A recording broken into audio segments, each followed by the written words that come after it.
The room was pristine, almost unnaturally so, white walls, clean lines, and an eerie sense of order.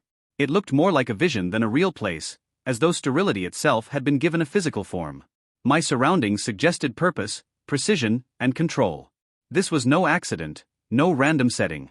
I found myself seated on a chair before an elegant desk, facing a figure in a perfectly tailored white suit. Their appearance was striking, handsome yet androgynous, with features so symmetrical they seemed carved by an artist obsessed with perfection. The figure sat in calm silence, observing me with patient, unblinking eyes that exuded a kind of detached authority. Despite the surreal situation, I felt no fear, no anxiety. Instead, a strange calm wrapped itself around me, steadying my thoughts. I broke the silence, my voice sounding steadier than it had any right to be. So, this is either a very vivid semi-lucid dream, because I'm aware, but not in control, or I'm dead. And you're about to explain what happens next. Also, I'm guessing this unnaturally calm feeling I've got going on is your doing, right? The corners of their mouth twitched in a faint smile, as though my deduction amused them. They nodded. You're quite perceptive. Yes, the calmness you feel is intentional. It helps avoid unnecessary panic and keeps this process efficient. While time is not a constraint for us, we prefer not to waste it unnecessarily. They paused, letting the weight of their next words settle before speaking. And yes, you are dead. Your earthly existence has ended, and now it's time to determine your next destination, the category of your afterlife. My mind took a moment to process that. Dead. I was dead. Yet, the overwhelming calm prevented me from spiraling. Instead, I felt oddly accepting of the situation. It was unsettling how quickly I came to terms with my own death. Then again, that calm was probably engineered too. Creepy? A little. Effective? Definitely. So, this is the part where you tell me if I'm heading to heaven, hell, or somewhere else entirely? I asked. The figure gave a slight nod and a folder materialized on the desk in front of them. They flipped it open with an effortless grace, scanning its contents. Without looking up, they asked, "Would you prefer the short explanation or the detailed one? You don't need to know everything for your assignment, but the choice is yours." The opportunity to understand how the afterlife worked was too intriguing to pass up. "Give me the detailed version, please." Their faint smile deepened as though they had expected nothing less. "Very well. Let me begin." They leaned back slightly, clasping their hands together. There are 3 primary afterlife categories: hell, reincarnation, and heaven. A soul's placement is determined by 2 factors: their karmic balance and their belief system during life.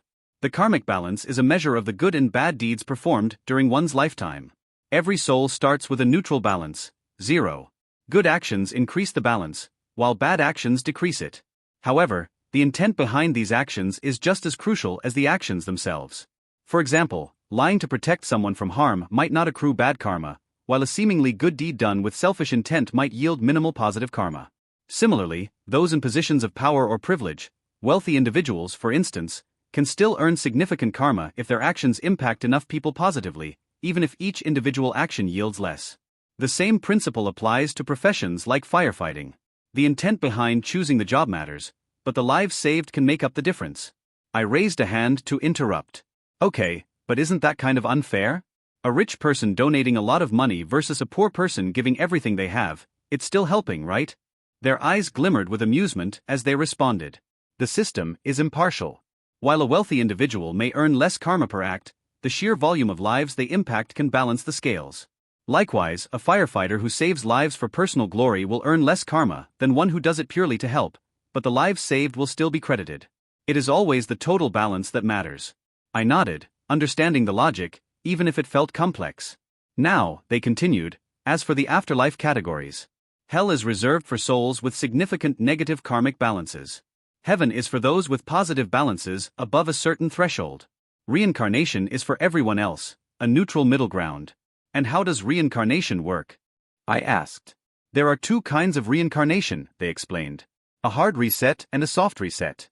Souls who believe death was the end experience a hard reset. They are essentially blanked and given a new life without memories, starting fresh.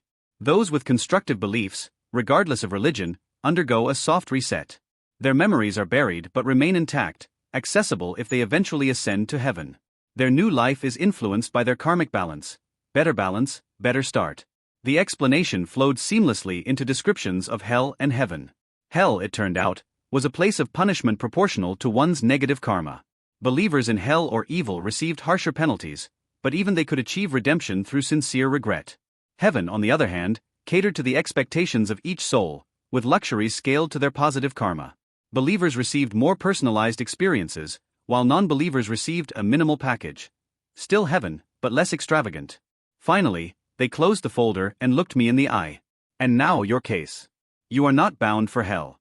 I let out a breath I hadn't realized I was holding, only to tense again as they continued. Reincarnation is not your destination either. My heart leaped. Their lips curved into a knowing smile as they delivered the final verdict. Congratulations. You're going to heaven. I couldn't help myself.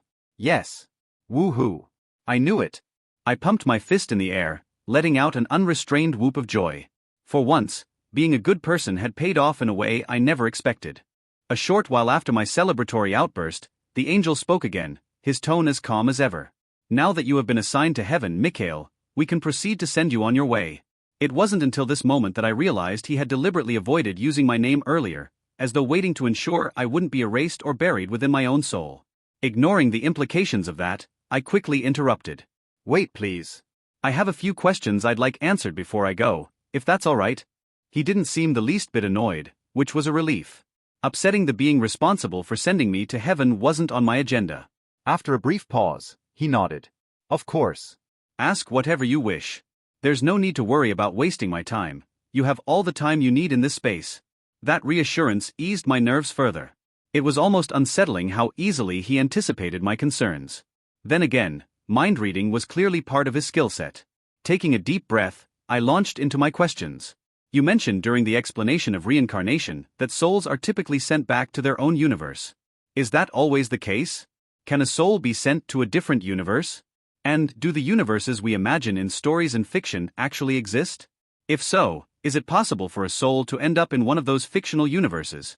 The angel's expression shifted slightly, amusement flickering in his eyes. His lips curved into the faintest smile before he began to respond. Let's take your questions one at a time, he said, leaning back in his chair. First, reincarnation almost always sends a soul back to its home universe. The soul's natural alignment makes this the default.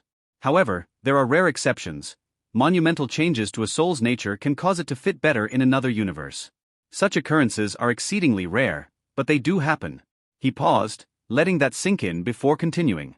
Second, yes, a soul can be sent to a different universe, though the process is incredibly uncommon for the reasons I've just explained. As for your third question, whether fictional universes exist, the answer is yes. Your own analogy of the box was accurate. Everything imaginable exists somewhere in existence, alongside things beyond the limits of your imagination. What you consider fictional is simply real in another part of the vast multiverse. I leaned forward, his words igniting a sense of wonder. He continued, unbothered by my growing curiosity. Finally, yes, it is possible for a soul to end up in one of these fictional universes. However, this too is exceedingly rare. Reincarnation is not a reward, it is an assignment for souls who do not qualify for heaven or hell. Thus, being sent to another universe, especially a fictional one, requires extraordinary circumstances. To date, no soul from your universe has been sent to one of these worlds. His explanation aligned with what I had suspected but filled in the gaps with clarity. It was possible, even if improbable. My thoughts must have betrayed my excitement because the angel spoke again before I could. Yes, what you are considering is indeed possible, he said, his calm voice tinged with something like amusement. However, it comes with significant consequences and conditions. These are why no one from your universe has pursued this option before. I nodded, eager to know more. All right, let's get to the specifics. What exactly are the consequences, and how does this work? He straightened slightly, his tone taking on a more serious edge. If you choose to forego heaven for another life in a different universe, you relinquish your right to automatic entry into heaven. You must earn it again through your actions in the new life. Additionally, retaining your memories from this life comes at a price. Without payment, your memories will be buried as they are for standard reincarnators. However, should you choose to keep them, the requirements for entering heaven will increase significantly, while those for hell will decrease. Moreover, positive karma will accrue at only 75% of its normal rate, while negative karma will accumulate at 125%. The weight of his words pressed down on me. The price was steep, and I wasn't even sure I could afford it.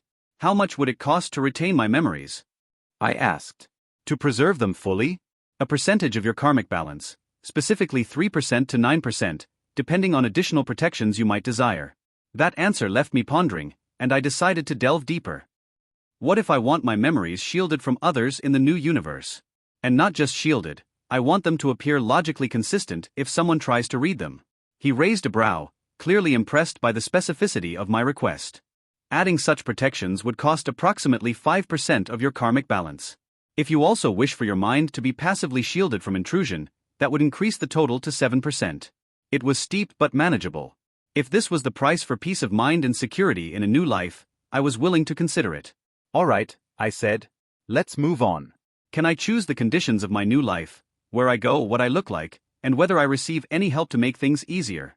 Yes, you can choose your destination, appearance, and living conditions, he confirmed. However, the price will vary based on your choices. Any additional help, such as advantages in your new life, will also come at a cost. The specifics will depend on the universe and circumstances. He placed a binder on the desk before me, its cover shimmering faintly. This contains the universes you can afford to travel to and their associated costs. Review it carefully. Once you've made your decision, we'll discuss the final terms. I reached for the binder, my heart racing with anticipation.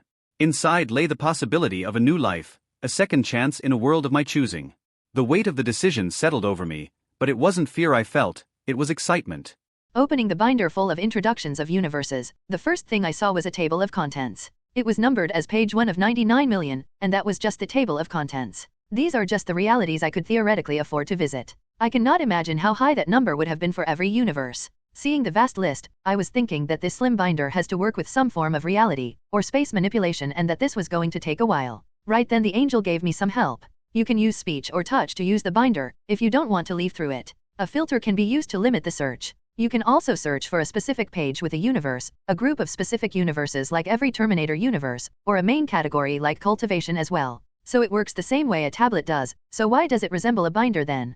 Probably, a preference of the angel. Let's focus on our search. First, remove every universe that costs more than 20% of my karmic balance. Wow, the table of contents halved. Okay, that probably removed nearly every cultivation universe, because I can imagine them being pretty expensive. Next, let's remove all realities that are mundane or nearly mundane. So those with no, or minimal fantasy elements in it. That left me with about 10 million pages. Okay, zombies and the lot as a main theme can go as well. 7 million left, that was a great amount of zombie universes. Nah, can't be. It was probably the addition of the lot that made such a difference. What else can I add? There have to be humans in there. Wow, I didn't think that it would make such a difference. 3 million left. The angel chimed in at that. It also removed any universe without any pure humans. So, even if there were subhuman races, they would still be taken out. Makes sense to me. A universe without humans, I wonder what it would be like. What else can I use as a restriction? It has to be a universe where it is possible to significantly lengthen my lifespan. It should, theoretically, be possible for anyone in some way.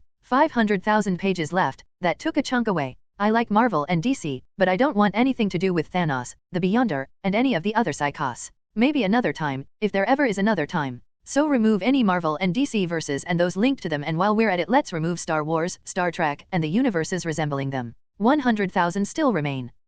How about choosing something with some form of taming as a theme? That was always my favorite. 20,000 left over. All universes that are similar to Digimon, Pokémon, Shin Megami Tensei, and Yokai Watch. There still are 10,000 pages left. Man, are there many universes out there. I probably should have made this requirement from the start, but I didn't wish to limit my options immediately. Let's have a look at the first few pages of the remaining table of contents. Why are there still Harry Potter verses here? Let's remove those and those like it. That's better, about 2,000 are left. Maybe if I add a familiarity requirement to Digimon, Pokémon, Shin Megami Tensei, and Yokai Watch, I can decrease the pages to a reasonable number. Let's set it to 40%. 900 are left over. What if we raise it to 50%? There still are 600 pages, but I can live with that. Let me read the 600 pages of table of contents. Reading that took a while. Well, at least it allowed me to think about my choice some more. I think out of all of them, my favorite are the verses of Pokémon and Digimon, so that's what we're going to filter. Wow, there are surprisingly still 10 pages remaining. That's way more realities than I would have thought possible for just these two. Let me focus on just Pokémon then, since I like that one a bit more. 4 pages. I would have most likely screamed at myself about how I should have done that from the very beginning, if I had to endure someone doing this in front of me. But I don't, and this is an important choice, so I have to consider everything. Sorting the universes by price brings all universes strongly resembling canon, be they anime or games, to the top. The reason for that is probably the existence of the problem-solving MC. I mean, Ash does some crazy things, I am not going to lie. Okay, limiting the cost to at most 10% brings that list down to 1 page. Now, let's see. All of them are alternate universes. That's okay, I can live with that. Time to compare them all. I think I have the one that I am going to choose. I like the overview of this universe the most. The overview focuses only on the planet that I am going to be born in, and gives a short summary, but I still think this one is the best. Pokeverse 6942. The price of this Pokeverse is 9%. The planet of the Pokemon world is called Terra by its inhabitants. All I got about the solar system is that it has a single sun that Terra circles, since the overview focused on Terra. Terra has 15 times the radius of Earth. That makes the surface area of Terra nearly 226 times that of Earth. Terra has roughly 1,350 times the mass of Earth, which results in a gravity of about 6g, meaning 6 times Earth gravity. A single year has 36 months. A month has 30 days. A week is still 7 days and a day has 24 hours. 1 hour is still 60 minutes and a minute is 60 seconds. There are 6 seasons on Terra: spring, growth, summer, harvest, autumn, and winter. Because of the 6 times greater gravity, all adults seem naturally, without additional training, 2 times stronger than even the strongest human on Earth at least. This explains some of the stuff Ash and the others keep pulling off, like carrying hundreds of kilograms and still being able to run and jump around. The natural life expectancy of standard humans on Terra is around 100 Terran years, that is equal to 300 Earth years. Training, getting stronger and bonding with Pokemon can increase that number. The mystery of the slow or non-existent growth of Ash and the others in the anime can be explained this way as well. The planet has a 60% water to 40% land mass ratio. There are 2 supercontinents, 6 great continents, 24 continents, and countless islands on Terra. Their size in this comparison is relative to the whole surface area of the Earth, which is about 510 million square kilometers. This includes the area of all water bodies and land masses. A supercontinent has 8 times the surface area. A great continent has 4 times the surface area. A continent has about 2 times the surface area. All islands combined have a bit more than 2 times the surface area of the Earth. The humans of Terra are currently only living on the edges of 4 of the continents near each other and on islands between them. There are settlements named like those we know about, but the sizes, distances, and proximities to each other are different. So there is a Kanto region, but it is bigger than shown to us. Distances between main cities is larger. The number of cities and town is higher. The distance between regions is larger as well. What is also mentioned in the overview is that there are more Pokemon species on Terra than publicly known on Earth, which is logical since it is a whole wide world. Even the Pokemon species known to us have many more variants. This was one of the main points that got me, the variants. Dragon-type Gyarados and friends, here I come. The relationship between humans and Pokemon is slightly different, and the Pokemon themselves are way stronger, or at least they can get way stronger. Legendary and mythical Pokemon are exactly that, and not the weaklings shown in our media. So, no challenging Mew or Lugia after the League or anytime soon after. They are beings that participated in the creation of Terra, at least the original ones did. As such, their powers are extremely high as well, and even their descendants are extremely powerful. That was all the information I could get from the overview. My choice is Pokeverse 6942. Now that I have chosen the place I want to travel to, can I determine my future living conditions and looks? The angel that looked relaxed despite the long time it took me to choose, answered me in a mild manner. Go ahead, but remember that depending on your choices the cost is going to increase. The total cost is currently 18%. You still have 82% of your karmic balance left. 82% should be enough for all of my plans. I wish to be given to a relatively well-off family, with both parents alive and well. My parents should be in their mid-20s during my birth. I would not want them to be too old, since I would prefer to spend a long time together with my new family. It would be better if my parents are normally incapable of getting children despite their wish for one. Except for their incapability to have children, they have to be perfectly healthy and under no risk of getting hurt or killed for one reason or another. I neither want or need a tragic backstory. The specifications this far would turn my birth into a personal miracle for them. This way I don't get siblings without some big interference, and I don't replace some other poor guy. I don't wish to start my new life with erasing someone else. That would not be good for my conscience. Should I desire some siblings somewhere along the road and my new parents yearn for another child as well, then I believe I can help them somehow. I probably ought to mention that I want to be male. I paused here and looked at the angel. 0.5% for now. That's less than expected, so let's specify. I prefer black hair and dark brown eyes. Brown eyes mixed with green is okay as well. My future ideal height should be between 1,80 m and 1,85 m. The body type should be a natural swimmer/athlete body, that means lean and compressed muscles. My skin tone should be between ivory and warm beige. That's what I am used to, so I would like to keep it that way. In this vein, I would like to be named Mikhail this time around as well. I don't care about the new surname, so it could be anything. I want us to live in Kanto. The location should preferably be in a town somewhere between Viridian and Pewter City, or between Pewter and Cerulean City. A medium-sized standalone house with a medium or large-size garden would be great. 1%, is what he said after I paused again. So let me add some conditions to my birth. I want a problem-free birth and some form of shield to keep my memories from myself until my little body has matured enough to walk, control my behind, and accept my mental activity without repercussions. While this growth process happens, I want the important memories, emotions, and experiences of my baby form to bypass the shield, so that I have access to them. This should help a seamless fusion between us after the shield opens and allows me to perfectly take over and carry on. This is done so that I have a bond with my new parents, so that I can see them as such and am spared the worst of a rebirth. The era I am born into should have an equivalent to most modern appliances. So inner plumbing, a heater, a fridge, toilet paper, and near-instant communication. 2% of your karmic balance. Good choice. I have chosen my destination and set my living conditions. My family and looks are the way I want them to. Did I forget anything? I think not. So, that leaves me with 80% for things, abilities, and knowledge that will help me in the future. I am left with 80% for things, abilities, and knowledge that will help me in the future. I need to make a priority list for things I believe I will need and can afford. Then I have to see how many of those I can actually get. So, first some kind of status screen for myself and my future Pokémon. Not a system with quests and a shop but just a display of the status. I want to be able to see my own progress and that of my Pokémon. I strongly believe that being able to track our progress should serve as great motivation. Some kind of observe/identify ability for materials, wild Pokémon, and other people is necessary as well, and complements the status screen. It could be added to that as an extra function. What else will I need? Knowledge of all kinds are necessary as well, I think. I mean, it is one thing to play Pokémon and a whole other beast to live in a Pokémon world. I cannot expect battles or even the journey to be like the games or anime. Leveling only through battles probably is not the only way to get stronger. Who says they have to measure strength with levels? The league and tournaments could be totally different too. This is why I need knowledge. Okay, I have a status screen, observability, and knowledge so far. What else do I need? Talent. Talent is an important factor, at least for people who want to reach the top of any food chain. The more talented I am, the easier it is to get stronger. The more areas I am talented in, the more paths to strength I have. Stronger talent also helps in compensating the time I need to spend on multiple paths. The overview mentioned that humans in this world have multiple ways to get stronger, but most have a requirement only people that possess certain talents fulfill. The two best talents I personally think a human can have here is an aura and Chinook talent. Some of the best examples for humans that reached great heights in those fields are Sabrina, with Chinooks, and Aaron, with aura.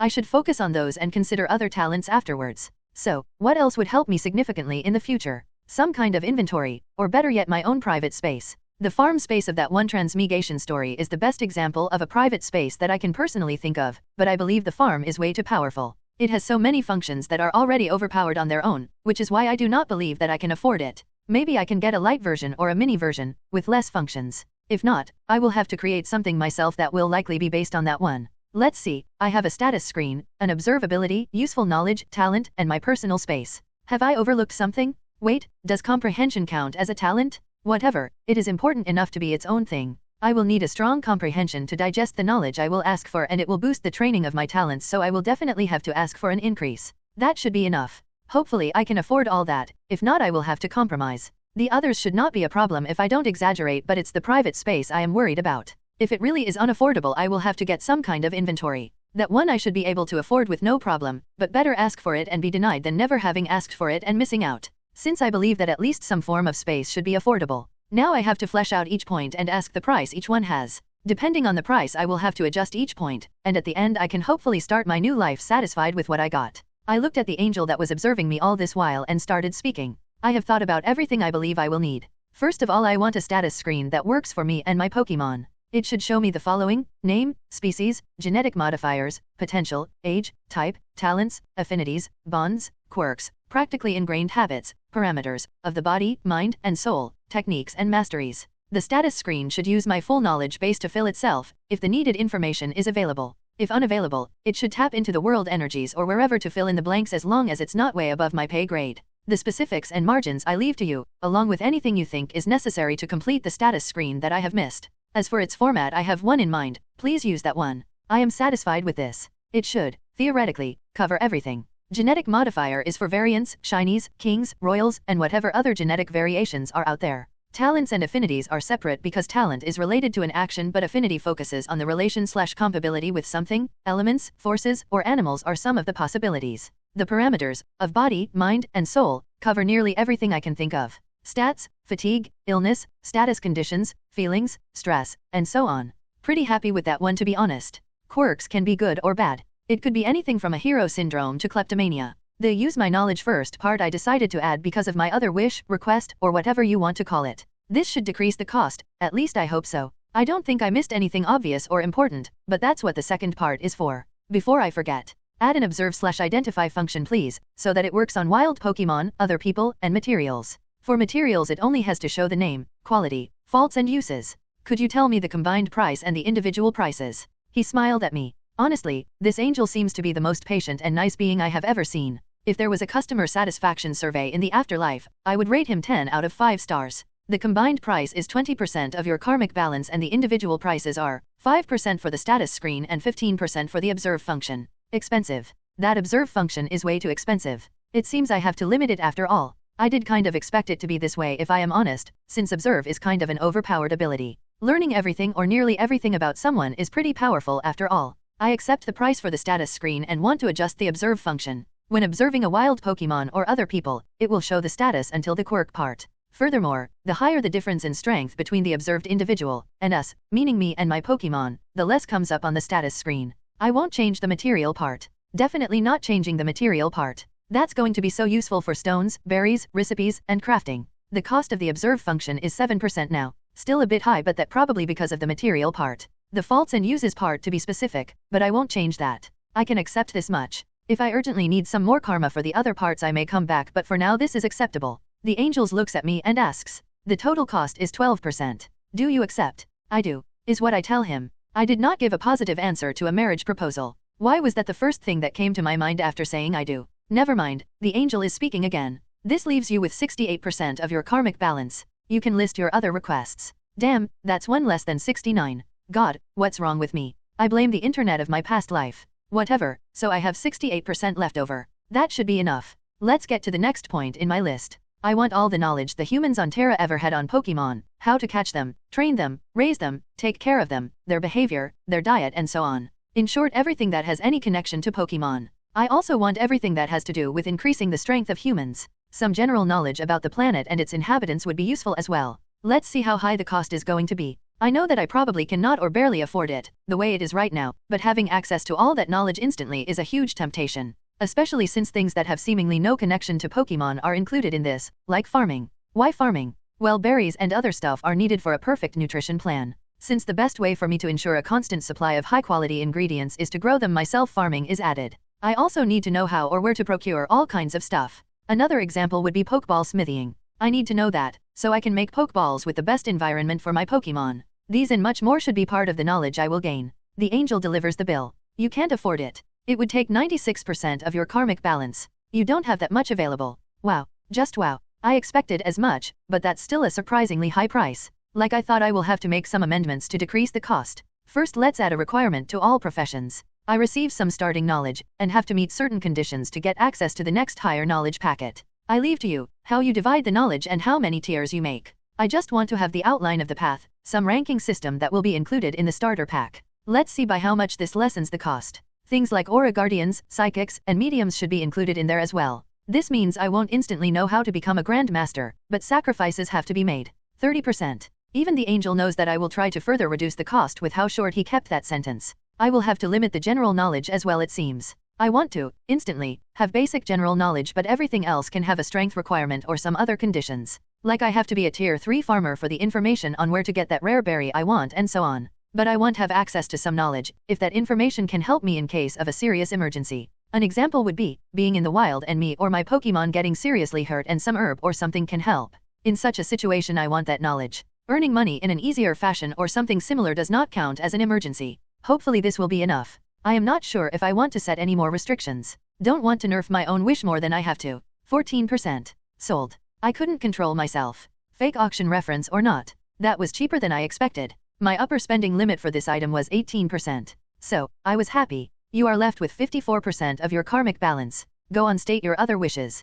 54% left and still 2 points on my list. Actually, 3 if we count comprehension separately. If I reserve 30% of my karmic balance for the private space, then I have 24% left for talent and comprehension. I hope I won't have to compromise too much. Next is talent. Talent is the next point on my list. I already decided to focus on Shinix and Aura first before I try increase anything else. These powers were portrayed as versatile and capable of incredible feats in the media of my previous life. The capabilities make sense to me, and my wish should guarantee that I become a powerful psychic and aura guardian, even if I have to give up increasing my talent in anything else for them. Because that is exactly what it is, an increase of the talents my future body will have, so hopefully I will be naturally gifted in some other areas. Let's ask for some talent scale, so I can visualize the talent increase and its effects better. Can you give me a talent scale, with an added description, please? It does not have to fully accurate but should give an approximate. He paused momentarily and gave me an answer. Sure, I can do that. Let's say there are talent points that represent how talented an individual is at something. In such a case, 0 to 9 talent points in something means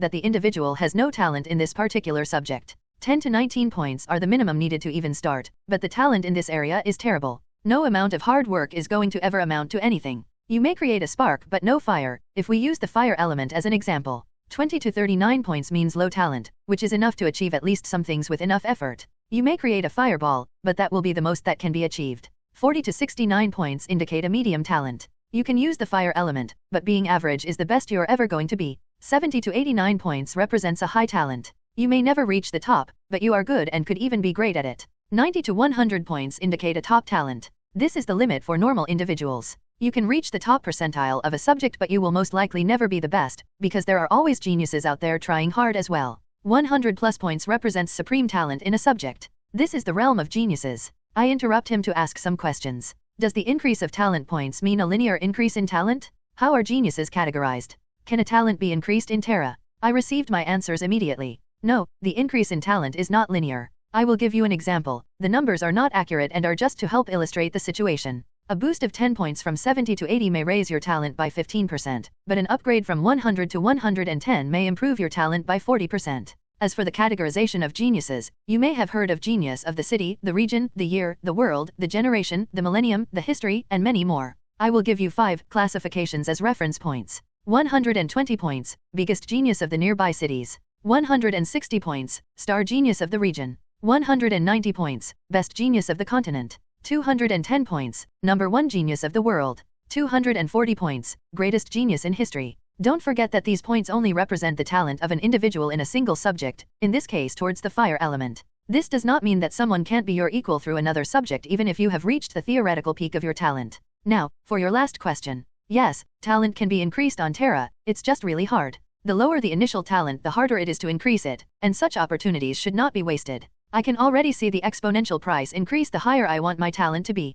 That there are ways to increase the talent of an individual on Terra as well may have been obvious, but I had to be sure. You said the point example only gave an approximate. How much would it cost me to increase my talent in Shinix and Aura to about the level of someone with 240 points? Where would be the initial talent level of my future body? I highballed my request on purpose to see by how much I have to go down. Let's see what it ends up being. You can't afford such an increase. The Shinix and Aura boost would cost you 60% of your karmic balance. Shinix make up 36% of that, and Aura the other 24%. As for your initial talent, your future body has a high-grade talent in Shinix and a top-grade talent in Aura. This is also the reason for the price difference. The numbers surprised me, and with that I mean my initial talent. The fact that my body was this gifted, inherently, was a pleasant surprise. That I didn't aim for a body with particularly high talents in my previous requests, which seems kind of neglectful now that I look back, only adds to my joy. Back to the high-priced talent increase. How much would it cost me to increase my talent in Shinix and Aura to about the level of someone with 190 points instead? The answer was instantaneous.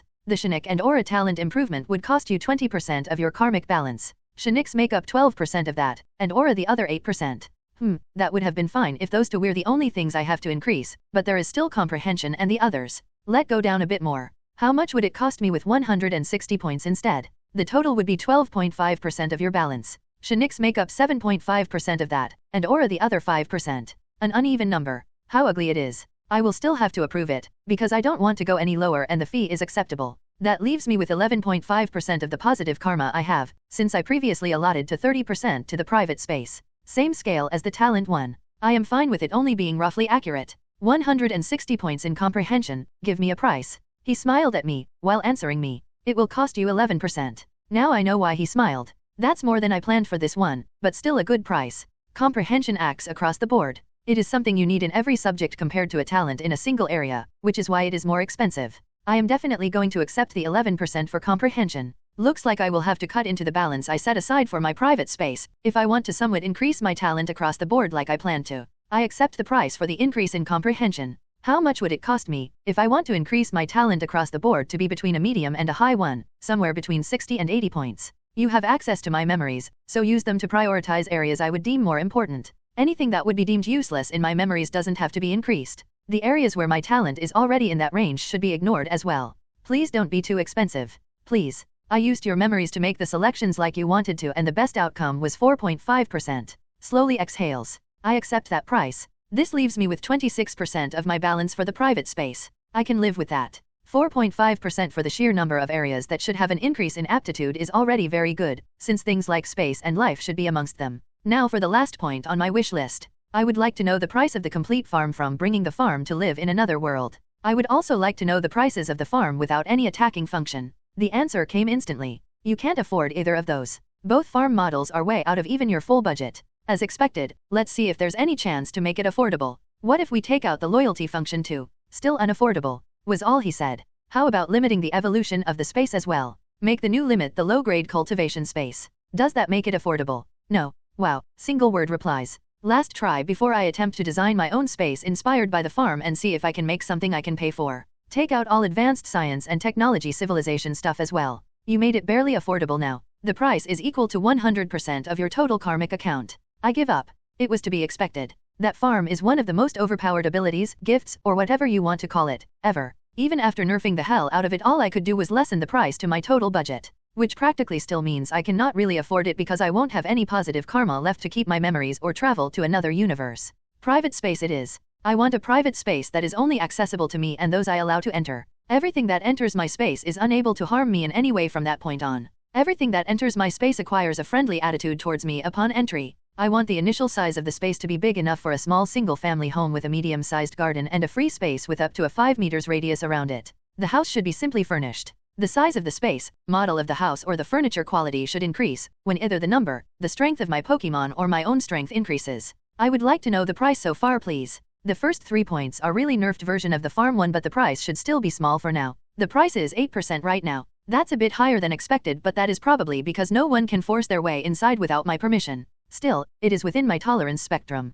Let us add to the space. Outside of the main space I want my private space to have 4 subspaces. The subspaces should be a tenth the size of the main space. 1 subspace for all fauna living on land. 1 subspace for all marine fauna. 1 subspace for all flora. 1 subspace for all kinds of minerals and materials. Anything raised in the subspace should be unable to develop sentience and sapience. This adds 5% to the price, so it is 13% for now. Good. Less than I thought it would be. I want my space to analyze anything that enters it. If it is a Pokémon, it should be genetically optimized as much as possible. This optimization should become stronger the bigger the space becomes. The health of all Pokémon and fauna should be kept in an optimal state if possible, and the space should inform me in case that it can't. This process does not have to be instant. Any Pokémon and fauna brought into the space has to procreate on its own, but any flora seed and material can be created and grown by the space for an energy cost. The environment of the subspaces get adjusted for its inhabitants. This energy for use accumulates passively every day. The amount of energy that the space receives come from 2 sources.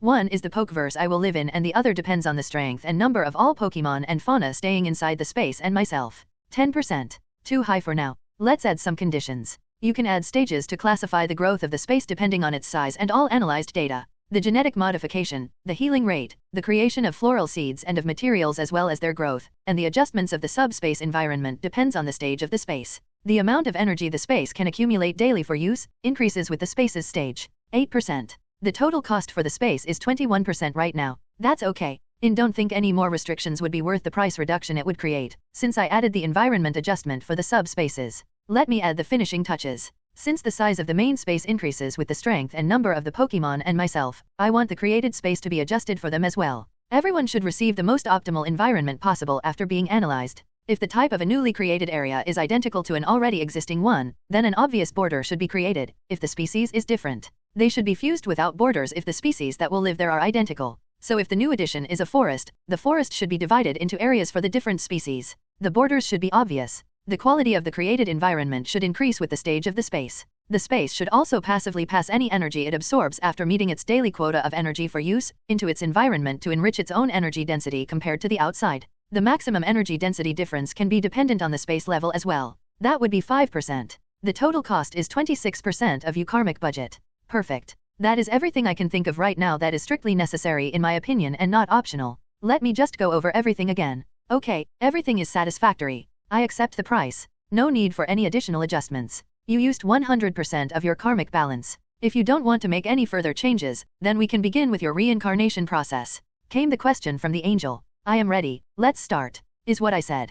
Good luck, and I hope you still manage to qualify for heaven after your second life ends, was the last thing I heard from the angel before I blacked out. One moment I was speaking to the angel, the next I am waking up in the body of a toddler. That does not sound nice. I wake up in my toddler body. Not that better, but it is what it is. Thanks to my wish I felt no discomfort or headache. It felt natural to be in my new body, which is good. Let's take stock of my new situation. Mikhail slowly closes his eyes while thinking. I am currently 55 months old, which is 1 year and 19 months on Terra, with there being 36 months per year and all that. I was named Mikhail as I wanted, and I am about 90 centimeters tall, which is slightly above average. My parents see me as a smart toddler that is well behaved and easy to raise compared to what they expected and heard about babies. My mother Aryagio Nabel, and I believe it's great that I can think of her as my mother without feeling anything wrong with that, is about 172 centimeters tall. She has a slim body with medium-sized bust and rear cuff. Her hair is black and reaches a little bit past her shoulder blades. She has green eyes and white, cream-colored skin. She was 21 when I was born and is currently 22 years old. She is a gentle and caring mother and wife, at least that's the impression that I got so far. I would rate her looks an 8/10 according to the standards of my old world. I don't know the beauty average of my new world yet, so I can only use the old one. Anyway, moving on. My father Edward Gio, also called Ed, is 179 centimeters tall. He has a lean body build and short black hair. He has brown eyes and white, ivory-colored skin. He was 22 when I was born and is currently 23 years old. He is a caring father and husband. I would give his looks a 7/10. My looks are like I wanted them to be. I have black hair and brown eyes with green in there as well. My skin is white like that of my mother, and I believe that I look cute, but normally all babies do. I should look good in the future, looking at my parents and my wishes. From the memories of conversations between my parents and people coming to our house that toddler me overheard, I learned that my grandparents died 10 years ago during a Pokémon tide that happened to the town we live in, which is Hope Town, a Tier 2 settlement. I still don't know if that is high or not. Anyway, the reason I spoke about Hope Town after talking about my grandparents' death is that the town is located in the outskirts of Viridian Forest between Viridian City and Pewter City.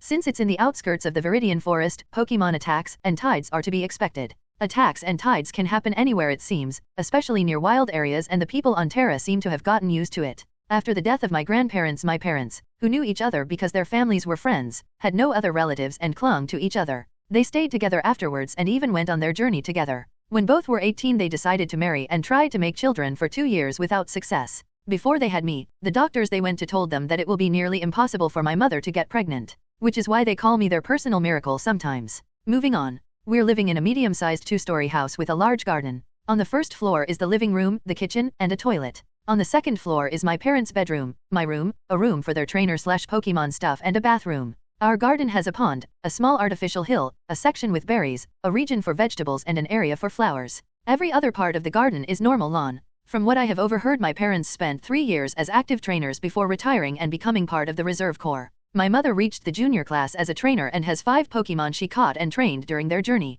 A Nidorina, her starter, a Butterfree, a Gloom, a Poliwhirl, and a Staryu. My father became a senior class trainer and caught and trained 8 Pokémon during their journey. A Nidorino, his starter, a Butterfree, a Pidgeot, a Crobat, a Seadra, a Magneton, a Radon, and a Growlithe. Their starters live in the artificial hill, the Butterfrees stay in the berry area, the Gloom in the flower bed, Poliwhirl and Staryu live in the pond, and Growlithe has his own living space in the lawn area. Magneton and Radon apparently prefer to stay in their Pokeballs most of the time. Pidgeot and Crobat made their home in Viridian Forest near our home and visit my parents every few days. Seadra stays in the stream near our house most of the time, but father brings him to the pond 2 times a week. I don't know their strength and potential because I haven't seen them yet. It seems that I was introduced to them while I was asleep and my parents wanted to wait a bit for me to grow some before meeting them while conscious. On that note, the general information that I wanted access to at the start is in my head, but I have to consciously think about what I want to know. Then I see the information I want and what I have to do to unlock more of the knowledge. I had access to a huge amount of information, so I focused on the stuff I wanted right now. I can learn about the rest in time. I wanted to know what the trainer ranks of my parents stand for and generally some information on Pokémon and humans in this universe. My first choice was general information on Pokémon and humanity. I had access to information on Pokémon species and variants in our part of the planet, about their potential, partial access to their strength classifications, some stuff about evolution and their diet. I also know the distribution of humanity, some info on trainer classifications, humanity's diet, and have some information on the continents humans lived on. I also have access to some history between Pokémon and humanity that is interesting and terrifying at the same time. I wonder how much of that knowledge the humans on Terra know about. I guess I will find out in the future. Let's start with what I have on Pokémon species and their variants. First of all, the knowledge I have only concerns the 4 continents the humans have settled on and one of the great continents that is relatively near them. Relatively because it is still way too far away and the journey and the great continent too dangerous, so no human presence there. All Pokémon shown in the anime and games do exist and live on those continents. Not only that, but a huge number of type variants of those Pokémon exist on those continents as well. Not every species has a type variant of every energy type, but most species have 6 to 7 type variants, some Pokémon species more, some less. Some type variants can be found in the human territory, that is located at the border of each continent, as well, but they are rare. Most variant species can be found further inland. Not only that, but the strength of the Pokémon as well as the energy and resources available increases the further to the center of the continents you reach. Now, after the information I have on the known Pokémon species, next up is what I know about the Pokémon potential. There are 7 potential grades with 3 subgrades each, except for the red potential, which has 2 subgrades. The grades are represented by a color and the subgrades by the shade of said color. From the lowest to the highest it's red, orange, yellow, green, blue, purple, and aurora, normally just legendaries. The subgrades are light, standard, and deep. So the worst potential is red and the best potential is deep aurora. The higher the potential of a Pokémon, the rarer it is. Some species have a higher potential average than others and some have a lower one. Here we can find some reflection of the base stat from the games. The potential of a Pokémon influences 2 areas: their training and comprehension speed, as well as their theoretical stage limit. A Pokémon's potential sets a stage limit that is nearly impossible to overcome. Like with everything, there are exceptions, but normally once the upper limit is reached, the Pokémon can't increase their stage any longer. Pokémon that reach that stage need to either somehow raise their potential, which is possible but not easy, or if they can't, they need to train hellishly hard and find supplements to try to hopefully overcome the limit, and that every single time. Now to their strength classifications. Pokémon on Terra are separated by stages. I know about the existence of 11 stages, but I have only access to information on the first 5 stages for now. Most stages seem to be separated by grades. I have gotten a level reference from the games to help me understand their strength and the difference that exists compared to the games. This world does not have a concept of levels, and this is just for me. The stages are classified as 0 normal / stageless, LV 1 to 9, newborns / younglings / pets. 1 iron stage, LV 10 to 29. 3 grades, low, LV 10 to 14. Mid, LV 15 to 24. High, LV 25 to 29. 2 bronze stage, LV 30 to 59. 3 grades, low, LV 30 to 39. Mid, LV 40 to 49. High, LV 50 to 59. 3 silver stage, LV 60 to 99. 3 grades, low, LV 60 to 69.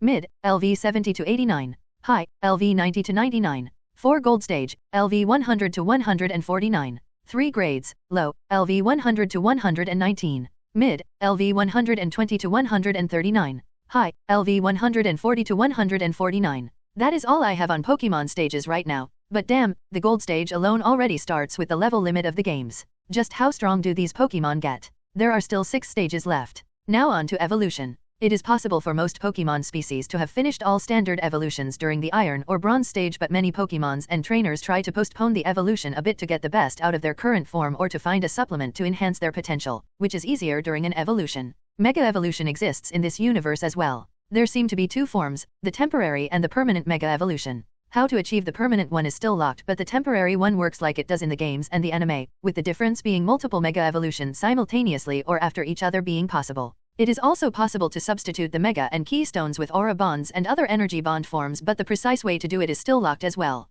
I feel like I'm being teased about the Pokémon diet, that one is going to destroy children's dreams. Pokémon, in general, eat energy-rich flora. Those can be berries, vegetables, fruits, and other flora grown in an energy-rich environment. But a large part of the known Pokémon species also eat meat. This includes animals, other Pokémon species, and if it has /wants to humans. On Terra, animals are seen as fauna that are unable to use and actively absorb energy due to a genetic anomaly or defect during their genesis/evolution, thus not being classified and qualified as Pokémon. All non-herbivore animals, as well as all herbivores except for the bovidae, antelope, sheep, goat, etc., bovine, buffaloes, spiral-horned antelopes, etc., bovine, cattle, bison, yak, etc., families and fowls, chicken, ducks, geese, turkeys, were brought/killed to extinction by the Pokémon. The Bovi families and fowls were kept alive by the Pokémon as a food/meat source for the old, weak, and young Pokémon. They were, later on, reared as a meat source by the humans as well. All aggressive marine animals were also made extinct by Pokémon.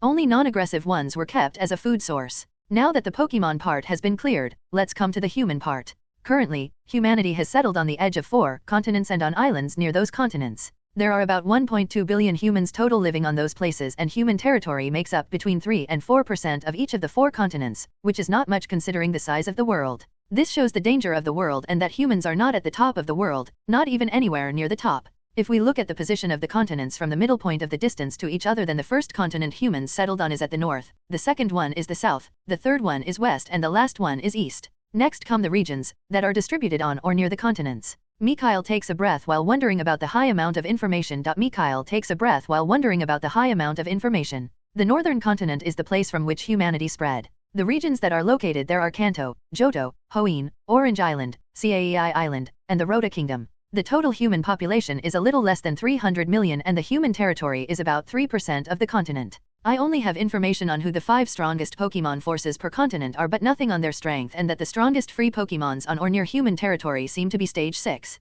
Unfortunately, I, for now, don't know what stage 6 entails. On the northern continent those are the Arcanine tribe, the Dragonite tribe, the Tyranitar tribe, the Salamence tribe, and the Metagross tribe. The southern continent is the second continent humans settled on. The regions located there are Sinnoh, Pageo, Ransei, and Lentil. The total human population is about 306 million, and the human territory is also about 3% of the continent. The 5 strongest forces here are the Garchomp tribe, the Lucario tribe, the Mamoswine tribe, the Tangrowth tribe, and the Luxray tribe. The western continent is the third continent humans settled on. The regions located there are Unova, Galar with islands, Alola, and Farum. The total human population is a little less than 270 million, and the human territory is also about 2.5% of the continent. The 5 strongest forces here are the Crocodile tribe, the Hydreigon tribe, the Volcarona tribe, the Komodo tribe, and the Dragapult tribe. The eastern continent is the 4th and last continent humans settled on. The regions located there are Kalos, Almia, Oblivia, Fiori, and Or. The total human population is about 315 million, and the human territory is also about 3.5% of the continent. The 5 strongest forces here are the Gudra tribe, the Flaugraze tribe, the Tyranitar tribe, the Flagon tribe, and the Gogoat tribe. Mikhail scrunched his brows slightly while thinking about the information he went over so far. What he was not aware of was that his mother had entered the room while he was going over his available knowledge to check up on him. The scene of him scrunching his brows might have been done by him during serious contemplation, but on his toddler face it just looked really adorable. So Arya did what most mothers do when their baby does something cute: she took a photo. Having taken her future teasing material, she left, after making sure everything was fine. All this happened without Mikhail noticing anything, due to him being deep in thought. Now, after the distribution of humanity, we should look at the strength of humanity. The most popular way to strength for humans on Terra is, as expected, being a trainer. Trainers focus on training and bonding with Pokémon, which not only creates a private force, but after their Pokémon reach a certain stage, their energy also strengthens the trainer through their bond. Trainers are humanity's main pillar, but that does not mean it's the only one. There are also humans that focus on training themselves. Some of these humans train with energies, some train their physique, and some do both.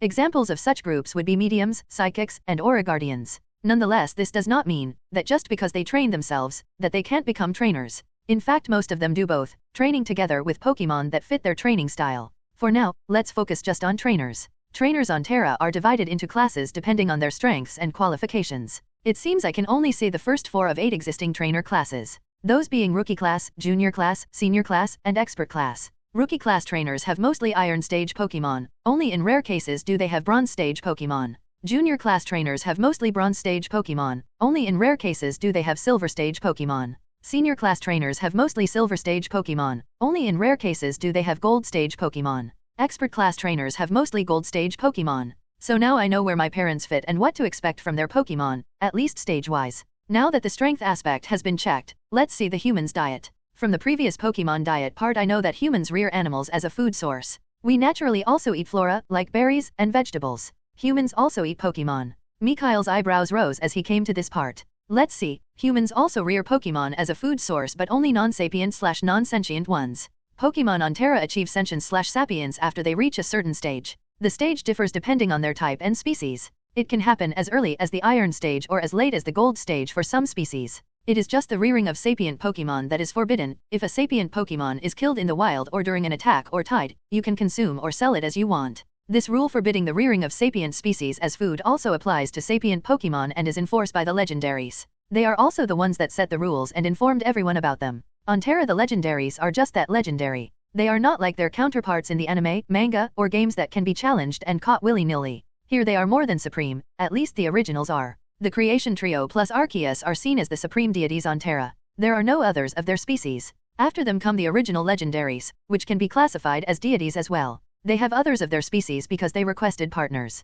After the originals come the partners and direct descendants of the original legendaries. The descendants afterwards are still in a category of their own. Even the weakest of them is still obscenely strong, being at the 11th stage that I don't have any more information about, and not something a human could catch or threaten. Now knowing this comes a little bit of human history. I am not sure how much the humans on Terra know about the past, but it seems to me that humans on Terra like to challenge the boundaries as well. Because this is the 4th human civilization. That's right. This is the 4th time that humans had to build a civilization. There are a few rules on Terra that are inviolable, but humanity managed to break them 3 times despite warnings being issued. As a consequence and punishment, humanity was mostly decimated with nearly all high-end people killed and most knowledge being lost/destroyed, and only a small portion of the population were kept alive so that humanity can start over again. A few decently strong humans, that were mostly innocent and not part of the wrongdoings, were kept alive as well to protect the surviving population and to warn the next generation to not repeat their mistakes. The first human civilization was destroyed by the anew for breaking the rule of not messing with legendary Pokémon DNA.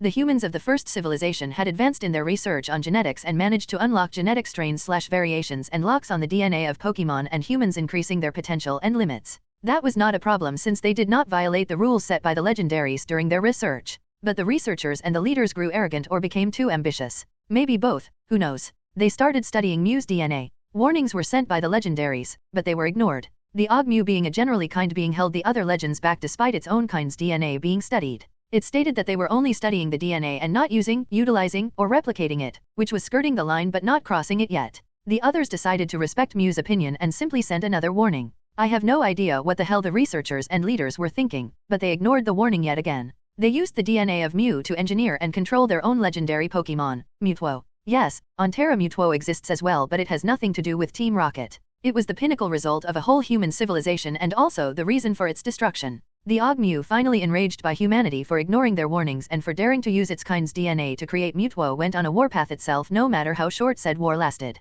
Mew went to the laboratory Mewtwo was kept, stumped the controlled Mewtwo in a few seconds, and freed it afterward. After freeing Mewtwo, the anew destroyed all of humanity's research facilities and killed everyone that was part of/knew of the research. Once it had done so, Mew used its powers to scan for about 1 million innocent adult humans of all walks of life and a few of the strongest humans that were not part of Project Mewtwo and teleported them with the most healthy children between 2 and 10 years towards a small city it emptied beforehand. Mew informed the adults of the situation, then told the strong ones to protect everyone if they don't want humanity to become extinct, and told all adults to look after the children and to repopulate humanity together since they're going to be the only humans on Terra. There were 1 million adults and about 5 million children in that city, which was enough to repopulate humanity. Done with the relocating, Mew used a part of its immense powers to identify all products of human civilization and all humans outside the small city and simply vaporized them. Seeing all signs of humanity, beside the city used for the new start, gone, Mew once more warned the adults and informed them of the fate of the others. Once it deemed its job complete, it left and humanity had to start anew. A bit of sweat could be seen on Mikhail's cute little face. How lucky of him that his mother didn't witness this moment, or she would have fussed over her baby boy. Mikhail, who didn't know he had dodged a bullet, focused on the information once more. Horrifying yet kinda awesome. That's what came to my mind when thinking about the anew. Harsh but kinda their fault is what I think about the fate of the first civilization. Nevertheless, I am thankful for all their knowledge on genetics that I will have access to once I fulfilled the requirements to access them. Since my wish included all knowledge humanity ever had, this is included. I just have to qualify for it. The second human civilization focused on energy manipulation, material science, and the study of the soul. It was destroyed when it began mass experimenting on souls. They tried to control, subjugate, and even create artificial ones. Their pinnacle product was GeneSect, the perfect result of their research on energy manipulation and material science. It was extremely powerful, ruthless, and seemingly soulless despite possessing a soul. GeneSect was 100% obedient because of their soul research. They were warned to stop their meddling with the soul but ignored it. 2 times they were warned and yet humanity ignored the warnings once more. They were destroyed by Yveltal and Xerneas this time around. This time a seed for humanity was left again and once more humans had to start anew. Mikhail can be seen lying on his bed with a giddy look on his adorable face that would make all women squeal and shower his face with kisses stating how cute he looked. A short while later his face returned to its normal look. How nice of them to deliver that knowledge to me. I hope the focus of the third civilization does not overlap with the other 2 as well. I can't seem to decide if I should be sad about the loss of life or happy for all that knowledge. Anyway, let's see why the third one was destroyed. The third human civilization focused on nutrition and recipes. They focused on using flora, berries and energy-rich vegetables, other digestible materials, and Pokémon meat to strengthen themselves and their Pokémon. In their pursuit, they not only mass hunted, which does not break the rules, but also started rearing sapient Pokémon for food as the hunting became insufficient. They were warned by the legendaries to stop rearing sapient Pokémon as food but ignored them despite knowing the fate of the previous two civilizations. They thought that it was necessary and continued doing so. The legendaries sent another warning, but it was for naught. So the third civilization was destroyed as well.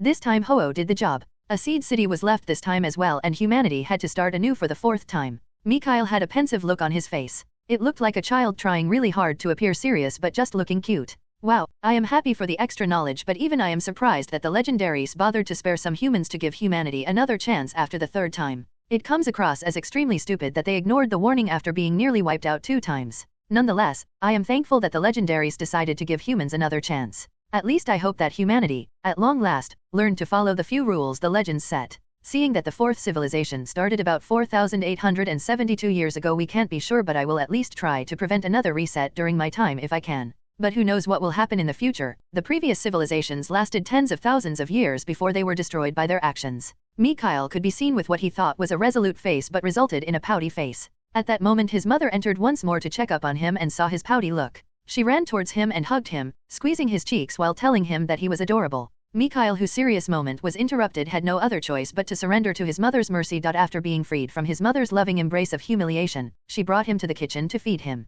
After he told her that he was full, she cleaned him up and settled him in his play corner in the living room from where she could observe him while doing her chores. Yes, toddler him could talk. He may have to use simple sentences for the time being, since that's what his toddler self had done until now, but he could slowly improve from there. It was not even something remarkable, because even normal babies on Earth on average start saying words by their 12th month and string words together by their 18th month. Babies on Terra being a little bit more advanced than that is not surprising. Anyway, now that he was left alone again, he could focus on the information available to him again. So, I went over a little bit of human history and now know that I have a treasure trove of knowledge from the previous human civilizations, that the current one may not have, that will help me with everything I want to do in the future. Be that training Pokemon or something else. I just have to make sure not to expose too much and do most stuff connected to the previous civilization in my pocket space. Mikhail observed his baby body. I wonder if humans on Terra mature the same way the humans on my Earth did? Let's see what knowledge I have on that. I already know from the universe binder that the natural life expectancy of standard humans on Terra is around 100 Terran years, which is equal to 300 Earth years.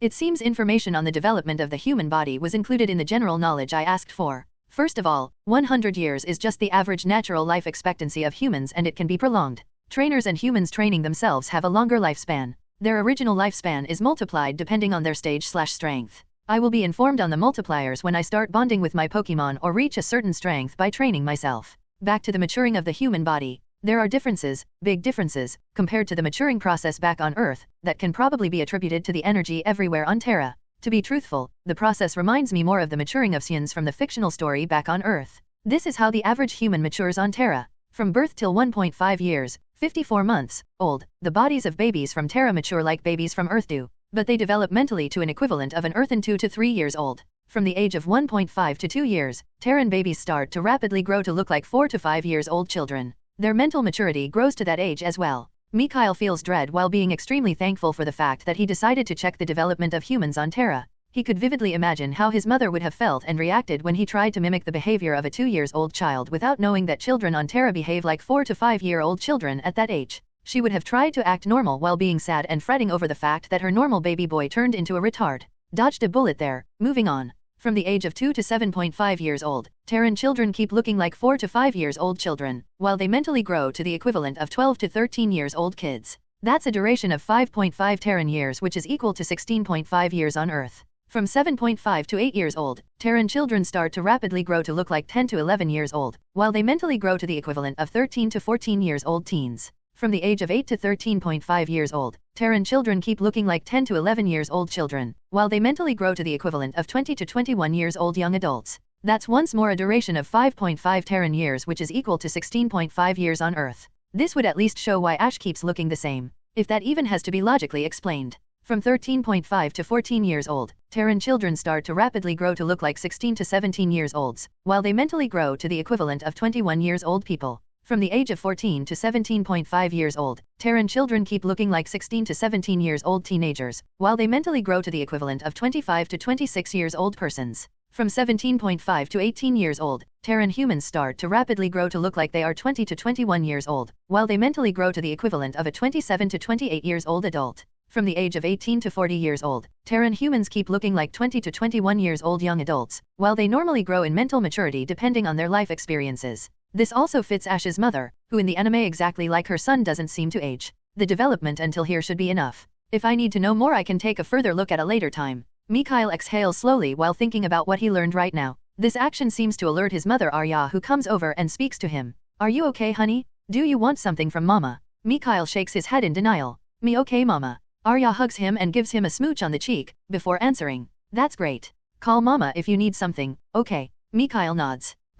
His mother goes back to her chores after being sure that everything is alright. I can use what I just learned as a guideline. This way I will know which way to act to not stand out. Had I not gone over it I would have most likely learned about it at a later time, but my behavior would have been inconsistent with that of other children on Terra. I would have looked so dumb. I still have to check my status screen and my pocket dimension. Let's check the status screen first. It appears that there are 4 different versions to my status screen. My status screen, one for my Pokémon, one for materials, and one for other humans or Pokémon. I am going to start with my status screen. All sections can be folded and unfolded to reduce the screen size. Included in the status screen are name, species, gender, age, family members, and money. Money is followed by current, trainer class, which also shows current, badges and achievements, as well as a previous, trainer class section with badges and achievements earned during previous classes. After trainer class comes affinities, talents, bonds, and Pokémon roster. Affinities are divided into elements/concepts, and Pokémon. The Pokémon roster shows the Pokémon you currently use as your team.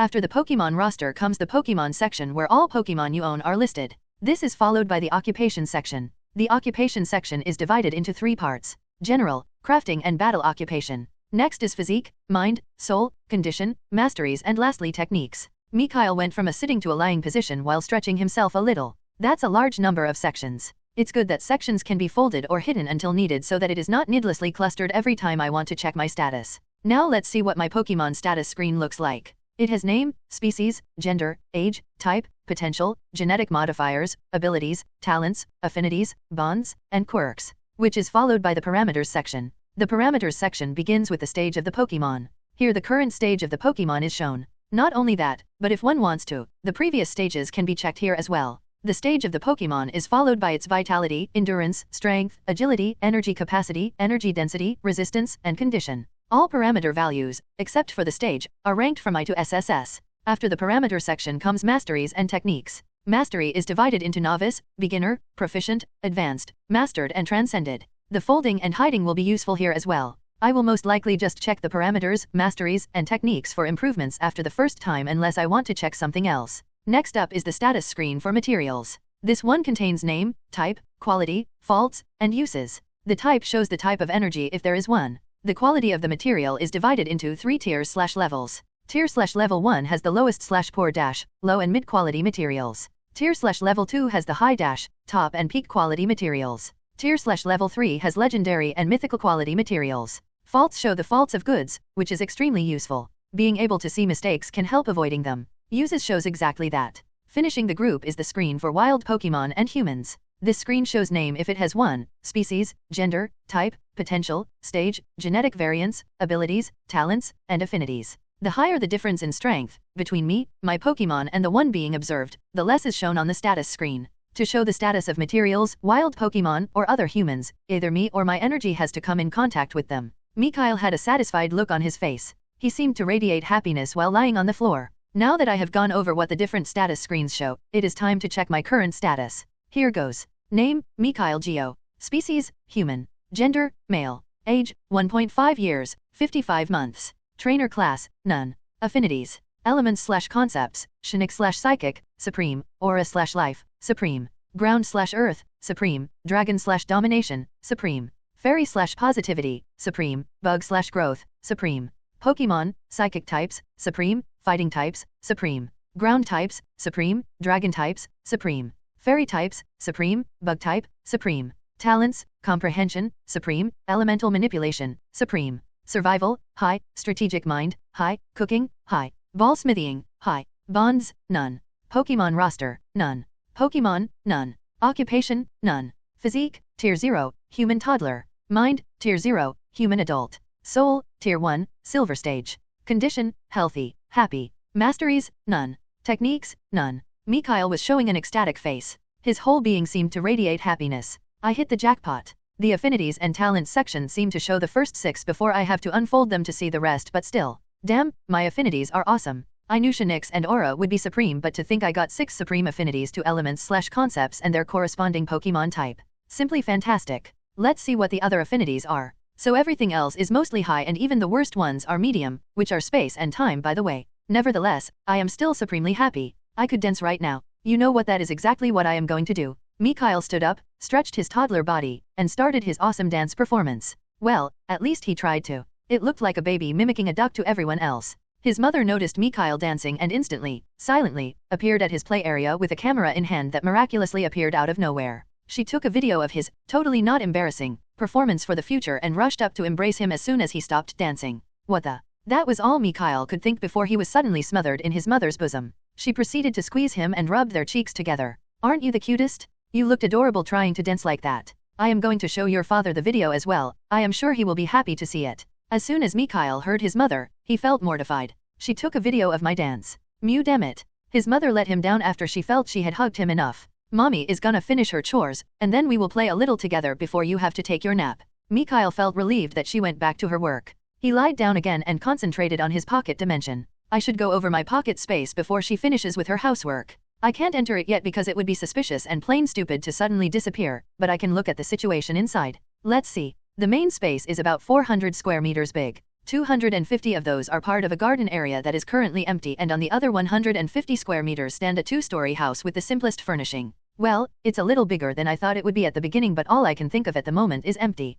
I know that it will grow bigger and livelier the stronger I and my Pokemon get, but that's going to take a while. At least I can use it as a storage space for now. The subspaces are all empty as well, and since they are a tenth the size of the main space, they are each about 40 square meters big, which adds an extra 200 square meters storage space with for certain types of goods. That's all for now. I will come back to it when I have stuff to store or when I can enter it. Now I can simply wait for my mother and do the things she wants me to. After she leaves me alone, I can try to begin my first foray in Shinix energy and aura. Mikhail opened his eyes, stood up and proceeded to focus on his children's toys while waiting for his mother to come to him. Mikhail was not sure how long he played with the toys while moving his toddler body. Naturally, he did this to low-key train his dexterity and flexibility. Anyone saying he simply had fun was lying. Anyway, his mother startled him when she came to join him, breaking his focus on his training and making him release a manly roar. Ah! His mother chuckled while taking him into her arms. Did mommy scare you? It was just me, okay. Mommy is sorry, darling. Mikhail, feeling slightly embarrassed because of the manly roar he released, told her. Me alright. Just play fight ghost. Not scared.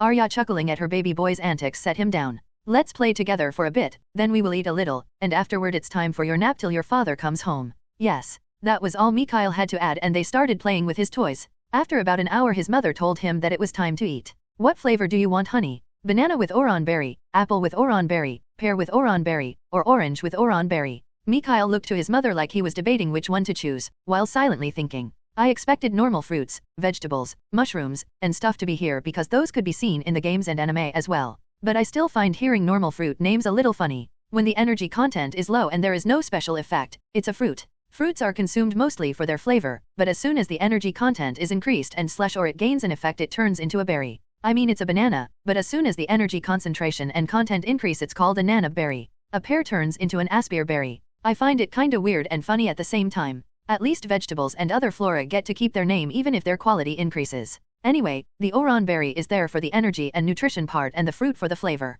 Want apple? Mikhail told his mother. Oh, I can't wait to reach 2 years old. I already miss being able to form complete sentences, no matter how short. At least I can start forming short sentences in a few months without standing out and start talking in full sentences, even if childishly, once I turn 2. Thank Mew for the fast mental maturity rate on Terra. Okay, honey. Wait in your chair while mommy brings you your apple and oran berry porridge and your moo milk. That was what his mother told him before seating him on his baby high chair at the table and going to the kitchen. She shortly came back with their food and proceeded to feed him, while eating something in between herself. After cleaning up the table, Arya checked his diapers and finally brought him back to his room. She put him in his toddler bed and made sure the room is dark enough for his nap. Turning on the nightlight for children, activating the baby camera and its lullaby function, she kissed him and said, "Sweet dreams, darling." Before she left, UNN came from Mikhail as a reply. Now that I am alone, even if she can still see me because of the camera, It's time to check what I can do with the boost to my Shinick and Aura affinity and talent that I wanted.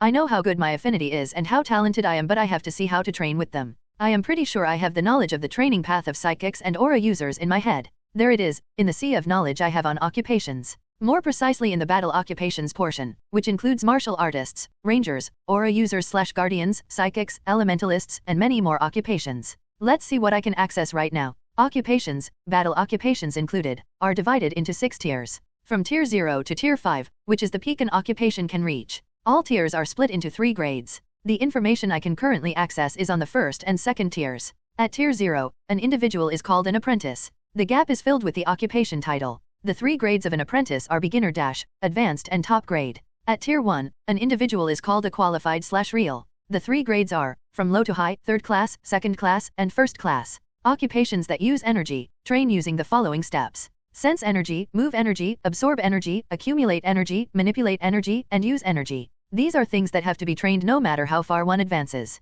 For sense energy, area, amount, and nuances increase. For move energy, area, amount, and density increase. For absorb energy, amount, speed, and density increase with training. One always has to keep accumulating energy. For manipulating energy, area, amount, density, speed, form, and complexity increase with training. Now let's focus on the training path of psychics and aura users specifically. I will begin with the psychic path. Psychics at tier 0 have to do 3 things. Sensing Shinick energy is the first step. Someone that manages this becomes a beginner grade apprentice psychic. Sensing Shinick energy includes the internal Shinick energy produced by oneself and the Shinick energy outside the body. The next step is to move the Shinick energy. Someone that manages to move Shinick energy becomes an advanced grade apprentice psychic. After that, one has to use the internal Shinick energy to open one's mindscape.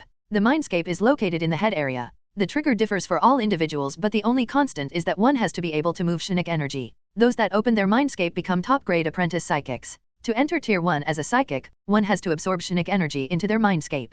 The moment someone manages to absorb their first strand of external energy, one becomes a 3rd class qualified/real psychic. The Shinick energy of tier 1 psychic is in a gas state. To progress, one has to absorb and accumulate Shinick energy. Using up and refilling the energy reserves in the mindscape increases one's capacity. Depending on, first the capacity and then also the density of Shinick energy in one's mindscape, psychics elevate their grade. They seem to instinctively know when they reach the next class. The requirements, on capacity and density, to advance to 2nd class and 1st class qualified/real psychics seem to be a little bit different for most psychics. Upon reaching tier 1, psychics gain the following abilities. Minor telepathy, minor telekinesis, starts at grams in weight, a minor computing boost, the ability to feel minds as well as mind intrusions, and lastly minor Shinick energy manipulation. For information on tier 2, I need to enter tier 1. Mikhail moved his body a little to find an even more comfortable lying position. Next up is the aura user/guardian path. Aura users, like every other occupation, start at tier 0 as well. They also have to do 3 things.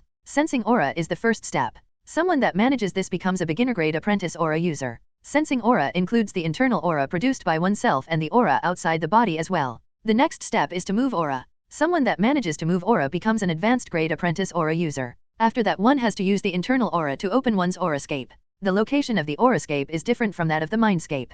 The aurascape is located in the heart area. Like with the psychics, the trigger differs for all individual aura users, but the only constant is that one has to be able to move aura. Those that manage to open their aurascape become top grade apprentice aura users. To enter tier 1 as an aura user, one has to absorb external aura into their aurascape.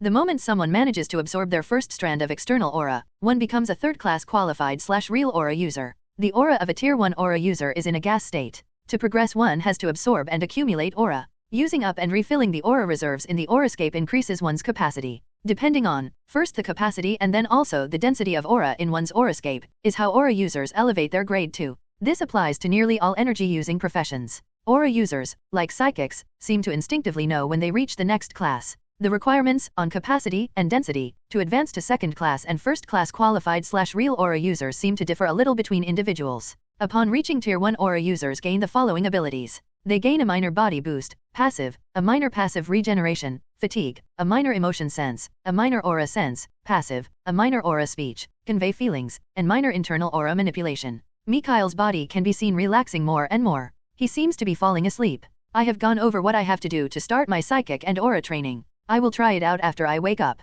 I can't seem to stay awake. The lullaby landed a critical hit. It was super effective. Good night to me. His mother saw Mikhail falling asleep when she checked on the baby camera. She cooed a bit about her baby being super cute and taking after her before she resumed preparing dinner for her husband and doing the rest of the house chores. A few hours later Edward Geo came home from work, put his jacket and shoes in the cabinet at the entrance, and entered the living room. Taking a seat on the couch he said, "I am home. How are my beautiful wife and cute son? Welcome home, honey. I am great, thank you for asking. Little Mikhail is taking a nap. It's time for him to wake up soon. How was your day?" Came from Arya, who came from the kitchen to the living room to welcome her husband. She joined him on the couch. Same old, same old. Nothing new or exciting happened. I am used to it by now. At least it pays well enough. Did anything happen at home? Was the answer from Edward. The day went mostly like it always does. I did my house chores while keeping an eye on my little boy. There was one noteworthy moment. Our boy started dancing while playing in his play area. It looked like a duckling waddling. It was so cute. I took a video of his dancing, let me show you. Arya answered her husband while taking out the video recorder. That's good. As long as nothing went wrong, I am satisfied. Let's see the video. Edward started watching the video together with Arya. Ha ha ha ha ha ha. They both started laughing while watching the video. He really looks like a little ducklet. Adorable. As expected of my son. No matter what he does he looks good just like his father. Came from Edward who got himself under control again. What do you mean as expected of your son? You meant our son, am I right? Moreover, if he takes after someone it's me. Arya fired back. Right. You're absolutely right. I meant as expected of our son. Corrected Edward who realized he f'd up. Right. Anyway, I am going to set up the table. Could you go and wake up Mikhail and bring him to his play area? I will check his diapers before bringing in the food to start dinner. Arya asked her husband. No problem. I can check his diapers after I bring him to his area if you want to. Edward replied to her. If you feel like it. Then, while you do that, I will directly bring in the dinner after setting up the table. Came her answer. Let us do that then. Was Edward's response. He stood up and went to his son's room, while Arya stood up as well to go to the kitchen. Edward entered Mikhail's room. He turned off the night light and opened the curtains to lighten the room. He closed the baby camera and moved to Mikhail's bed to wake up his son by calling out to him. Mikhail had managed to keep sleeping despite the noise his father made after entering his room. Mikhail, son. It's time to wake up. Edward called out to his boy. Came from Mikhail who was roused from his sleep by his father's voice. Daddy home. Cried out Mikhail who saw his father. Yes, Daddy's home. How are you, my little man? Edward asked Mikhail. I good. Replied Mikhail. Edward took Mikhail into his arms and they moved to the living room. Once they entered the living room, Edward saw that the table had been set already and that Arya was bringing over the food. Edward set Mikhail down in his play area and prepared to change his diapers. Okay, little guy, let's see how your diapers fared. Edward told his son. Me dry, all clean. Mikhail tried to assure his father. I believe you, but I still have to make sure you had no accident. Your mommy will ask me if I checked. Edward replied to Mikhail while checking his diapers. After he saw that it was clean and dry, he put his son's clothes back on and said, See, finished checking already, it's clean just like you said. Good job, I knew you were saying the truth but I still had to look. Now your mommy can't complain to daddy. Mikhail, who saw his father trying to shove any kind of fault on his mother, mentally rolled his eyes. It okay. He told his father, who had brought him to the table and sat him on his baby high chair. They started to eat their dinner together. More like his parents ate and he was fed by his mother. He was fed shredded pigeon meat, some oran and mango berry slices, and drank some strawberry-flavored mumo milk. His parents talked during dinner but he mostly zoned them out. He was thinking about how he could get his parents to show him their Pokémon. He was in a Pokémon world, damn it, and he still hadn't seen a single one. It may be his first self-aware day but even toddler him hadn't seen one. Having made up his mind, he focused on his parents, that we're done with their dinner and we're just finishing up clearing the table, and said to them, Want see Pokémon? Please. Him knowing about Pokémon despite never having seen one was not a problem. He had never seen a living Pokémon, but he had Pokémon toys and his parents had told him stories with Pokémon in them. He dialed his toddler cuteness to the maximum, hoping that it would help. Enlarged eyes, upturned lips, and hopeful look. The full package. It was super effective on both of them. He even landed a critical hit on his mother, who made a high-pitched noise and proceeded to crush him in a hug while showering him with kisses. Of course you can. Mommy and Daddy will show you some of their Pokémon. Right, hubby? Arya turned to her husband at the last part. That's right. We can show you some of our smaller and easier to handle Pokémon. We had planned to show them to you after your second birthday anyway, but you can only look and touch them a little. To be allowed to play with them you still have to wait till after your second birthday. Edward replied to Arya's question while addressing them both. Yes, I get to see real Pokémon. It's so awesome, was Mikhail's immediate thought but all he did was laugh and clap happily. Let's see, which ones from my Pokémon fit this the best. Pidgeot came visiting yesterday and should be in the garden if she didn't go hunting. Growlithe should be alright as well. Our Butterfrees should be good as well as long as they don't release any of the powder moves. Your Poliwhirl should be okay too. That should be enough for now I believe. What do you think honey? Edward started going over which Pokémon he believed would be safe for Mikhail to see and come in contact with. I agree. How about you go to the garden and call the chosen Pokémon to the terrace and I will bring Mikhail and wait for you there. Arya responded to her husband, who answered with okay and went out. She lifted her son from his high chair and walked with him to the terrace. They had taken a seat on a rocking chair were waiting for Edward and the Pokémon. It was a few minutes later that the first Pokémon came over. Pidgeot, it seems, had decided to fly ahead of the others. She landed on the terrace and all Mikhail could do was stare in awe at the sheer awesomeness of a real Pokémon. Whoa, was all he could say. I expected most Pokémon to be different from the data of the games, be it their height, length, or weight, but still. Damn. This Pidgeot looks like it is a bit larger than 2 meters, compared to the 1.5 meters from the data. Its weight. His thoughts were interrupted by Pidgeot abruptly focusing her view on him, her eyes glinting. Right. From the way Dad talked of her, she should be female. But Pidgeots are not psychic types. How did she know that I was thinking about her weight? Damn it. What's this? Some kind of transracial female instinct. Where was I? Not only is she over 2 meters long but her wingspan is nearly 5 meters wide as well. She looks gorgeous.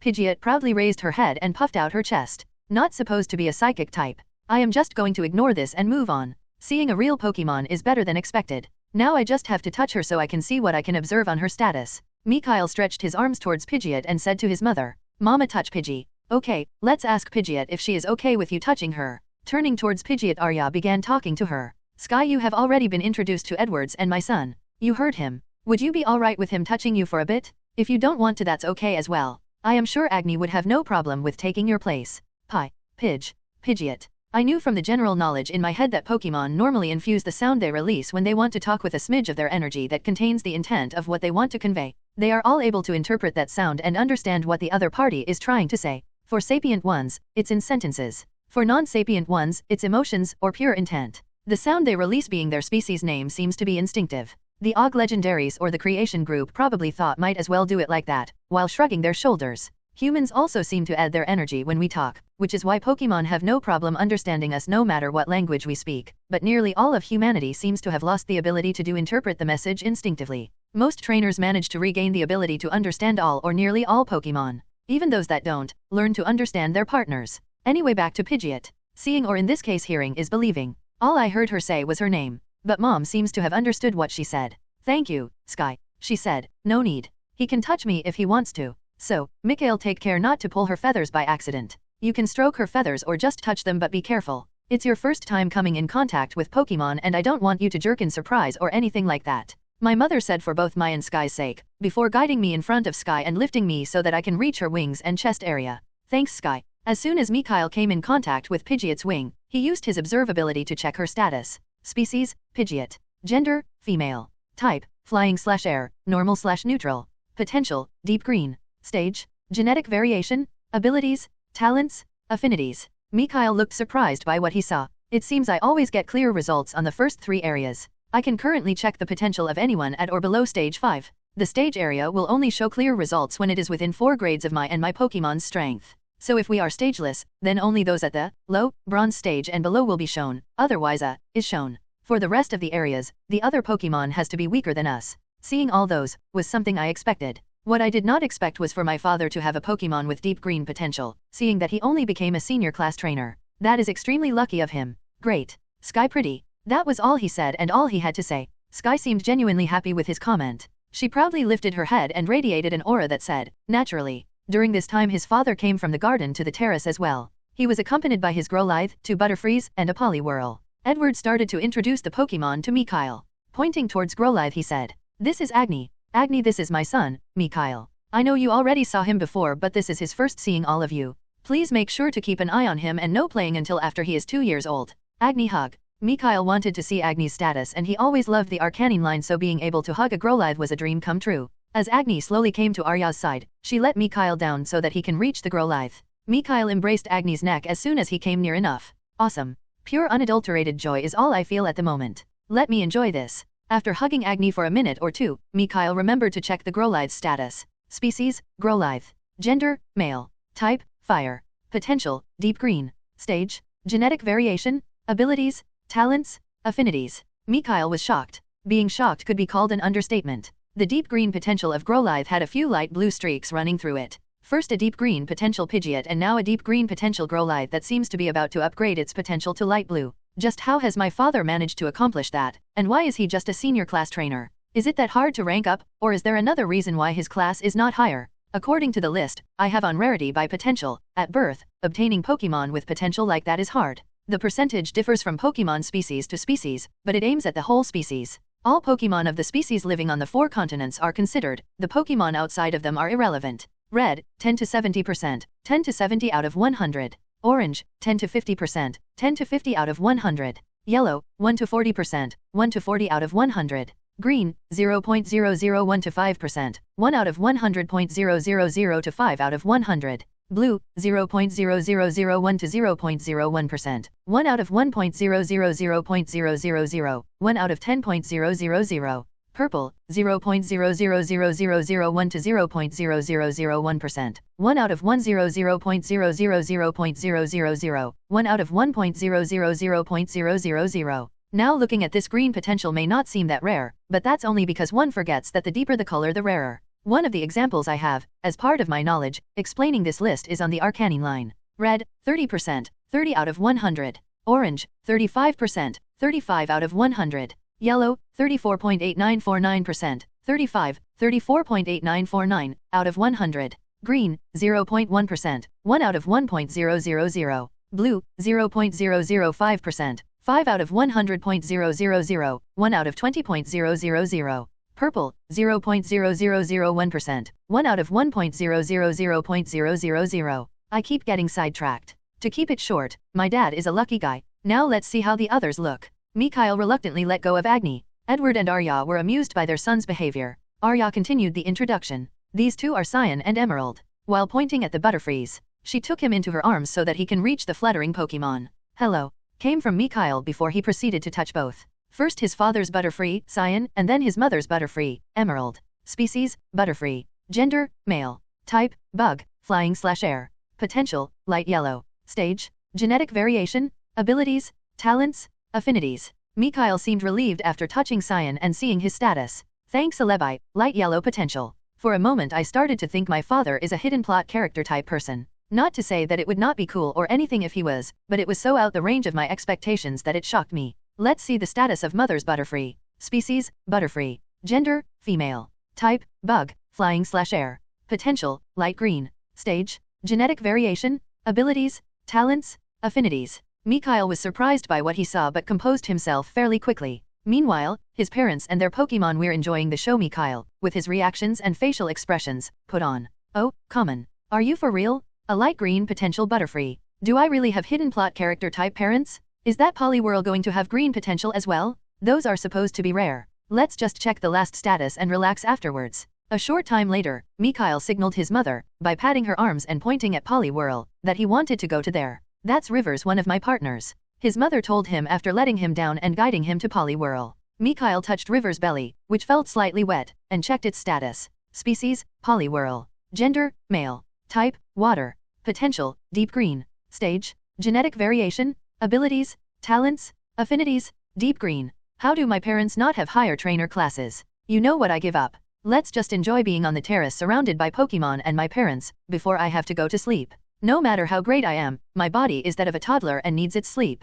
Mikhail and his parents stayed on the terrace for another hour before they went inside and Arya put him on his bed. Mikhail, whose fatigue caught up, fell asleep right away. Mikhail woke up at what he assumed was morning. The first thing he did was to test if he managed to keep his diapers clean, which he did. Feeling satisfied with himself for this monumental achievement, he checked if he had an urge to relieve himself or if he needed something to eat. He didn't, at least for now. With those things out of the way, he thought back on yesterday and the things he learned as well as the meeting with some of his parents' Pokémon. Stopping himself from fanboying, he decided to start with his training in Aura and Shinik Energy. Seeing real Pokémon yesterday was great, but I need to focus and start my training now. Let's see, since I decided to train 2 paths simultaneously, I will have to plan how I am going to divide my free time between them. Because sensing Aura or Shinik Energy is the first step in an Aura user or Psychic's path, I will try to split my time equally between them until I manage to sense one of them. I will focus on that path until I reach the top grade apprentice tier in it. Afterward, I will bring the other path to the same grade. While trying to break through to tier 1, I will split my time between both paths once more.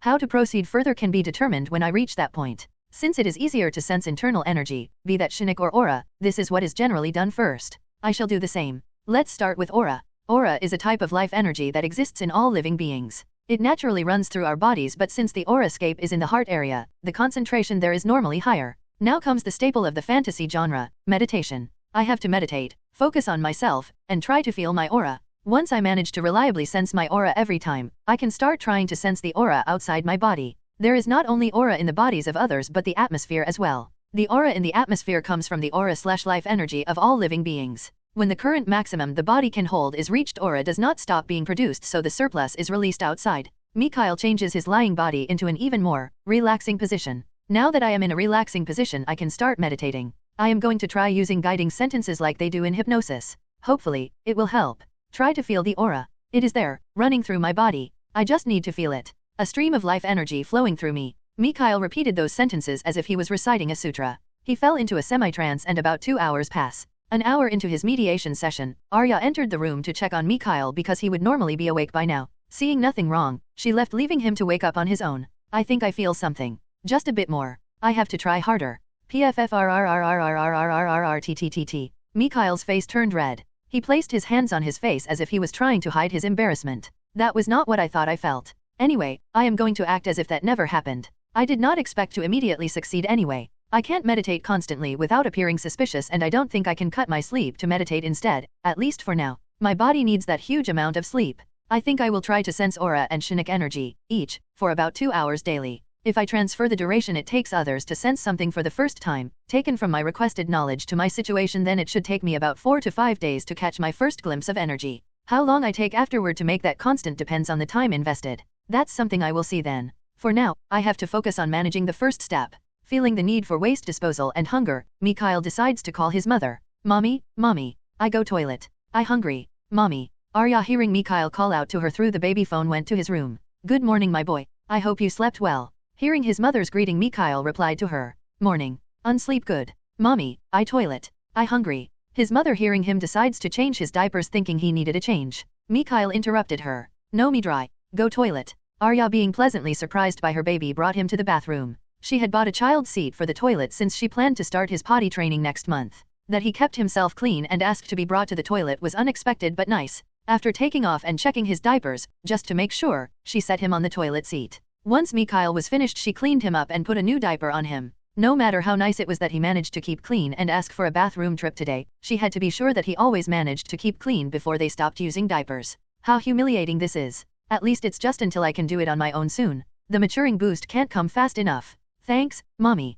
I hungry. Arya, after washing their hands and his face, brought Mikhail to the table and asked him which flavor he wanted to eat, just like yesterday. Mikhail decided to try a different taste today. Want banana. Arya, who already had her breakfast, brought her son his banana and oran berry porridge, as well as some muma milk. After eating, he was brought to his play area and his mother went back to do her house chores. Now that I have an hour or two mostly to myself, I can use the time and toys to prepare my body for training in the future. When my mother glances over to check up on me, it will look as if I was playing around, which is exactly what I want it to look like. Mikhail could be seen moving his arms and legs around. He seemed to sometimes lean forward or backward. He would occasionally turn his body left or right. Now and then he would try to tap his feet or spread his legs. He did all this while making sure not to challenge his body's limits. The plan was to get his body used to these movements to increase his flexibility. He used his toys to inconspicuously train his dexterity and aim. He would occasionally lie on his back and just relax, recover. Mikhail was using this time to prepare his body for the future when he can train his body without negatively affecting it.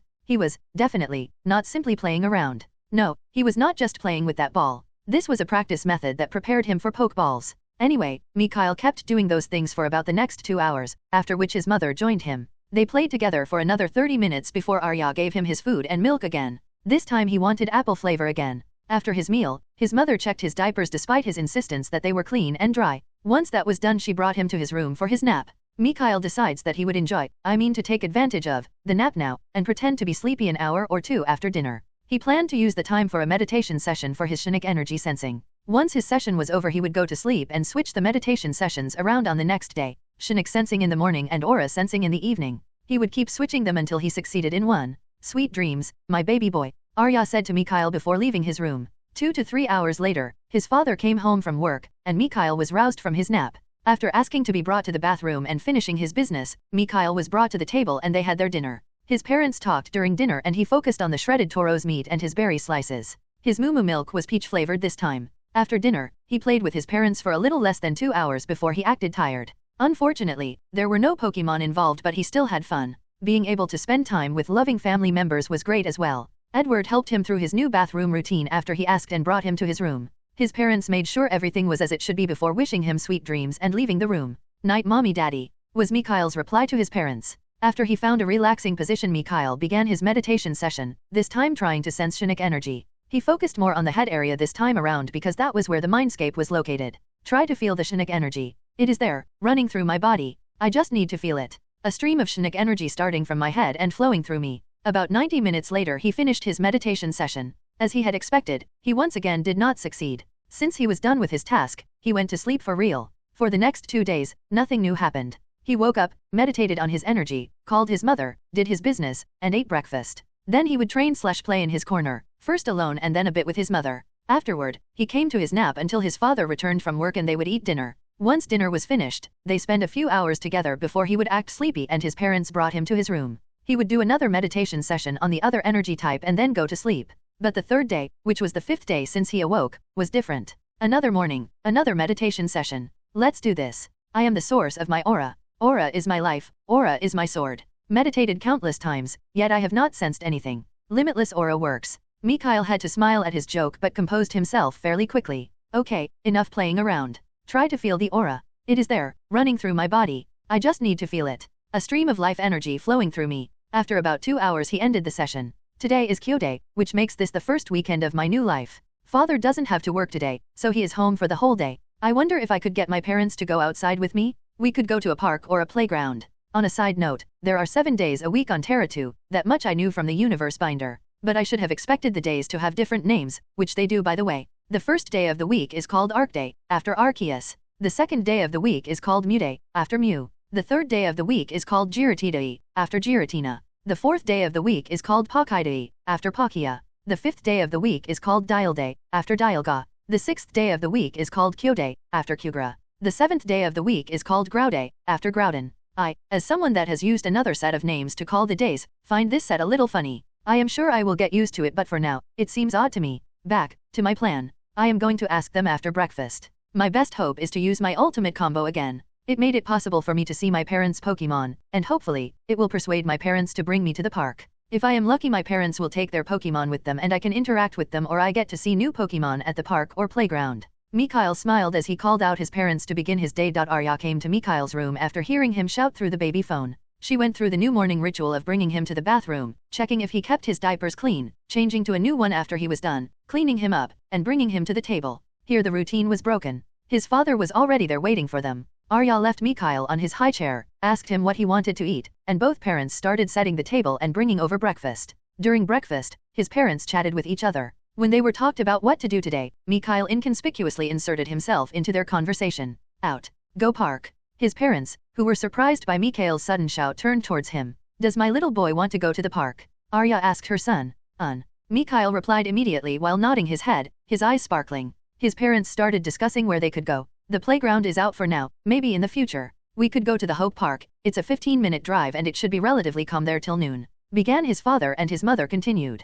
That's a great idea. If we go right after getting ready, we can spend 2 to 3 hours there, and if we pack something to eat for later we can also have a picnic. We should be back for Mikhail's nap if we do it like that. They changed their clothes, packed everything needed for a picnic, and once they were ready drove to Hope Park. Like Mikhail had hoped, his parents took some of their Pokémon with them. Growlithe, the Butterfreeze, and Poliwhirl. His parents found them a nice place to stay and laid out their blankets once they arrived at the park. They set Mikhail down on a cushion and called out their Pokémon. Mikhail instantly focused on Growlithe. He wanted to ride on Agni, but he did not think his father would allow it. Me Agni ride, he said, turning towards his father. Maybe once you're a little older. Edward declined. Let's walk around the park for a bit. Cyan and Emerald can keep an eye on our stuff from the tree across our blanket, Arya said, seeing Mikhail's disappointed face, hoping it would lift his mood. Edward agreed and they started strolling around the park. You can walk in front of us for a little bit, but Agni has to walk by your side. He will make sure you don't get too far ahead or behind of us and keep you safe. Mikhail took the opportunity while he was outside to analyze some of the things they came across. He also wanted to place some of them into his pocket space. Mikhail had once tried to, secretly, place one of the Oran berry slices he got for dinner into his space in hopes that it would be analyzed so that his subdimension could produce them on its own. Unfortunately, the message that a whole Oran berry was needed came back, so that plan failed because he was unable to get unsupervised access to a whole berry at home for now. Constant vigilance, like a certain man, kept saying. The first thing Mikhail analyzed was a clump of grass he tore out of the ground while acting as if he was playing around. Hopefully, the grass here is better than the one in our garden. That one was useless. If it is not bad, I plan to use it for the lawn of my garden. The garden area in my dimension is currently empty and it looks bad, man. Name, wild grass. Type, plant. Quality, none. Faults, none. Uses, contains a bit of plant energy. Can be eaten by herbivore animals as food or used by starving and weak herbivore Pokémon to alleviate their hunger depending on the amount eaten. Well, it is not useless, so I am going to take it. My pocket space can improve the wild grass a bit after examining it. I am not expecting any miracles, so I won't be disappointed. At least my garden will stop looking dead. Mikhail acted as if he threw away the grass in his hand and absorbed it into his space. The space analyzed and improved it right away. Analyzing, wild grass analyzed. Start improving, wild grass improved. Storing seeds in the subspace flora. Planting grass on the lawn area. Process finished. Mikhail would have never thought he would ever be this happy to see green. But here we are. He was happy seeing his garden's lawn full of green grass. He used his observe function on the improved wild grass to see how it had changed. Name, improved wild grass. Type, plant. Quality, lowest/poor. Faults, none. Uses, contains a small amount of plant energy. Can be eaten by herbivore animals and Pokémon as food. At least it fulfills the condition for a quality rating now. Now Pokémon that can eat grass won't starve if I put them in my space. It might seem useless, but this is the first step towards forming an ecosystem. Hopefully I can find some berries that I can take to my space without being noticed soon. Mikhail shrugged. Before he could continue he heard his mother. Don't take anything you find in your mouth, okay honey? We don't want you to get sick. Arya warned him after she saw him throwing the lump of grass away. Agni, warn us if he tries to put something in his mouth. Edward added. No eat. Mikhail assured his parents and resumed walking. He kept observing things he found along the way, hoping to get lucky and finding something useful. Name, stone. Type, rock. Quality, none. Faults, none. Uses, it's a piece of stone. You can throw it at something, just try to avoid hitting a Spearow. He couldn't control himself and started laughing when he read that for the first time. His parents found it slightly weird that he randomly started laughing but chose to ignore it. They simply felt happy that their son was having fun. It is nice to see him having this much fun. We should bring him here more often. What do you think, Edward? You're right, Arya, but because of my work and Mikhail's sleep schedule, we can, for now, only go out like this on the weekends. Besides, it could get boring if we kept coming every week. So, maybe 2 or 3 times a month. He could hear his parents talking. That's true. How about we go to the berry farm next time? I heard they allow others to enter the farm to eat and collect berries once a month. His mother proposed to his father. Yeah, that is a great idea. I know about that one. They do this at the end of every month, so we could go there next week. From what I heard, you simply have to pay for what you want to bring home. I will find out more about the open day, but we can do that next. He heard his father agreeing to his mother's suggestion. Throwing away another pebble he checked out because he thought it seemed different, he resumed his stroll. During their walk, he saw a multitude of wild Pokémon, but unfortunately, his walking partner, Agni, keep them away on orders from his father. Agni was walking by his side, in case he walked ahead of his parents even if the distance never crossed 3 to 4 meters when he did, and Poliwhirl was walking beside his parents. He had seen 4 Pidgey, 1 Spearow, 8 Caterpie, 2 Weedle, 5 Rattata until now. He was really happy seeing all these Pokémon, but he sadly couldn't observe any of them. Every time one of them came near him, Agni would release a warning growl and the Pokémon would retreat, at least most did. The Spearow ignored Growlithe's warning and tried to come over anyway, but it still had to flee after Agni released an Ember move. His mother had immediately tried to make sure he was not frightened by the experience. She hugged him and asked, "Are you okay, sweetheart? Did the Spearow scare you? Do want mommy or daddy to carry you for a bit?" "I okay, not scared. Agni protect. I walk." Mikhail shook his head in denial and showed that he wanted to keep walking.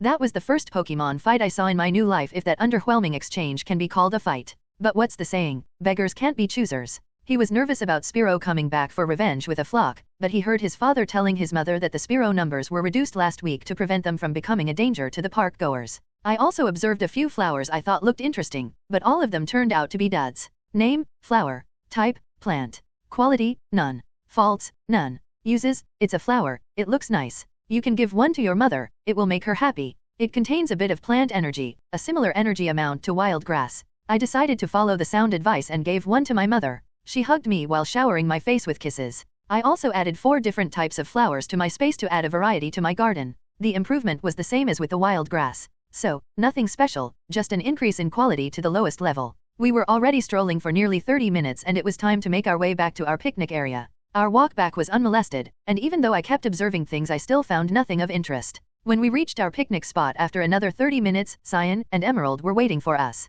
There were 3 sleeping Rattata beside our blanket that probably tried to eat our lunch while we were walking around. I would have tried to touch them to check their status if not for the sleeping powder on their bodies.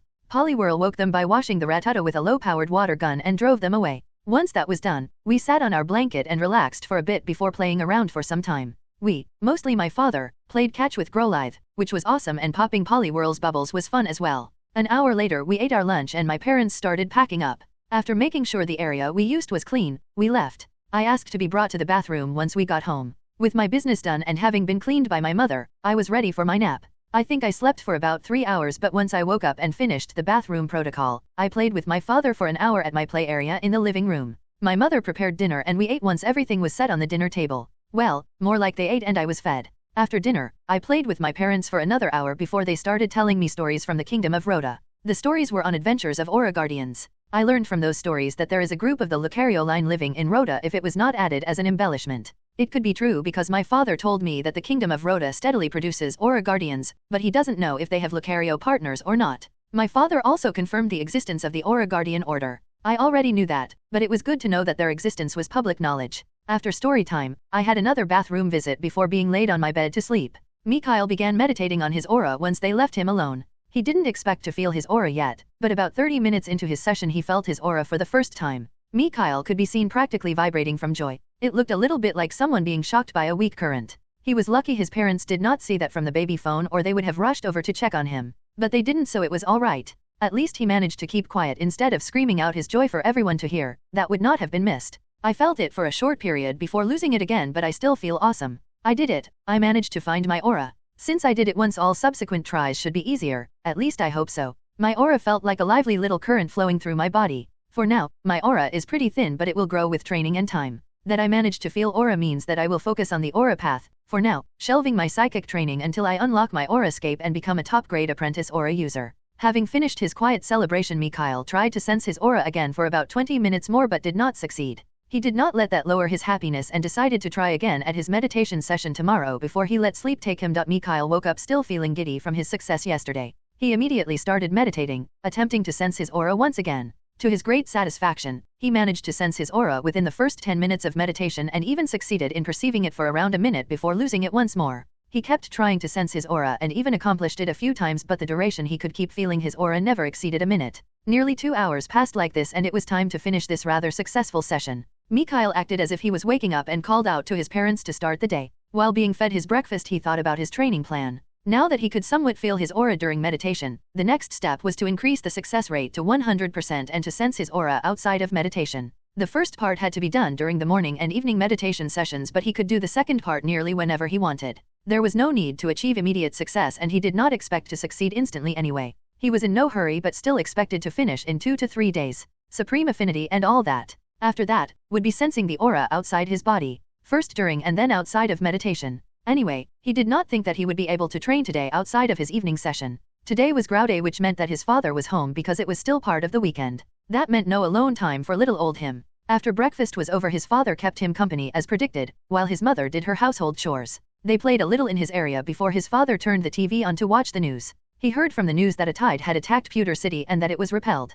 They were giving out warnings that remnants of the tide could be in the area around Pewter City. As soon as his father heard this, he took out something that looked like a smartphone and checked it. Afterward, he called his mother over. "Honey, could you please come here?" Once his mother came over, he continued. "Arya, there has been a tide at Pewter City and a warning has been issued for the areas around Pewter, on the news as well as the Pokémon. I will gather all our Pokémon in our garden to increase our safety just to be sure. Keep an eye on Mikhail while I'm gone, please." Arya nodded, showing her understanding. "Of course. A few stragglers should be no problem for you, but make sure to stay safe either way." Edward left and Mikhail was left alone in his play area. His mother kept an eye on him while she did her work, but there was no one to distract him from trying to sense aura, so he did exactly that. Until the return of his father, Mikhail kept trying to sense aura outside of meditation, but he did not succeed. He seemingly caught a glimpse multiple times but ultimately failed. Once Edward came back, he instructed the Pokémon to be alert and to not leave the perimeter of the house. The rest of the day they spent playing together with his father, occasionally checking his Pokémon. He spent his evening session focusing on reaching a 100% success rate and came close before he decided to sleep.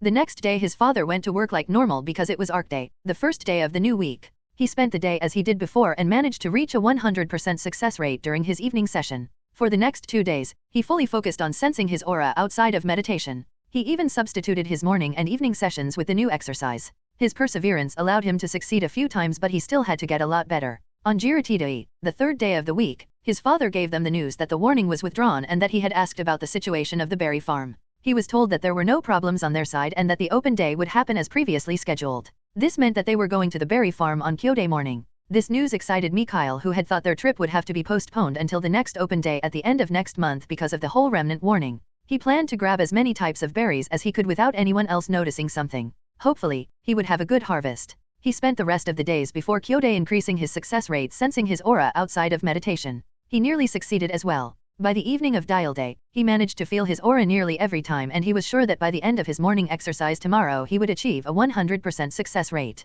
He went to sleep feeling giddy about their outing to the berry farm and his impending success. He was proven right. The next morning, when he managed to sense his aura every time by the end of his exercise despite being excited about their trip. After breakfast they all changed to appropriate clothes and his mother packed sandwiches, his porridge, and their drinks for them. According to his father, tools to gather and store the berries would be provided by the farm. An area with tables and benches was available as well. After making sure that they had everything, Pokémon included, and that nothing that should be off was left on, they left for the farm. The ride took about 30 minutes and Mikhail was shocked by the sheer size of the plantation. They had to pay a deposit for the tools that were provided at the entrance. The tools included a berry bag to store the berries, 2 berry scissors to separate the berry from the tree, and an armband that signaled their security units that they were allowed entry. Here, bird Pokémon were mainly used for security. They kept an eye on people and stopped wild Pokémon, mainly Caterpie and Rattata, from overeating the berries. Yes, they stopped them from overeating and not eating. The farm had a daily quota of berries that could be consumed by wild Pokémon, and only after that quota is filled did they stop the wild Pokémon from eating more. The wild Pokémon seemed to have gotten used to it and they were generally docile and less provoked. Mikhail's parents released their Butterfrees and Growlithe after getting permission to bring them along, then began their walk through the plantation. Mikhail was mentally drooling from all the berries he saw and secretly checked if he had drool coming out for real as well. He might have thought that he was being sneaky, but his parents saw him and merely chuckled. They decided to gather Oran berries first. The plantation was gigantic and only a part was open to the public. The visitors had access to 10 kinds of berries. They decided to go to the Lum, Leppa, and Citrus berry area at the end because visitors could only gather a limited amount of them. Once they reached the Oran berry area, Mikhail started searching for a berry he could take into his space without anyone noticing. His parents started plucking Oran berries from the tree while Mikhail kept looking at the berries on the ground. During his search, he saw a few Caterpie that were eating the berries that fell. He went toward one of the Caterpie while his parents were busy. He planned to scan a few of them while he tried to get berries without being discovered. The Caterpie was docile and did not react aggressively towards his touch. That was normal because Cyan had followed him, he just didn't notice, and was now flying behind him staring at the poor Caterpie that was simply trying to eat. Species, Caterpie. Gender, male. Type, bug.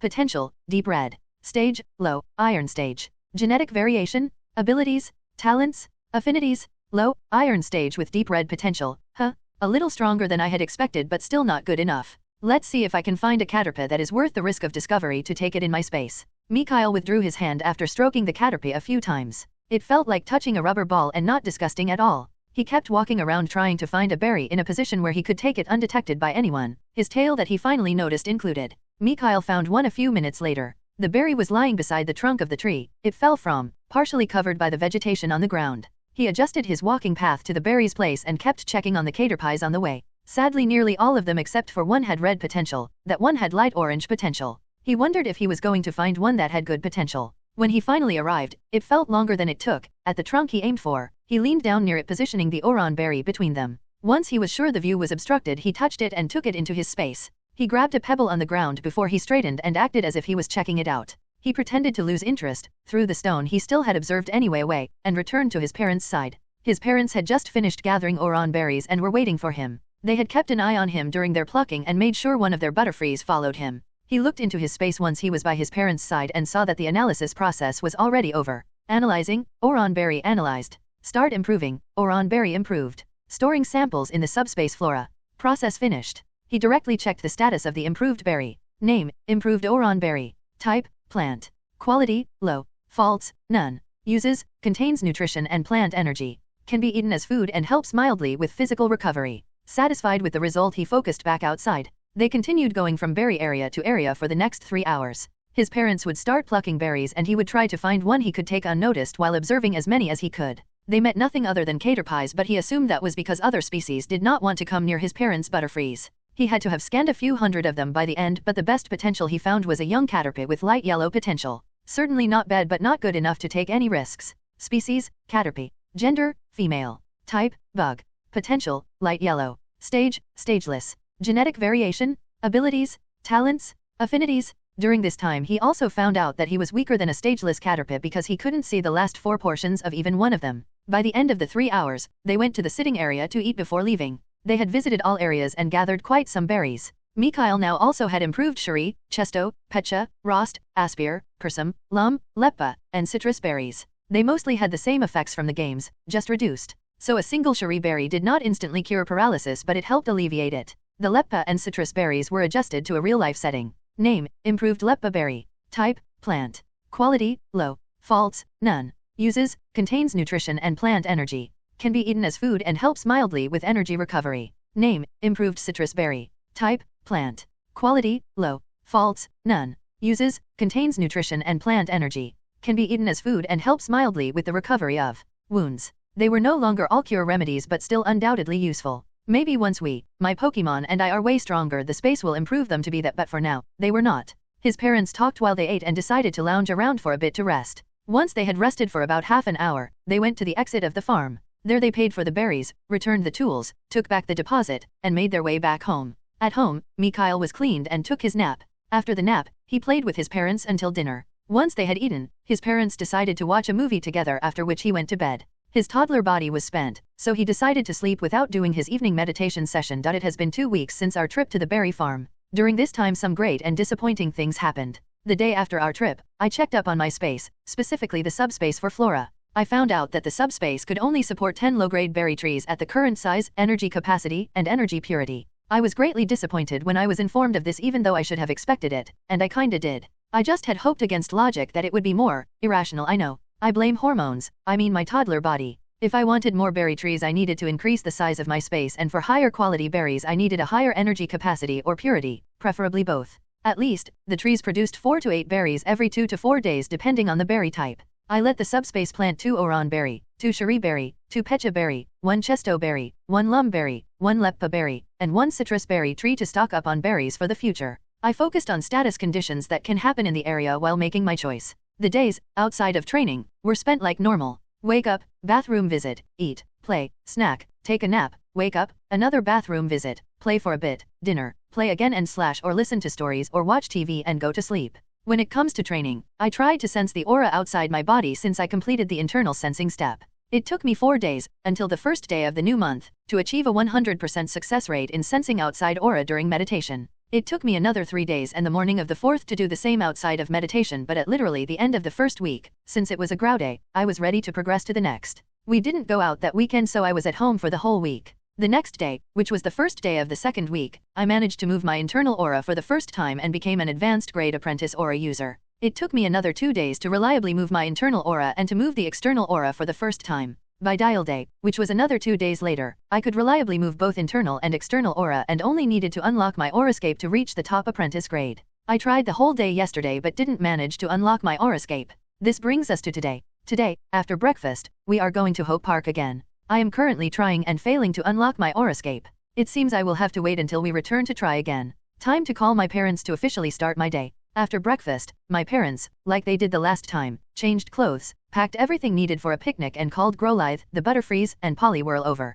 Once they were recalled, we drove to Hope Park. There were more people there this time since it was Grow Day and the people had seemingly decided to spend the last day of the week at the park. His parents went to the same place they stayed the last time, but there already were people there. While there still was enough space for them, his parents decided that it was too crowded and went further into the park to find another less crowded area. They called out their Pokémon before walking deeper into the park. Mikhail's eyes sparkled with delight, like they always did when he saw Growlithe. His parents chuckled when they saw his expression. They saw that he seemed to adore all Pokémon he saw, but his response towards Growlithe was the biggest. They did not know why he was so obsessed with Agni, but found his reactions to Agni simply adorable. During their search for the ideal resting area, Mikhail kept looking out for Pokémon and anything that seemed special or different so that he could identify them. He was not sure if his parents would allow him to touch the wild Pokémon here like they did with the Caterpie in the berry farm 2 weeks ago, but he certainly hoped so. He went to the first Caterpie he saw on the way, that he could reach, to stroke it, so that he could observe it, and to his joy, his parents didn't stop him. They simply told one of the Butterfree to follow him and make sure he was alright. While he was a bit disappointed that the potential of the Caterpie was red, he was already used to that after checking hundreds of them in the berry farm. He was still happy that he could keep checking all the Pokémon they saw during their stay in the park. At least thought so until he tried to touch a Rattata he saw and was stopped by Butterfree. He heard his mother saying, Caterpies are alright, honey, because they cannot accidentally hurt you. They also won't try anything aggressive with Emerald following you, but anything else except maybe a metapod is not allowed for now. He could only accept what his mother said, even if he felt a bit reluctant. Variety was a spice of life, damn it. Always having to look at status screens showing red potential caterpies got a bit boring, but it is what it is. He had to make do with what he had. At least it was always a little exciting when something other than red potential came out. Who knew, maybe he could find a treasure that he could try to take into his space. He could risk taking in a Pokémon at the park where only his parents and their Pokémon kept an eye on him compared to the berry farm where there was also the security to worry about. If not for that, he would have tried to take in the light yellow Caterpie, but a Pokémon disappearing and a berry disappearing were not the same. Especially, when Cyan, his father's Butterfree, was looking over his shoulder every time he made contact with a Caterpie, so he didn't risk it. This time around he could try to create a scene where he distracted his parents and their Pokémon long enough for him to nab a Pokémon, since he had to only worry about them and no one else. But it had to be worthy of forcing him to do his performance. 15 minutes later they had found a place his parents took a liking to, so they laid out their blankets and set down their stuff. During those 15 minutes Mikhail had checked on another 10 Caterpie without any luck. His parents set Mikhail down on a cushion and gave him something to drink. While drinking his juice, Mikhail thought about his body. I am lucky that I only look like 2 years old and that my body is surprisingly strong for its size, or I would have been simply incapable of walking all that distance at the berry farm 2 weeks ago, or even these 15 minutes right now. No matter how small and weak a being here looks, I can't forget that we are living on a planet with 6 times the gravity of the Earth and that this planet has energy floating around that all beings here subconsciously absorb when needed. Being stronger and having more stamina is to be expected. Wait a minute, if I can make use of the fact our bodies unconsciously absorb some energy, then I should be able to use that fact to break through to Tier 1 once my Aurascape is open. Hopefully, that happens soon. There's no reason it shouldn't, for I have fulfilled all requirements. The throne shall be mine. Back to the topic. I seem to have found a fast track to Tier 1, which is great. After they had all drunk something and his parents took out an inflatable kid swimming pool for Poly World, they told him to look after their belongings and started a trek around the park. They didn't leave behind the Butterfrees this time around so that Mikhail could keep touching Caterpies if he wanted to. 1 hour into their walk he had seen quite a few different kinds of Pokémon, even if he could only check up on the Caterpie. There had been no one with higher than deep orange potential. Pidgey, Spearow, Rattata, Centaurette, Oddish, Hoppip, and not to forget Caterpie were some of the species he saw. There were also more Pokémon around than the last time. Curious as to why, he asked his father, even if he had an inkling of the reason. Daddy, why more Pokémon? Before less. His parents smiled at him, happy at his observation and curiosity. The last time we came here, we walked around the outer parts of the park. This time we are trekking a bit further inside. There is also Agni. Agni can release an intimidating aura. During our last visit, Agni released a small bit of that intimidating air to keep most Pokémon away. Those Pokémon you saw were the ones who could ignore the slight atmosphere he was releasing. This time Agni is using his ability to simply warn the stronger and aggressive Pokémon to stay away, was his father's answer. Whoa, Agni strong, said Mikhail while thinking. What the hell? It seems Agni has, if not complete, nearly complete control of his intimidate ability. He actually can decide how much of his presence he wants to release and even who he wants to target. Just how strong is this Growlithe? Grow. Came from Agni, who seemed to say leave it to me. They continued their stroll for another 30 minutes when one of the pebbles Mikhail checked showed a surprising status screen. Name, Hardstone. Type, Rock. Quality, low. Faults, none. Uses, it's a small boulder that has been compressed until it became a pebble. Contains some compressed rock type energy, increasing its purity. Can be used as a supplement to help rock and ground type Pokémon. As soon as Mikhail saw that he was over the moon, who would have thought that one of the stones he kept checking would truly be something useful? He simply did it because he could not check other things and it took no effort. He started dancing to express his joy and his parents laughed while saying he was cute. No one noticed the pebble in his hand disappear, since they were distracted by his dance. After his dance, they decided to walk back to their picnic area. Mikhail focused on his space during their walk. Analyzing, Hardstone analyzed. Start improving, currently cannot be improved. Storing Hardstone in the subspace minerals and material. Hardstone can be replicated in the subspace. Process finished. He was happy to see the message. He had already guessed that it could not be improved right now. Since it was a mineral, it could only be improved by using more or purer energy, which he currently did not have. Still, he was satisfied. At that moment he felt a stirring of his aura in his heart area. Using this chance he moved his aura everywhere in that area. When his aura moved to the middle of his heart he felt his Aurascape unlock, which was awesome. While this was great, it was also strange because he had moved his aura there before. It seems his happiness triggered some condition that was needed to unlock his Aurascape. He inspected his Aurascape while trying to act normal and not start another dance. He was a top-grade apprentice aura user now. His Aurascape was empty, which was to be expected since it just opened. He did not want to get distracted right now, so he decided to carefully look over his Aurascape once they were home. During their walk back Mikhail just kept walking at the side of his parents.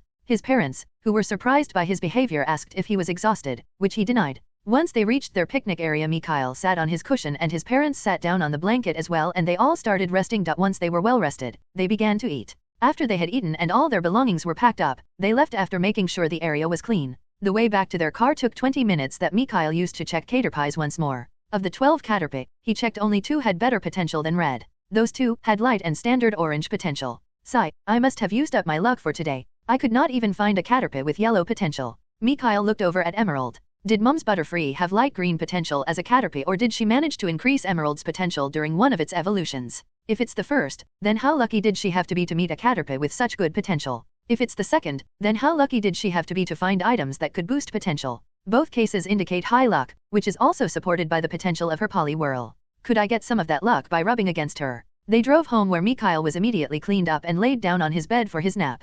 After his nap, Mikhail finally focused on his aurascape.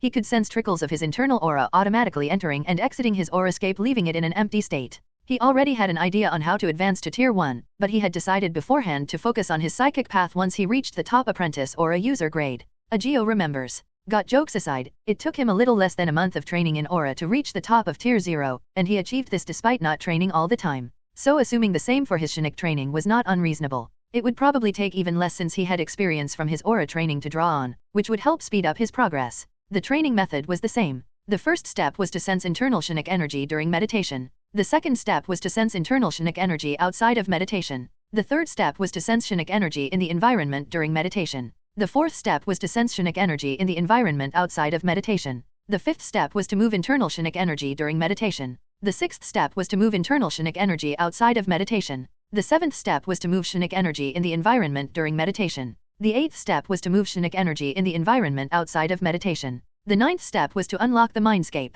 He called it 9 simple steps to the peak of Tier 0. I will start with the first step right now, and hopefully, I will be finished with this step by tomorrow night at the latest. Mikhail adjusted his position on the bed to a more relaxing one and started meditating. He tried to sense the Shinik energy inside his body and managed to do so a few times. His experience with aura truly helped him, as he simply had to sense for another type of energy that focused on his head area. He now had to learn to separate the two and to focus solely on Shinik energy. He had to do so until he managed to sense only Shinik energy every time. Being able to sense only what you were trying to sense was important and had to be ensured. By the time he decided to finish his session, he had achieved a success rate of about 50%. After he ended the training session, he called out to his parents. Once he was brought to the living room, and yes, he was still being carried down the steps because he apparently could go on 3-hour treks in the park, but climbing down the stairs on his own was too dangerous. He was not complaining, not really. In truth, he felt grateful towards his parents and their care for him. Anyway, back to business. He played/trained a bit in his play area doing his stretching moves, while his parents brought dinner to the table.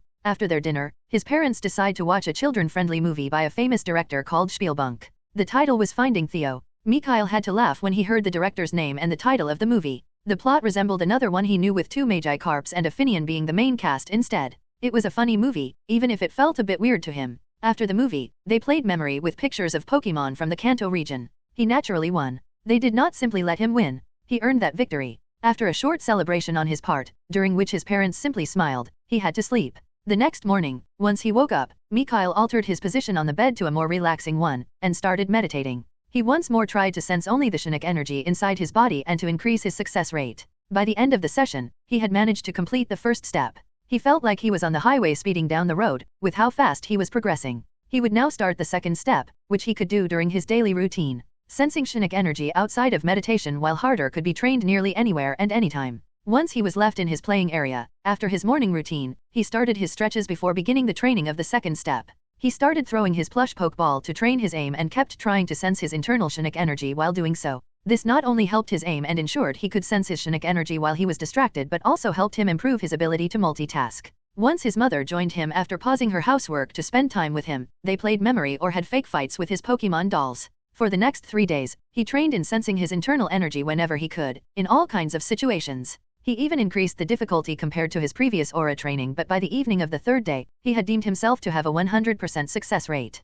He managed to sense his internal Shinik energy even when focusing on the TV and laughing. After his accomplishment, he decided to start with the 3rd step the next day, foregoing any more training for that night. The next day, which was Dial Day by the way, he started trying to sense Shinik energy in the environment during meditation. By the end of his morning meditation session he had managed to sense the energy a few times, and by the end of his meditation session the morning after, he had finished with the third step. Since it was the weekend once more his father had no work. After breakfast, his father said to his mother that he is going to take Grow Live and hold a training session to go over his techniques. I come to see Agni train. Mikhail wanted to join his father because he wanted to see how they trained, but he was shot down by his father. Sorry, little guy. Agni's training is going to be too dangerous for you to be around. We would not want you to get hurt by a flying splinter or something else by accident. Seeing Mikhail's disappointment he added, but I am going to go through Cyan's moves tomorrow and you could join that one if you want to. Mikhail practically glowed because of his happiness. I watch Cyan. The rest of the day went like always except for him trying to sense Shinnick energy outside of meditation.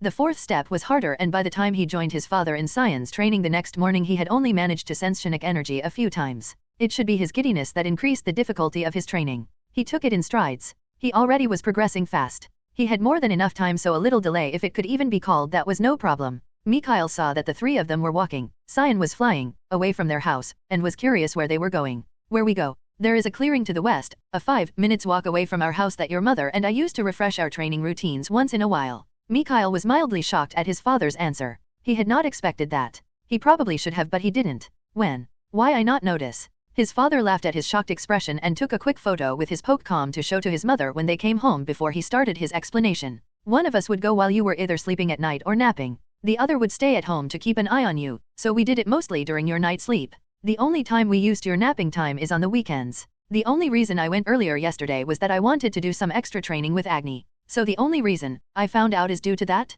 I understand. Mikhail nodded. A few minutes later they reached the clearing. It was not too wide but still big. What he wondered was why he saw no wild Pokémon on the way here, except for the Pidgey and Spearow in the sky. There should have been way more. Why no Pokémon? We walk. I know see Pokémon. His father answered him with a smile. Most wild Pokémon on the route to the clearing and area know about your mother and me. We have their acknowledgement. So seeing you together with me, they decided to keep their distance to avoid provoking me. Not to mention Cyan flying around us. Oh, I understand. His father got a stern look on his face. Mikhail, while we are doing Cyan's training you are not allowed to leave my side. Walking around on your own is strictly forbidden. We don't want anything to happen to you, so just watch from beside me. Do you understand? I understand. Good. Turning to Cyan, Edward said. We're going through all your main attacks, the others will be left for next time. Let's start with your status moves.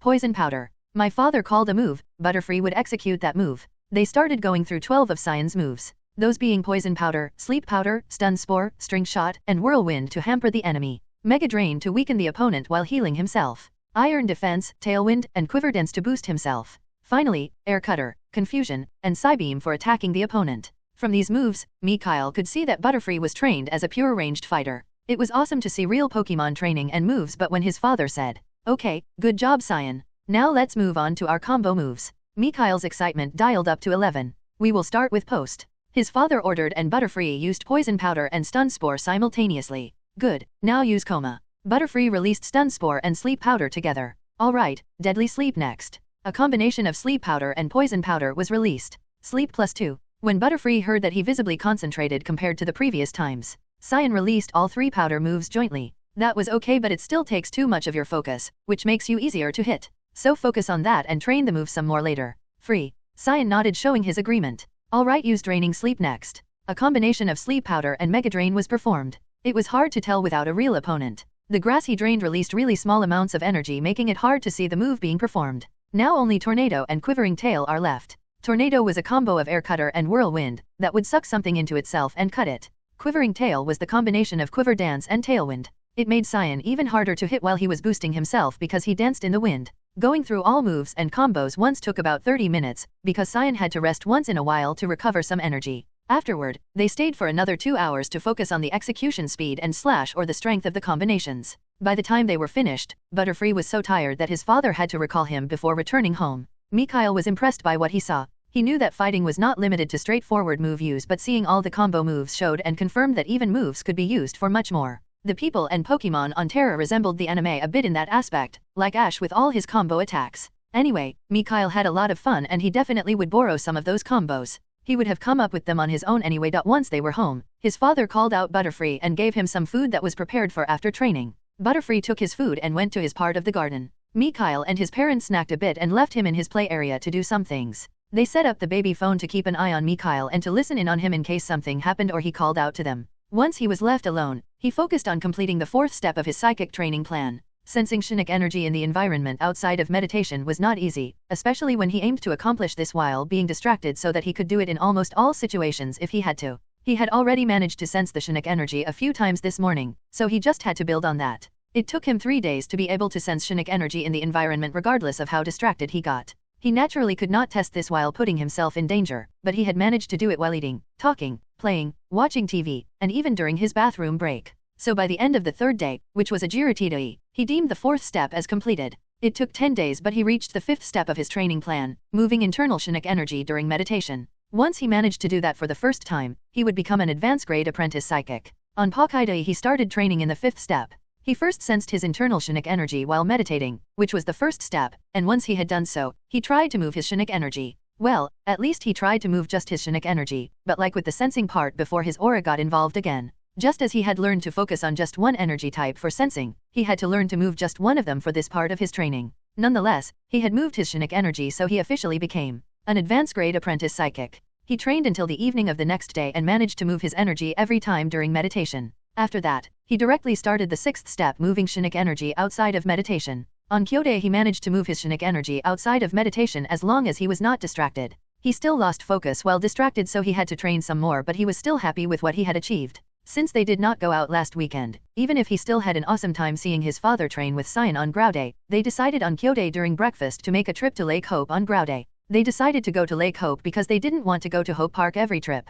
Man, the guys in charge of this town sure love to add Hope before or after everything. Hope Park, Hope Berry Farm, Lake Hope. What am I going to hear next? Hope Hill. They packed everything needed for their trip, including a portable grill and a fishing rod. There were many Magi carp in Lake Hope, like in nearly every body of water, and his parents were planning to catch a few to grill them. Magi carps were seemingly the main source of aquatic Pokémon meat on Terra. After recalling Growlithe, Poliwhirl, and Sturyu to bring them along as well, they drove off. Cedra didn't want to join them. The drive to Lake Hope took nearly 30 minutes and the first impression Mikhail got of Lake Hope was that it looked great. The surroundings were clean and it looked like a green canvas with a sparkling blue circle in it. There were some trees in the area but it was mostly grass. They found a place to set up everything and called out their Pokémon. Arya lay down on the blanket and Growlithe lay down near her. Poliwhirl and Sturyu jumped into the water before Mikhail had the chance to touch Sturyu. Edward took a chair for himself and the kids' chair for Mikhail and set them up by the water. After that, he set up an inflatable pool and called Poliwhirl over to fill it. He said it was for the catches. Then he put a small chilled metal container with soft drinks and another with bait beside them and took his fishing pole and its holder. Edward set up the rod holder, cast the line, put the rod into the holder, he put on a hat to block out the sun on both our heads, and after that we sat down on our chairs. Mikhail wondered about one thing. Why rod? Rivers catch? He asked while tilting his head. Ha ha ha ha. Mikhail, my boy. Fishing is more about the process, the result comes second. I'm sure Rivers could catch way more Magi carp in 10 minutes than we could with a fishing pole in a day. But like I said, fishing is about the act of fishing. How many Magi carp you catch or how fast is secondary. You cast your line, relax on your chair enjoying the sun and environment, or you could read a book if you want. Occasionally sipping a cold drink while relaxing, that is how you enjoy fishing. And once your rod moves, you jump out of your chair and go into fisher mode, trying to reel in whatever got caught. Mikhail looked a little perplexed but nodded anyway. I understand. Wow, it seems Dad is quite enthusiastic about fishing. I did not expect that. Just 5 minutes later the rod moved. His father managed to reel in his catch-in and it turned out to be a Magi carp. In the games and anime, Magi carp were shown as the most useless Pokemon in existence, but on Terra, they were not. A Magi carp, if it was trained correctly or survived long enough in the wild while training by itself, could become strong as well. At least it was like that according to what his parents said, and in the stories they told. His stored knowledge had a tidbit or two that supported their claim. So while the average Magi carp was weak, they were not useless. Back to his father's catch. Mikhail didn't know what the average size of Magi carp is on Terra, but in the games, it is 0.9 m and weighs 10 kilograms. The Magi carp his father caught was by his estimation about 1.0 meters long and seemed pretty heavy. His father observed the Magi carp a bit. You managed to become quite big for a Magi carp as young as you are. Good job, and try to not get caught again. Seeing his father about to release the Magi carp into the lake again, Mikhail reached out to touch it to observe it. It felt like fish skin, just a bit harder. Species, Magi carp. Gender, male. Type, water. Potential, light yellow. Stage, stageless. Genetic variation, abilities, talents, affinities. Not bad, its potential is good. His father released it into the lake again. Why release? Mikhail was curious. That Magi carp was relatively young but already quite big. That means it was giving its best to grow. We don't need too many magi carp, especially big ones. Our goal is 5 or 6 smaller, old magi carps. His father explained. How to know age? Mikhail showed his understanding before asking another question. The age of a magi carp can be seen by its scales. The brighter the orange, the younger, and the darker the orange, the older it is. The size of a magi carp is a good sign of its strength. Being bigger does not always mean the magi carp is stronger, but most of the time it does. After that enlightening talk, they continued their fishing. During the times they waited for a magi carp to get caught, he tried to accomplish the 6th step of moving his internal Shinnik energy outside of meditation. During the next 30 minutes they caught 7 magi carp and he observed all of them. 6 of them had red potential and 1 had a light orange potential. Of the 7 magi carp, his father released 6 of them. The one he kept was 0.7 m long and had a burnt orange color. They spent the next 2 hours fishing and put another 4 magi carp into the pool. Mikhail had scanned about 35 magi carp during that time, and the best magi carp he saw had orange potential while 2 others had light orange potential. Every other magi carp had red potential, showing how rare, even, the light yellow potential magi carp his father had first caught was. From all the magi carp he scanned, he managed to temporarily confirm his father's explanation about their size. He even managed to find a magi carp that was weak enough for him to get his first full observation. Species, magi carp.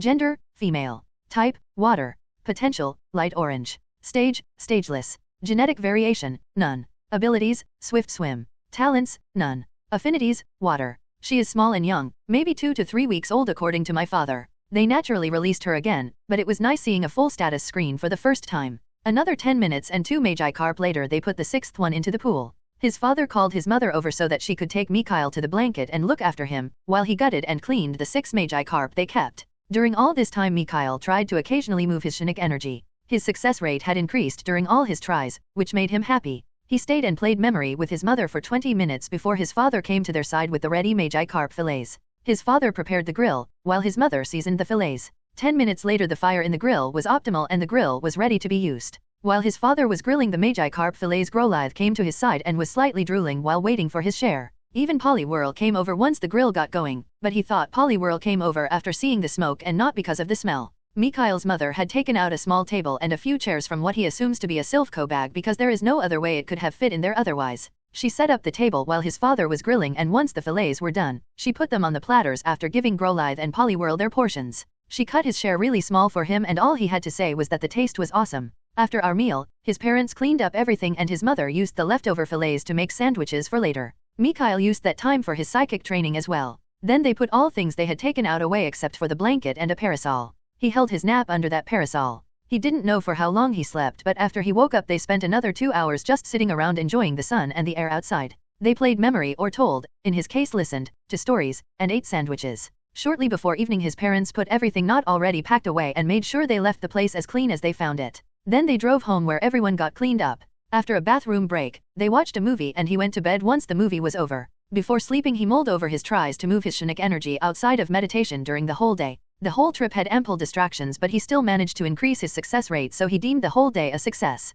Mikhail was sure he could finish the 6th step tomorrow. With that happy thought, he fell asleep. When Mikhail woke up the next day he wanted to finish the 6th step as soon as he could. Since he had to train while distracted, he decided to call his mother right now instead of meditating for 2 hours like he usually does. He looked at the clock in his room. He did not want to wake up his mother too early and saw that it was 8:30 a.m. She should be up by now, methinks. He called out to her and began his training. He used the bathroom break, his breakfast, the time he stretched and played, as well as the time he played with his mother as distractions while he tried to move his Shinnik energy. By the time his nap time had arrived, he was pretty sure he had succeeded in completing the 6th step. He decided to use the rest of the day to make sure and begin the 7th step the next day. Before going to sleep that day Mikhail felt satisfied with his progress. His tests had shown that he could now move his Shinnik energy anytime he wanted to. He had managed it while playing with both of his parents and while watching TV. All in all, he thought it was a great start to the new week. He spent the next 2 days moving the Shinnik energy in the environment during his meditation sessions. By the evening session of the 2nd day, he felt that he was done with this step.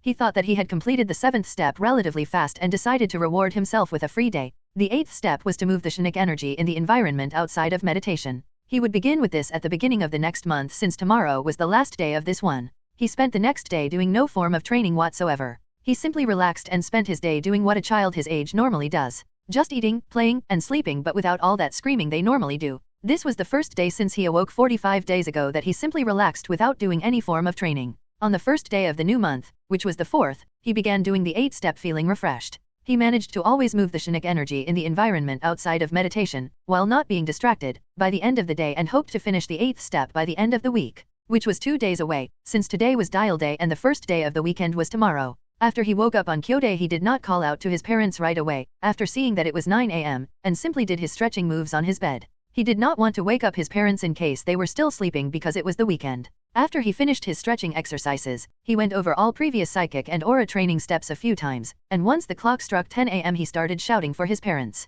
They had their breakfast and his parents decided that they were all going to the Hope Mall today. Another Hope something. It looks like the Hope Club is growing. I know Hope Hill is somewhere out there. After they were ready, they drove to Hope Mall, which was apparently near the center of Hope Town. It took them 15 minutes to arrive there and another 15 to find a parking lot. Mikhail was excited because this was his chance to scan quite the wide range of materials. He might not be able to take them into his space, but he would find out information on them and see their value. The mall itself looked a little larger than he was used to. There was an area designated for Pokémon fights on the right side of the entrance, which was something he saw for the first time. The mall had 7 floors and every floor had stores in them. On the first floor were a Poke Center, a Pokemart Plus, a supermarket, a cafe, and a sitting area. The second floor only had a Silphco, Devon, and 3 Pokémon League-owned stores. The third and fourth floors had cloth and accessory stores. The fifth floor had all kinds of home and outdoor equipment stores. The sixth floor had entertainment venues, like a bowling hall and a movie theater. On the 7th floor were the restaurants. Mikhail was told that they had 4 places they were planning to visit. The supermarket, the Pokemart Plus, which was a Pokemart just bigger and with a wider variety of products. One of the League-owned stores, specifically the one for Pokemon materials, and lastly a restaurant. They first went to the supermarket, where Mikhail managed to learn of the purchasing power of the local money. He had heard that the money on Terra was called Poke just like in the games, but he had no idea how much 1 Poke was worth. Now he knew. From what he saw in the supermarket, a piece of bread or a 2-liter bottle of water cost 1 Poke. This was roughly equal to the dollar or euro from his previous life. His parents bought food ingredients, snacks, and drinks at the supermarket. All purchases were put in a bag of holding. Sorry, I meant a Silphco bag. Surprising for him, but now that he thought about it, not so surprising, was that the supermarket only had animal meat. They also sold no berries. Those he saw at the Pokemart Plus they went to. He was surprised at the prices he saw, but he probably shouldn't have been. He organized the prices he saw in his mind. A single Pokeball costs 100 Poke. A Great Ball costs 500 Poke. An Ultra Ball costs 2000 Poke. The price of a Pokeball and Great Ball is cheaper than in the games, but the increase between balls is higher, which leads to an expensive Ultra Ball. A potion costs 200 Poke. A Super Potion costs 800 Poke. A Hyper Potion costs 3000 Poke. Like with the Pokeball, the price of potions is cheaper or equal to the games depending on the game. The increase between models is high as well, leading to such high prices. They also don't sell any max potions or full recoveries, at least I haven't seen any. At least these work on humans as well. An Antidote costs 200 Poke. A Paralyze Heal costs 200 Poke. An Awakening costs 250 Poke. A Burn Heal costs 350 Poke. An Ice Heal costs 350 Poke. A Full Heal costs 1000 Poke. Except for the Full Heal, the status condition healers somewhat fit the games, even if Burn and Ice Heal are a bit more expensive. Full Heal is much more expensive, but it seems to heal multiple afflictions, so that kinda evens it out. A Revive cost 15.000 Poke. When I saw that one I was shocked. Here the Revive does not revive your knocked out Pokemon, and it certainly did not revive dead ones. But it was used on Pokemon in critical conditions. On Terra, Revive seemed to seal wounds and stabilize the Pokemon till it could be treated. It was used to prevent Pokemon from bleeding out, dying due to internal bleeding, or organ failure. Those were the most important ready-made products he saw. I, naturally, used Observe on what I could, and I found out something interesting thanks to this. Name, Potion. Type, none. Quality, low. Faults, none. Uses, contains nutrition and mixed energy. Can be sprayed as well as ingested, and helps mildly with physical wounds and recovery. It is recommended to spray the potion at the afflicted area for wounds. And name, Super Potion. Type, none. Quality, low. Faults, none. Uses, contains nutrition and mixed energy. Can be sprayed as well as ingested, and helps moderately with physical wounds and recovery. It is recommended to spray the Super Potion at the afflicted area for wounds. The important part is that both potions possess a quality, the same quality. This means there have to be potions of higher quality. The conversation I had with my father confirmed that. He explained that stronger Pokemon needed better potions. Daddy can heal Agni. That is what I asked while pointing at the potions. My father shook his head. No, those don't work on Agni anymore. Potions of this quality work only for low, silver stage Pokemon and below. You don't know what that is yet, but let's just say these work only for Pokemon weaker than Agni. My eyes shined when I heard his explanation. Agni strong. This not only confirmed the existence of higher quality potions, but also showed that Agni was above the low, silver stage at least. Back to what I saw here. There were also selling berries, vegetables, and Pokemon meat. The vegetables they sold were of the energy-rich variety. The berries available have a price range from 25 to 250 poke per piece. The oran berry costing 25 poke and the leppa berry costing 250 pokes. I could not decide if that was expensive or not knowing their effects. But what I knew was that I had a money printing machine called Subspace Flora. Pokémon meat was sold by the kilogram, kg. The price was divided by the Pokémon species and its stage as well. Stageless Pidgey meat cost 80 poke per kg. Iron stage Pidgey meat costs 200 to 400 poke per kg. These two were always available. Bronze stage Pidgey meat costs 1000 to 3000 poke per kg. This was limited by supply. The general rule for Pokémon species that were abundant was, stageless ones have a 2-digit price. Iron stage has a 3-digit price and bronze stage has a 4-digit price. The rarer species were naturally more expensive. The same counted for limited supplies. His parents bought some medicine, Moo milk, Moo cheese, and meat at the Pokemart Plus. By the time they left the mart, Mikhail, who had done his training in the 8-step the whole time since they left their home, was feeling happy. He had ample distractions until now, especially in the Pokemart, but towards the end, he still had managed to move the Shinik energy in the environment without fail. If he could keep that up until they returned home, he would deem the 8th step complete. That would be one day earlier than he had assumed he would finish, which was a pleasant surprise. He kept going at his training while they went to their next stop. At the Ligon store, his father commissioned a saddle and harness made from Toro's leather that fit on Agni for Mikhail. This way you can ride on Agni as you wanted once you're two. Mikhail couldn't control himself and ran to his father and hugged him. Daddy, thanks. Love you. His mother kept shooting photos and cooing. Mikhail finally let go after a minute while feeling doubly happy. 1. Because of the saddle. And 2. Because he was trying to move the Shinik energy outside during that moment and still succeeded. If that had not prevented him from doing the 8th step, then nothing else he could do without putting himself in danger could. He could say the training was complete and only unlocking his mindscape was left. After they left the shop, they went to a restaurant. His parents chose called Pidgey's Roost, which you would never guess served Pidgey in all forms. His parents ate Pidgey burgers with fries and he had a toddler menu with small, thin Pidgey stripes and mashed potatoes. Leaving the restaurant, they went to the sitting area to relax a bit before returning home. Once they were home, Mikhail had his nap and afterward played a bit with his parent before they had dinner. They watched another movie by Spielbank called Arcanine King. You could never guess what the movie was about. Mikhail was extremely amused by this. Would Disney try to sue them across realities if they knew about it? I'm not too sure. Could be. Mikhail was brought to his bed and slept after deciding that he was officially finished with the 8th step and hoping he could unlock his mindscape tomorrow so that he could start the next week trying to reach tier 1. As soon as Mikhail woke up, he started trying to unlock his mindscape. From his experience with the Aurascape, he assumed that his mindscape was located either in the center area of his brain or head. He now had to circle his Shinik energy in those places and hope that he unlocked his mindscape. As far as the trigger he needed to unlock it was concerned, Mikhail hoped that he had already fulfilled it. After 5 minutes of circulation, it became apparent that he did not. He had covered every spot in the center of his head and brain, as well as every other spot in his head area just in case his assumption on his mindscape's location was wrong, but nothing. After another 30 minutes, he was getting a bit frustrated by his failing attempts. After another hour he was more than a bit frustrated and decided to stop for now and officially began his day. During the rest of the day, he would occasionally try to unlock his mindscape and fail. It all accumulated until he finally snapped near the end of his evening session. Mew, damn it. Just unlock already, for FK's sake. I don't want to waste another day trying to unlock my mindscape. I still have to absorb energy into my scapes to advance to tier 1 and train the abilities I will gain after advancing. I need to get stronger so that I can keep myself safe while going out once my body matures to its 4 to 5 years old look, and that is going to take a while. The more time I waste, the more I delay my first excursion. I have to be able to at least run away and hide if I need to, even if I only plan to visit the outskirts of Viridian Forest bordering Hope Town and other less dangerous areas. Which I can't do, if I don't reach tier 1, and I can't do that if I don't absorb energy into my scape. Which I can't do, if I don't unlock my FKing mindscape. Because even now I can't bring myself to just use my Aurascape and Aura to advance to tier 1. I still want to maintain my plan of advancing after unlocking both. This increases my frustration even more because I am doing this to myself. I don't even really have to hurry because I have more than enough time, but my eagerness to go out as soon as possible, to start my adventure, to take my first step to the top is pushing me. Mikhail, who was ranting, noticed a disturbance in the force. Ahem, he meant in his Shinik energy. It felt like the time he unlocked his Aurascape. He immediately focused on his head and sensed that it came from the center area of his brain. He guided his Shinik energy to that place and subsequently unlocked his mindscape. Theo. Who would have thought that ranting would help me unlock my mindscape? Who knows why it worked? I don't. For my Aurascape it was happiness, but during my rant, I went through a multitude of emotions from frustration, anger, eagerness to ambition. I'd like to think that it was my ambition, but I can't be sure. It could have been a blend that was needed for all I know. But now that I have unlocked my mindscape, I will have to split my training time between Aura and Shinik energy again to see which one advances first. Once the first path advances, I can advance the other as well, before I start to train in the first one. It's time I slept. I need to be well rested for my training tomorrow. Mikhail went to sleep feeling happy that he became a top-grade apprentice psychic, and eager to reach Tier 1 and gain superpowers, the abilities of his training paths. Once he woke up the next morning, on Arc Day, he started trying to absorb aura into his aurascape.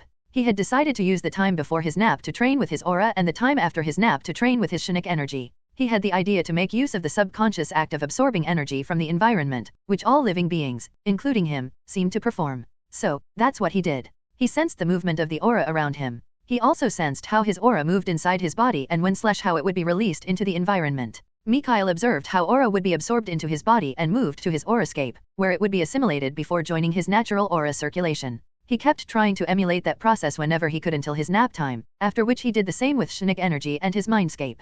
He did this for the next 2 days without success. He was not frustrated by this, because he could see himself improve. During his evening training session on Jiratidai, which was the 3rd day since he started, he finally succeeded. He managed to absorb Shinnick energy into his mindscape and became a Tier 1 psychic. He, first, moved the Shinnick aura in the environment to his body. Because it was harder to absorb the Shinnick energy into his body on its own, he used the release method he observed from his body to release some of his Shinnick energy outside and help the outside energy into his body. Once that was accomplished, he escorted the outside energy to his mindscape with the help of his own. Achieving all this took him 3 days and he still had to fine-tune and perfect this process. But he nevertheless succeeded and became a qualified psychic. He could feel the difference immediately. His mind was clearer and his thoughts flowed faster, due to the minor computing boost he gained right upon entering Tier 1. He also directly gained the ability to feel minds as well as mind intrusions, but he could not test them yet. For now his sensing range was too short to feel the minds of others not directly beside him and there was no one trying to enter his mind, at least he hoped so because he could not feel anyone trying to enter.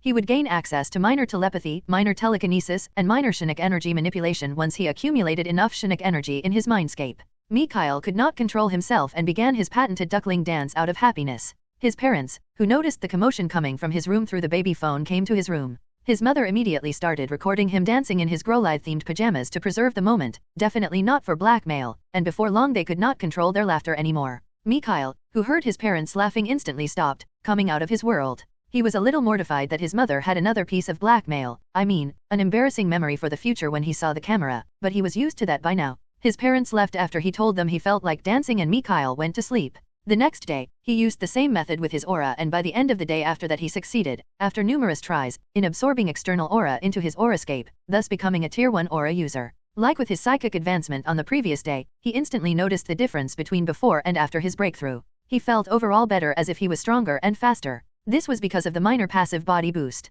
He also felt less tired compared to before, which was thanks to the minor passive regeneration he gained. Besides those two, he also gained a minor emotion sense that he could not use because his sensing range was too small, like with his ability to feel minds. Just as with his other psychic abilities, he would gain access to a minor passive aura sense, a minor aura speech, and minor internal aura manipulation once he accumulated enough aura in his aurascape.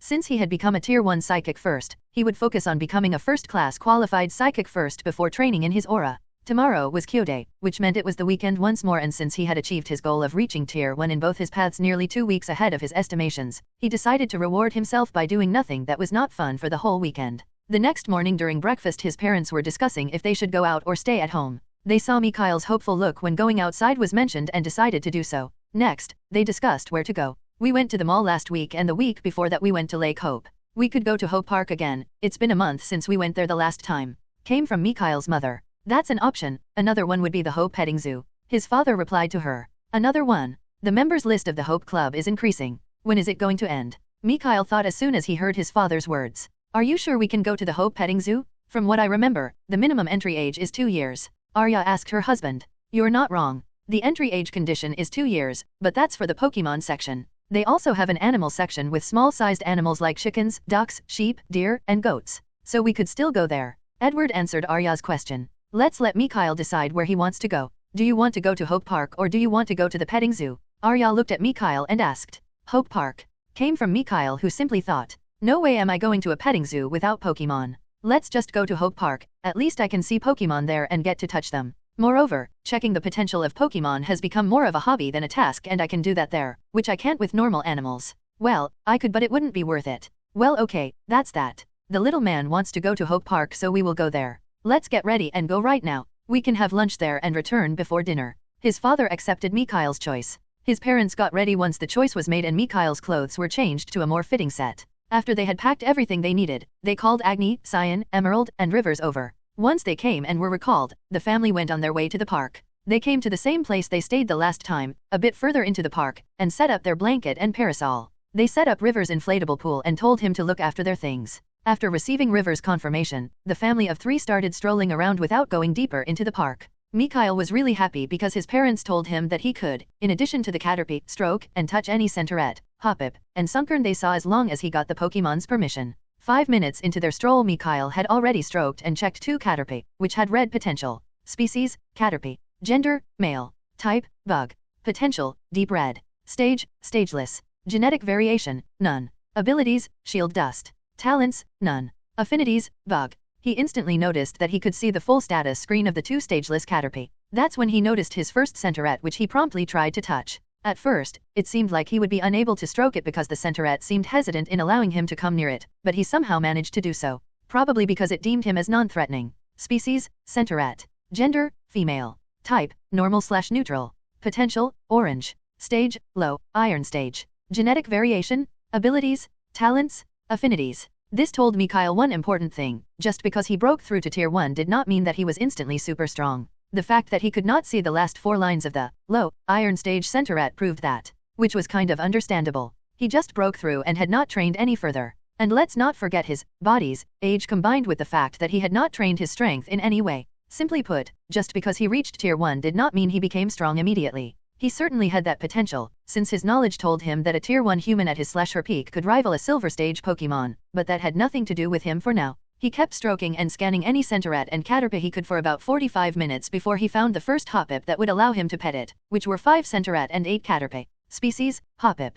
Gender, male. Type, grass/flora, flying/air. Potential, deep red. Stage, low, iron stage. Genetic variation, abilities, talents, affinities. What he learned from all the status screens he saw during this time was that he could, with his current strength, see 90% of the time the full status screen of stageless Pokémon, which was not bad. He was excited to scan more Pokémon and hoped to at least check one Sunkern during this trip. Since he had the permission of his parents to pet one, he felt like he had to make use of it. Mikhail kept looking out for any Pokémon he could touch and scan while continuing their stroll with his parents. Mikhail and his parents walked around for another 30 minutes before they came to a clearing with a small pond in it. There was a multitude of Pokémon drinking water or relaxing in and around the clearing. He could see some Poliwag playing by the pond, which was great. He hadn't seen any on their trip to Lake Hope. His father had told him that there were members of the Poliwag line in there, but none had come around their picnic space. They had caught nothing other than Magikarp while fishing, but that had been deliberately done by his father. He had used bait that was really attractive to Magikarp and less attractive to anything else to make sure they got only Magikarp.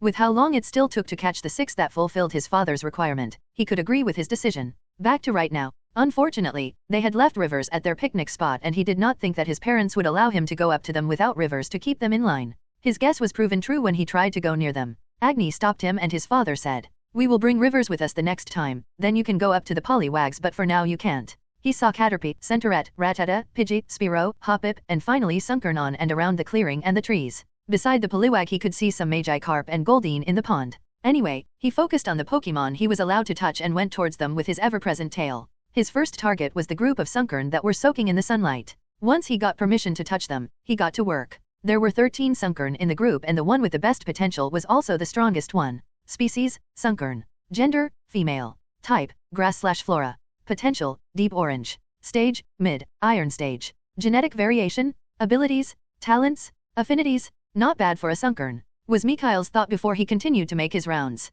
He checked on about 20 Caterpie before he made the Hoppips his next goal. Amongst the Caterpie, the best potential he found had surprisingly light yellow potential. When he started contemplating if he should abduct, "Sorry, I meant to invite the Caterpie into his space," he felt Emerald stare on him and decided otherwise. "I will be back," were his thoughts before he checked out the Hoppip. He had to jump a bit to touch some of them, as they seemed to think that it was funny to see him jump about to reach them, which his laughing parents seemed to agree on. His mother had her trusted camera out and was filming him while laughing. The Hoppip with the best potential turned out to be a youngling of whom he managed to get a full status screen. This was also the best potential on a Hoppip he had seen until now. Species, Hoppip. Gender, male. Type, grass/flora, flying/air. Potential, orange. Stage, stageless. Genetic variation, none. Abilities, chlorophyll. Talents, none. Affinities, grass/flora, air. After he was done jumping around, he focused on the last group he was allowed to come in contact with, the Centauret. He had pet around 6 Centauret when he noticed a group of 3 Centauret near the pond. It looked like a couple with their youngling. The special thing about them was that even from his location, he could tell that one of the center rat was the biggest one he had seen until now. While he came near them, he estimated that it was 1.2 meters big compared to the average 0.8 meters. Ellie gasped. And that was not even the biggest surprise. The youngling had a different color and a slightly different look compared to its parent.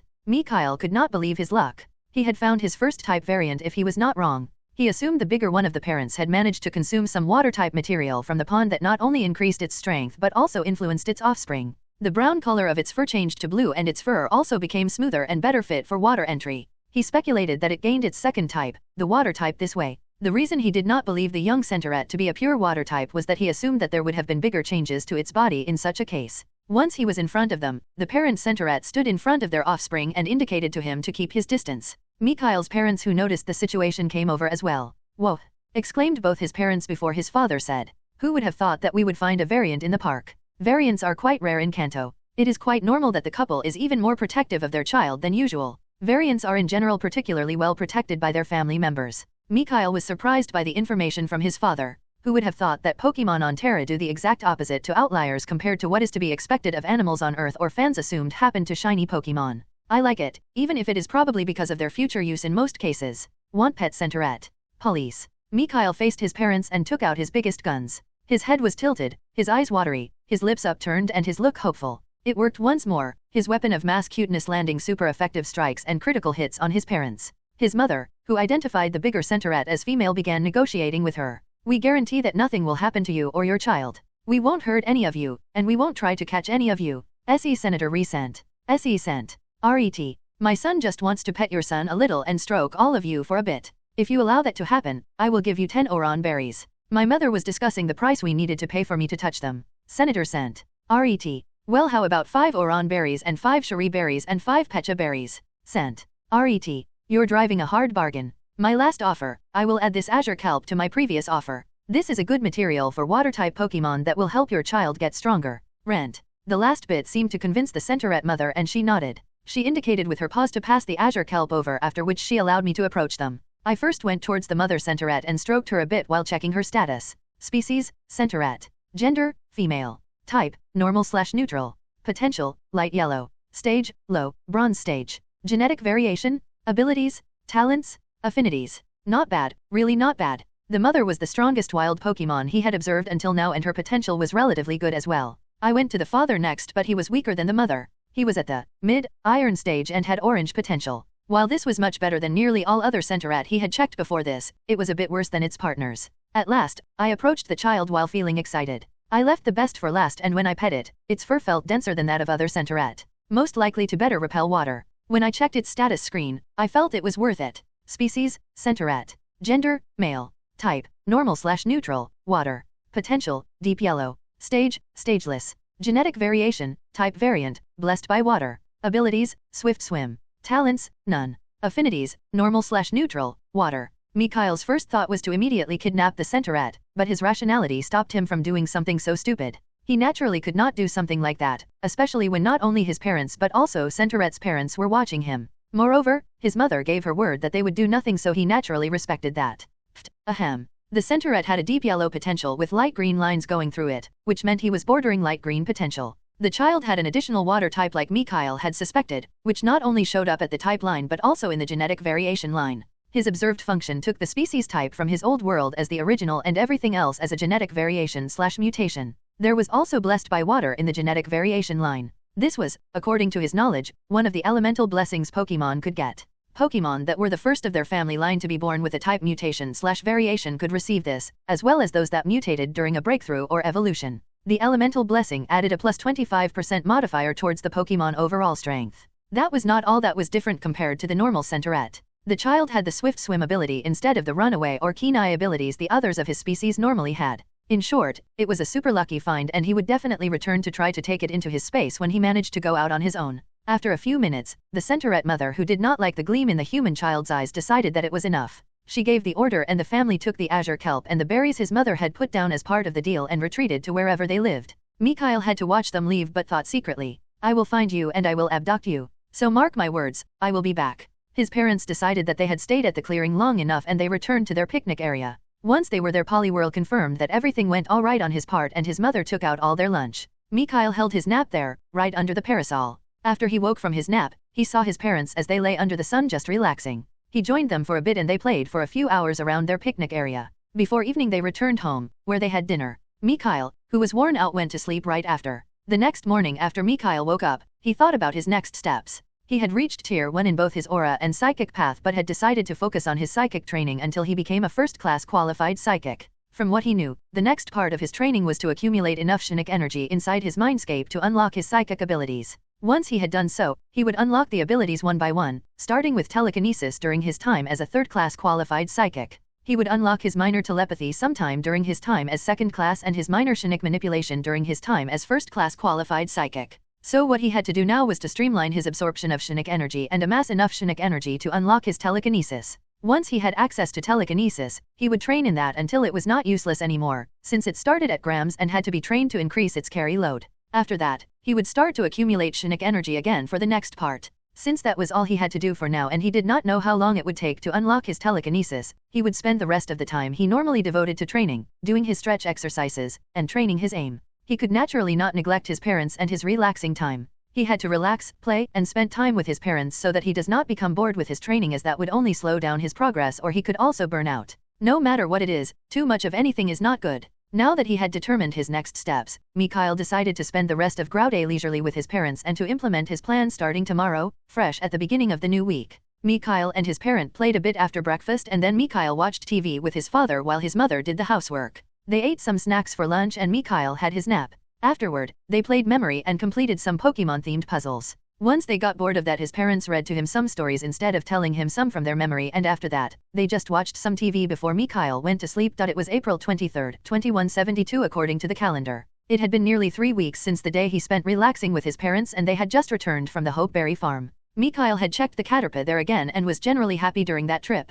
Seeing all the berries there simply made him think about his own better berries, which brought him some happiness. These berries alone guaranteed that he would have enough money at the start of his journey, let alone all the materials his space will replicate. He couldn't be sure about the subsequent situation since from what he saw the price increase between stages seemed to be steep, but at least the beginning of his journey should, hopefully, go smoothly. It had been exactly 8 weeks since the day he had gotten his improved berries and he had amassed many berries, which were all stored inside a berry cabinet inside his house. The cabinet seemed to work on the same principles as the trainer bags did, meaning the berries stayed fresh, and the space inside was massive. Not only was there a cabinet for berries and flora, but there was also one for every other subspace. He, or rather the subspace, had gathered 336 Oran - 288 Shari - 224 Pecha - 90 Chesto - 56 Lum - 56 Leppa - and 84 citrus berries. He should be able to sell everything for about 65k poke if he wanted to, which was not bad, and it would only increase from there. Because he thought that there were enough of some of the berries, he decided to change the arrangement of the planted berry trees.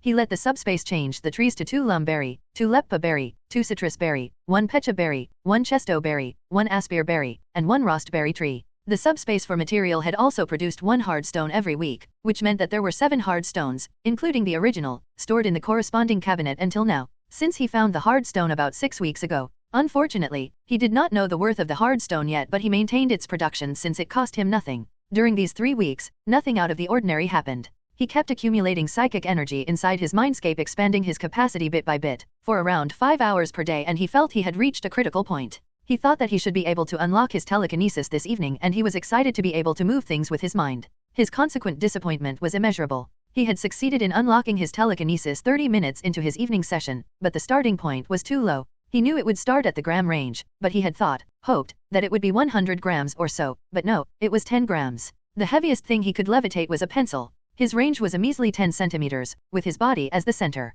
Not only that, he couldn't even do that for more than 10 seconds. He simply wasted too much energy due to his low mastery and control, but that would change with training. He had to think positive, at least he could John Wick people if he had to. Mikhail had quite a few ideas on how to train his telekinesis, but for now, he had to increase his weight capacity and the duration he could levitate objects. He would fill his mindscape to the brim with Shinic energy and bottom it out while training his telekinesis, which would increase his capacity faster than simple energy accumulation could, after which would fill his mindscape once more. He did this for the next 3 months until he managed to levitate 1 kilogram for around 3 minutes and increased his range to nearly 2 meters, which at first did not sound like much until one takes into account that this was a 100-fold increase in weight, an 18-fold increase in time, and a nearly 20-fold increase in range, in which the duration could be increased by decreasing the weight. He used stones, which he stored in his space for this specific reason, of varying weights for his training. 4 important events happened during this time span. The first event came to pass 4 weeks in. His father fished out some azure kelp during a trip to Lake Hope. This was the same material his mother used during the negotiations with the Centauret.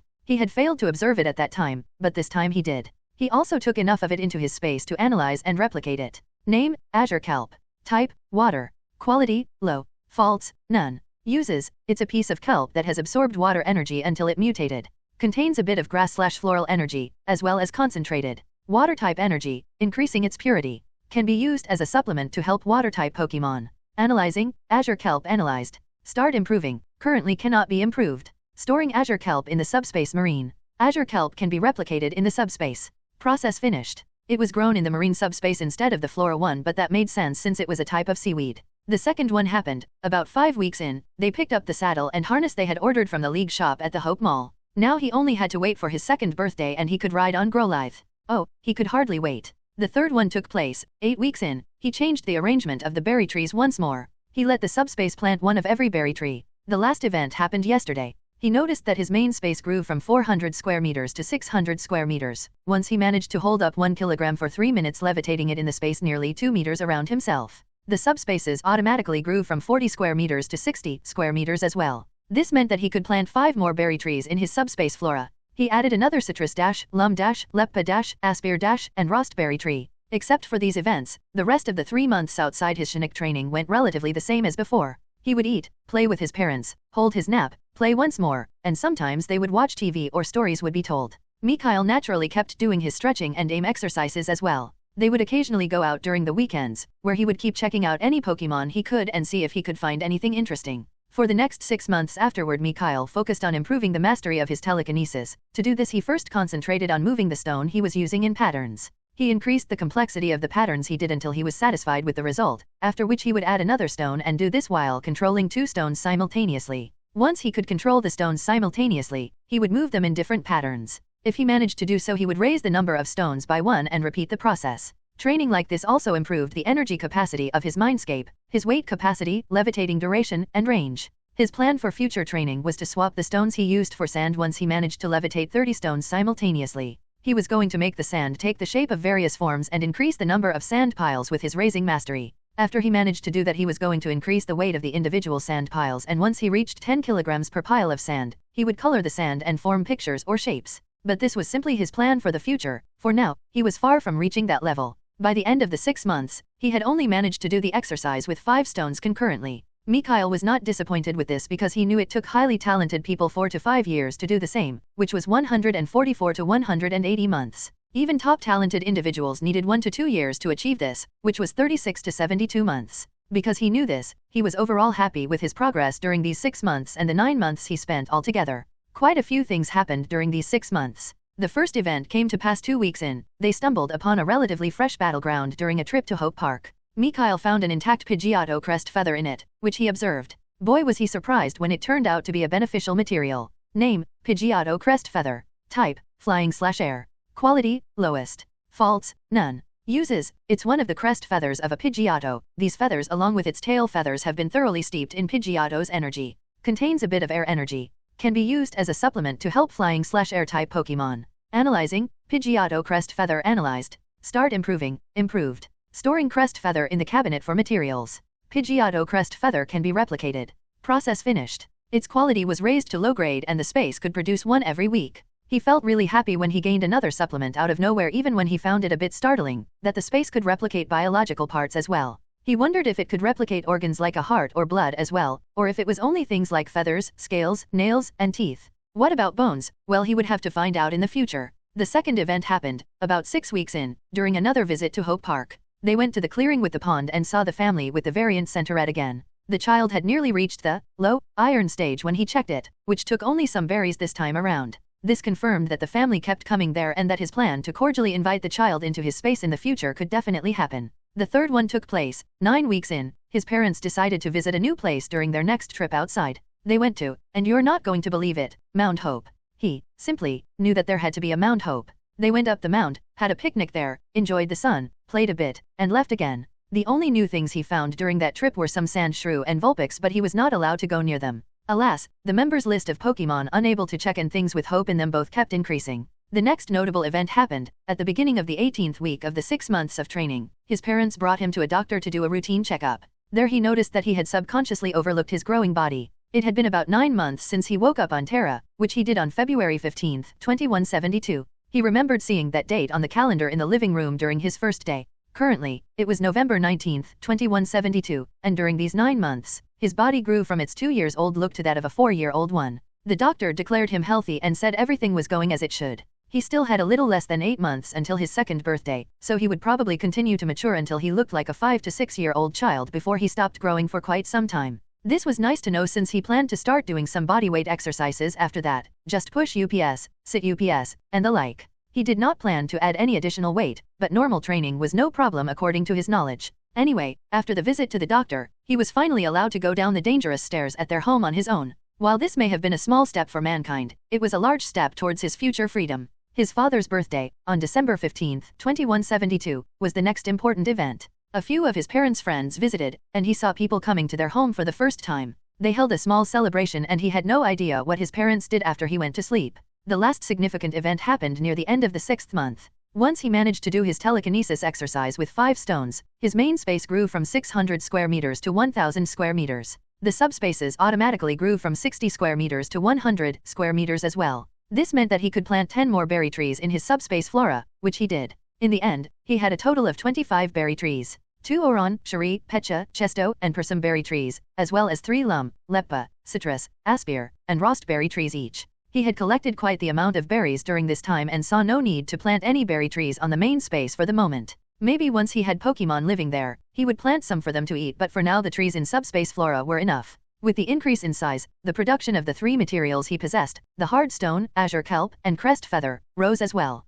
From 1 per week to 2 per week. He was slowly building up a large amount of wealth. Except for these events, the rest of the 6 months outside his Shinik training went relatively the same as before. Mikhail kept up his stretching and aim exercises while playing when he was left on his own inside his play area. He would eat breakfast, play with his mother during the week, and with both during the weekend, hold his nap, and play once more after waking up. Sometimes they would read/tell stories or they would just watch TV together. His family would occasionally go out during the weekends, where he would keep checking out any Pokémon he could and see if he could find anything interesting. Mikhail also used these 6 months to slowly but surely better his speaking ability in front of his parents. By the end of it, he expressed himself completely in short sentences and only, willingly, fumbled a bit on longer sentences. It had been 4 days since his space expanded once more and it was currently Kyode, which meant his father was home for breakfast. They were eating, when a thought suddenly struck Mikhail. It has been nearly 10.5 months since I woke up on Terra, but I never really tried to find out what my father's current job is. I mean, I know they were trainers previously. My father even became a senior class trainer by the time he was 18, which should be remarkable now that I think about it.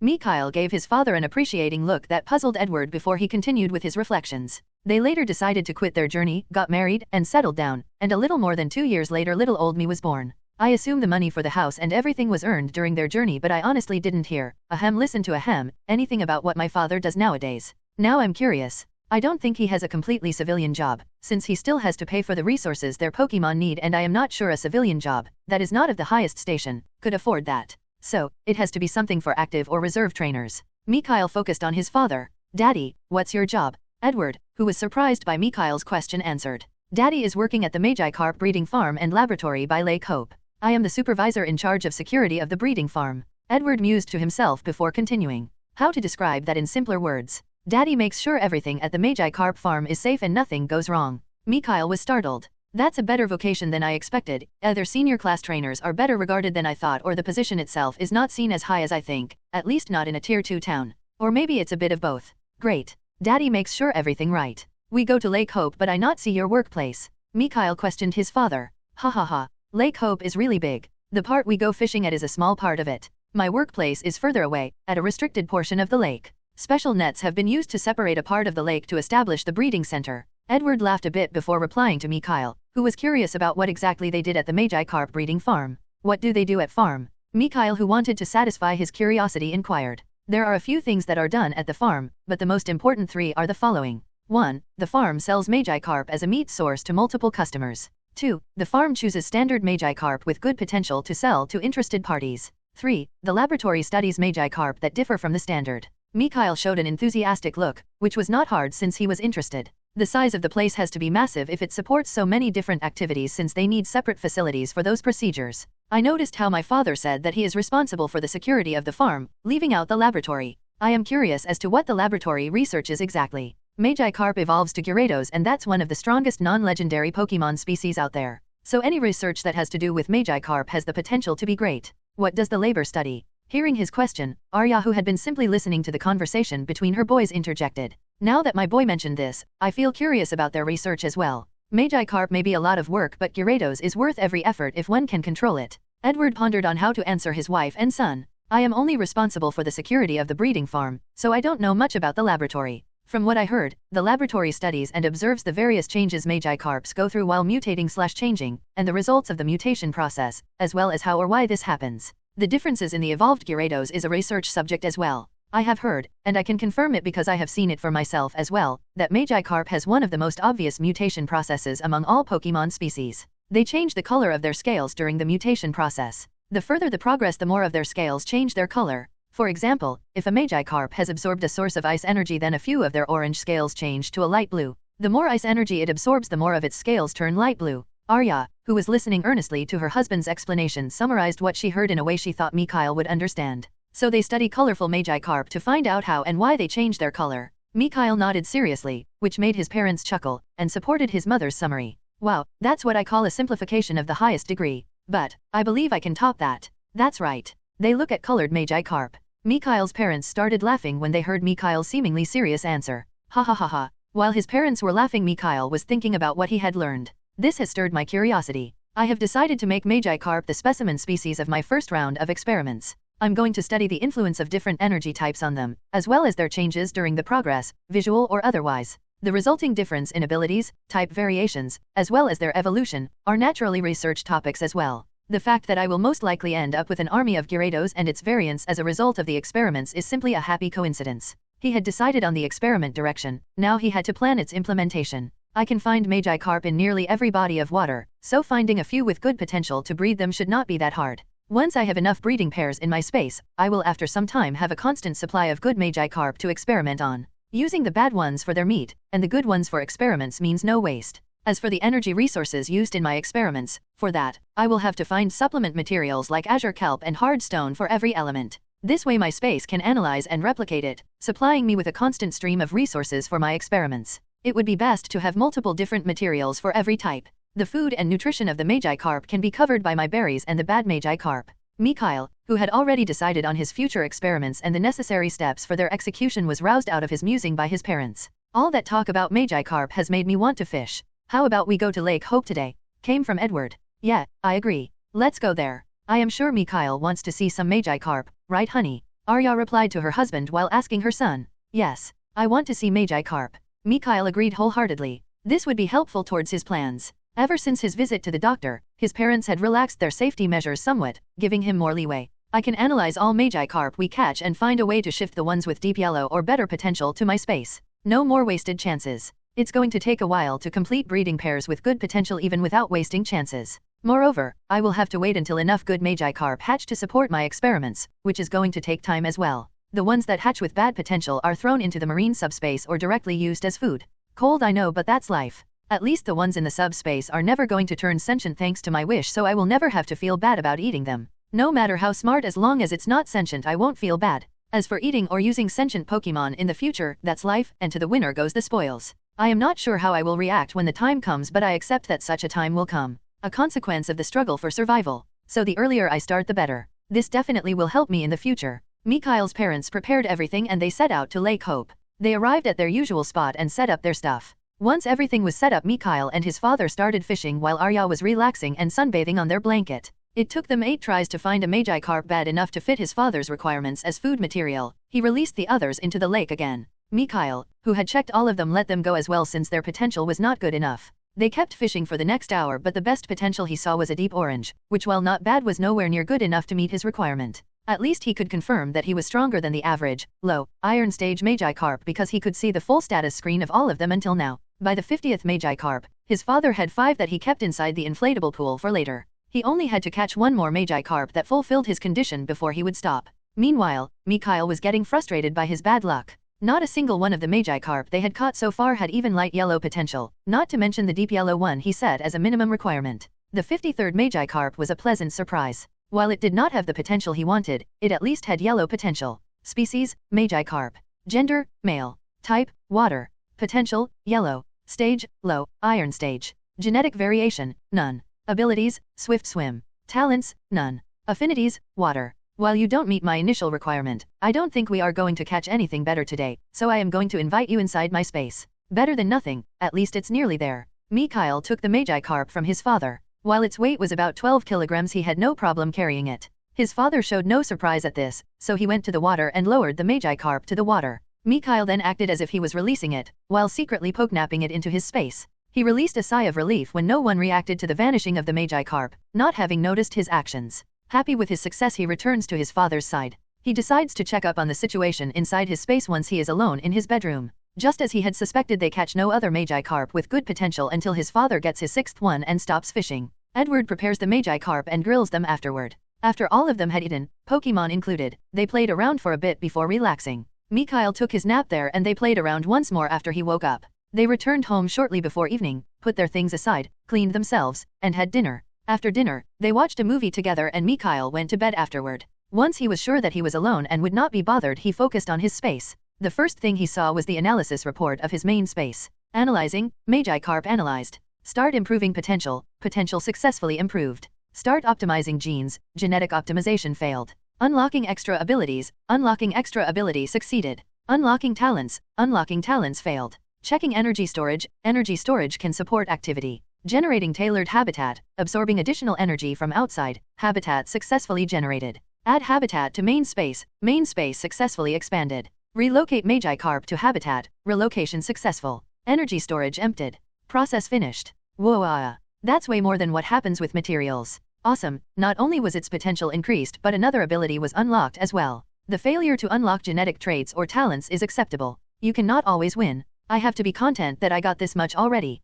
I hope the absorption of outside energy did not cause a commotion. Wait, it seems to happen subtly, so it should have gone unnoticed. Nice to know that there is some information on my space in my knowledge package that I can examine if necessary. Let's see how my expanded main space looks now and what Magikarp's new and improved status screen is like. Let's see. The house still looks the same, so no changes there. The garden area has not changed as well, but there is a new addition to it. On the western side of the garden, a big pond was added. When I said big, I meant the pond is bigger than my own area. What gives? From the introduction provided by my space, it is 1,600 square meters in size and has a 15 meters depth at its deepest point. Thanks to the increase in size, my subspaces grew by 160 square meters as well. I can see 2 to 3 azure kelp inside the water and the Magikarp happily swimming around while munching on one. I can check out whoever/whatever I want inside my space, so that's what I did. Species, Magikarp. Gender, male. Type, water. Potential, light green. Stage, low, iron stage. Genetic variation, none. Abilities, swift swim, rattled. Talents, none. Affinities, water. Wow, its potential rose by 2 grades. Now, I am a little sad that I can't exploit the upgrade function by increasing the potential of its descendants. Well, I could do it, but Pokemon born by already optimized Pokemon gain diminished results from the process. So no optimization chain for me, but it still is an awesome process. I just have to find Pokemon with high starting potential to boost them even higher, and once I am stronger the boost will increase as well. I don't believe that breeding pairs with boosted high potential won't hit the jackpot at least once with their children. So it is just a question of when I will get an apex example of the Pokemon species, not if, and I can afford to wait. The fact that I see the status screen of a wild Pokemon when scanning the Magikarp does not surprise me. My space does not turn them subservient to me, just friendly, and I did not catch them with a Pokeball or bond with it on my own, so it does not officially count as my Pokemon yet. Even if I consider him mine already, seeing that he is in my space.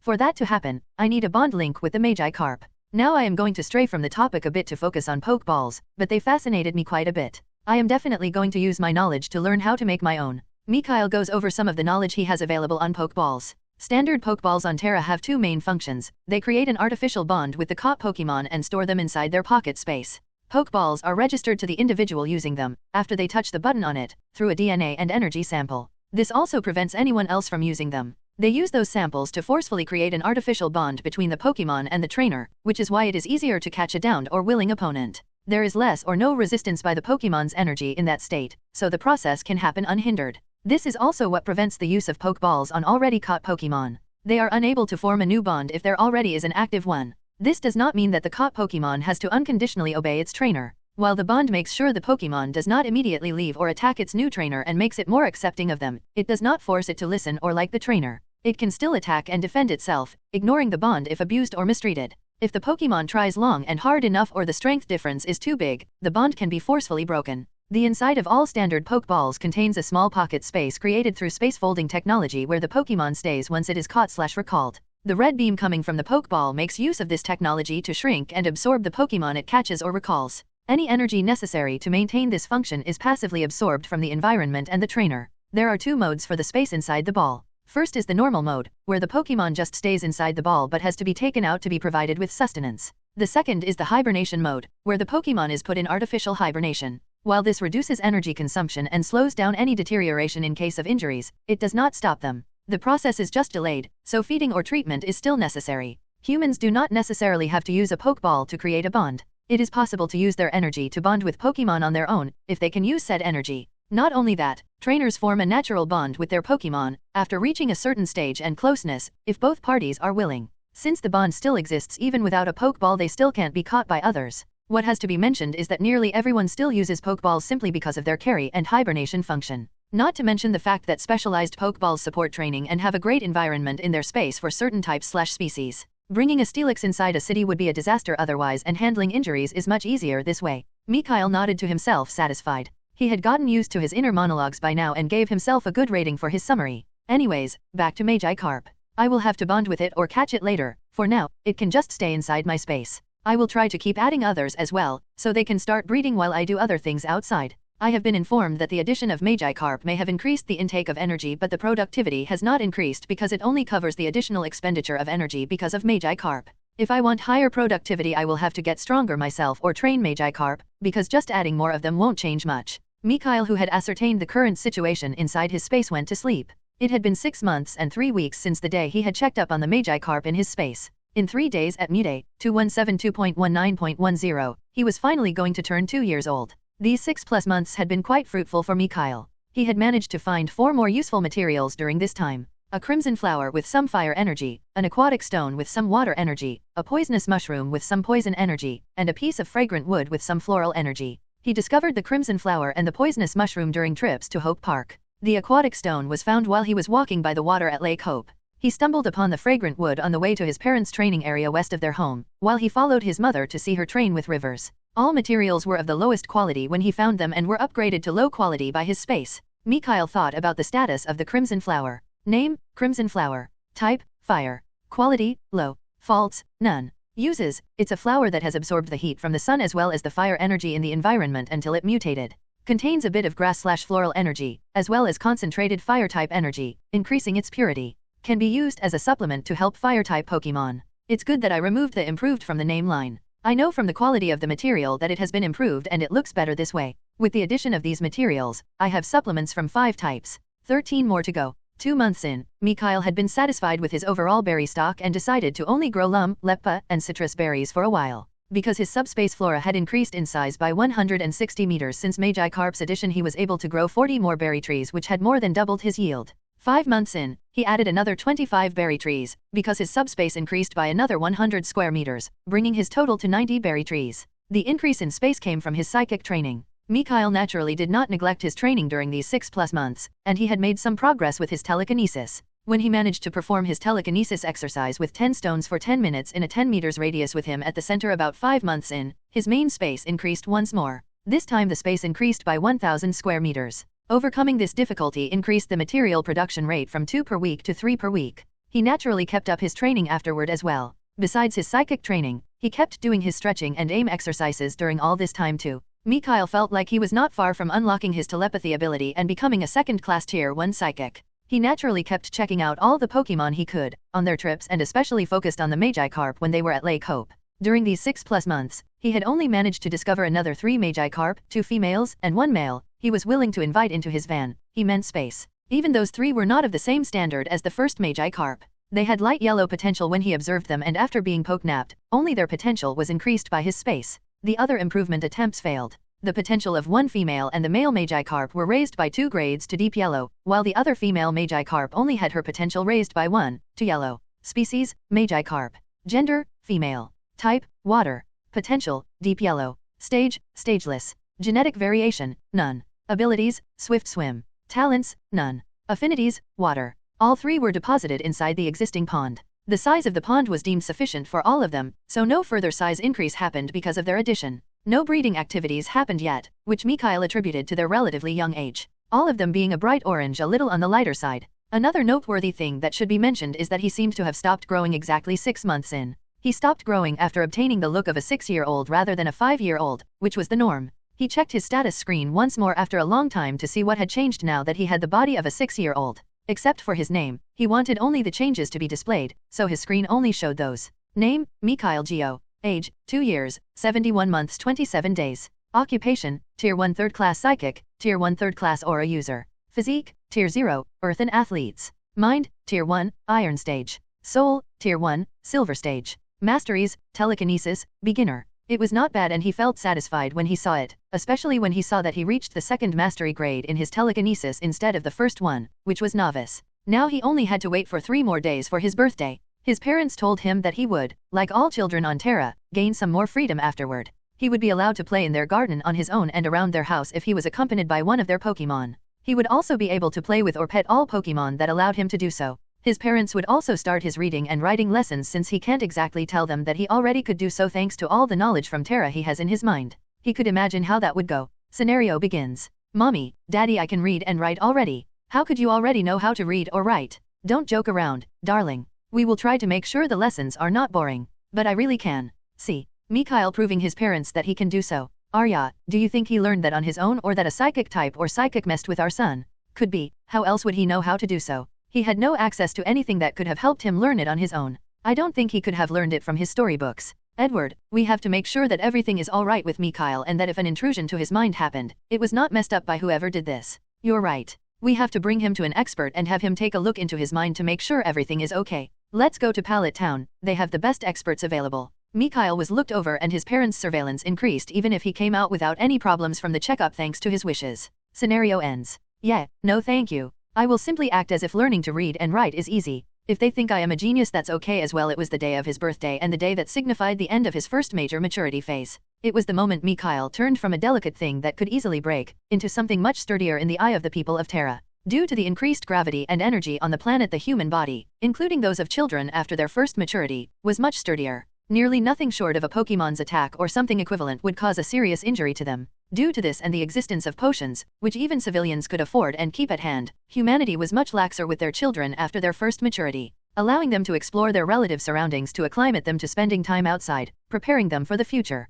This meant Mikhail would be allowed all around more freedom after today. He could already see all the materials he would discover during his future explorations and all the Pokémon he would be poknapping. He would finally have an easier time abducting. He meant collecting. Wait, that didn't sound nice as well. Inviting Pokémon. Yes, inviting Pokémon is what he wanted to say. Now he should alert his parents of his awakening. He was curious about what they had prepared for his birthday. What he did know was that he was going to ride the hell out of that Growlithe. Maybe he could finally check out the rest of his parents' Pokémon. He was curious if their potential was as good as that of those he already checked. In that case, he would try to get them to make some offsprings for him, purely voluntarily on their part, of course. Surprisingly, both of Mikhail's parents came to his room together and hugged him as soon as he was taken out from his toddler bed. As soon as they separated, his mother took of the bedding from his bed, and his father put away the bed in one of the Silphco bags and took out another bed. This one was for young kids with short safety measures, which were long enough to prevent him from falling during his sleep and short enough to let him come down on his own. This is your first birthday gift. Now you can get out of your bed on your own and don't need one of us to let you out. Came from his mother, who was putting on Growlithe bedding on his new bed. The new Growlithe bedding is your second gift and the pictures on it are of Agni. Added his father. Daddy has no work? Asked Mikhail his father. Today was Mu-Day, so he knew his father had a work day, which was why he was surprised seeing them both coming into his room. Daddy took a day off. It's your second birthday, which is an important event. Getting permission was easy. Edward replied to Mikhail's question. They went down afterward and had breakfast. Now comes the next gift, began his father, before his mother continued. Now that you are 2 years old, we can go to the Hope Pokemon Petting Zoo. We know how much you love Pokemon and that's why we decide to make our first trip there today. Yay. Thank you. That is great. Mikhail shouted before he turned into a missile and hugged his parents. Great, I get to check out some Pokemon I haven't seen before. This will allow me to increase my personal checked out Pokemon list. They got ready and his mother helped Mikhail put on outdoor clothes. The petting zoo was near Hope Park and it took them about 10 minutes to get there. Once they arrived there, they entered after showing that Mikhail was old enough to enter. The personnel at the entrance congratulated him and gave them a birthday discount, which was nice. They took a map showing where the different Pokémon areas were. The petting zoo was surprisingly huge and the areas were named by seasons except for one. Spring area had Pidgey, Hoot Hoot, Natu, Taillow, and Wingull. Growth area had Caterpie, Butterfree, Hoppip, Skiploom, Sunkern, and Wurmple, and Beautifully. Summer area had Rattata, Pikachu, Centauret, Zigzagoon, Plossel, and Minun. Harvest area Vulpix, Growlithe, Ponyta, and Numel. Autumn area Jigglypuff, Meowth, Mariup, Moltank, Slakote, and Skitty. Water area had Seduck, Poliwag, Poliwhirl, Slowpoke, Marill, and Loaded. It was mentioned that the Pokémon here were generally amiable, but hitting them or pulling their pelt, limbs, etc. forcefully was forbidden, and may compel them to react badly. Parents were advised to make sure kids complied with that rule and that the petting zoo was not responsible for any injuries that happened in case the rule was broken. At least they are warning the parents. Besides, most if not all Pokémon should be used to children's behavior by now, so they should not overreact. The parents and personnel are there to make sure nothing excessive happens as well. But still, no wonder they set a minimum age. Thank Mew for rapid maturing, or the requirement would have been higher. Let's focus on the variety of Pokémon available. Even if it is the more common ones, they still have Pokémon from the 3 main regions of the northern continent here. I would have expected something like this from one of the main cities, but not from Hope Town, so this is a pleasant surprise, thought Mikhail while they decided what area to visit first. Let's go to the spring area first. We will go to the harvest area second, then we will walk to the growth area, and after that, we will visit the autumn area. We can have lunch there and Mikhail can have his nap. He will probably need it to recover his energy. Arya suggested, which Edward promptly affirmed. Great idea. Once we have rested enough in the autumn area, we can go to the summer area and Mikhail can play there. After that, we can cool down in the water area and leave once we spent some time there. So they decided to follow that plan and walked towards the spring area. When they arrived, Mikhail was astonished. There was no giant grid or cage as he expected and the area was completely open. I have to avoid mixing old standards into Terra and expecting them to fit here as well. It makes sense that there is no cage here because even most non-sentient Pokémon are smart enough to learn where they should stay and that living there, being taken care of, is easier than surviving outside, alone.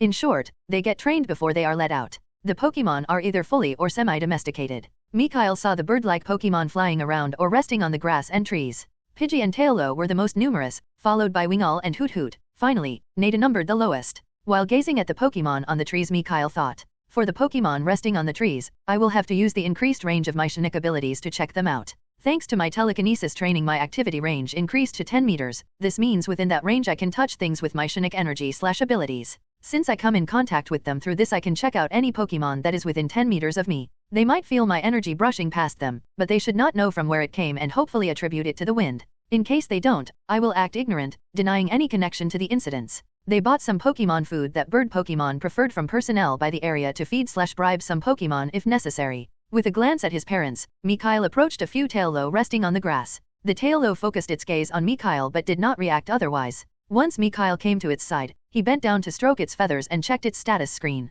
Species, Taillow. Gender, female. Type, normal, flying/air. Potential, light orange. Stage, stageless. Genetic variation, none. Abilities, keen eye, guts. Talents, none. Affinities, neutral, air.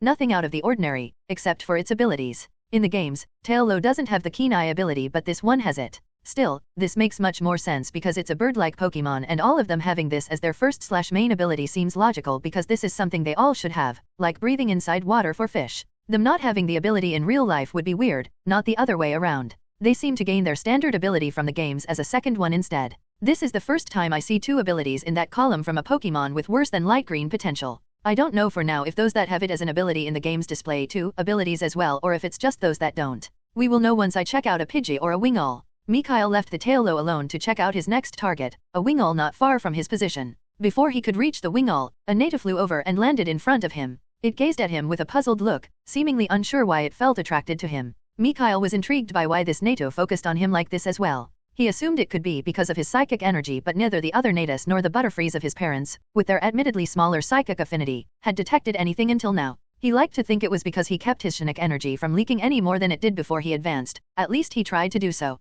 He approached the Nata while making sure that it did not react aggressively, not sure if it would get triggered by anything he did. Thankfully it didn't. He leaned down, stroked its feathers. Just before he checked its status, he felt the Nata use its psychic powers to express its curiosity about him feeling different to him. It seemed to be still non-sentient because it used its feelings to communicate instead of words. Mikhail checked out its status before he replied to the Nata's inquiry. Species, anew. Gender, male. Type, psychic, flying/air. Potential, yellow. Stage, low, iron stage. Genetic variation, none. Abilities, keen eye, synchronize. Talents, relatively increased energy sensitivity. Affinities, Shinnick, air.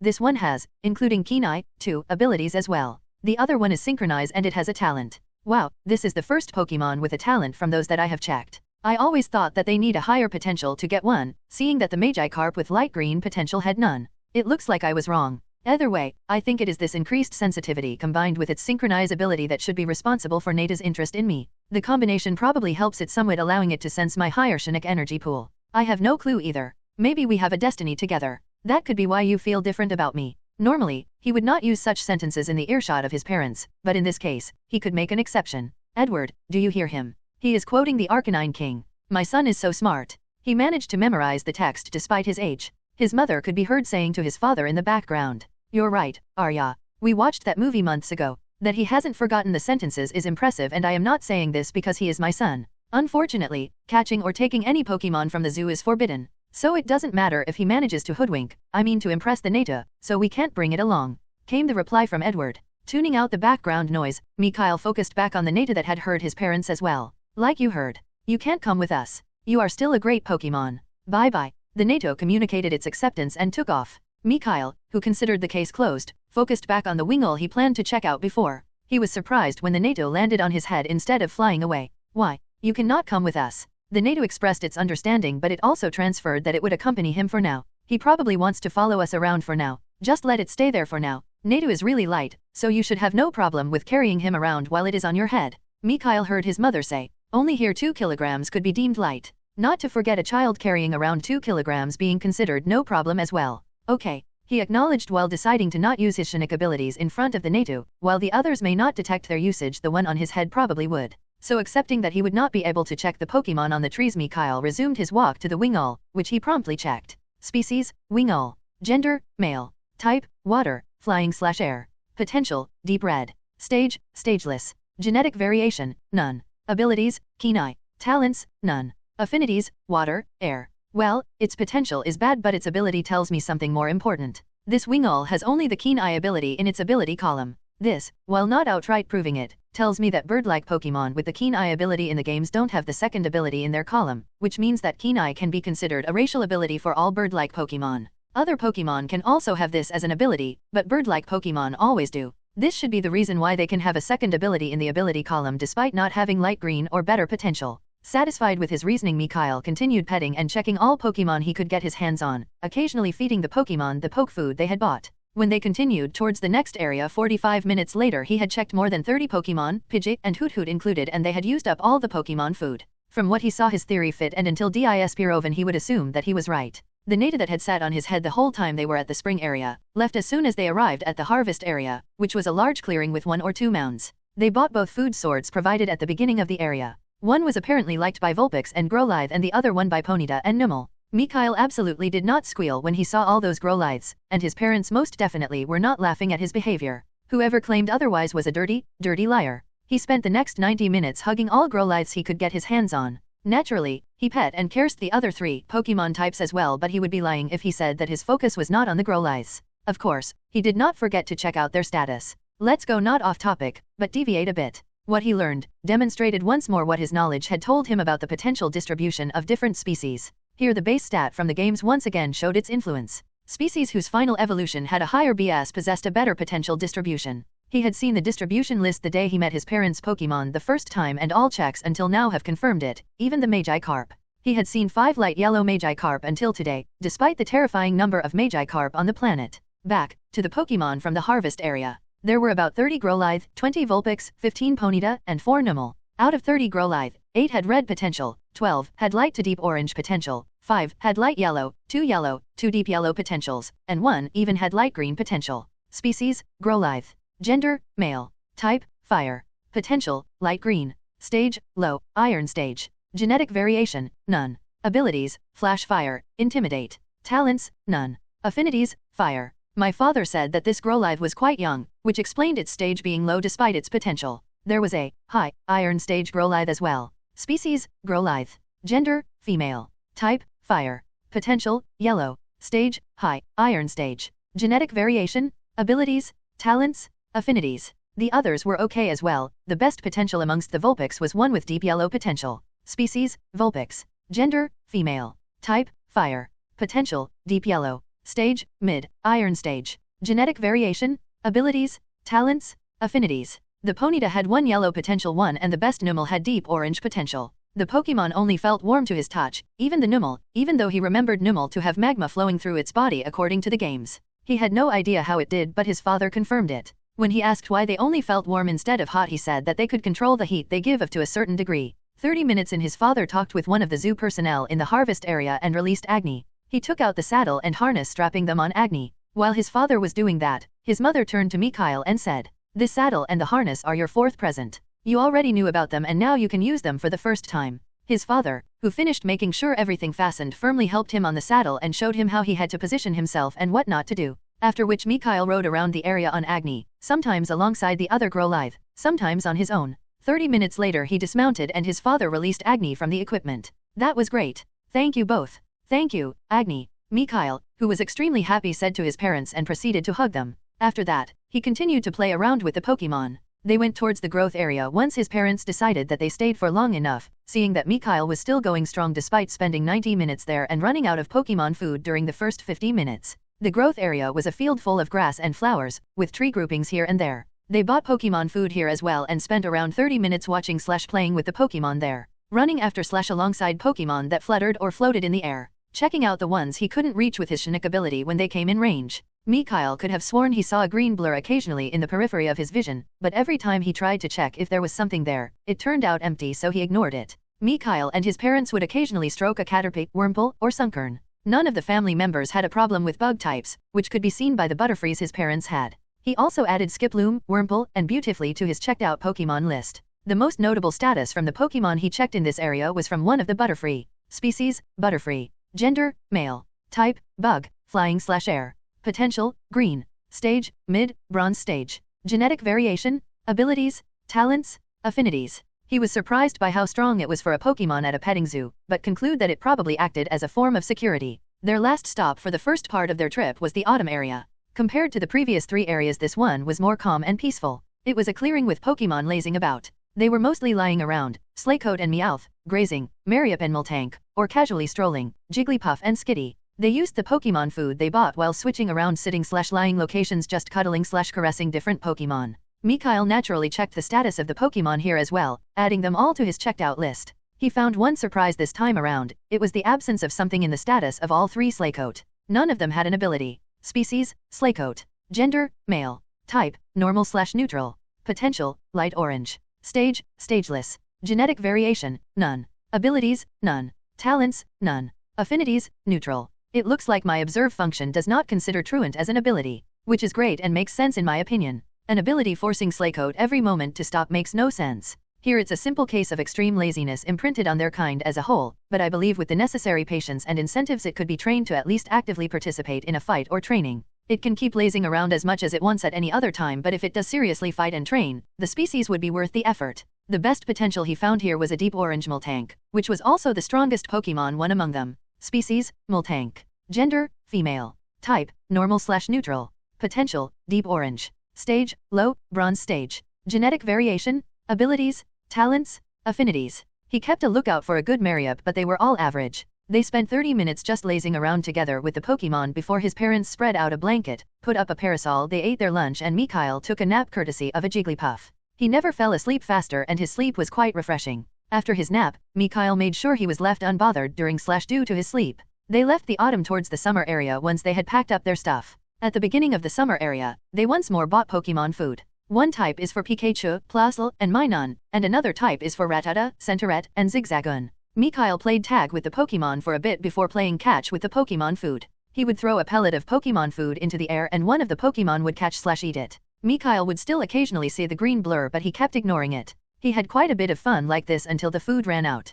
After that, he played some more tag before he simply went up to the Pokemon to stroke their fur/pelt and or cuddled them. When he pet the Pikachu, Plusle, or Minun, he would occasionally be hit by weak static electricity. The first time he was quite stunned by this, as he had not expected it to happen, which he should have, but he still didn't. Despite there being video footage of it, thanks to his parents who seemed to have expected this to happen and recorded the scene, Mikhail will keep denying having ever yelped in surprise. The current was weak enough that it simply tingled a bit, so apart from being surprised by it, nothing happened. This was simply because of their type in combination with their fur being stroked and had nothing to do with the static ability. Otherwise, his parents would have stopped him, at least he thought so. He added all Pokémon, except for Centaurette who was already in it, into his status checked list. He would have liked to say he saw a legendary Pikachu or something like that, but the best one he checked had light yellow potential, which while good was not stunning. No Ash Pikachu for him, unfortunately. Species, Pikachu. Gender, female. Type, electric. Potential, light yellow. Stage, mid, iron stage. Genetic variation, abilities, talents, affinities. Around 2 hours later they left the area towards the water area. Mikhail was slightly exhausted by all that running and playing around, despite having taken a nap before. At the water area, Arya helped her son change into swimming shorts and Mikhail ran towards the water types to play with the Pokémon. His parents relaxed by the water, keeping watch of Mikhail and taking some photos or videos of him from time to time. The first thing he did was observe, literally in this case, a few slowpoke to determine whether they really reacted as slowly as described in the games and anime. The result was a yes and no. From what he could see they did have a delayed reaction, but it was not as exaggerated as in the media of his previous life. After that, he watched the Seducts because of the same reason. While they did not seem to have a perpetual headache, their headaches did happen frequently. He did not forget to add them, the Poliwag, Marill, and Loaded to his ever-growing list of status-checked Pokémon. Apart from that, he simply played with the Pokémon and got drenched in the process. The potential here was average as well, with some deep oranges and 2 light yellows mixed in, those being a Marill and a Seduct.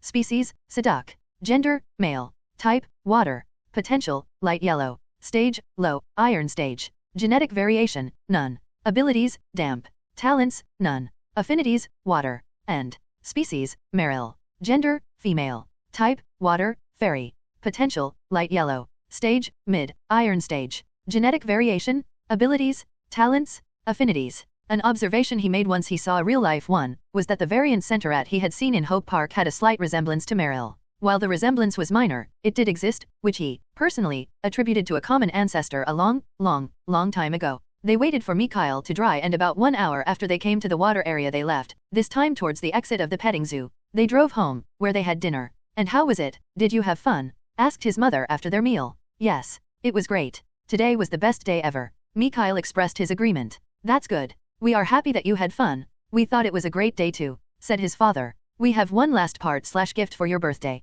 Arya went to the kitchen while Edward and Mikhail go over to the couch. His mother returned with, you would have never guessed, a grow-live cake. They took photos and his mother recorded a video. Mikhail made a wish before blowing out the candles. He cut into the cake together with his mother and they all ate a slice. They spent another 30 minutes just talking, in his case mostly listening to his parents talk, before it was time for Mikhail to get ready for sleep. His mother helped him take a short bath and he put on his pajamas. After he laid down on his bed, his parents promised to show him their full team at the weekend. That would be when everyone would be available. With that little promise, Mikhail went to sleep feeling happy after finally having ridden on Growlithe and having an overall great day. The next morning after waking up, Mikhail felt a weight on his midsection. When he checked out why, he found a Neta sitting on his belly. He was quite surprised by that and also felt relieved that his parents had stopped setting up the baby phone after his birthday. Otherwise, they would have already noticed the Neta and stormed into his room. "Are you the Neta that sat on my head yesterday?" Mikhail asked. "Neta," the Neta said and sent a wave of acknowledgement towards him. "Were you the green blur I kept seeing at the other areas?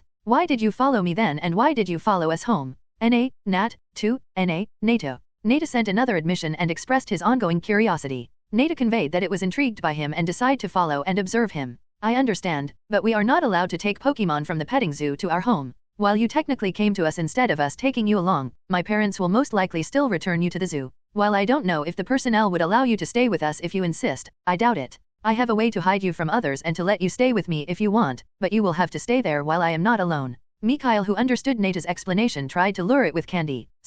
Tried to convince it to voluntarily enter his space. Otherwise, he would be unable to let it out without knowing if it would try to escape. He already knew that while his space turned them friendly, this did not equal obedience or guarantee that they would like to stay there. Pokémon that he beat would most likely accept his space as much as they would a Pokeball, if not more, because of the friendly function. They would most likely see it as another capture method. Voluntary entrees were still preferred if possible. Magikarp were no problem because the new environment was much better for them and they did capture them beforehand. The Neta seemed to ponder on what he said and came to a decision. It nodded its head and sent feelings of acceptance towards Mikhail. "Awesome. You are not going to regret it. I am going to transfer you to another place because my parents could enter any time, so don't resist, okay?" After receiving a nod from Nato, Mikhail put Nato inside his space while thinking. It's been so long since I was able to speak without having to limit my sentence, I honestly missed it. You never know what you had until you lose it. Even the smallest thing becomes precious. Unfortunately, I can't do it with other people around yet. Mikhail looked into his space to see the situation inside. Analyzing, Nato analyzed.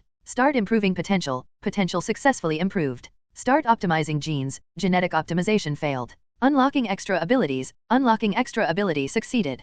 Unlocking talents failed. Detected existing talent, attempting to improve talent successfully improved. Checking energy storage can support activity. Generating tailored habitat, absorbing additional Shinnick energy from owner, habitat successfully generated. Add habitat to main space successfully expanded. Relocate NATO to habitat, relocation successful. Energy storage at 5%. Process finished. It used my Shinnick energy in the process because NATO is a psychic type. This should increase the probability of forming a bond because it will live in a habitat permeated by my Shinnick energy on top of living inside my space. Nicely done. The area itself is 900 square meters, smaller than the one produced for Magi Carp. The reason for that is most likely that NATO can leave his habitat to enter my garden area if it wants to and that Magi Carp can't leave the water. Hence the bigger movement/living area. The size increase to the rest followed like always. NATO's area is a clearing with some trees that has a higher concentration of psychic and air energy. I can see NATO looking around in wonder at its new location. I decide to use the ability to send my voice anywhere inside my space to talk to NATO.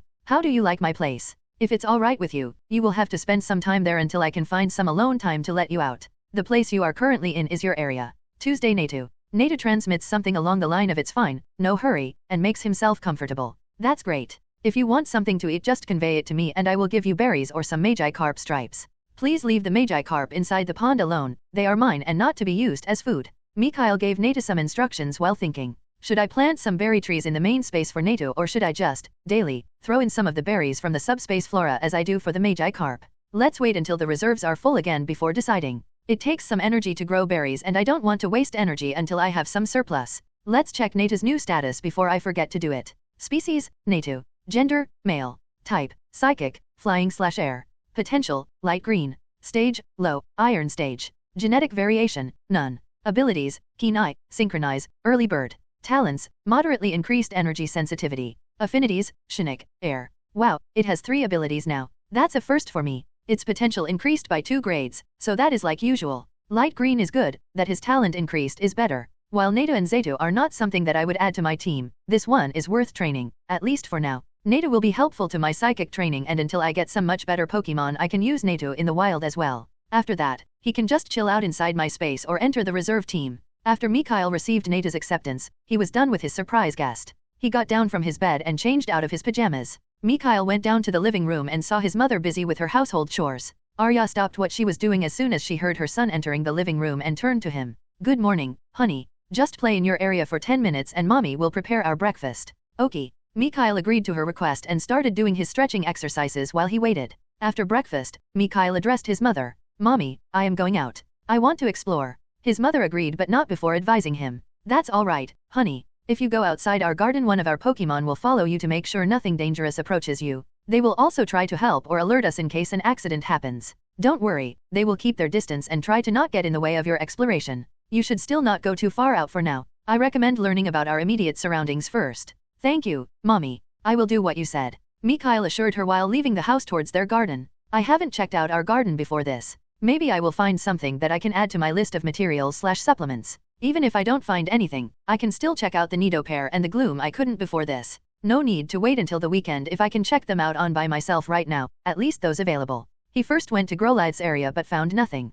Growlithe itself was not there but he already knew that. Next, he went to the Butterfree Pair's area, greeted them, and started looking around. To his surprise, he did find something there. He found silver powder and there was quite a bit of it. It was probably produced because 2 relatively strong bug types live here. Because of their long stay at this place, their bug type energy somehow produced silver powder. At least that's the only logical explanation I could think of. Name, silver powder. Type, bug. Quality, low. Faults, none. Uses, it's a pile of silvery powder that has fallen from bug type, that contains bug type energy. Can be used as a supplement to help bug type Pokemon. He put enough of it for an analysis process into his space and after making sure he hadn't overlooked anything he went to the flower field next. There he greeted his mother's Gloom and checked it before looking around for anything useful. Species, Gloom. Gender, male. Type, grass/flora, poison. Potential, light yellow. Stage, Genetic variation, abilities, talents, affinities. As he had expected, he could see nothing except for its potential, which while not bad was not good either. He felt a bit bad because he was relieved that it did not have too great of a potential. It was not that he did not want his parents to have Pokémon with awesome potential, because he did. But the more awesome their Pokémon were, the more their early retirement would seem suspicious to him. Besides, even luck has to have its limitations. Orphans having a lineup of light green and better potential Pokémon screams protagonist or at least side character bullshit. Anyway, he did find something in the flower field, 2 things to be precise. He found some flowers that counted as useful materials, a lily species, and a petunia species. Name, purple lily. Type, poison. Quality, low. Faults, none. Uses, it's a lily that has absorbed the poison type energy and / or poison from its surroundings. Contains concentrated poison type energy. Can be used as a supplement to help poison type Pokémon. And name, vibrant petunia. Type, grass/flora. Quality, low. Faults, none. Uses, it's a petunia that has absorbed ample grass type energy from its surroundings.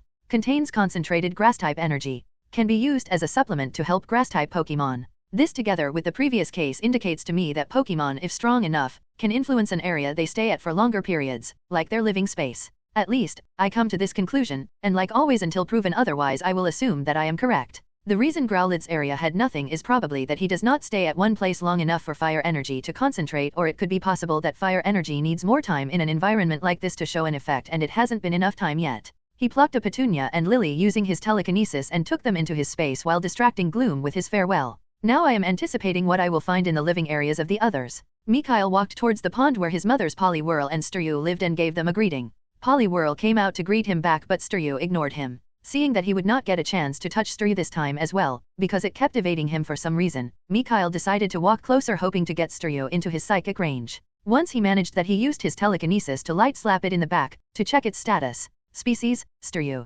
Gender, neutral. Type, water. Potential, deep yellow. Stage, genetic variation. Abilities, talents, affinities, TCH, deep yellow, not bad at all. The behavior of this thing irked me, with its constant dodging. I tried checking it 4 times before this but it always evaded me. I had hoped it wouldn't have good potential but reality did not answer my hope.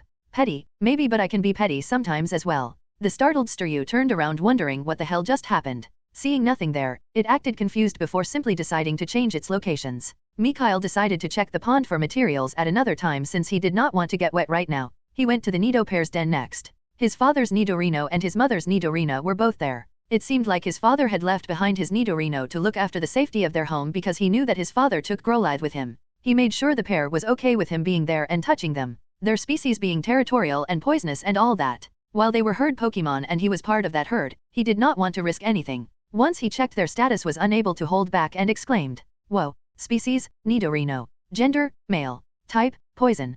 Potential, light blue. Stage, genetic variation, abilities, talents, affinities, and species, Nidorina. Gender, female. Type, poison.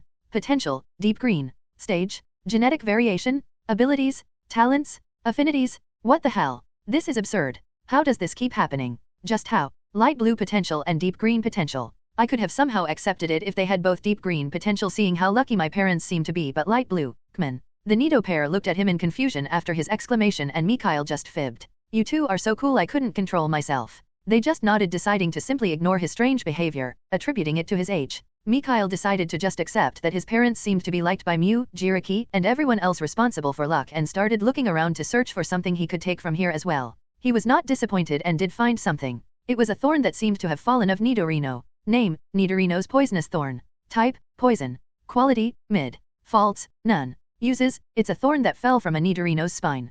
Contains concentrated poison type energy. Can be used as a supplement to help poison type Pokemon. Jackpot. I hit the effing jackpot. This is the first time I see material of mid quality. My parents are my lucky stars. Not only are they obscenely lucky themselves, but they also bring luck to me. Let's hope my space can replicate it, even if I doubt it. It currently can't upgrade stuff to mid-quality, but maybe replicating it is easier. Please, let me be lucky once more. Mikhail took the poisonous thorn into his space and beat a hasty retreat after saying goodbye to the Nidopair. Now that he had gone over his family's property once, he decided to check up on the materials he had put into his space. He saw the same standard report for all low-quality materials. Analyzing, silver powder analyzed. Start improving, currently cannot be improved. Storing silver powder in the subspace material. Silver powder can be replicated in the subspace. Process finished. Like he had expected, the Nidorino's thorn was the exception. Analyzing, Nidorino's poisonous thorn analyzed. Start improving, currently cannot be improved. Storing Nidorino's poisonous thorn in the subspace material.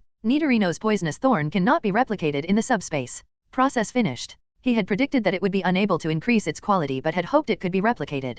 Well, it couldn't. For now, at least. Hopefully, that would change soon. Having done his checkup and estimating that he had spent about 1 hour combing over their property, Mikhail decided to check out the surroundings of their home for a bit and left their property. He noticed how the Butterfree both started to tail him but kept a distance of roughly 50 meters. Accepting that he kept walking ahead. Now that Mikhail had left their property, he had to choose where to start his exploration. He decided to focus on a 3 kilometers radius around their property for now and divide that into 8 areas. He couldn't explore such a huge area, a bit more than 28 square kilometers, in one day otherwise. Each area was about 3.5 square kilometers big and they were divided according to the cardinal directions: north, northeast, east, southeast, south, southwest, west, and northwest. For this outing, he decided to focus on the northern area. The first 200 meters were easy to comb through. He found nothing special and only occasionally saw a Rattata or Pidgey. But afterward the space he wanted to check kept getting wider. Seeing that carefully checking for materials was going to take way longer than he had estimated, he elected to simply go over the area as much as he could to familiarize himself with it and then carefully go over it bit by bit over multiple days.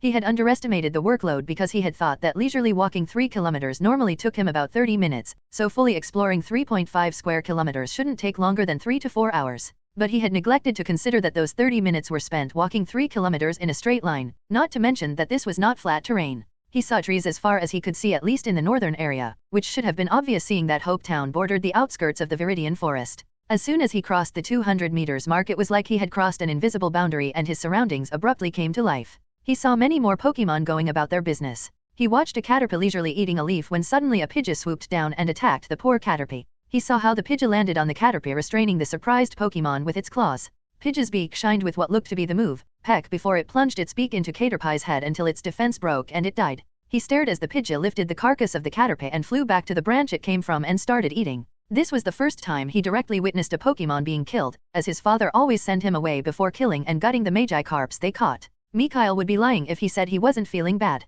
His face was slightly green, but he knew that this was happening all the time and that it was normal. This was his reality and he willingly chose to come here. He calmed down relatively quickly and reinforced his resolve. This was just the first death he saw and many more would follow in the future, some by his hand and some by others. He kept walking after stealing his resolve, accepting that his road to the top would probably be paved by many corpses. He kept walking while looking if anything stood out and occasionally checking the status of Pokémon using his psychic abilities. He didn't want to simply approach the Pokémon without any immediate backup. His tail did not count. Maybe he could later bribe some Pokémon using his berry reserve. For now, safely exploring the area was his priority. As he went deeper into the forest, he saw different Pokémon he had not seen before besides the ones he had already seen. There were Ekans, Oddish, Weedle, Paras, and Spinarak. Surprisingly or unsurprisingly, none of the Pokémon he checked had any light green or better potential. He didn't even find one with yellow or deep yellow potential. The best one he saw was an Oddish with light yellow potential. He watched how the Pokémon went about their lives and sometimes saw how one would be eaten by another.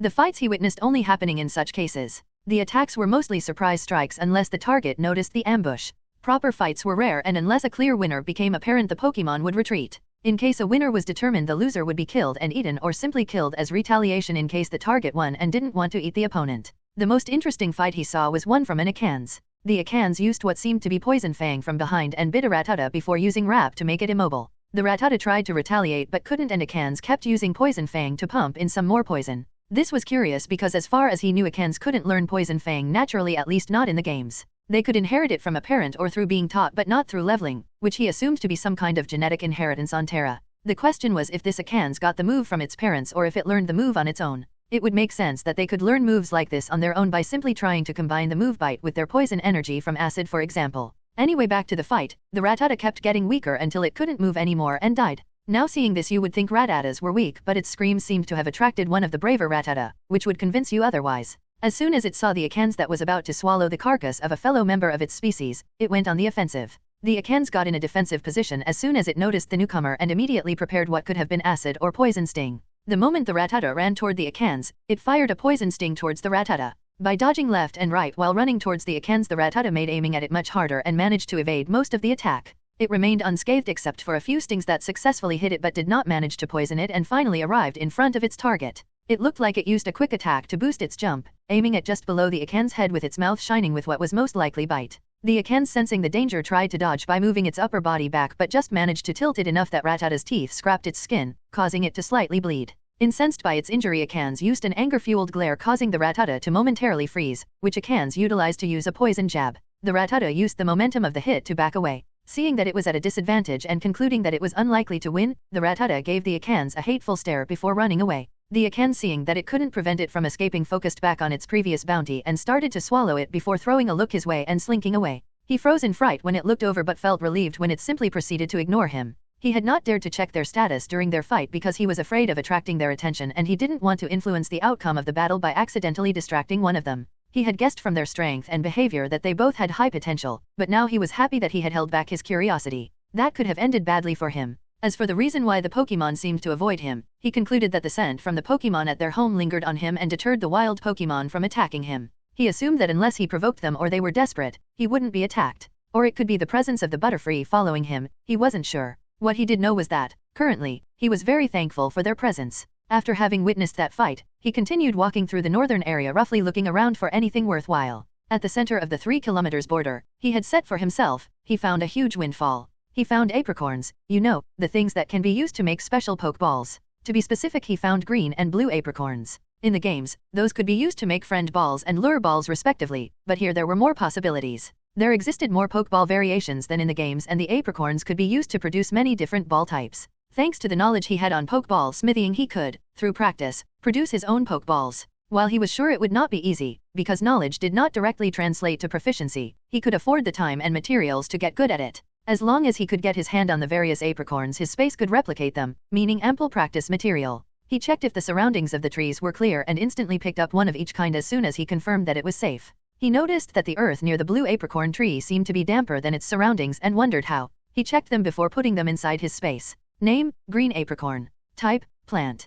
Quality, lowest. Faults, none. Uses, contains nutrition and plant energy. Can be eaten as food and helps slightly with physical training. Can be used to produce various Pokeballs. And name, blue apricorn. Type, plant. Quality, lowest. Faults, none. Uses, contains nutrition, some water, and plant energy. Can be eaten as food and helps slightly with physical training. Can be used to produce various Pokeballs. Once they were inside his space, they were upgraded to the low quality. Analyzing, green apricorn analyzed. Start improving, green apricorn improved. Storing sample in the subspace flora. Process finished. Name, green apricorn. Type, plant. Quality, low. Faults, none. Uses, contains nutrition and plant energy. Can be eaten as food and helps mildly with physical training. Can be used to produce various Pokeballs. He decided to think about how many trees to plant and which berry trees to replace once he was back at home. For now, he continued his exploration, hoping to come across some other apricorn types or other useful materials. He walked around for another 90 minutes, until he decided to start his trek back home.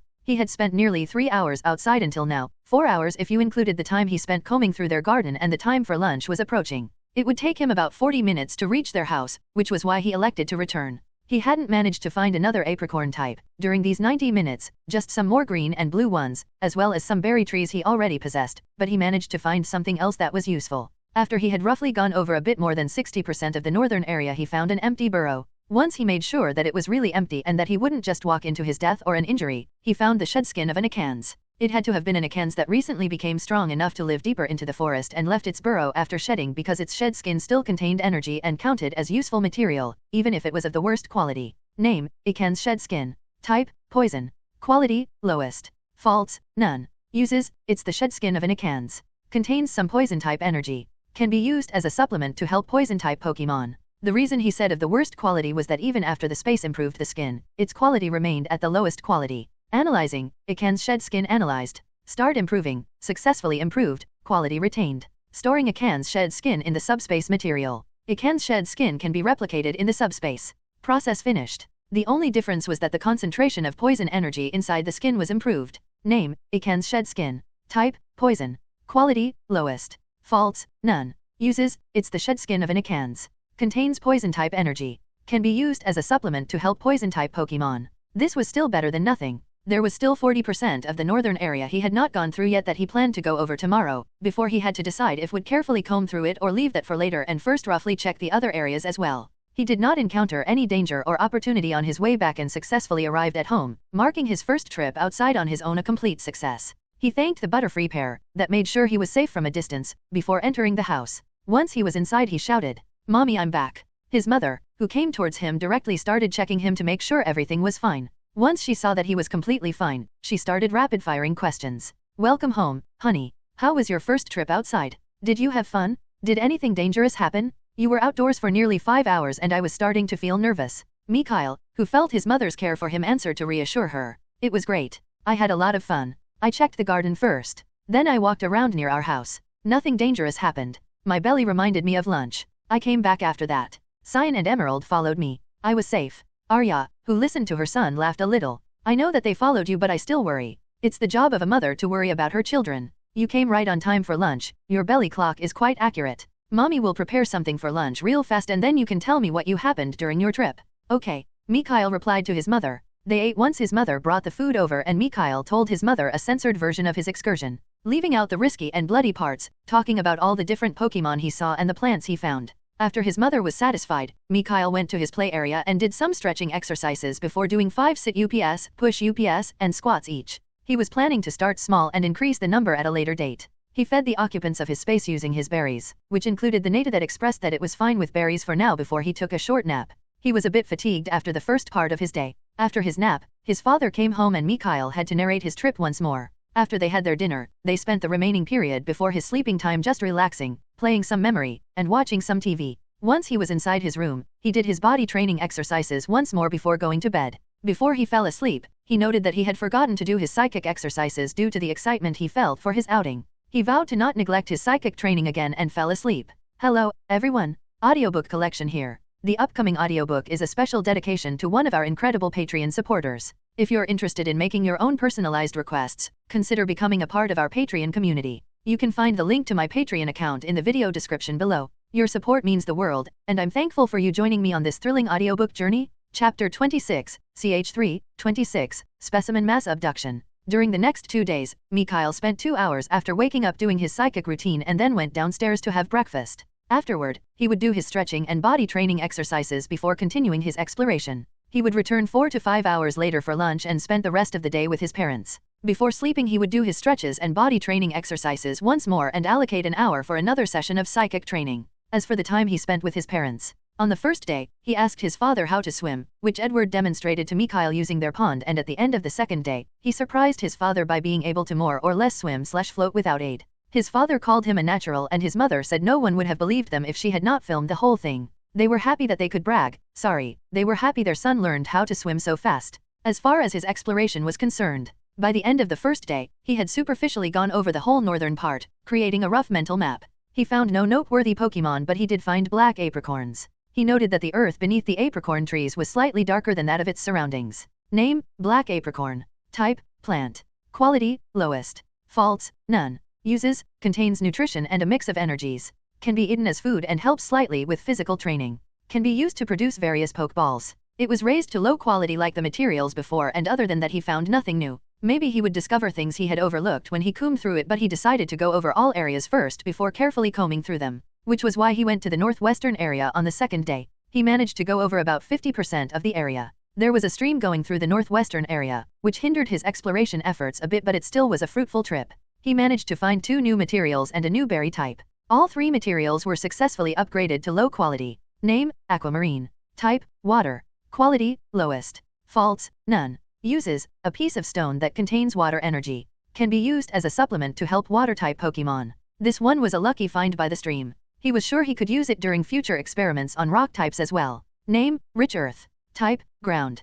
Quality, lowest. Faults, none. Uses, a batch of earth that is rich in ground-type energy. Can be used as a supplement to help ground-type Pokémon. This one he found in a place where the trees were especially vibrant. He was at first confused why they were so vibrant despite being nothing special, but quickly found out that the earth they grew on was the reason for their vibrancy. Name, tomato berry. Type, plant. Quality, lowest. Faults, none. Uses, contains nutrition and plant energy. Can be eaten as food, causes slight feelings of closeness and lethargy. He found the berry tree of this one, all alone hidden between 2 big boulders. After seeing its status and noting the difference between the games and reality, he looked up more details on the berry. he found out that the reason for the feeling of slight closeness was a component that caused the body to release a bit of oxytocin, the so-called love hormone, and the lethargy was caused by something causing the release of endorphins, causing the body to feel like it had a short workout session. This information surprised him with how much sense it made, and he liked the real effects more than those of the games. Here the berries simply made the Pokémon wanting to rest for a slight increase in closeness, instead of weakening them like in the games.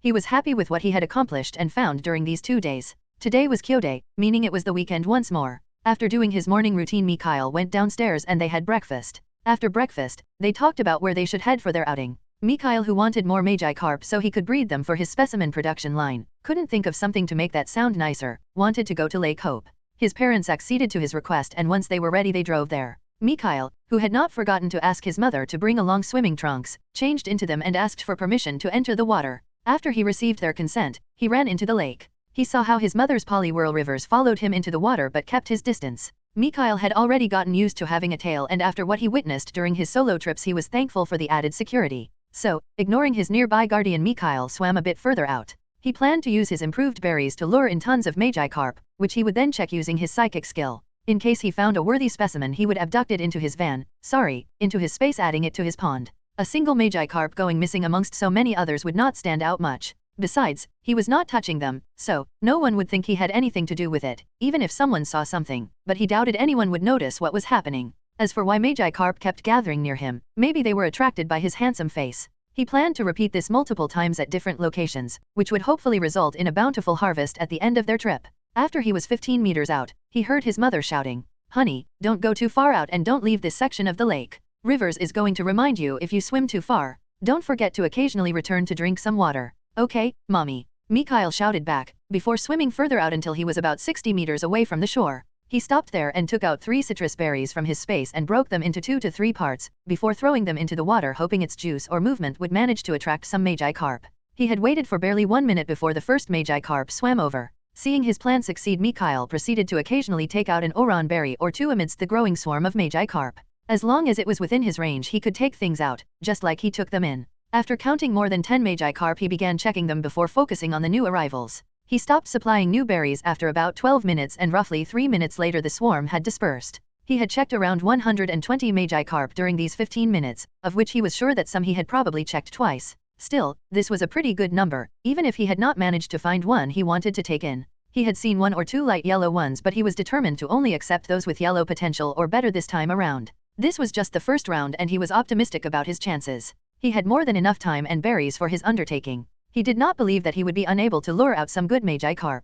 There had to be some good ones amongst the tens of thousands of Magikarp living in Lake Hope. Mikhail had used 3 citrus and 30 Oran berries during the first attempt, which he could afford without any problems. He distanced himself from the first location by about 100 meters before repeating the process. 2 minutes into the second try he hit the jackpot. The Magikarp he just checked turned out to be a male with deep yellow potential. Mikhail instantly released 4 Oran berries simultaneously, causing the Magikarp that had gathered to frantically surge forward. Using this he poke-napped the Magikarp he had kept his telekinetic touch on. Feeling a bit of pity towards his freshly abducted breeding fish, he tossed a citrus berry towards it, after it was relocated into his pond, before focusing back on the swarm in front of him. Mikhail continued checking out the Magikarp for his next victim. 12 minutes after the start of the second round he stopped supplying berries once more. He managed to find the second lucky fish amongst the dispersing Magikarp, swimming away sadly. Don't ask him how he knew that it felt sad, he just did. The Magikarp was surprisingly expressive, you had to see it to believe it. Anyway, the second one was a treasure. He felt that it was his obligation to make sure the Magikarp did not stay sad, especially seeing the light color of its scales indicating its young age.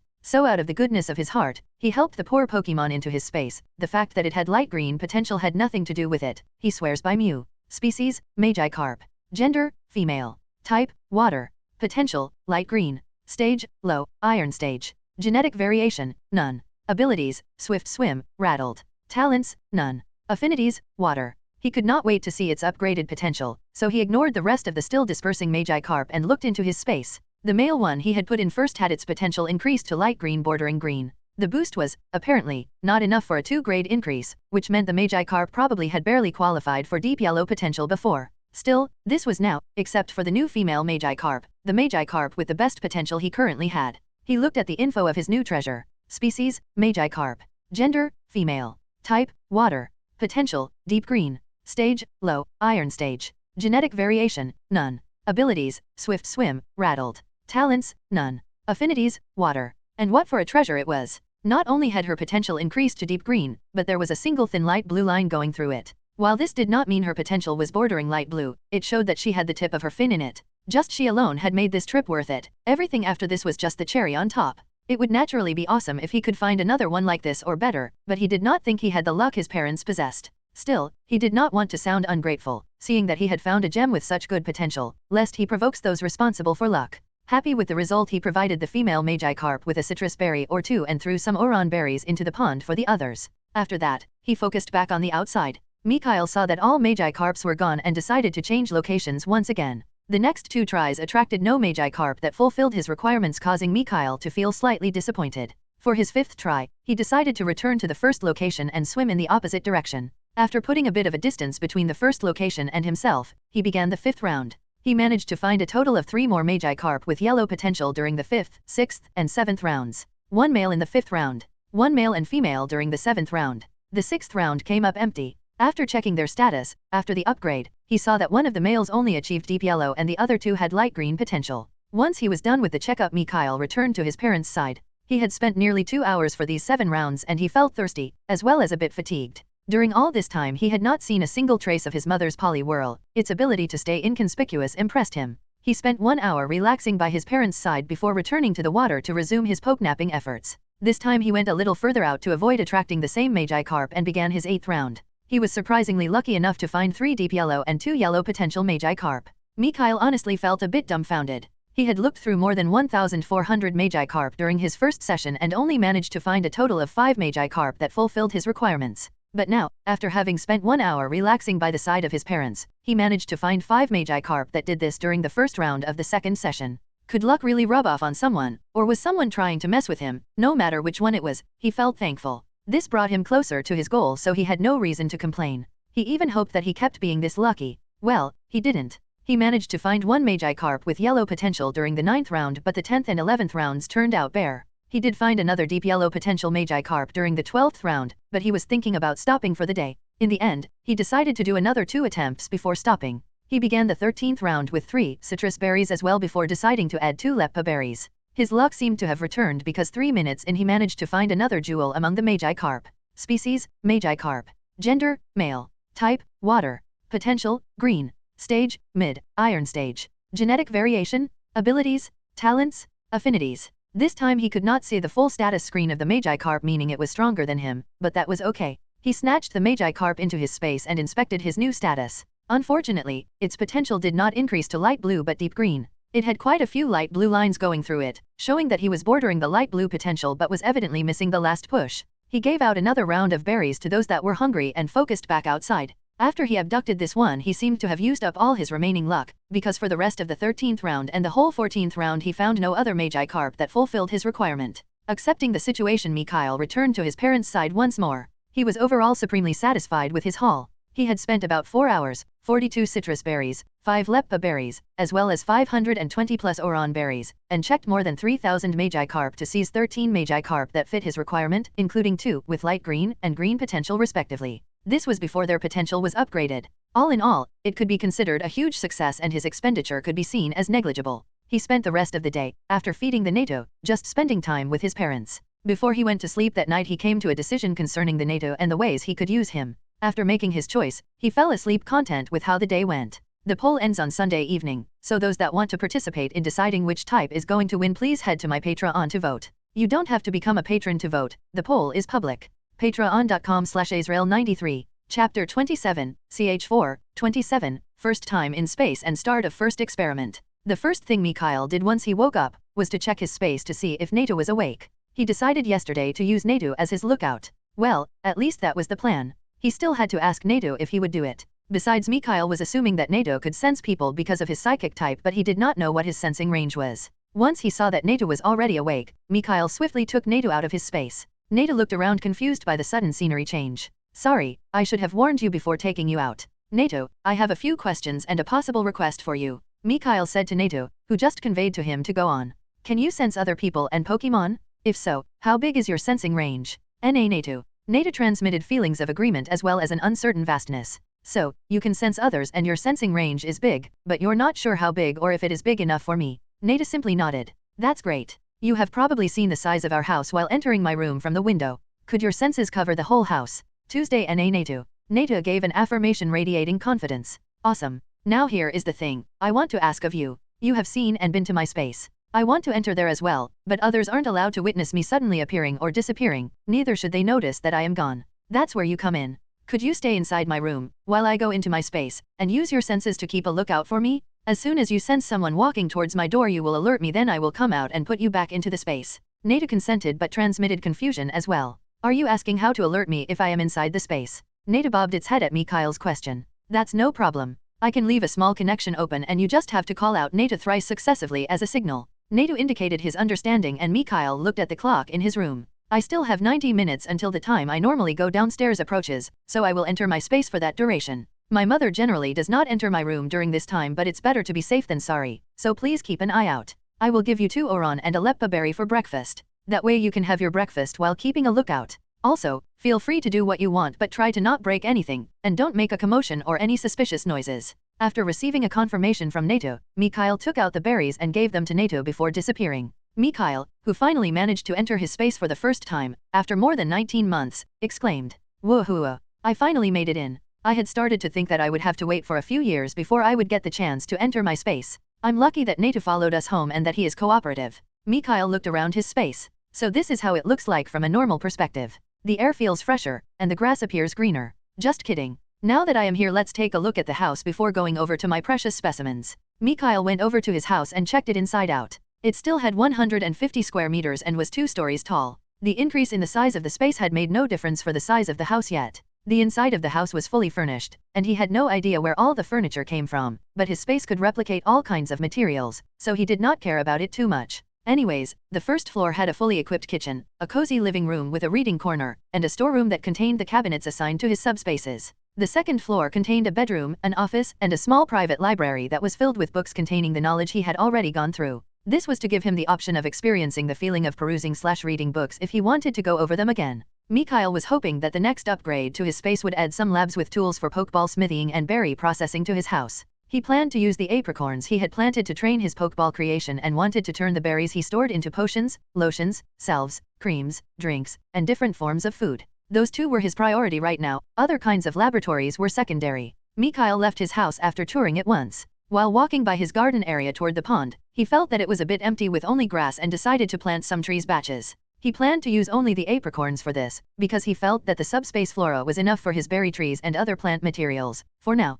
the subspaces were currently 350 square meters big, and this was more than enough for him to build up his stock and meet his current demand. If he felt the need for more, he would think about using the garden in his main space. Who knew, maybe he would plant some flowers in the future to beautify his garden. Anyways, he currently had 3 kinds of apricorns, the green, blue, and black ones. Mikhail decided to plant 3 clusters of 15 apricorn trees distant from one another, 1 cluster for each kind. The growth cycle of the apricorns was 2 weeks and each batch had 4 apricots, so he would collect 120 apricots from each type every month. He chose to realize his idea and instructed his space to plant them after choosing the locations of the clusters. After that was done, he noticed the trees in Neta's area. Before this he had not bothered to check them out. Now that he saw them with his eyes, he noticed that they were pine trees. There were many kinds of trees, like oak, elm, and birch, but he liked evergreen trees like the pine a bit more. With that random thought, he arrived at his destination. He went over his plans for his Magikarp experiments once more. He currently had 17 Magikarps inside his pond that he wanted to breed to obtain a steady supply of good quality specimens for his future experiments.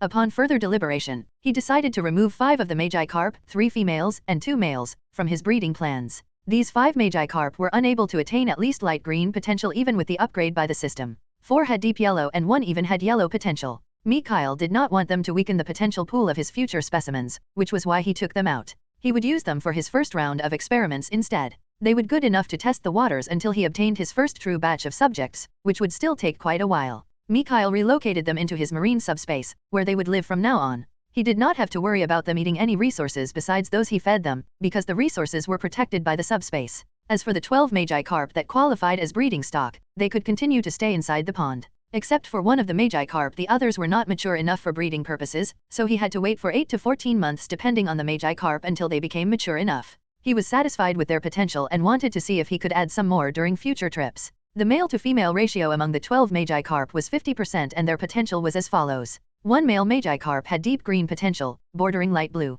1 female Magikarp had deep green potential at the peak. 3 Magikarp had green potential. Of those 2 were female and 1 was male. 2 Magikarp had light green potential, bordering green. Of those 1 was female and 1 was male. 5 Magikarp had light green potential. Of those 3 were male and 2 were female. Mikhail was currently not really ready to start his experiments. Besides the non-existence of proper test subjects, the 5 rejects aside, he was also missing materials of a multitude of types that he would need for his tests. He currently had only materials for 8 of the 18 types, and even there some had only one kind of material available. Still, he wanted to start anyway and see if he could use what he had on hand to get some findings. If it didn't work out, he would have only wasted some time and a few materials, but if it did work out, he would have a head start and he could use these findings to better his actual experiments. Either way, he could afford the losses, so he went with it. He separated the Magikarps in his marine subspace from each other to prevent them from interfering with each other. After that, he took 15 samples, if he had that many, of one material from each type he had. He left 5 of the samples as is, 5 of them were cut/broken into pieces, and the last 5 were ground up.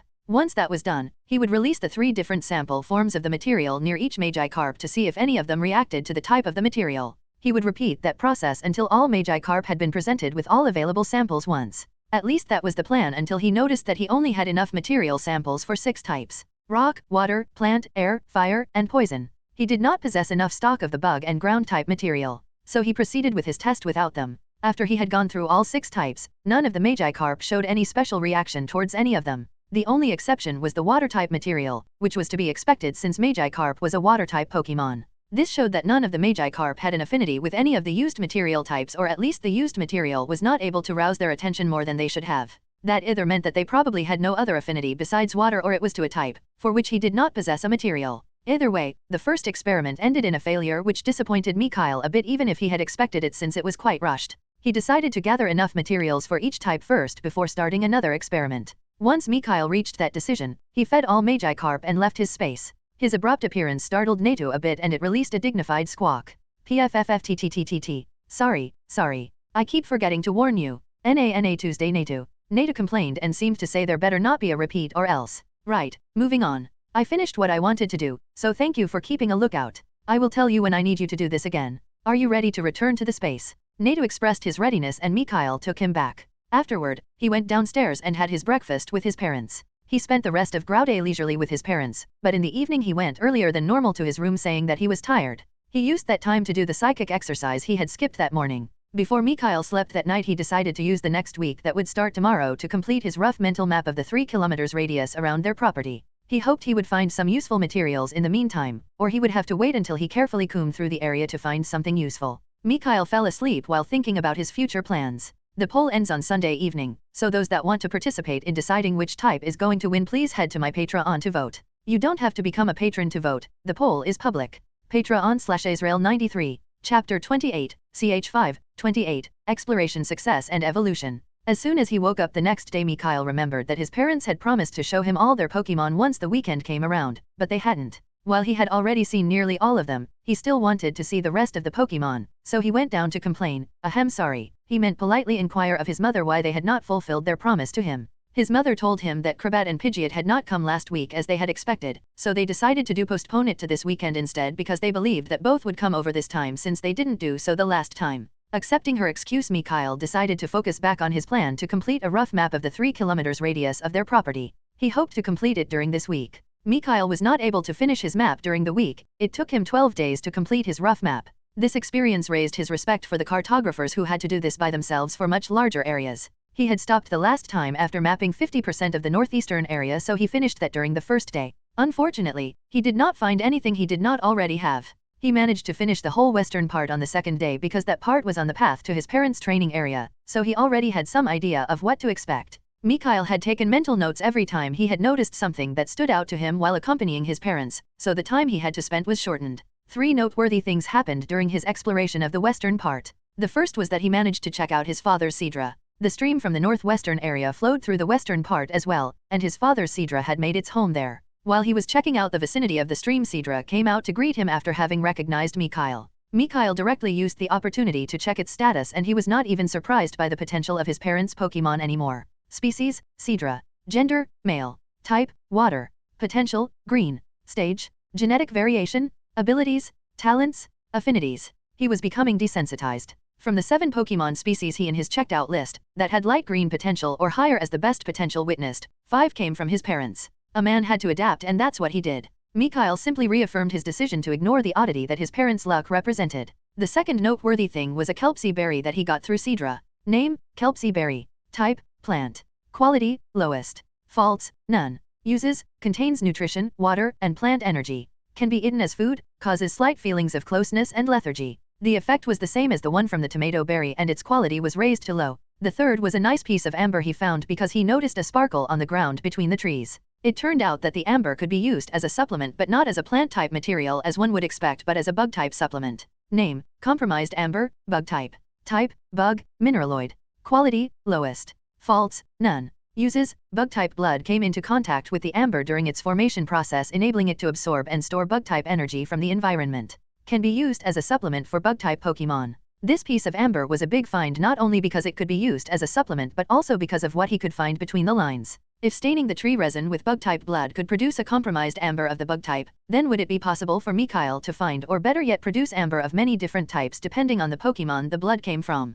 He woke up from his unrealistic dream pretty fast. While he may indeed be able to find other compromised amber types, no matter how unlikely it was, he would not be able to produce them himself unless he could accelerate the formation process massively. Amber took 2 to 10 million years to naturally form, at least in his previous world it did, and unless he would discover that it was different on Terra or he really found a way to speed up the process he would have to shelve his idea. Nothing else of interest happened on the second day. Mikhail explored the southwestern part during the third and fourth days. He, unfortunately, found nothing new in that area. There were berries and apricorns trees that he saw but they were of the kind he already possessed. The southern part was relatively easy to go over and he finished it on the 5th day. The road that led to the town center was located there, so there was nearly nothing to be found. Mikhail still checked both sides of the roads but found nothing useful. The 6th and 7th days were the weekend so he paused his exploration to spend the whole day with his parents. His parents kept their word and once Crobat and Pidgeot came to their home on the 6th day, his parents brought him to their garden. They called all those staying there over and released the rest from their Pokeballs. Mikhail had already checked out his mother's whole team before this but apparently, his parents gave all their Pokémon nicknames and he heard some of them for the first time. Mikhail still went towards all of them one by one to greet and hugged/touched them while checking their status. There was her starter Titania, a Nidorina with deep green potential. Emerald, a female Butterfree with light green potential. Sunny, a male Gloom with light yellow potential. Rivers, a male Poliwhirl with deep green potential, and lastly Star, a genderless Staryu with deep yellow potential. His mother, Arya, seemed like a really lucky person when one looked at the potential of her Pokémon, right? He thought so as well until he finally managed to check his father's full roster. There was his starter Titan, a Nidorino with light blue potential. Cyan, a male Butterfree, with yellow potential. He had light yellow potential when Mikhail checked him before, but it seemed like they had managed to increase it. Sky, a female Pidgeot with deep green potential. Duke, a male Crobat with light blue potential. Azure, a male Seadra with green potential. Cell, a Magneton with light green potential but it was already bordering green potential. Mikhail nearly burst out laughing when he heard its name, because of what would happen once it evolved to Magnezone, but he managed to control himself. Vibra, a female Radon with green potential, and Agni, a male Growlithe with deep green potential that was already bordering light blue. He was floored, utterly shocked, at just how lucky his father, Edward, turned out to be. Mikhail had repeatedly tried to accept it and move on but he was still shocked every time, which showed that he had failed to do so after all. But could he be blamed? He didn't think so. Mikhail had experienced firsthand how hard it was to find Pokémon with good potential. While it was not too hard to find a Pokémon with any shade of yellow potential as long as one was willing to invest enough time, any Pokémon with light green potential or higher was hard to find. Then comes along the anomaly that was his father with his team and wrecks Mikhail's statistics. 2 light blues with one having an easy chance to upgrade to blue once it evolves. 2 deep greens with another one that could easily upgrade to light blue upon evolution. 2 greens with both having the chance for promotion upon evolution as well. 1 light green that's about to improve with the same upgrading chance as the others. The only odd one out in this case was the yellow potential, simply unbelievable. Mikhail just thanked his parents for showing him their full roster while coming to terms with the fact that his parents, mostly his father, were statistic wreckers. Mikhail and his parents spent the rest of the weekend at home simply relaxing. They watched TV when they wanted to, played if they felt like it, and simply lazed around otherwise. He surreptitiously did some stretching and bodyweight exercises, not wanting to break his parents' zen. Once Arc Day came around again he resumed his mapping efforts. He spent the 8th and 9th days finishing the southeastern area but found nothing new except for a brown apricorn tree. He didn't even know there was a brown apricorn because there were none in the games, but he should have expected this. Mikhail had known that there were more Pokeball variations on Terra than in the games or anime so it wouldn't be a stretch to find more types of apricorns as well. Name, brown apricorn. Type, plant. Quality, lowest. Faults, none. Uses, contains nutrition, some earth and plant energy. Can be eaten as food and helps slightly with physical training. Can be used to produce various Pokeballs. He naturally added it to his material stock after it was upgraded to low quality by the space. The eastern part was where the other houses in their vicinity were, but Mikhail still used the 10th day to check the areas to make sure he didn't miss anything, but as he had expected, he found nothing useful. The last area left unexplored was the northeastern part, and he used the 11th and 12th days to finish doing a once-over there as well.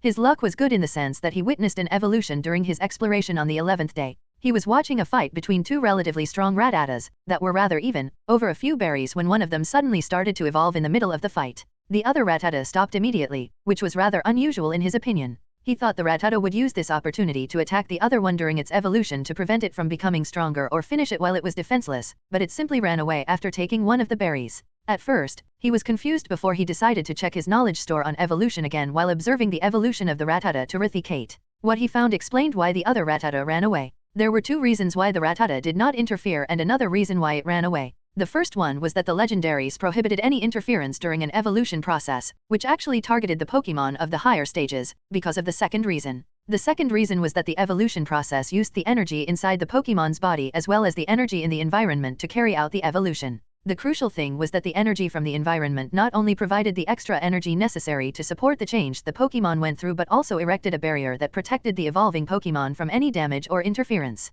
The reason for the light show was the high amount of energy that was concentrated in the area at that moment. This was one of the natural's laws of Terra, and only Pokémon of a really high stage had a chance to break that natural protection, but they knew that doing this was equal to going against the natural law and order of Terra, which would be felt across the planet. This would mean the legendaries would find out and there would be dire consequences. So no one on Terra tried interfering during an evolution because it was futile for nearly anyone, and those that could did not really dare/want to do it either out of respect or fear. As for the reason why it ran away, only taking a single berry leaving the rest alone, instead of staying or taking everything, that should be obvious. Why bother staying when the Pokémon would most likely kick your ass once it finished evolving, and taking every berry would only provoke the other party, which would cause it to either chase it or resent it. If it was chased down, it would be in immediate danger. If it was resented, it would be in future danger in case they came across each other coincidentally. So it just wasn't worth the risk. Anyway, once the evolution was finished and the light went out, Mikhail could see a replicate where there previously stood a Rattata. He had to say it was incredible to witness an evolution firsthand. Once the replicate saw that it was alone and that only a single berry was missing, it seemed to shrug and simply started eating.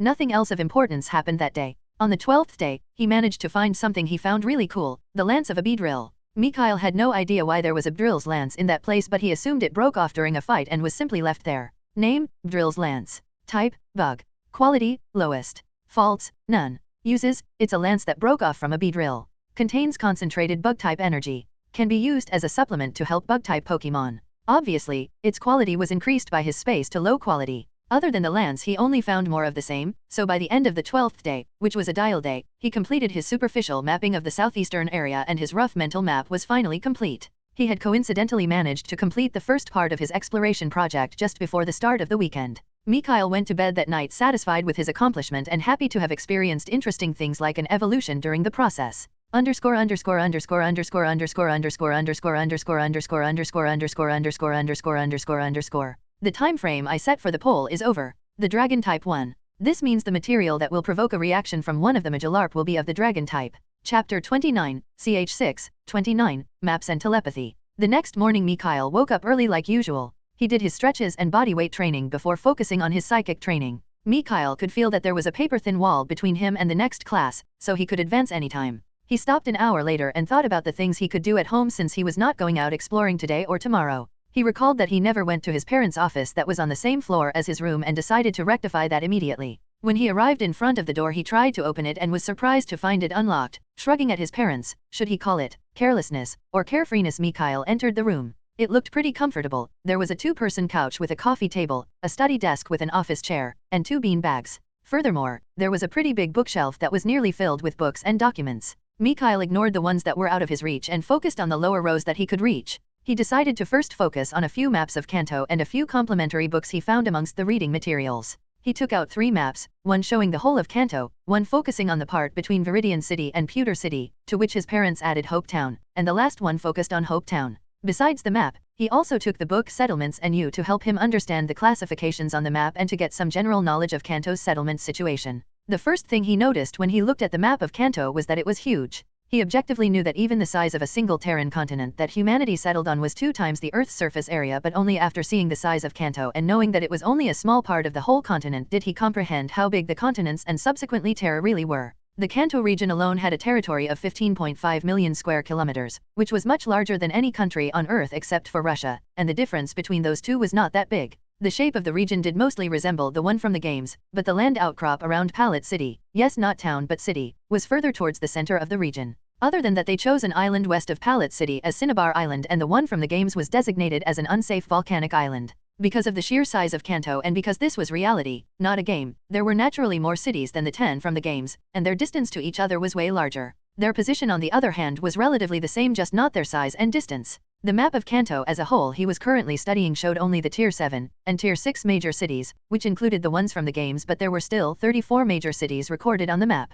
According to the scale of the map, each major city had a 10.000 square kilometers area, which was considerable. That was somewhat between the size of Tokyo, 8.000 sqkm, and New York, 12.000 sqkm. Mikhail saw that each major city had a strip of land/route connecting them to other cities and that only those were considered relatively safe areas. The strips/routes were all 100 kilometers wide, so the safe area was not small, it just looked small in comparison to the wilderness. Everything outside those strips/routes was considered wild area/wilderness, and this was inside the Kanto region. The area outside Kanto's borders was marked red and categorized as deadly. He also noticed that the Rhoda Kingdom was drawn north of Pewter City and it was marked as a subordinate territory of Kanto. Mikhail saw the tier categorization of the cities again and was curious how the settlements were divided, so he put the maps aside for now and focused on the book on settlements he chose. From there he found out quite a bit of information. There were 6 types of settlements that were recognized by all of humanity: villages, towns, small cities, major cities, and capital cities. The settlements were divided into parts according to their size.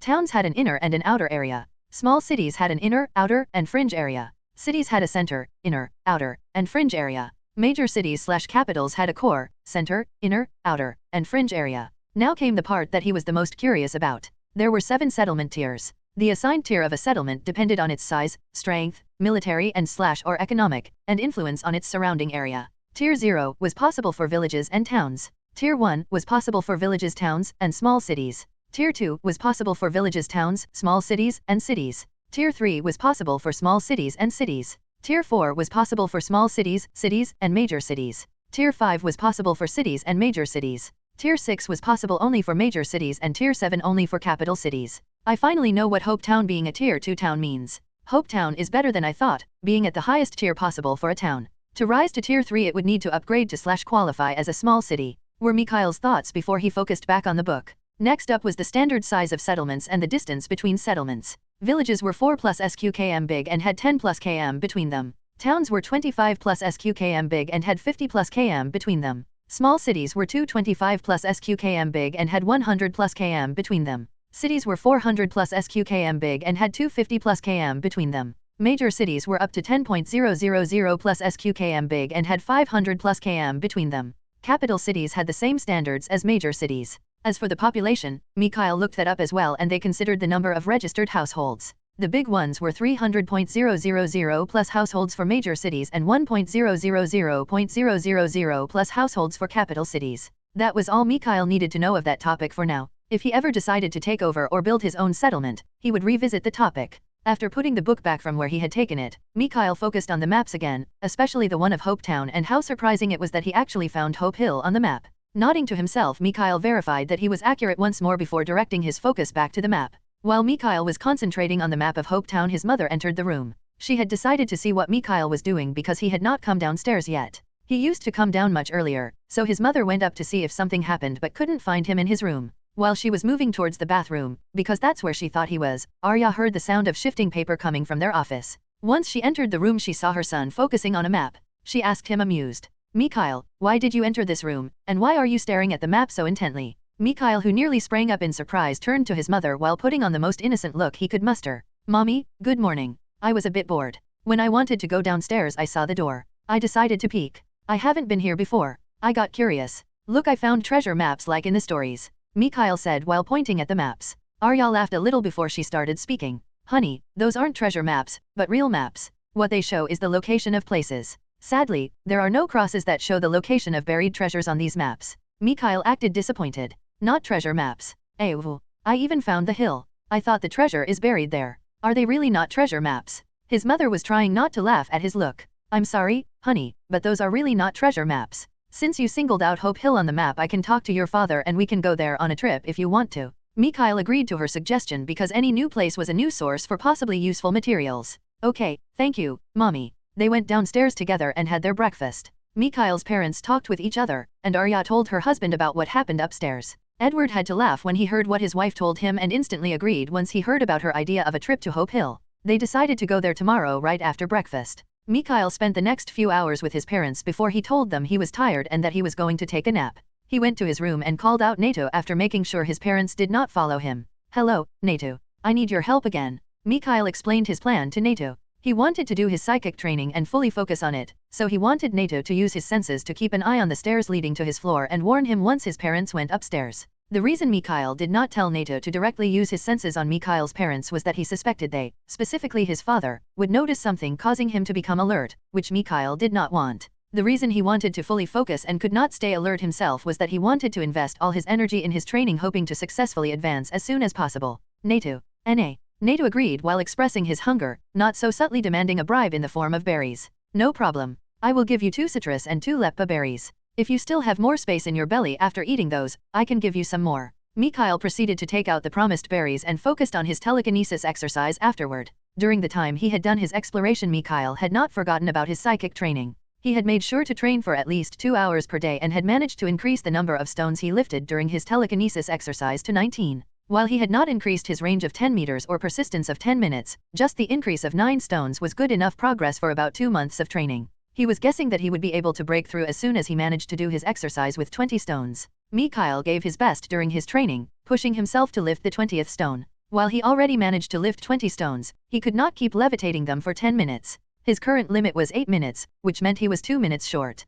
So he kept exhausting his energy reserves using his telekinesis and then meditated to help with his recovery by actively absorbing energy. He repeated this process again and again. By the end of 2 hours, he had managed to increase his time to 9 minutes, which made him optimistic about his chances during his evening session. He, unfortunately, had to stop right now, because any more than 2 hours would make his parents wonder why his nap was taking so long, which was why he put his hopes on his evening training session. Mikhail thanked Nato and put him back into his space, where he gave him another round of berries, before going downstairs. The rest of the day went normally and he was full of anticipation towards his evening session, which his parents confused with excitement for their trip to Hope Hill tomorrow. When it was finally time for him to go to his room to sleep, Mikhail quickly said good night to his parents, who were simply laughing at his antics, before running upstairs. He took out Nato once more and told him that the deal was the same as before. Once he gave Nato his berries, Mikhail fully focused on his telekinesis exercise, trying to achieve those 10 minutes. He still kept exhausting his energy reserves and then restored them wholly, repeating the process again and again. It was 1 hour later while Mikhail was furrowing his brows, deeply focused on the exercise with sweat dripping down his cute face, always trying to extend the duration, that he finally managed to hold out for 10 minutes.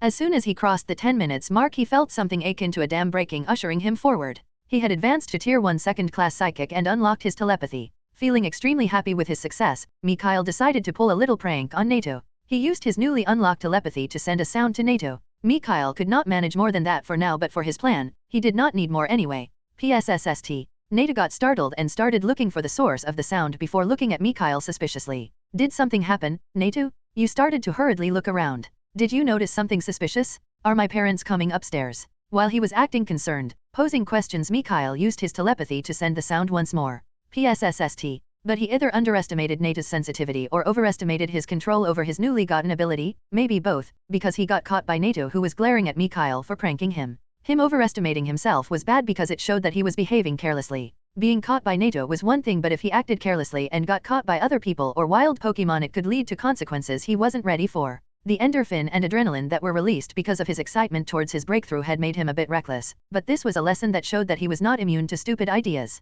He gave his immature body partial responsibility, the body affecting the mind, and all that, but in the end, he just needed to make sure he was able to control his ability before using them for pranks. Not having fun was not a good solution, he just had to make sure he was in control and knew the risks. Sorry.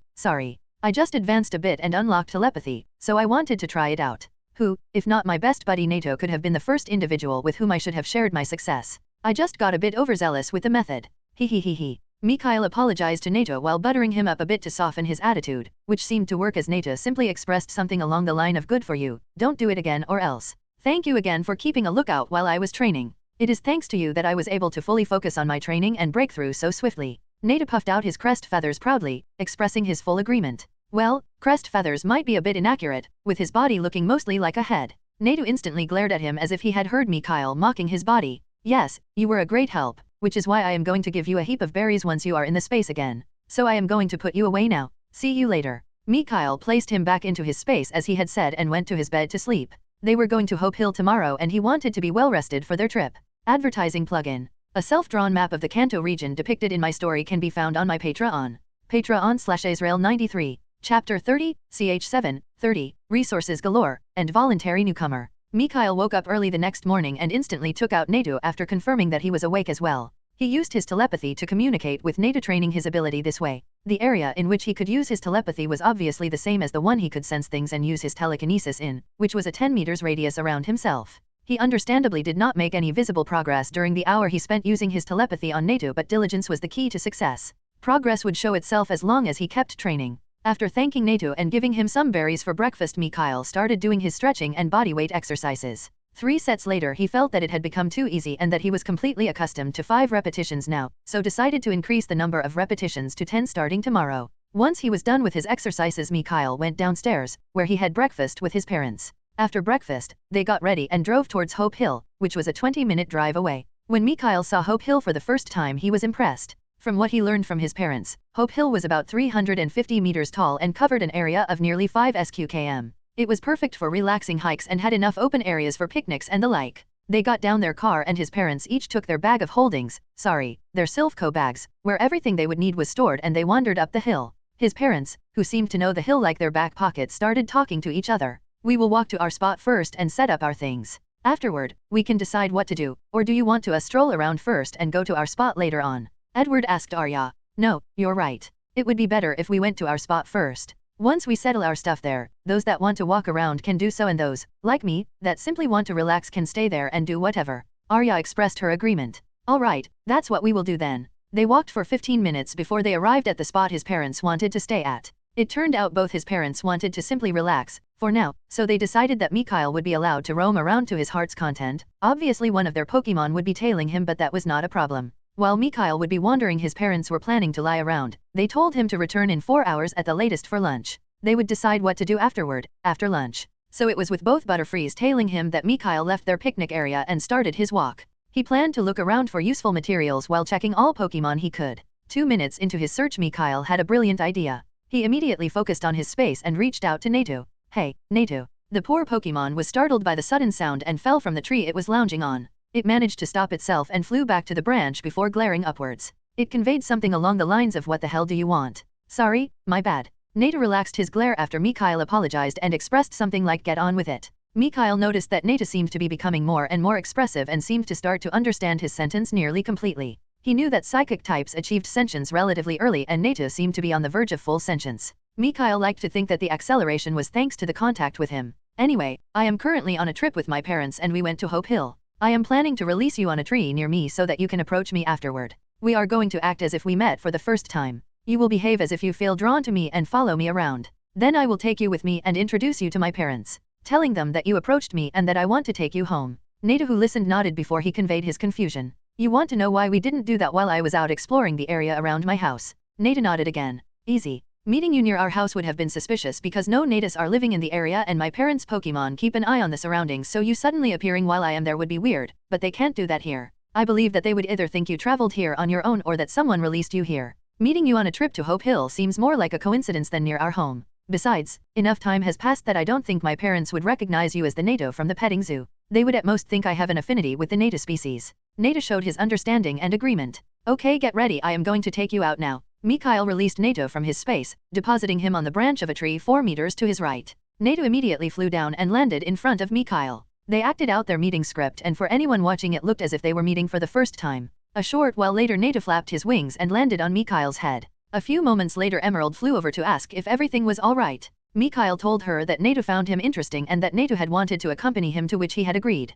Emerald accepted Mikhail's explanation and left after staring at Nato for a bit as well as instructing it to behave or else. Happy with the show they put on for his tail and the result, Mikhail resumed his stroll. He would occasionally talk with Nato while checking out Pokémon they came across and controlling anything that stood out to him. He had been walking around for nearly an hour now, but the things he checked all turned out to be duds. Neither had any Pokémon with noteworthy potential popped up yet, nor had he seen any new Pokémon species. So he was understandably a little bit disappointed. It wasn't that he found nothing useful, because he did see quite a few berry and apricorn trees, but he already had each variety he encountered, so they were not really useful even if Nata disagreed with him. The little bird would occasionally pluck a berry and eat it when it felt a bit peckish and they saw a berry. Anyway, he had been walking to the west/left since he left his parents' side and decided to change his direction. Mikhail started walking north/upwards. He planned to keep walking this way for another hour before changing directions once more, this time to the east/right. Yes, he had planned his route in the form of a square that would lead him back to his starting point, his parents. At least that was the plan. In case he deviated a bit from his target, he still could ask the Butterfree following him to lead him back.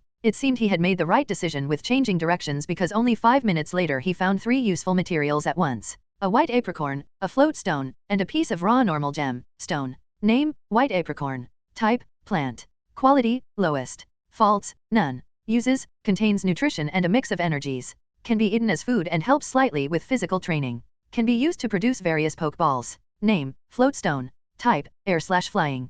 Quality: lowest. Faults: none. Uses: it's a stone that has been influenced by the energy it stores. It covers those that stay in contact with it in air energy, seemingly reducing their weight. Absorbs and stores a bit of air-type energy. Can be used as a supplement to help air-type Pokemon. Name: raw normal gem. Type: normal/neutral. Quality: lowest. Faults: none. Uses: it's a piece of raw gemstone that can absorb and store neutral energy. Contains some compressed neutral type energy, increasing its purity. Can be used as a supplement to help normal type Pokemon. The area he found seemed to have a higher than normal concentration of neutral and air energy floating around, because not only did he found those items there, but there were also Pokemon of those types in that area. He had not been attacked thanks to the smell on him as well as his escort that made itself known when they saw so many Pokemons gathered around. On a side note, the energy typing of the other materials and the area allowed him to conclude that the mix of energy mentioned in the use column of the white apricorn most likely consisted of neutral, air, and plant energy. Regardless, Mikhail left as soon as he took what he needed. He had not as much luck for the next 30 minutes.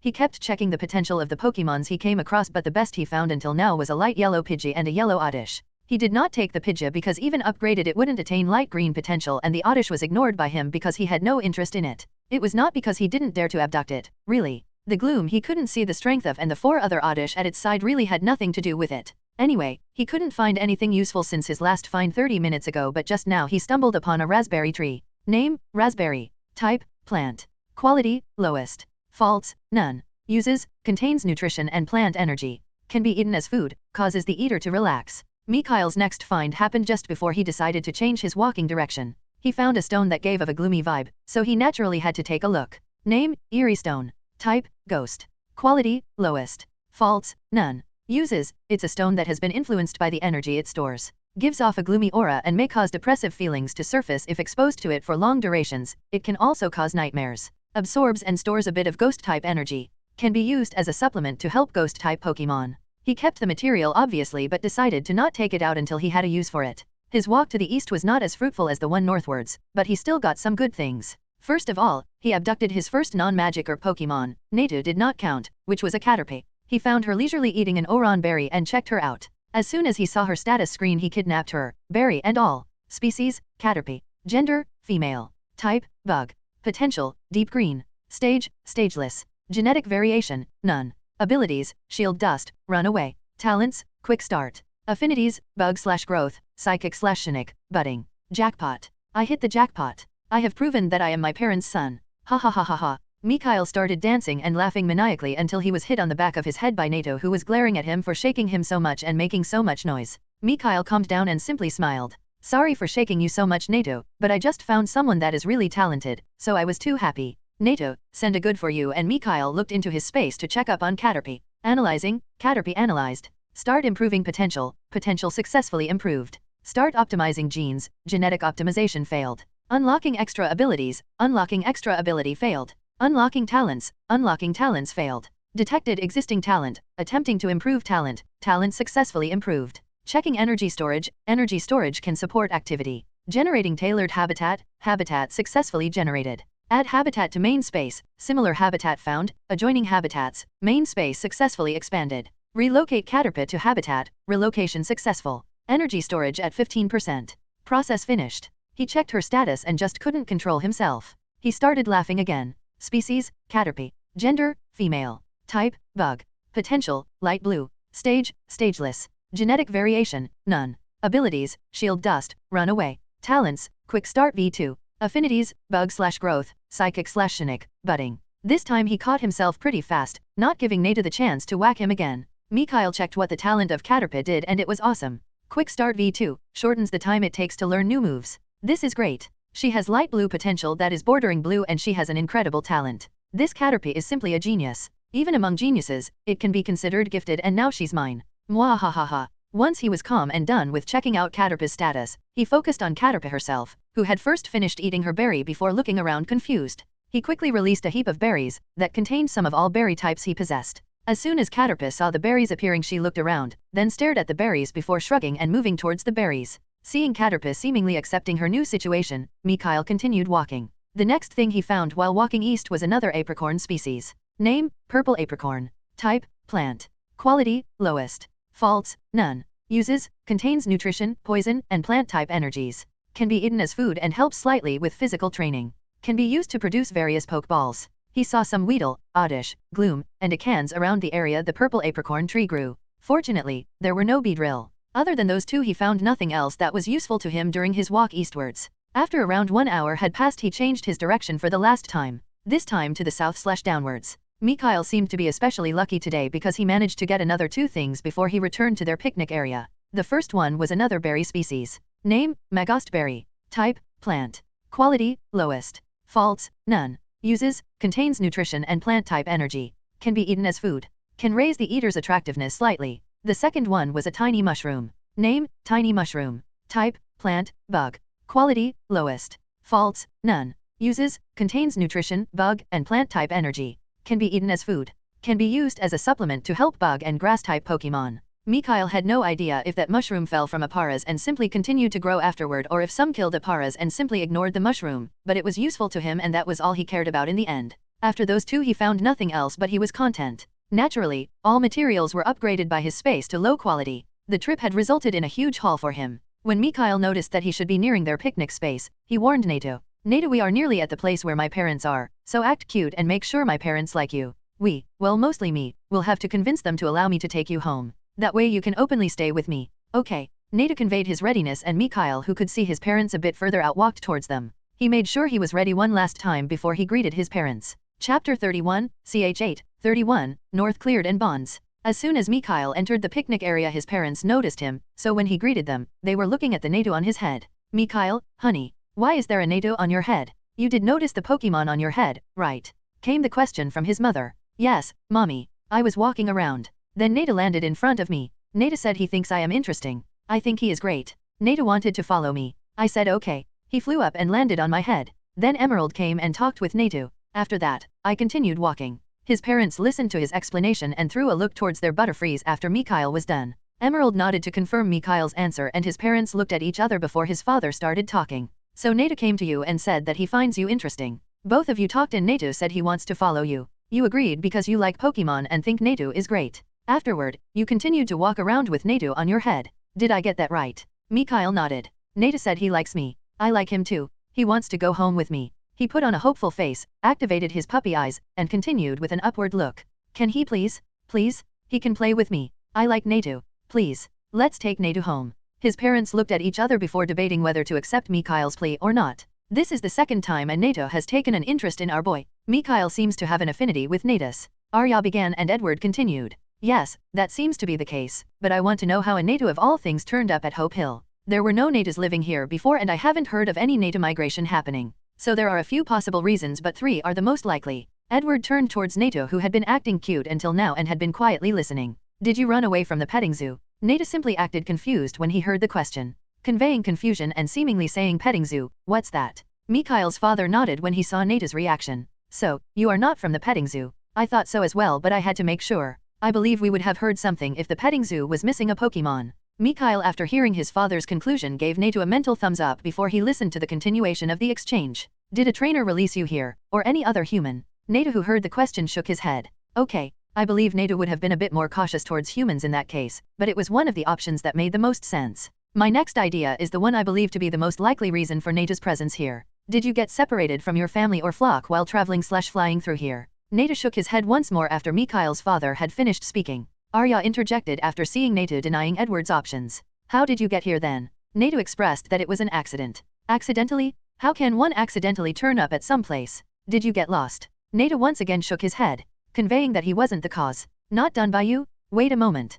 No way. Did you startle another psychic and got randomly teleported away? Nata acted bashfully and shyly nodded. Mikhail's parents couldn't control themselves and started laughing after hearing the true reason. Mikhail was impressed by Nata's acting skills. Edward seemed to get curious and asked, was it an Abra? Nata simply nodded. Did you touch it while it was sleeping? Nata nodded once again. Edward and Arya relaxed a bit after finding out the reason for Nata's presence, concluding that they would not have to deal with others coming for Nata. Arya addressed Nata once more. Are you sure that you want to follow us home? If you do, you will have to listen to us, and you aren't allowed to create any ruckus. Besides, you will be Mikhail's Pokémon, not ours, so we won't train you. That will be Mikhail's job in the future. We will simply provide you a safe place to stay and enough food to eat. Getting stronger will depend on you and Mikhail. Knowing all of this, do you still want to come home with us? Is you interested in Mikhail enough to make such a decision? Nata pretended to consider before nodding his head and exclaiming, "Na Natu," conveying his acceptance and expressing something like no problem. Arya and Edward looked at each other, seemingly having a silent conversation, before nodding.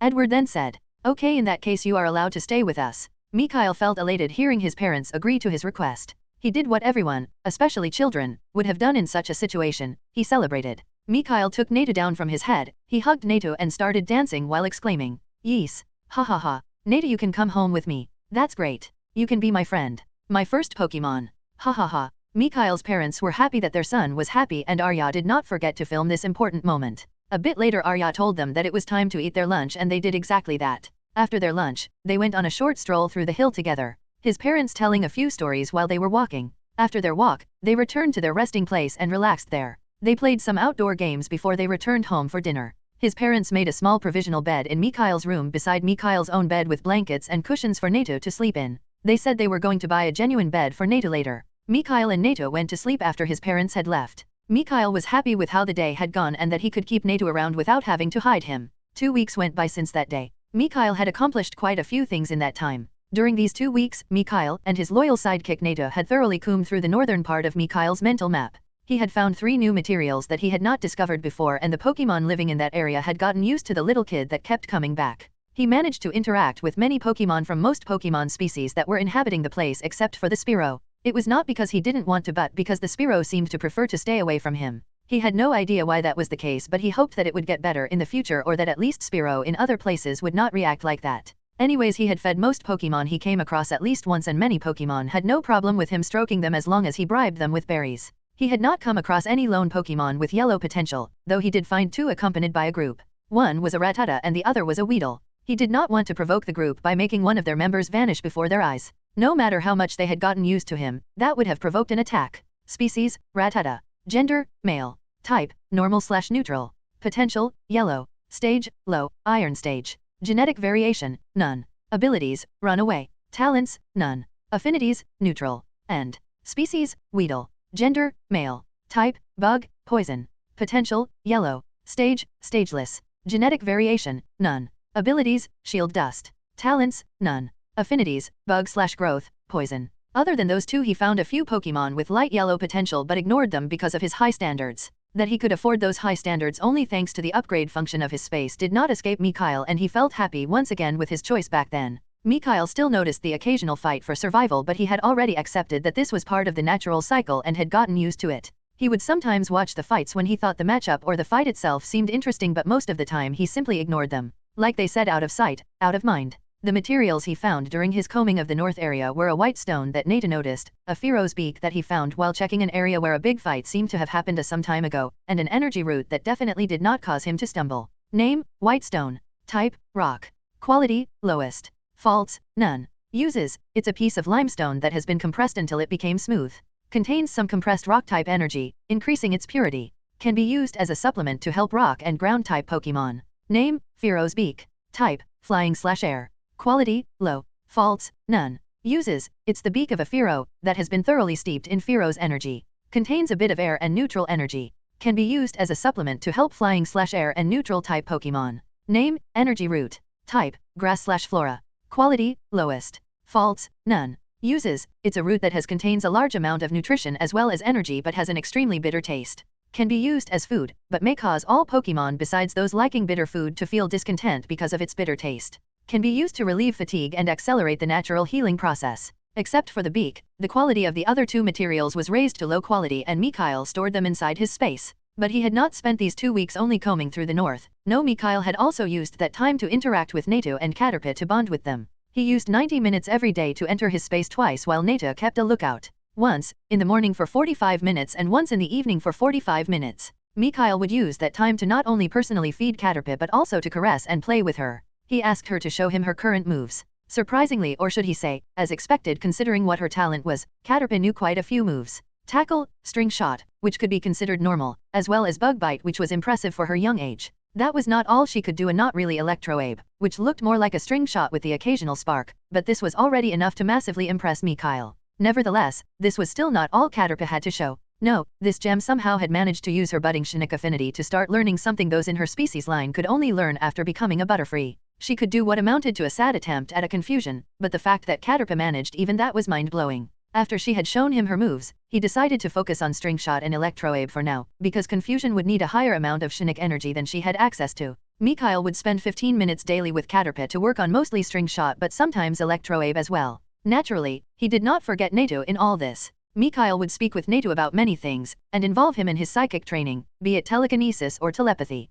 He also asked Nato to demonstrate the moves he knew and found out that Nato had 5. Leer, Peck, Nightshade, Stored Power, and surprisingly Gust. This showed that Pokémon on Terra were indeed not limited by the moves they could learn in the games. For Nato, they decided to focus on Stored Power and Gust for now. They also went on his exploration trips together, which Mikhail used to bond with Nato by involving Nato in his search. They did not start any real or mock fights yet, because they did not believe themselves to be ready and they had no need to do so. Let's not forget the tasty berries he kept feeding him and the occasional petting that Nato seemed to like. Mikhail would sometimes give them some of the supplements he had gathered. Caterpie got some silver powder from him, so that she could absorb the bug-type energy from it, and Nato got the Pidgeotto crest feather to do the same. Those were unfortunately the only bug and flying/air type materials that he had enough of a stock of. Caterpie managed to use 3 portions during this time and Nato used 2 crest feathers. Anyway, by the end of the 2 weeks, he had managed to literally bond with both, turning Nato and Caterpie into his first official Pokémon. He could finally see their status screen in the format that was reserved for his own Pokémon instead of the one for wild Pokémon. A big thank you to G0LB0R for becoming a patron. A big thank you to Christopher Peterson for becoming a patron. Advertising plugin. I started a poll on my Patreon to decide if I should give nicknames to Mikhail's Pokémon or not, and if yes, then to whom. This poll is only for patrons and goes on until the end of tomorrow, so those that plan to become patrons can still participate until then. Chapter 32, CH9, 32, Status Check and another one. Mikhail was curious what he would learn upon seeing the full status screen of Nato and Caterpie. He decided to start with Caterpie's status. Name, none. Species, Caterpie. Gender, female. Age, 3 months. Type, bug. Potential, light blue, 99.5%. Genetic variation, none. Abilities, shield dust, run away. Talents, quick start V2. Affinities, bug/growth, psychic/Chinook, budding, grass/flora, trace. Bond, Mikhail, weak. Quirks, likes to eat, curious.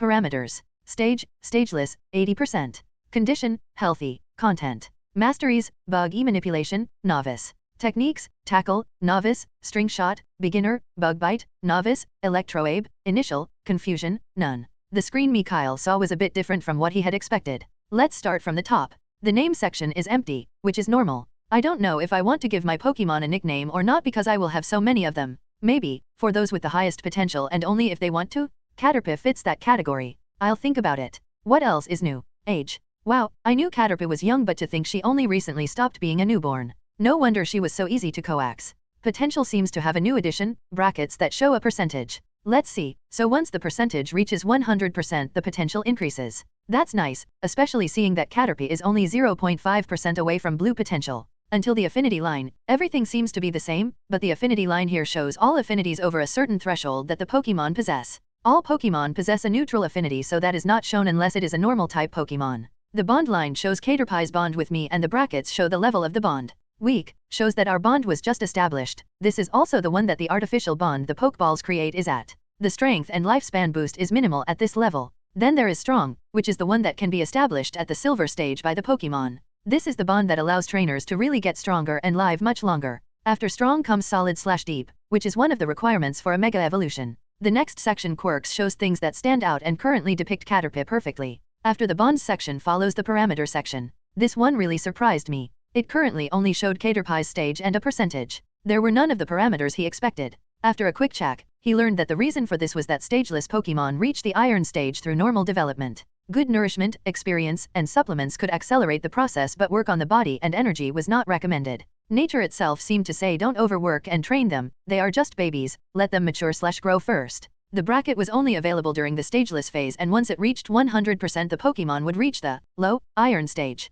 Next up was condition, which showed just that. Masteries seemed like passives but only showed important ones. Techniques showed active skills, like the moves from the games, combos, or self-made techniques. The bracket showed the mastery the Pokémon had over the technique. Mastery was divided into novice, beginner, proficient, advanced, mastered, and transcended, but the status showed initial when the Pokémon managed something resembling the objective and none when the first step is taken but the result sucks. Mikhail went over Caterpie's status once more after understanding the new information. Nodding to himself, satisfied with Caterpie's status, he focuses on Natu's status next. Name, none. Species, Natu. Gender, male. Age, 1+ year, 43 months. Type, psychic, flying/air. Potential, light green, 47.3%. Genetic variation, none. Abilities, keen eye, synchronize, early bird. Talents, moderately increased energy sensitivity. Affinities, psychic/Shinnick, flying/air, ghost/spectral, trace. Bond, Mikhail, weak. Quirks, curious. Parameters.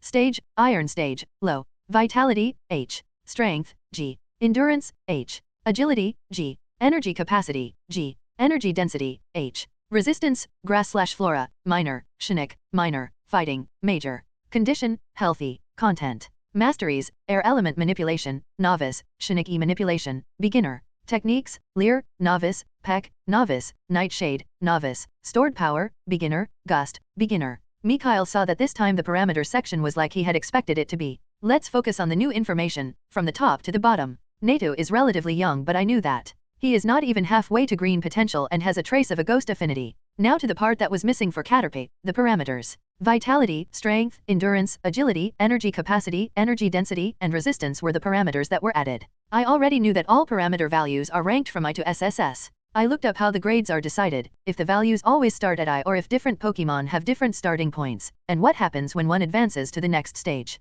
Turns out that the BS makes itself known once again. The grades for the first 4 stages are divided into 4 categories. From I to G is low grade, F to D is mid grade, C to A is high grade, and S to SSS is limit break. As for the starting parameter, it is influenced by the BS the Pokémon species possesses. Also, every time a Pokémon advances to the next stage, its parameter value goes back to its starting value if no negative or positive modifier has been added during the advancement. I knew the advancement requirements for the first 4 stages. An upgrade during these stages requires a minimum average of B value, but this is only the minimum requirement. Here the previously mentioned negative and positive modifiers appear. If the value of a parameter is B during the advancement, then the starting value of the following stage is lowered by 1. If the value of a parameter is lower than B during the advancement, then the starting value of the following stage is reduced by 1 for every lower value, C equals -2, D equals -3, etc. In case the value of a parameter during the advancement is A, then the starting value of the following stage stays the same. If the value of a parameter during the advancement is S, then the starting value of the following stage is increased by 1. For SS the starting value of the following stage is increased by 1.5, and for SSS the starting value of the following stage is increased by 2. For example, if my Pokémon starts with a G in strength during the iron stage and advances to bronze with a B in strength, then the starting value at the bronze stage is H. Now if this same Pokémon advances from bronze to silver with B in strength again, then its strength starting value for the silver stage is H once more despite of the starting value it had at the bronze stage. That's the mechanism for advancement, but the parameter average has another important aspect, at least for me. If the average score during the advancement is S, the potential gauge is raised by 40% regardless of its stage. If the average score is SS, then the boost is 80%, and for SSS the boost in potential is 160%. So Pokémon can increase their potential through sheer hard work, postponing the theoretical stage limit. As long as their starting point is not too low and their luck not too bad, they can get pretty strong this way. Naturally, the use of supplements can increase the potential as well, especially during an evolution. Mikhail was deep in thought, going over everything that he learned just now and looking over the status of his Pokémon once again with this knowledge in mind.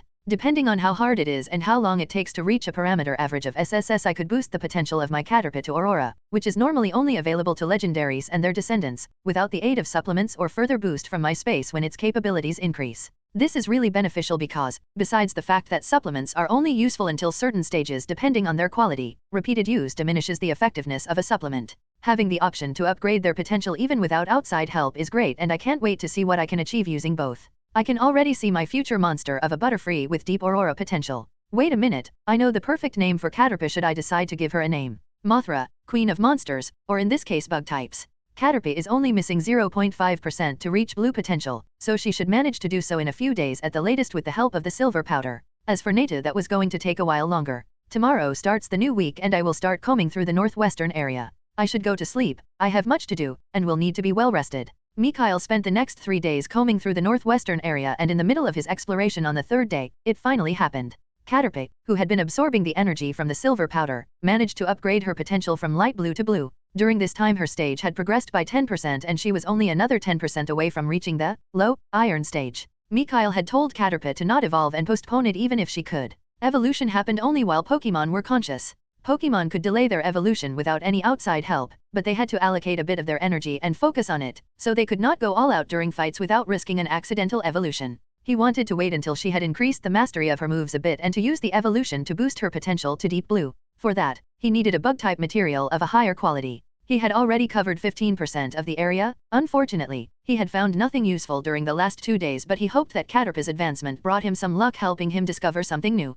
Mikhail was presently checking one side of the stream hoping to find some water-type material or anything really. Natu was sitting on his head, helping him look for things from there. It appeared his luck had really improved because just 10 minutes later Natu saw something shiny in the stream. Mikhail tried to see if he could reach it using his telekinesis. Thankfully it was inside his range. He pulled it up enough to separate it from the ground and checked it. It turned out to be marble. Name, azure marble. Type, water. Quality, lowest. Faults, none. Uses, it's a piece of marble that has been smoothed by flowing water. Contains some compressed water-type energy, increasing its purity. Can be used as a supplement to help water-type Pokémon. He put it into his space, where its quality was boosted, without raising it from the stream. Good job noticing it, Natu. It's turned out to be something useful. Natu preened. Na Tuesday. He conveyed that it was obvious. Mikhail chuckled before he continued his search. He spent another 2 hours searching before he decided to stop for the day and return home. He kept checking the Pokémon he encountered on his way home. Just as he was about to reach the area of their property, he surprisingly found a Pokémon with good potential. It was another Caterpie. Species, Caterpie. Gender, male. Type, bug. Potential, deep yellow. Stage, stageless. Genetic variation, none. Abilities, shield dust. Talents, none. Affinities, bug. The Caterpie happened to crawl from one tree to another when he saw it. Mikhail told Natu to discreetly look if their tail was focusing on them at the moment. When he received a negative answer, Mikhail immediately pulled the Caterpie into his space. The space upgraded his potential and he was deposited in the first Caterpie's habitat because they were of the same species and the area was deemed large enough for both of them. Mikhail observed how the male Caterpie reacted to his abduction, abrupt location change, and had to chuckle. It was looking around and he could positively see his confusion. The female Caterpie had noticed the newcomer and went over to check him out. When she reached the male, Mikhail put a few berries near them and allowed her to do an early introduction to his new situation while he finished his walk back home. Advertising plugin. I started a poll on my Patreon to decide if I should give nicknames to Mikhail's Pokémon or not, and if yes, then to whom. This poll is only for patrons and goes on until the end of today, so those that plan to become patrons can still participate until then. Chapter 33, CH10, 33, Pokémon Training and Second Area Cleared. During the next 5 days, he did not find anything new during his search. Besides combing through the area, Mikhail did not forget to train himself as well as Natu and to give the Pokémon their supplements. Natu had gone through 4 crest feathers in total until now, 2 of which were absorbed after his first status check. This meant Natu took on average 4 days to absorb a single feather, which was much less than it took him before, and he seemed to be getting faster. Unfortunately, each successive feather seemed to increase his potential by 0.3% less than the one before. The third feather increased Natu's potential from 47.3% to 51.3% and the fourth one from 51.3% to 55%. It was both better and worse for his female Caterpie simply because her high potential seemed to allow her to consume the supplement much faster, but materials of the low quality seemed to be overall less effective on her. Caterpie managed to finish absorbing her silver powder in 2 days, meaning she had absorbed 4 portions since he checked her status, bringing the total amount of consumed portions to 7. The fourth one had increased her potential by 2%. The fifth by 1.8%, the sixth by 1.6%, and the seventh by 1.4%.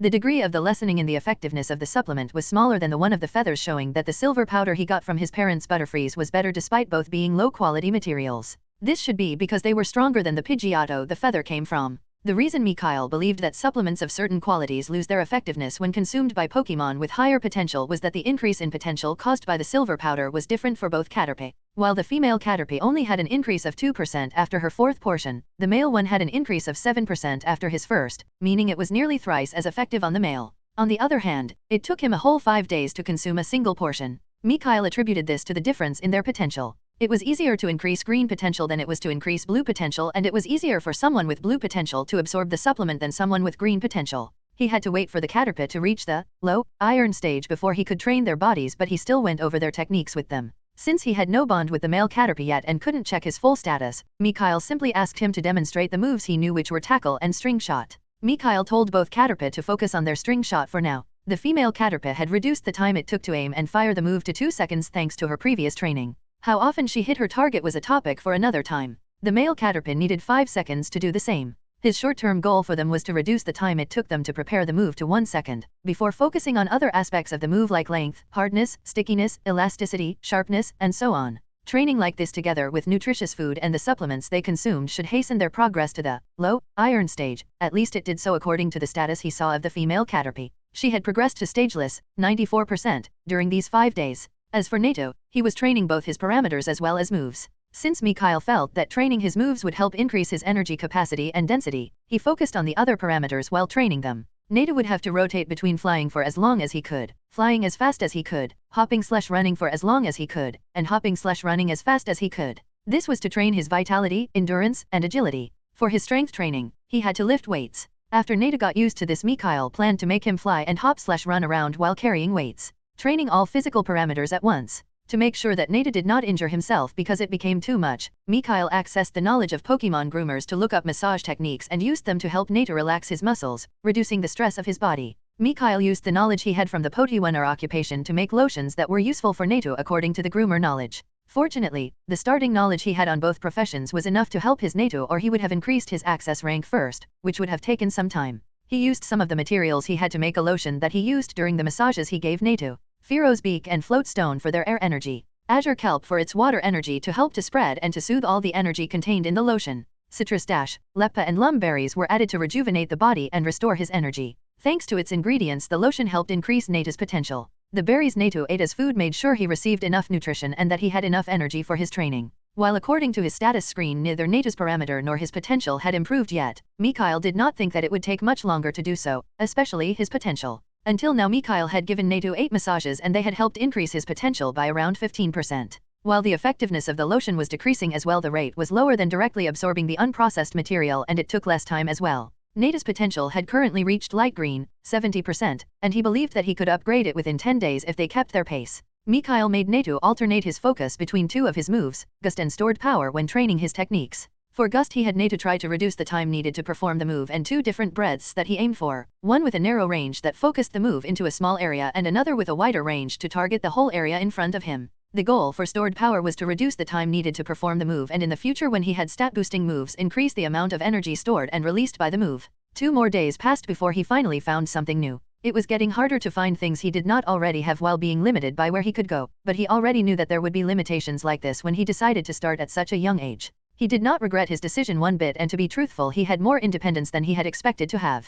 Who knew what he would be allowed to do after he finished his second maturity when he was 8? Anyway, the material he had found was something that should not exist anywhere near the area. Mikhail was mentally rambling because he could not believe he had found something like this. Name, Dragon Lily. Type, Dragon. Quality, lowest. Faults, none. Uses, it's a lily that has absorbed a drop of dragon blood and mutated. Generally grows in areas where dragon-type Pokémon live or used to live. Absorbs draconic energy from its surroundings when available, otherwise absorbs energy and slowly converts it to draconic energy. Contains a small amount of dragon-type energy. Can be used as a supplement to help dragon-type Pokémon. Wow, just wow. How the heck did something like this turn up around here? The only Pokémon around here that somewhat qualifies as a dragon would be his father Seadra, and Mikhail doubted he could cause a lily to mutate into this unless he evolves to Kingdra, and even then it would be uncertain. Had some pretty strong wounded dragon type flown over the area causing some of its blood to fall on a field of lilies? Seeing that there was only a single dragon lily among the field of lilies, all other lilies that the blood dropped on probably died and only this one managed to survive, mutating in the process.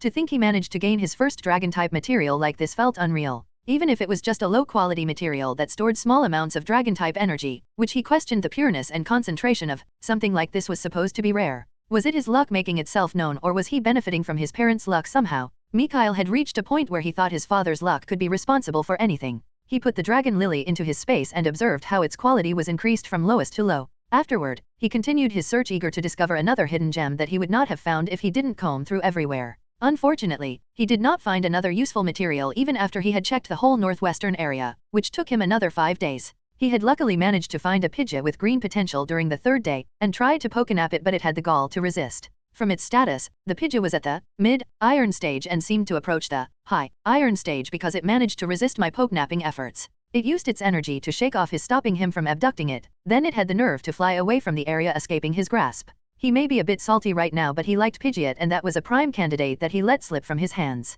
Anyway, except for the bird that flew away, he found no other Pokemon that he wanted to invite into his exclusive club. While his exploration ended a bit lackluster, his Pokemon displayed the opposite. His female Caterpie reached the low iron stage on the 4th day, which allowed him to finally see her parameters. Species, Caterpie. Gender, female. Type, bug. Potential, blue, 10.4%.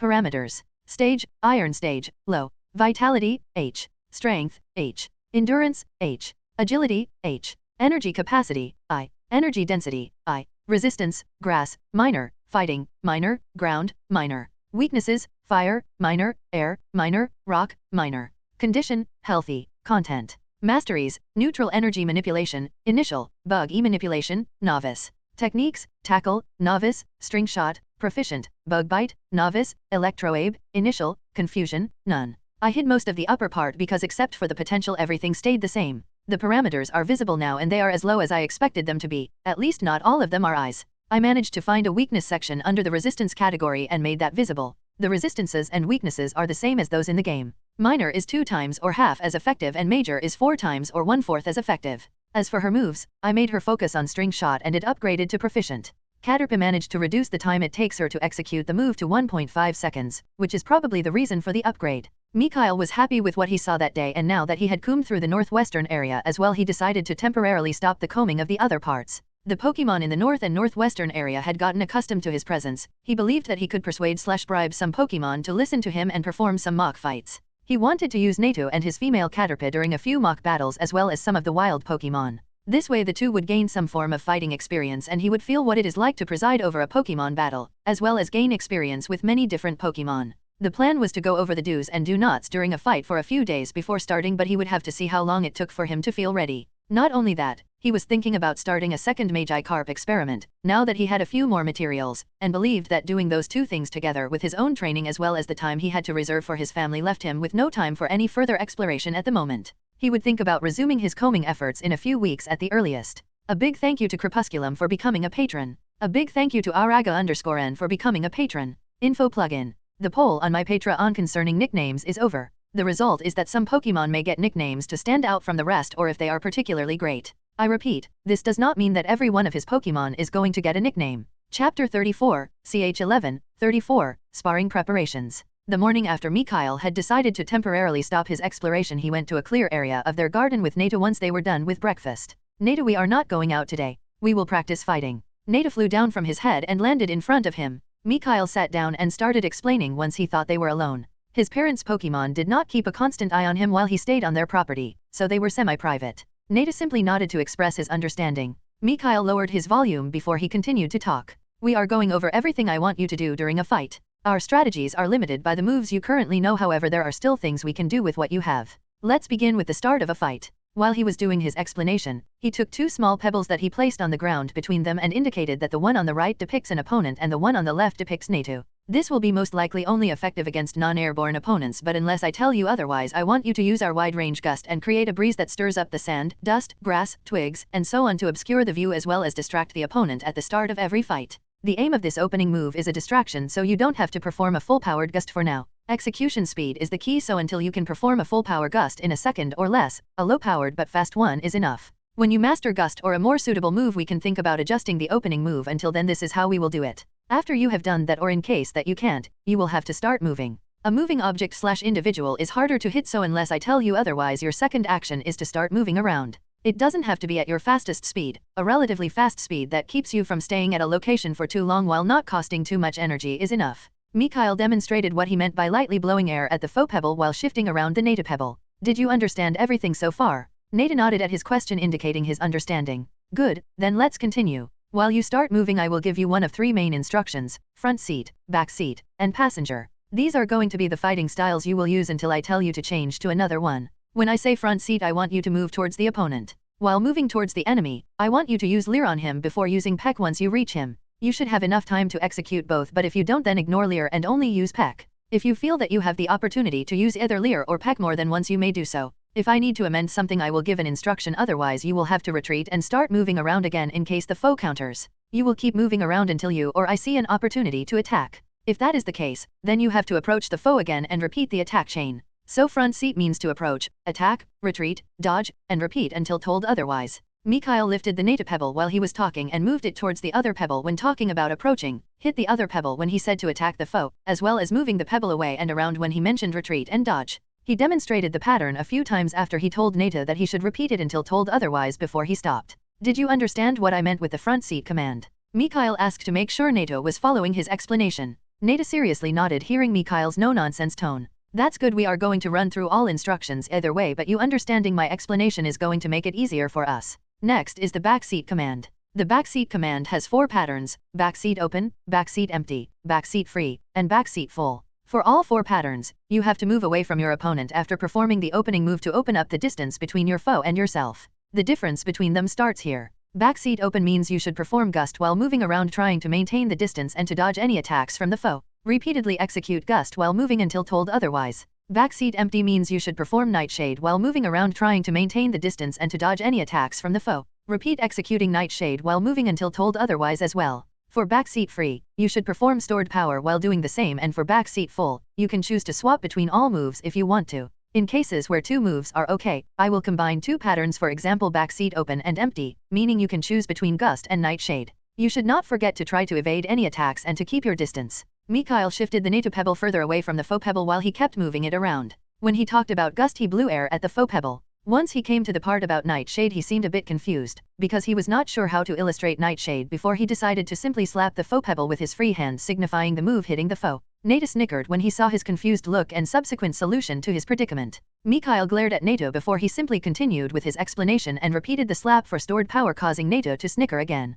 Mikhail briefly thought about using his telekinesis to hurl the pebble at Nata but decided against it at the end. He did not use his telekinesis during his explanation in case his mother or one of the Pokémon decided to check up on them, so he wouldn't use it now to hit Nata no matter how tempting it was. It was one thing to speak softly in complete sentences because he wouldn't be heard from a distance, and another to levitate pebbles and throw them at others. Haha, really funny. Did you understand me, or was laughing too much of a distraction, birdhead? Now it was Nata that was glaring at Mikhail, who simply chuckled seeing his glare. Nata grudgingly tolerating Mikhail's retort before expressing that he understood. Na Tuesday. Alright, then I will continue with the 3rd command. Passenger means you should allow the opponent to approach you and use the time he is moving towards you to attack him. Until he reaches you, use long-range attacks, and when he reaches you, start using short-range attacks. While you are attacking, you can't forget to move around to dodge as many attacks from the foe as possible. We will mostly use this strategy when I think that the opponent is way faster than you and is a close-range fighter that definitely will be able to catch up to you. So you will have to dodge whatever you can, negate any attacks if possible, and endure the rest while dishing out as much damage as you can. Nata had an unimpressed look on his face when he heard what the 3rd command entailed, especially at the part where he had to take the rest of the attacks. Mikhail, who saw Nata's look, could only shrug. That's all we can do with the moves you have right now. After you learn more moves, especially teleport, we can adjust and change the strategy, but for now, this is our modus operandi. I will naturally give direct and assisting directions if I say the need to do live adjustments, but otherwise, this is how we will conduct most of our fights. Nata nodded, accepting Mikhail's arguments since he knew that it was true. Mikhail, who saw Nata agreeing with him, smiled. Once you have more experience, you can sometimes try to fight more autonomously, and I will only interfere if it becomes necessary. We will go over the fights afterward and see what was well done and what could have been better. This way we can prepare for cases where I can't take command and you have to fight on your own. Nata approved. Na Tuesday Nata. Na. He expressed that he thought it was a good idea as well. Mikhail planned to focus on Nata during the next 2 weeks before including Caterpie because he did not deem her ready yet, even though she had as many moves as Nata. Mikhail wanted her to raise her parameters first and train her moves some more. They spent the next 5 days repeatedly performing fight drills where Mikhail would issue the commands and Nata would follow them. Mikhail would sometimes throw in other instructions to prevent Nato from being unable to react to sudden commands and preventing him from blindly executing the patterns. They also did their normal training routine, to not neglect Nato's parameter training and to better his move usage. Mikhail naturally could not neglect the caterpies because of this, so he allotted some time for them as well. Thanks to all the training, combined with the supplements and the massage with his specially prepared lotion, Nato's potential upgraded to green on the 5th day. When he checked Nato's status screen, he saw that some of his parameters as well as the mastery of some of his moves had increased due to their training. Species, Nato. Gender, male. Type, psychic, flying/air. Potential, green, 0.1%. Parameters. Stage, iron stage, low. Vitality, H. Strength, G. Endurance, H-G. Agility, G-F. Energy capacity, G. Energy density, H. Resistance, grass/flora, minor. Psychic/cynic, minor. Fighting, major. Weaknesses, electricity, minor. Ice, minor. Rock, minor. Ghost, minor. Dark, minor. Condition, healthy. Content. Masteries, air element manipulation, novice. Shiniki manipulation, beginner. Techniques, Leer, novice. Peck, novice. Dash, beginner. Nightshade, novice. Stored power, beginner. Gust, beginner. Dash, proficient. Mikhail was happy about Nato's progress and he felt that they were as ready as they could be. Not only did Nato's potential increase to green, but his progress with his moves and the increase in his parameters were enough for Mikhail to have confidence in Nato. He was planning to have their first mock battle tomorrow. Nato executed his commands as well as he could without testing them during a fight and he saw no reason to delay it any longer now. On a side note, the effectiveness of the Pidgeotto crest feather was reduced so much that it was not worth the effort as long as he had a substitute, which he fortunately did. He could use the Fero's beak and the float stone, but he was already using them for the lotion, so he was debating if he should use them. Was the increase in potential worth the decrease in effectiveness that was going to affect the lotion as well? He did not really think so. In the worst case, he would use white apricorns or one of those two until he found a substitute. The next day Mikhail went to the northern area to find a suitable Pokémon that he could fight. He had to find someone that was neither too weak nor too strong. Someone that recently advanced to the low iron stage would be the best. He would prefer it if their first opponent was a Rattata, but anyone that fit his requirements would do. Mikhail had found and asked 4 Pokémon that fit until now, but none of them had agreed. It seemed that being used to him was not enough to participate in a mock battle where they could get injured or caught. It looked like they were not sure if Mikhail would really heal them after the fight and not catch them while they were weakened. Not to mention if he would really give them the promised reward. After asking another 2 Pokémon and receiving rejections, the third finally agreed. Mikhail was happy because it was a young Rattata that was at the low iron stage, meaning it should have recently advanced. He would think about recruiting Rattata after the fight if it agreed because it had yellow potential. Its potential was not high enough for him to think that he definitely wanted that Rattata, but he would take it if it accepted his offer. Chapter 35, CH 12, 35, Mock Fight and Lessons begin. Nato and Rattata stood opposite each other, waiting for the starting signal. Mikhail picked up a stone from the ground and addressed them both. I am going to throw this into the air. Its landing on the ground is the start signal. Are both of you ready? Both Pokémon nodded and Mikhail threw the stone upwards somewhere between the two. As soon as the stone fell to the ground, both Pokémon burst into motion. Rattata began running towards Nato, trying to get into close range. On the other side, Nato began with his opening move, stirring up the dust and dirt around the place to obscure Rattata's vision and distract it. Rattata was forced to slow down and squint its eyes to avoid tripping, running against something, or getting something into its eyes. Mikhail, who saw that Nato's opening move went without a hitch, decided to use the backseat command. What he saw from Rattata's initial burst told him that Nato should be able to more or less maintain the distance between them once he opened it up. Backseat open. Nato, who heard Mikhail's instruction directly, started widening the gap between his foe and himself. Once he felt that he had retreated enough, he started a full power gust. While Nato was initiating his gust, the dust cloud he had caused settled and Rattata had gotten back its unobstructed vision once more. Rattata resumed its run towards Nato, who was already performing his gust. Because of its momentum, it had no chance to evade the attack. It was hit by the move, and not only was it damaged by the move, but it could no longer run forward. Rattata was doing its best to maintain a grip on the ground to avoid getting blown backward. Once Nato witnessed his attack successfully hitting the opponent and that the Rattata was trying to not get blown away, he squeezed as much power as it could into his gust. Just as Nato could no longer maintain his gust and had to stop flapping his wings, the Rattata lost its grip and tumbled backward. Nato, happy with his success, adjusted his position and aim a bit before initiating another gust, hitting his foe while it was down, causing the Rattata to roll around the ground some more before it was lifted off the ground by the current caused by his gust. The current finally blew it towards a tree that stood behind it and it slammed into the tree. Bang! Mikhail, who heard the volume of the collision, knew that Rattata would be unable to recover fast enough to dodge the next attack and gave Nato a new command. Nato, front seat. Nato flew towards the downed Rattata as fast as he could and used Leer at his fallen foe that was currently trying to stand up and shake off its dizziness. After his successful Leer, he flew above the Rattata and performed Peck aimed at Rattata's head. The poor Pokémon was hit on the head before it could shake off the dizziness and damage from its earlier intimate moment with the tree and collapsed. It was knocked out. Nata saw that his adversary could no longer fight and stopped preparing the second peck he had initiated. Mikhail, who saw the Rattata slumping over, made whooping sounds before he rushed over to Nato and hugged him while congratulating him. Good job, Nato. You won and you performed perfectly. You beat the Rattata without allowing it to reach you and without taking any damage. This was great for our first battle and hopefully just the first of many more, but no matter how great this victory was, we can't let it get to our heads. We are still weak and our opponent was a bit weaker than us. There will be a day when we will be one of the strong, but we have to stay humble. Understood. Nata nodded his head indicating he understood, but that did not stop him from feeling happy with his first win. After showering the happy Nato with praises and giving a small warning, Mikhail focused on their downed opponent. Mikhail saw that the Rattata was still out and went over to check up on it. He saw that it was not seriously injured and only had small nicks here and there, either from the gust or from the tumble on the floor, as well as a bruise at its back from the collision with the tree. Otherwise, it was okay when you ignored the fact that it was knocked out. He had prepared a few salves, and he wouldn't call them potions but mixed berry juices that would help the Rattata recover to peak condition in a few moments. He took out one of the salves and one of the liquids and started applying the salve on the nicks and the bruise on Rattata's body.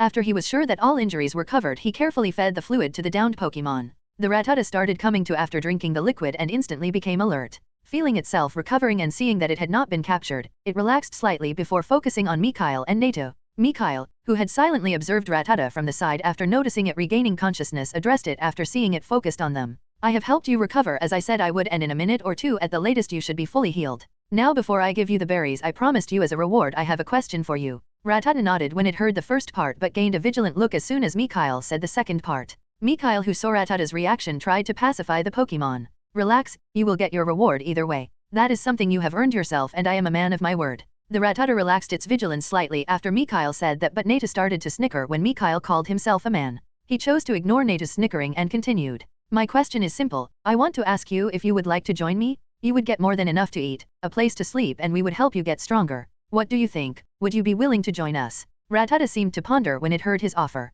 If it was really considering his offer, or if it was speculating if Mikhail would go back on his word in case it refused him, he didn't know, but in the end, it shook its head in denial. Rata. After expressing its rejection, Rattata asked for its berries, moving its paws towards its mouth. Seeing and hearing its request, Mikhail took out the berries he had promised the Rattata for its participation. 4 oran berries, 3 citrus berries, and 1 leppa berry. He did not plan to force the issue because of 2 reasons. 1. There currently were a few Pokémon that he had previously asked to participate, watching them, and he did not want to make a bad impression. He would have an easier time finding a willing opponent the next time if they saw him standing by his words. 2. The potential of the Rattata was yellow, which was not good enough to really arouse his greed. If it had light green potential he would have maybe hesitated, but yellow isn't enough to even consider bending his word, which he didn't plan to do anyway, ever. For real. Okay, I can only accept your choice. Here is your reward. It was nice to collaborate with you and I hope we can repeat this another time against my Caterpie. That is if you want to, of course. Have a good day. After saying his piece, Mikhail observed how the Rattata planned to transport so many berries at once, and if it was going to ask for his help, it couldn't transport all of them at once, and if it tried to transfer a few before returning for the rest, it couldn't guarantee that its berries won't get robbed by others while it was away. To his amusement, Rattata solved the problem in a way he had not considered. It called over 2 of their spectators, another 2 Rattata. The first Rattata seemed to know the others because they were communicating with each other. They had apparently come to an agreement because the 2 Rattata ate an oran berry each before they helped the first Rattata carry 2 berries each. Each of the 2 took 1 of the remaining oran berries and a citrus berry, while the first Rattata took the leftover citrus berry and the leppa berry before walking away. Mikhail laughed a little at the Rattata's clever solution. The smart way it had solved its problem showed him to not underestimate others. He nearly regretted not insisting a bit more on it joining him, but only nearly. Mikhail addressed the Pokémon that had followed the happenings. I will return the day after tomorrow for another mock fight, and I hope that some of you agree to participate if I ask you to do so. He waved them goodbye before turning to Nato. Let's go home. They returned home, where they briefly went over the fight again. Afterward, they relaxed until dinner, spending some time with Mikhail's mother. After dinner, Mikhail's parents brought over some exercise books to the coffee table. Mikhail, we think that it is time for you to start learning how to read and write, began his father before his mother continued. We will start with the alphabet. We will first go through the whole alphabet once, and after that, we will add an example to every letter. After that, you will learn how to write each letter legible in lowercase as well as in capital letters. The exercise books have some pages reserved for each letter, so you have enough space to practice. Every time you start writing a new letter you will have to vocalize the letter so that we know that you understand what each letter sounds like. Besides that, if you need some more paper just ask us and we will give you some. His mother paused here and his father resumed talking. Did you keep up with what we said until now? Edward asked Mikhail, who nodded at his father's inquiry. Nate snickered when he heard the question, thinking how the tables had turned. Mikhail's father began talking again after receiving an assurance. Good, now listen closely. I will go over the alphabet once. A, B, C, D, X, Y, Z. There are quite a few, right? Now I will go over the alphabet once again, but I will add an example to each letter. A like in arcanine, B like in butterfree, C like in caterpie, K like in crabby, L like in lapras, R like in radon, S like in stereo, X like in zaitu, Y like in yanma, Z like in zubat. Mikhail had a smile while he was listening to his father. It is funny how they had to add Pokémon from Gen 2 to complete the list. Simply because there are no Pokémon starting with some of the letters in Gen 1. There were no Gen 1 Pokémon starting with Q, for example. So they used Quilava. Well, there is no differentiation between the generations here because this is not a game. They divide them according to the population distribution, so Beldum is seen as a Hone Pokémon because the biggest known population is here. Finding Hone or Johto Pokémon in Kanto is not unbelievable simply because they are part of the same continent. Arya, seeing her son smiling while listening to her husband, was feeling content. She was happy that she could experience these moments. After Edward was done, she addressed her son. Now that your daddy has gone through the alphabet again, we will go through it together, okay? I will say a line and you will repeat after me, alright? Mikhail nodded at his mother, who promptly began. A like in arcanine. Arya would say. A like in arcanine. Mikhail would repeat. They went through the whole alphabet thrice before his parents seemed to be satisfied.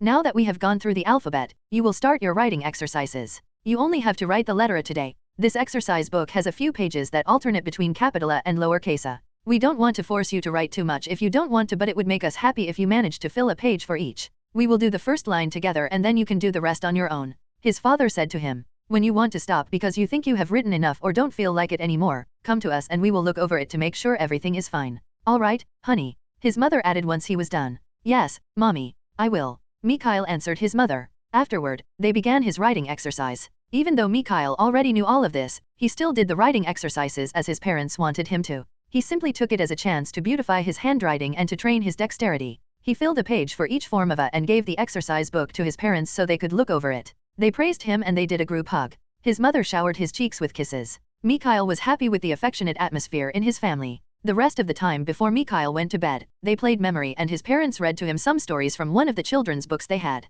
Good night, son. Good night, darling. Sweet dreams. Came from his parents before they left his room. Mikhail felt that everything was great and that even the writing lessons were not too bad with the right motivation. With these positive thoughts, he fell asleep. Chapter 36, CH13, 36, Sapiens and Space Upgrade. It had been a week since Mikhail had his first mock fight and started his lessons with his parents. Since then they had participated in 3 more fights. They had held them every 2 days and his opponents were a caterpie, a pidgey, and the same Rattata from their first fight. The fight with the caterpie went nearly identical to their first one and Nato won it without any problems. The mock fight against the pidgey was way more difficult. Due to Pidgey's ability, their opening move as it currently was, could not distract it, and Nato couldn't use a gust that was fast and strong enough for his opening move yet, so they were unable to hamper it while it was in the air. Because of this, Mikhail told Nato to forego the opening move and they started with the passenger command instead. Nato managed to land a gust before Pidgey reached him, but after that, the fight turned more into a boxing match than a Pokemon fight. Nato tried to hit Pidgey with his peck while Pidgey did the same with tackle.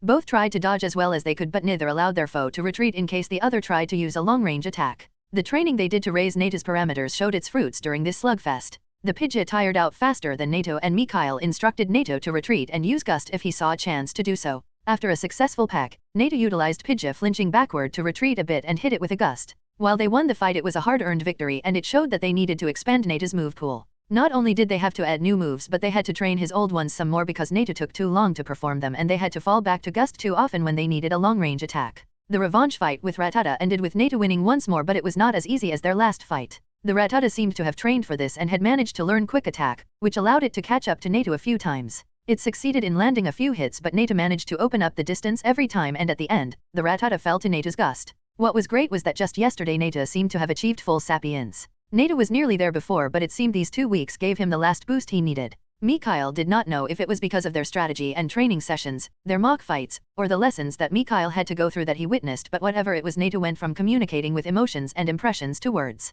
The first word Nato said to Mikhail with his telepathy was idiot. Just as Mikhail was about to smack him, Nato added thank you and Mikhail decided to postpone Nato's smackdown. He answered with you're welcome, birdhead. They told his parents the good news, but his parents were not as surprised as he predicted them to be. Seeing the look on Mikhail's face, his father said, we had expected Nato to reach this point sometime soon because of how much he had progressed since he had come to our house. He was practically able to understand everything we said lately, and only him being able to express himself in his own words instead of feelings was missing. They turned to Nato and congratulated him. Congratulations, Nato. You managed to achieve that last small but significant step, and we are happy for you. Aside from the mock fights and Nato's sapience, there were his daily writing lessons. Mikhail decided to use 2 days as the period it took him to succeed in writing pleasant-looking letters, and each writing session took about 2 hours. He had currently finished with the letter D and would start with A the next time. All this writing practice had helped him to increase the steadiness of his hands, which would be useful for many of the production occupations he was planning to learn later on. He was currently eating his breakfast, and the oran berry he was currently eating was really delicious. Did my parents buy low-quality oran berries instead of the lowest quality berries? That did not sound how I intended it to sound like. When I use it like this, it gives the impression that the berries are bad, which they aren't. Let's see. Mikhail used his observability on the berry. Name, oran berry. Type, plant. Quality, lowest. Faults, none. Uses, contains nutrition and plant energy. Can be eaten as food and helps slightly with physical recovery. Well, it looks like it was not a low-quality berry after all. Damn, now that I had that thought with the quality being misunderstood as bad, I cannot get rid of it. Let's see if I can change the names a bit. I hope that's possible. I mean, I can fold and unfold my screen, and in the end, it is just a cosmetic change. The meaning stays the same, just the wording changes. Mikhail tried to see if he could change the wording of the lines or not. Great, it seems it is possible. So what should I change it into? Let's see. Instead of quality, I am going to use class. I should change the grades as well. Lowest and low make me give off a bad impression to me now. I will use letters to categorize the materials instead. Lowest to F, low to E, mid to D, and so on. Now, let me see how the new status screen looks. Mikhail observed the oran berry once more. Name, oran berry. Type, plant. Class, F. Faults, none. Uses, contains nutrition and plant energy. Can be eaten as food and helps slightly with physical recovery. That's much better. Should I change uses to description while I am already at it? Nah, that's okay for now. Mikhail felt satisfied with the result of the change. The days went by while Mikhail continued with the mock fights and his writing lesson. He naturally did not forget his own training, be it physical or psychic, during this time. Neither did he forget the caterpie inside his space. He continued to invest some time in them as well, even if his main focus was elsewhere for now. It happened during his telekinesis exercise on the 6th day. Mikhail had already increased the number of stones he could levitate to 20 before, and he managed to increase the range of his telekinesis to 20 meters thanks to his efforts as well. His current objective was to increase his time to 20 minutes too. His best time, for now, was 19 minutes and 20 seconds, and he was really close to his goal. Mikhail knew that this milestone would not help him advance to first-class Tier 1 Psychic because he had felt no inkling of any kind concerning this, but he thought his combat capacity would be equal, mid, or high, Iron Stage Pokémon, and hoped that it would expand the size of his space. Normally, he would train for 90 to 120 minutes, but today he kept going. He tried to reach the 20 minutes until he was exhausted, after which he would try to recover as fast as he could. Finally, nearly 3 hours later, he succeeded. He did not hear any breaking or storm sounds after his success, but he did see how his space grew, confirming that his strength had taken a step forward. To find out how strong he really was, would require him to challenge either a mid or high Iron Stage Pokémon, and he did not feel ready yet. Either way, it helped increase the size of his space, so that was great. When his space stopped growing, it had gone from 2000 SQM to 10.000 SQM in size, and this was only his area without adding the habitats of the Pokémon. If he added the 900 SQM from Nato, 1600 SQM from Magikarp, and the 600 SQM from Caterpie to the total, then the final size was 13.100 SQM. This was not bad, and Nato was not far from upgrading his strength as well, so it would increase once more as soon as that happened. Aside from the increase in size, the production rate for non-floral materials increased from 3 to 4. That was not all. The most important change that happened was to the house. Its area increased from 150 SQM to 200 SQM. It looked a bit classier and went from 2 stories to 3 stories. The first 2 stories were still the same, just bigger, but the third story was another story. There was only a single room on the new 3rd floor, a working space. A working space to make Pokeballs, to be specific. The room had 2 working tables as well as all the tools necessary for the production of handmade Pokeballs. A drying station for apricorns, a sawing station, an area with brushes and pens of all sizes, an area with all kinds of containers, one for storage, and many other things he needed to produce Pokeballs. After he saw the new working space, he could barely stop himself from directly trying to make his first Pokeball. He had already spent quite some time on his telekinesis, and it was time for his father to come home. Mikhail shelved the idea until sometime after dinner and went downstairs. Shortly after, his father came home and they had dinner. After dinner, Mikhail did his writing exercise and spent some time relaxing with his parents. When it was time for him to sleep, he told Nato to keep an eye out for his parents and entered his space. He looked around the first 2 floors to see if anything had changed, but saw that aside from the size of the rooms, everything stayed the same.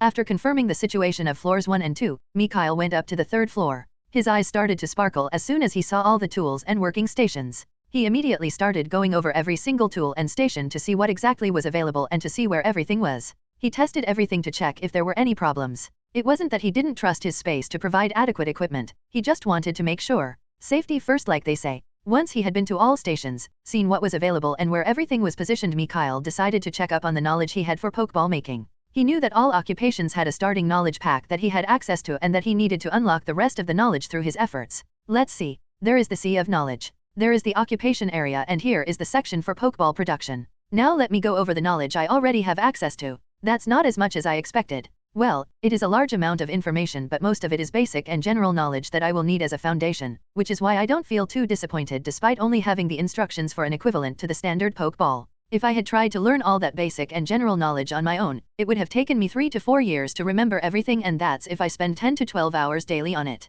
Assuming I had access to all that knowledge. So this saved me quite some time because while I haven't internalized the knowledge, I have it inside my head and I don't have to be afraid of forgetting anything. Mikhail nodded to himself. He continued talking to himself, like every self-respecting mad scientist, and since he was a fake one for now, he decided to respect the classic. Let's go over every material I will need for the production of the equivalent to the standard Pokeball.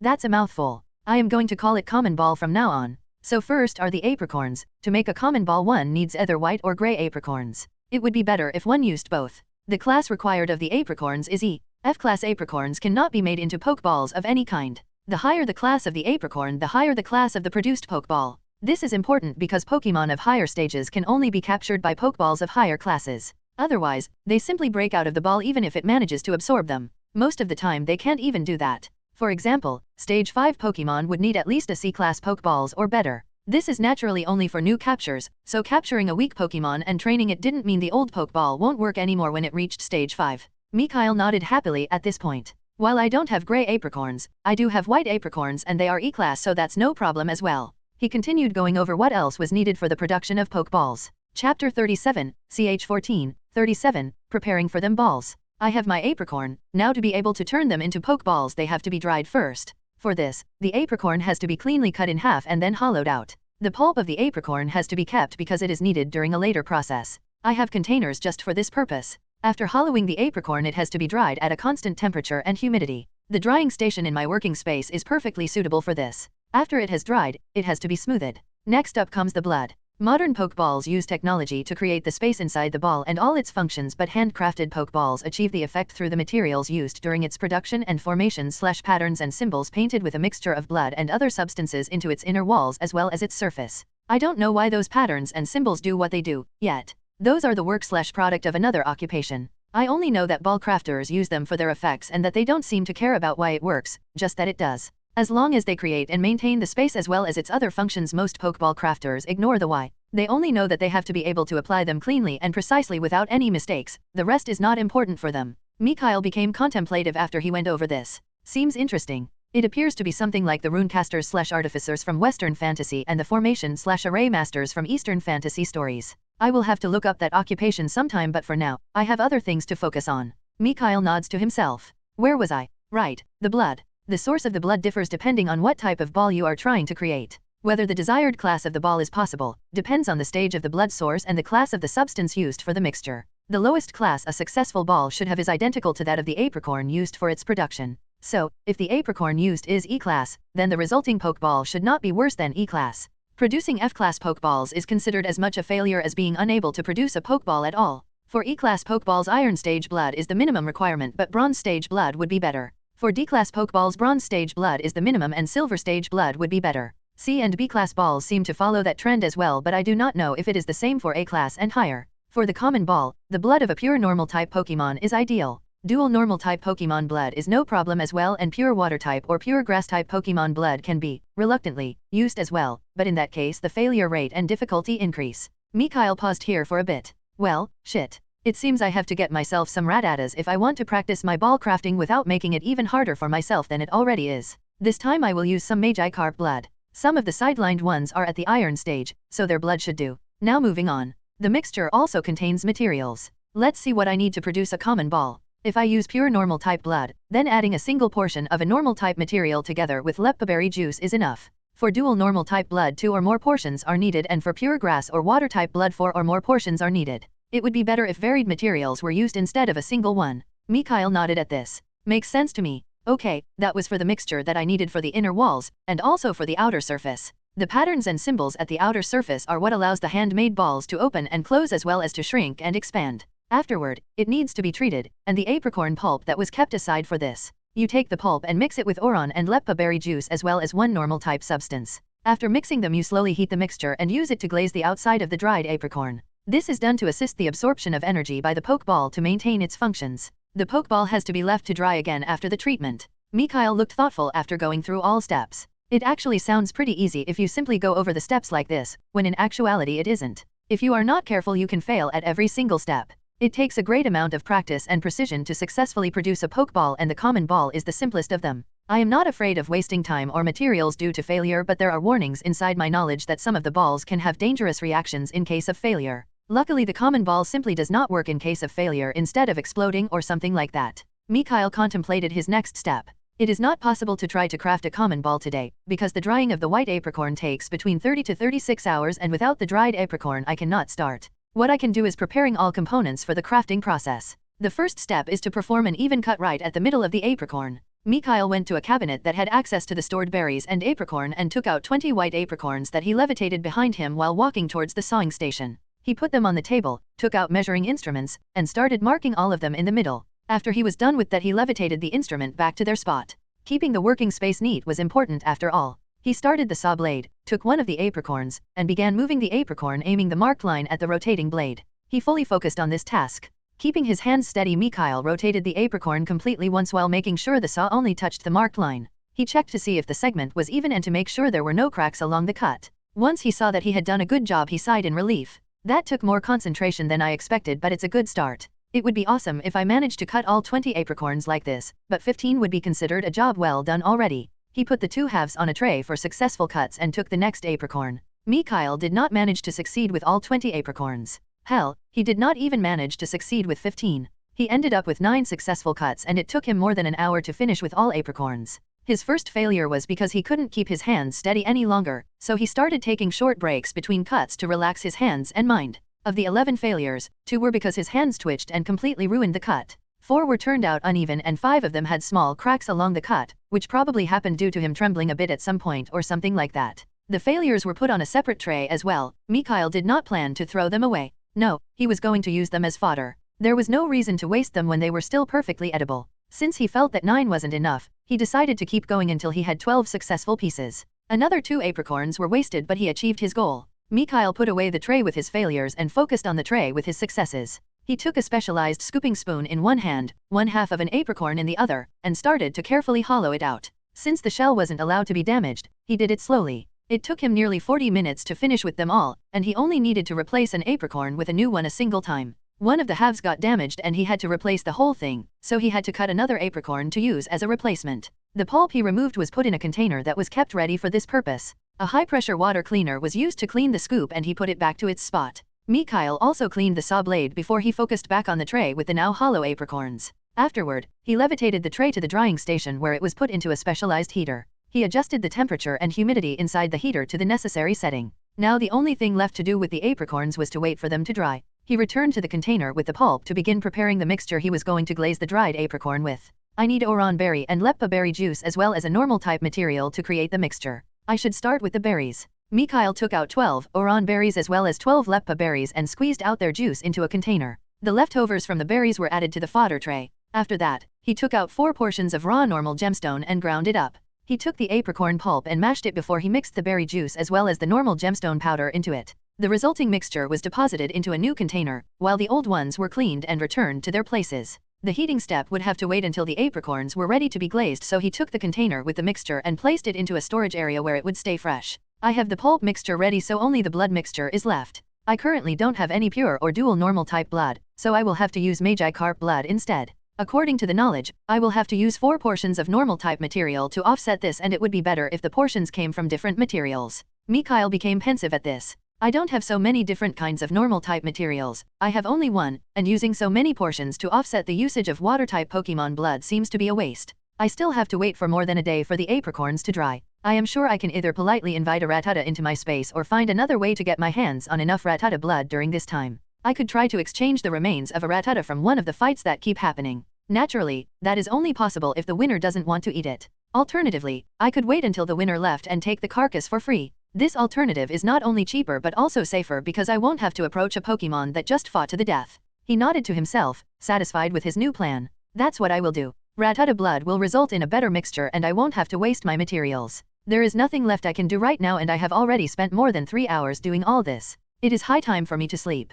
He made sure once more that everything was clean and tidy before he left his space, thanked Nato for keeping a lookout, and went to sleep. Chapter 38, CH 15, 38, Blood Merchant and Second Experiment. The next morning right after his breakfast Mikhail made his way to the northern area to collect the blood he lacked for his ball crafting. He required about 150 ml of blood per common ball, which meant that he needed 1800 ml/1.8 L of blood for his 12 apricorns. This meant his previous thoughts were a bit idealistic because even if he drained a Rattata of its whole blood, he would only gain about 300 to 350 ml. It would take him 6 Rattatas to accomplish his goal if he did it like that, but if he decided to exchange the blood from living Rattatas he would need much more. Mikhail guessed that he could only take 30 ml of blood per Pokémon without harming them. A 10% blood loss should be safe and in this case, he would need to trade with 60 Rattata to accomplish his goal. In the end, he elected to do both. He couldn't be sure that he would find enough Rattata carcasses that he could take or trade for, so he decided to exchange as much blood as he could while keeping an eye out for them. It would be better if he managed to gather more than the required amount, to keep some for the next batch as well.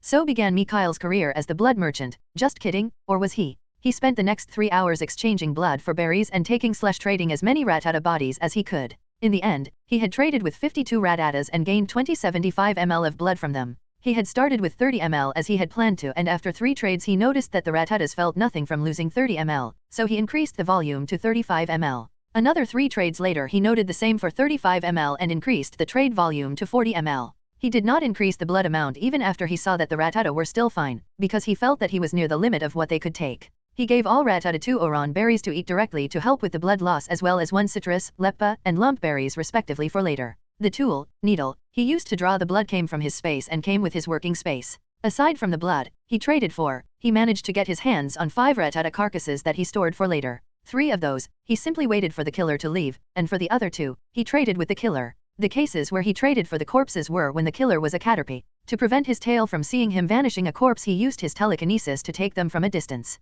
Mikhail now had enough blood for not only this batch of apricorns but also another batch of the same size, so he went home. Once he was home, he greeted his mother and went to his room, where he asked Nato to be his lookout before he entered his space. He wanted to prepare the blood mixture he was going to need tomorrow. He squeezed 12 leppa berries for their juices and mixed them with 12 portions of ground normal gemstone. Afterward, he added 1800 ml Rattata blood and blend the mixture once more. He put away the finished product and cleaned his working area. Now everything is ready for my first ever ball crafting session. As soon as the apricorns finish drying out tomorrow at noon I can begin. He thought about what he could do until then. It has been some time since my first Magi Carp experiment and I have gathered some more materials since then. I could try to see if one of the Magi Carp reacts to any of them. Having made up his mind he took 10 samples of all new materials. He left 5 of the samples as is, and 5 were ground up, having decided that these 2 forms were enough. After he was done with his preparation Mikhail went downstairs and settled on the entrance of his house, because he wanted to watch his space while doing his experiment. He separated the Magi Carp inside his marine subspace.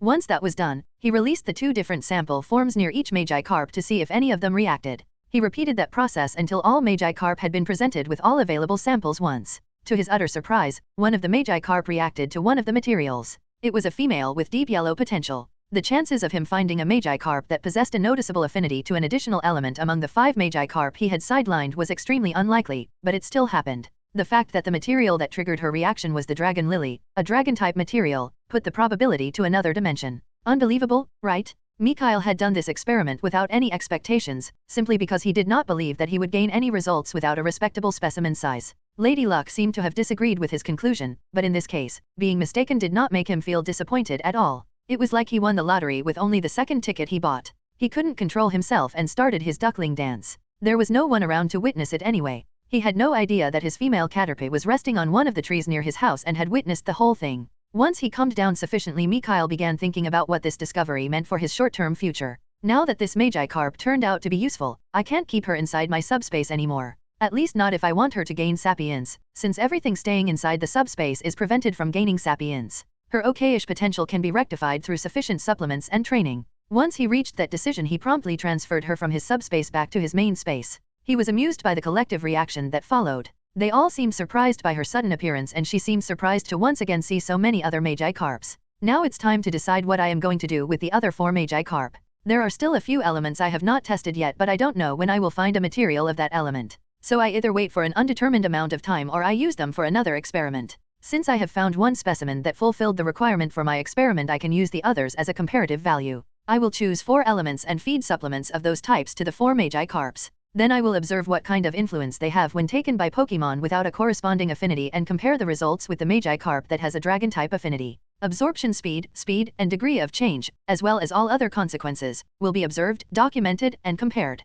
Mikhail began pondering on which 4 types to choose for his experiment. The 4 types I could test that I am the most interested in are fire, poison, grass, and ghost, but I don't believe that anything good will happen if one tries to use a ghost-type material without a corresponding affinity. The aim of my experiment is not to simply kill or torture the specimen, so I will substitute ghost with air. Wait a minute, if I want to do a comparison, it would be better if I fed one of the 4 Magikarp with the Dragon Lily as well to see how a Magikarp without an affinity reacts to it. How did I overlook something so obvious? So the 4 types are going to be fire, poison, plant, and dragon. As for why poison is okay but ghost isn't, the answer is simple. I believe I can handle the possible consequences of using poison, but I have no such confidence about the ghost type. Mikhail went back inside to prepare the first dose of the supplements he was going to use for his experiment. He decided to use his working space for this because he did not want to use the kitchen outside of cooking. Simply grounding/mashing the material and mixing it with an oran and leppa berry should be enough. I can use the remains from the squeezed berries for this, at least for the 4 side specimens. Let's see. For the fire type, I will use the crimson flower. He took 5 of the ground crimson flowers he used during the experiment and put them inside a bowl. Then he took 5 oran as well as 5 leppa berries from the container that held the squeezed berries and added them to the bowl too. Afterward, he mashed all of it before he divided the mix into 5 portions that he placed on a tray. Next is poison, and for that, I am going to use the purple lily. Mikhail duplicated the previous process and placed the resulting 5 portions on the tray as well. He did the same with the vibrant petunia that he chose for the grass type. The portions with the dragon lily that were going to be fed to a Magikarp without the related affinity were prepared like that as well. Now I am going to put the tray into the heater so that they can dry for about 30 minutes. Once they are dry, I will feed 1 portion to a Magikarp every day. If it turns out that the energy is too potent for them, I will use F-class material instead of the E-class ones I am using right now. Otherwise, I will make more of the same. He nodded, satisfied with himself. This leaves the portion for the Magikarp with dragon-type affinity. That's quite a mouthful, so I'll call it Magidraco for now. Anyway, for Magidraco I am going to use fresh berries instead of squeezed ones and put them together with the dragon lily into the mixer. A dragon shake, so to say. Once all supplements were ready, Mikhail sent one of the dried bits respectively to 1 Magikarp. The one with yellow potential got the poison chip. After he saw that they had all eaten their chip, he took one of the bottles with dragon shake and went down to the lake. He used his control over his space to create a current that brought Magidraco towards him. She was helped surface for a bit, leaving her upper body outside the water near enough for him to reach her. He used his telepathy to transfer feelings of assurance and calmness towards her to prevent her from further panicking. Her involuntary swim having frightened her a bit. Everything is all right. You're not going to get hurt. I only want to feed you something. He showed her the bottle and she perked up, seeing something to eat. Once he saw that she was calm and that he could feed her, Mikhail tipped the bottle towards Magidraco's mouth while using his telekinesis to make sure nothing got wasted. There, we're done. You can go back now. While he knew that she could not really understand what he was saying, he was sure she got the gist of it. Mikhail saw her swimming away and left his space. He spent the rest of the day at home, spending time with his parents. Naturally, he did not forget to keep an eye on the Magikarp while he was keeping his parents company. All Magikarp showed no visible reaction, be it positive or negative, towards the supplement except for one. Both the fact that the others showed no reaction for now and that the Magikarp that was fed with the poison chip got poisoned was not unexpected. Mikhail gave the poisoned one a pecha berry after observing him for a while. He planned to use up the leftover 4 portions and keep giving him pecha berries after some time to see if he would get used to the doses. While he did not expect the Magikarp to successfully get used to them, one could never know. In case the dose was still too much after 5 days, he would make the next batch of poison chips with F-class purple lilies instead of E-class ones. He just needed to plant a batch just in case it was needed, which he promptly did. They would finish growing before his current supply was used up. Compared to the 4 E-class materials that his space could currently produce per week, its production capacity for the same material at F-class was 10 per week. He went to bed that night excited to start ball crafting because Pokeballs would allow him to form artificial bonds with Pokemons that he did not want to invest the time it normally takes to form a real bond. This way he could still see their full status screen from the get-go. Chapter 39, CH 16, 39, First Time Ball Crafting. The next morning Mikhail spent the time after breakfast until around 1 p.m. in the living room with his mother. Well, it was more like she did her chores while he played around and did writing exercises. At least they were in the same room, right? Once the drying duration was up, he retreated to his room, where he once again asked Nata to be his lookout. Before he entered his space, he gave Nata some berries to eat. After he entered his space, he went to his working room and checked the apricorns to make sure they were ready to be used. The drying process seems to have gone without a hitch. No tears or cracks formed due to the drying, and the texture of the apricorns is suitable as well. He used his telekinesis to levitate the tray towards the table with multiple brushes, while he went over to the cabinet that contained the mixtures.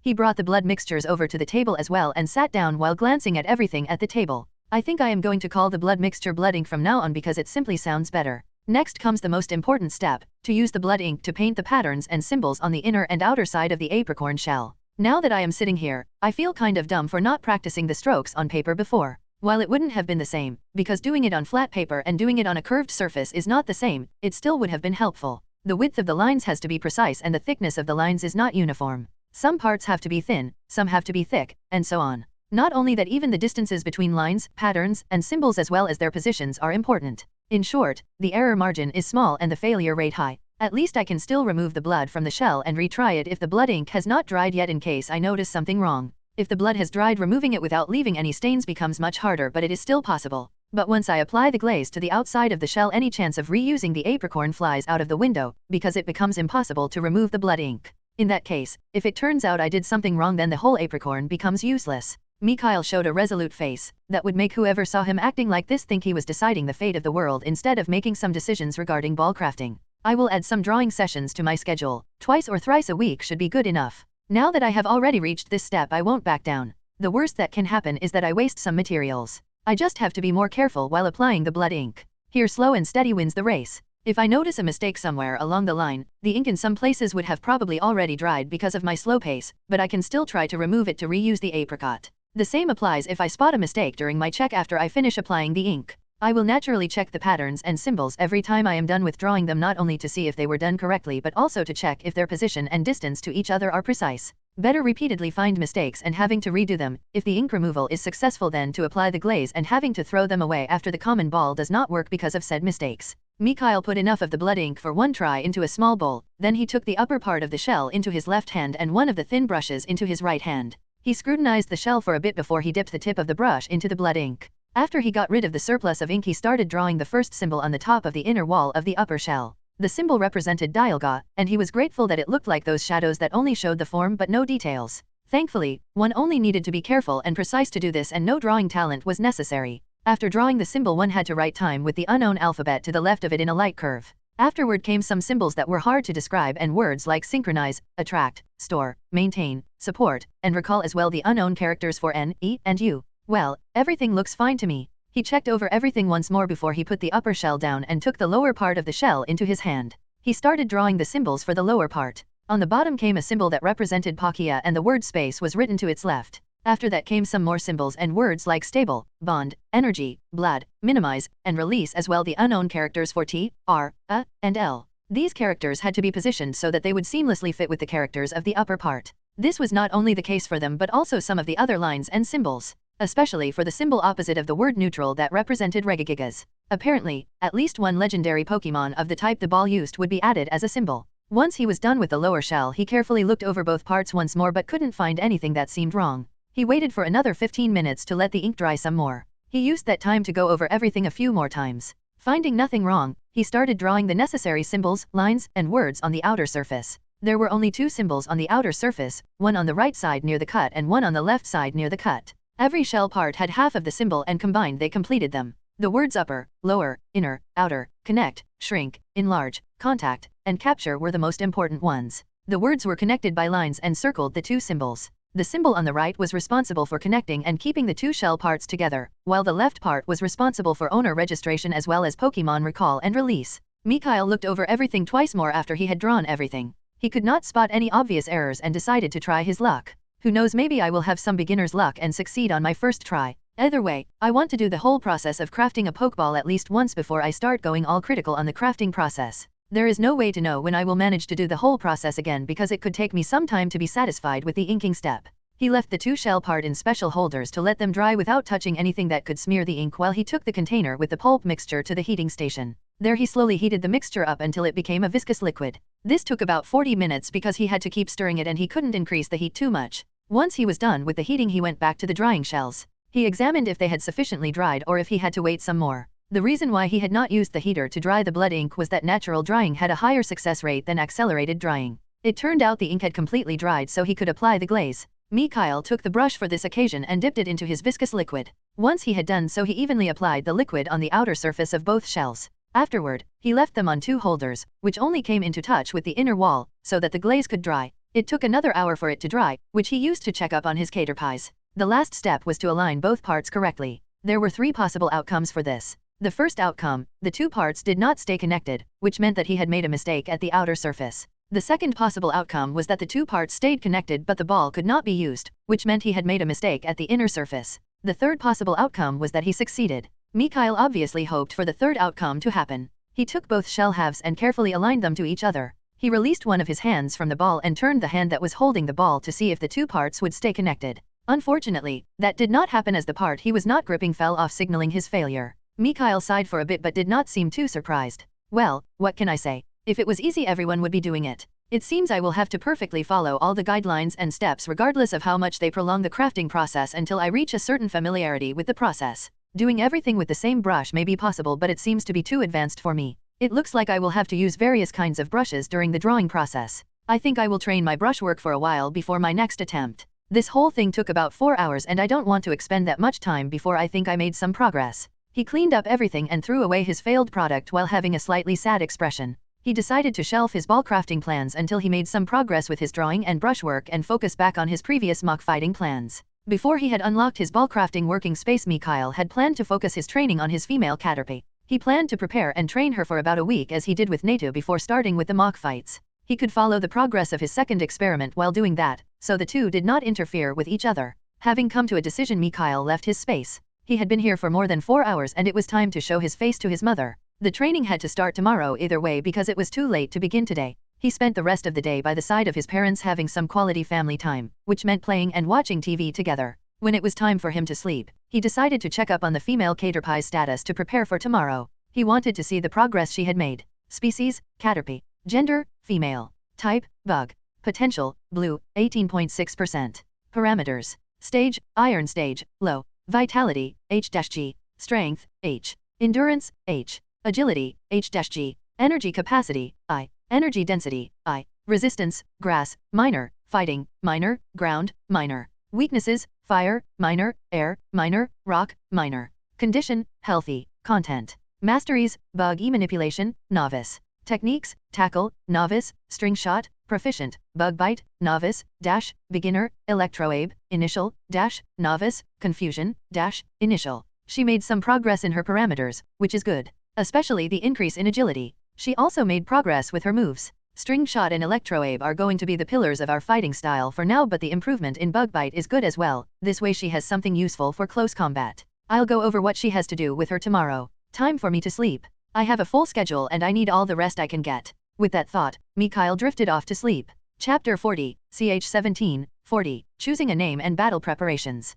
The first thing Mikhail did after waking up the next day was to speak with his female caterpie. He told her that he planned to go through a preparation week with her before they would start holding mock fights, just as he did with Nata before. He knew that Nata chatted with her because he had seen them talking quite often when Nata entered his space, which he still did semi-regularly. After all, the environment there was better than the one outside. Since he was intending to focus on her training for the next week, he was not planning to do it inside his space, because that would mean that he would disappear for many hours every day, and something like that was simply comparable to tickling Murphy. The probability of something going wrong was too high. Because of this, he was going to repeat with her what he did with Natu. Mikhail was going to go towards the northern area near their house and let her out somewhere near him. Since he had been approaching all the Pokémon he could, with Caterpie and Rattata being the frequent candidates, it would not look suspicious if he approached her as well. The rest was simple, at least he thought so. He was going to talk to her and then take her home. When his parents asked why he wanted her, he would say that they had met multiple times while he was exploring, after which they started to like each other, so he asked if she wanted to go with him and she had agreed. That's the plan. Are you okay with it? Mikhail asked the female Caterpie after he was done with his explanation. Caterpie seemed pretty happy with what she had heard and rapidly nodded, which looked really cute, especially her big glistening eyes that were shining because of her excitement. Great. Either my parents are going to ask their Butterfrees to talk to you or they will do it themselves. In that case, you only have to tell them that we met a few times and that I fed you some berries. You will use that as the reason for your interest in coming with me, food, and liking my gentle behavior. That should convince them and prevent any further digging. Caterpie nodded once more and Mikhail, satisfied with her response, proceeded with his plan. After breakfast, he left their house towards the northern area. Once there, he released Caterpie as soon as he saw a good opportunity to do so. He then walked towards her and started a conversation. Caterpie, after this bit is over you can finally live with me in my house in an open manner and I won't have to hide you. Caterpie nodded happily while she agreed with him. Pie, Caterpie. He chuckled a bit, seeing her reaction, and continued. Caterpie, how do you feel about me giving you a name? I already talked with Nadu about this topic but he refused my offer, saying that he was not interested for now. A name would help distinguish you from all other Caterpie and show that you are special. How about it? Do you agree or do you want to think about it? He asked her while pointing at Nadu, who was sitting on his head. Caterpie seemed to ponder about it for a bit before she agreed. Mikhail himself was thinking about Caterpie's startling intelligence. While she was not sapient yet she was much more intelligent than any Caterpie should be during her age or strength. There are 3 reasons I can think of that could explain her advanced intelligence. First is her genetic affinity. No matter how small it is, it could explain why she progressed faster than others of her species. The second one is the bond between us. Either the bond itself or my psychic energy could be influencing her. The third one could be her high potential. This is the one I am the most uncertain of, but personally, I think that one of the reasons alone is not enough to justify such a huge difference. Bug types generally attain sapience between the high, silver and mid, gold stage. Caterpie and Metapod normally reach that point when they are at the high, silver stage, while Butterfree does so at the low, silver stage. Despite this, she shows such intelligence already. From her behavior, I can guess that she will probably attain full sapience in a few months at the latest, and her strength will most likely be either at the high, iron stage or low, bronze stage at that time. It is most likely all the above reasons that lead to such a drastic shift. Alright, since you agreed, I will cite some names and you will tell me what you think. Ready? Pine. Caterpie expressed her readiness. Okay, then I'll begin. How about Liberty? She shook her head. Jade. She shook her head once more. Belle, Lily, Mitsu. They all got rejected as well. What about Mothra?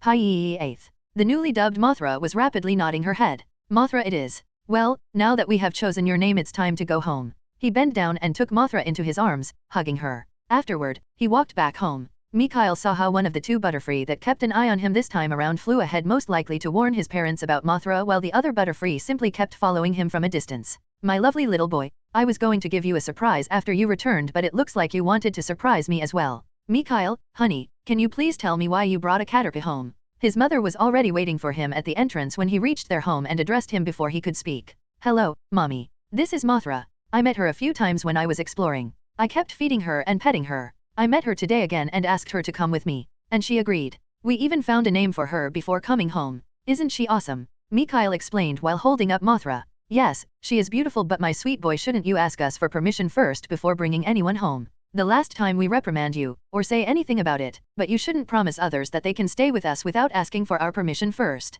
What happens if we don't allow you to keep them at home but you already promised them that they could? That would turn you into a liar. Arya answered him with a stern tone while stroking Mothra a bit. Mikhail, hearing his mother's reprimand and tone, looked down before he replied to her. I understand and I am sorry. I should have asked you first. But mommy, sniff, does that mean Mothra can't stay with us? Mikhail looked up with a disappointed face, his eyes enlarged and slightly wet. Caterpie cleverly cooperated with him and looked sadly towards his mother as well, when she heard his question. Arya could not withstand their double mental assault, and gave in, but she still issued another warning. Sigh. No, she can stay. But from now on you have to ask for permission first before you go around promising others anything. Okay. Thank you, mommy. I promise I will ask first next time. Mikhail, who heard his mother's answer, put Mothra down, rushed to his mother, and hugged her while repeatedly saying thank you. Caterpie joined their hug by climbing up Mikhail's legs. Arya chuckled when she heard him. You already seem to be sure that there is going to be a next time. Just don't forget your promise. Okay, I won't. Mikhail assured her, before asking.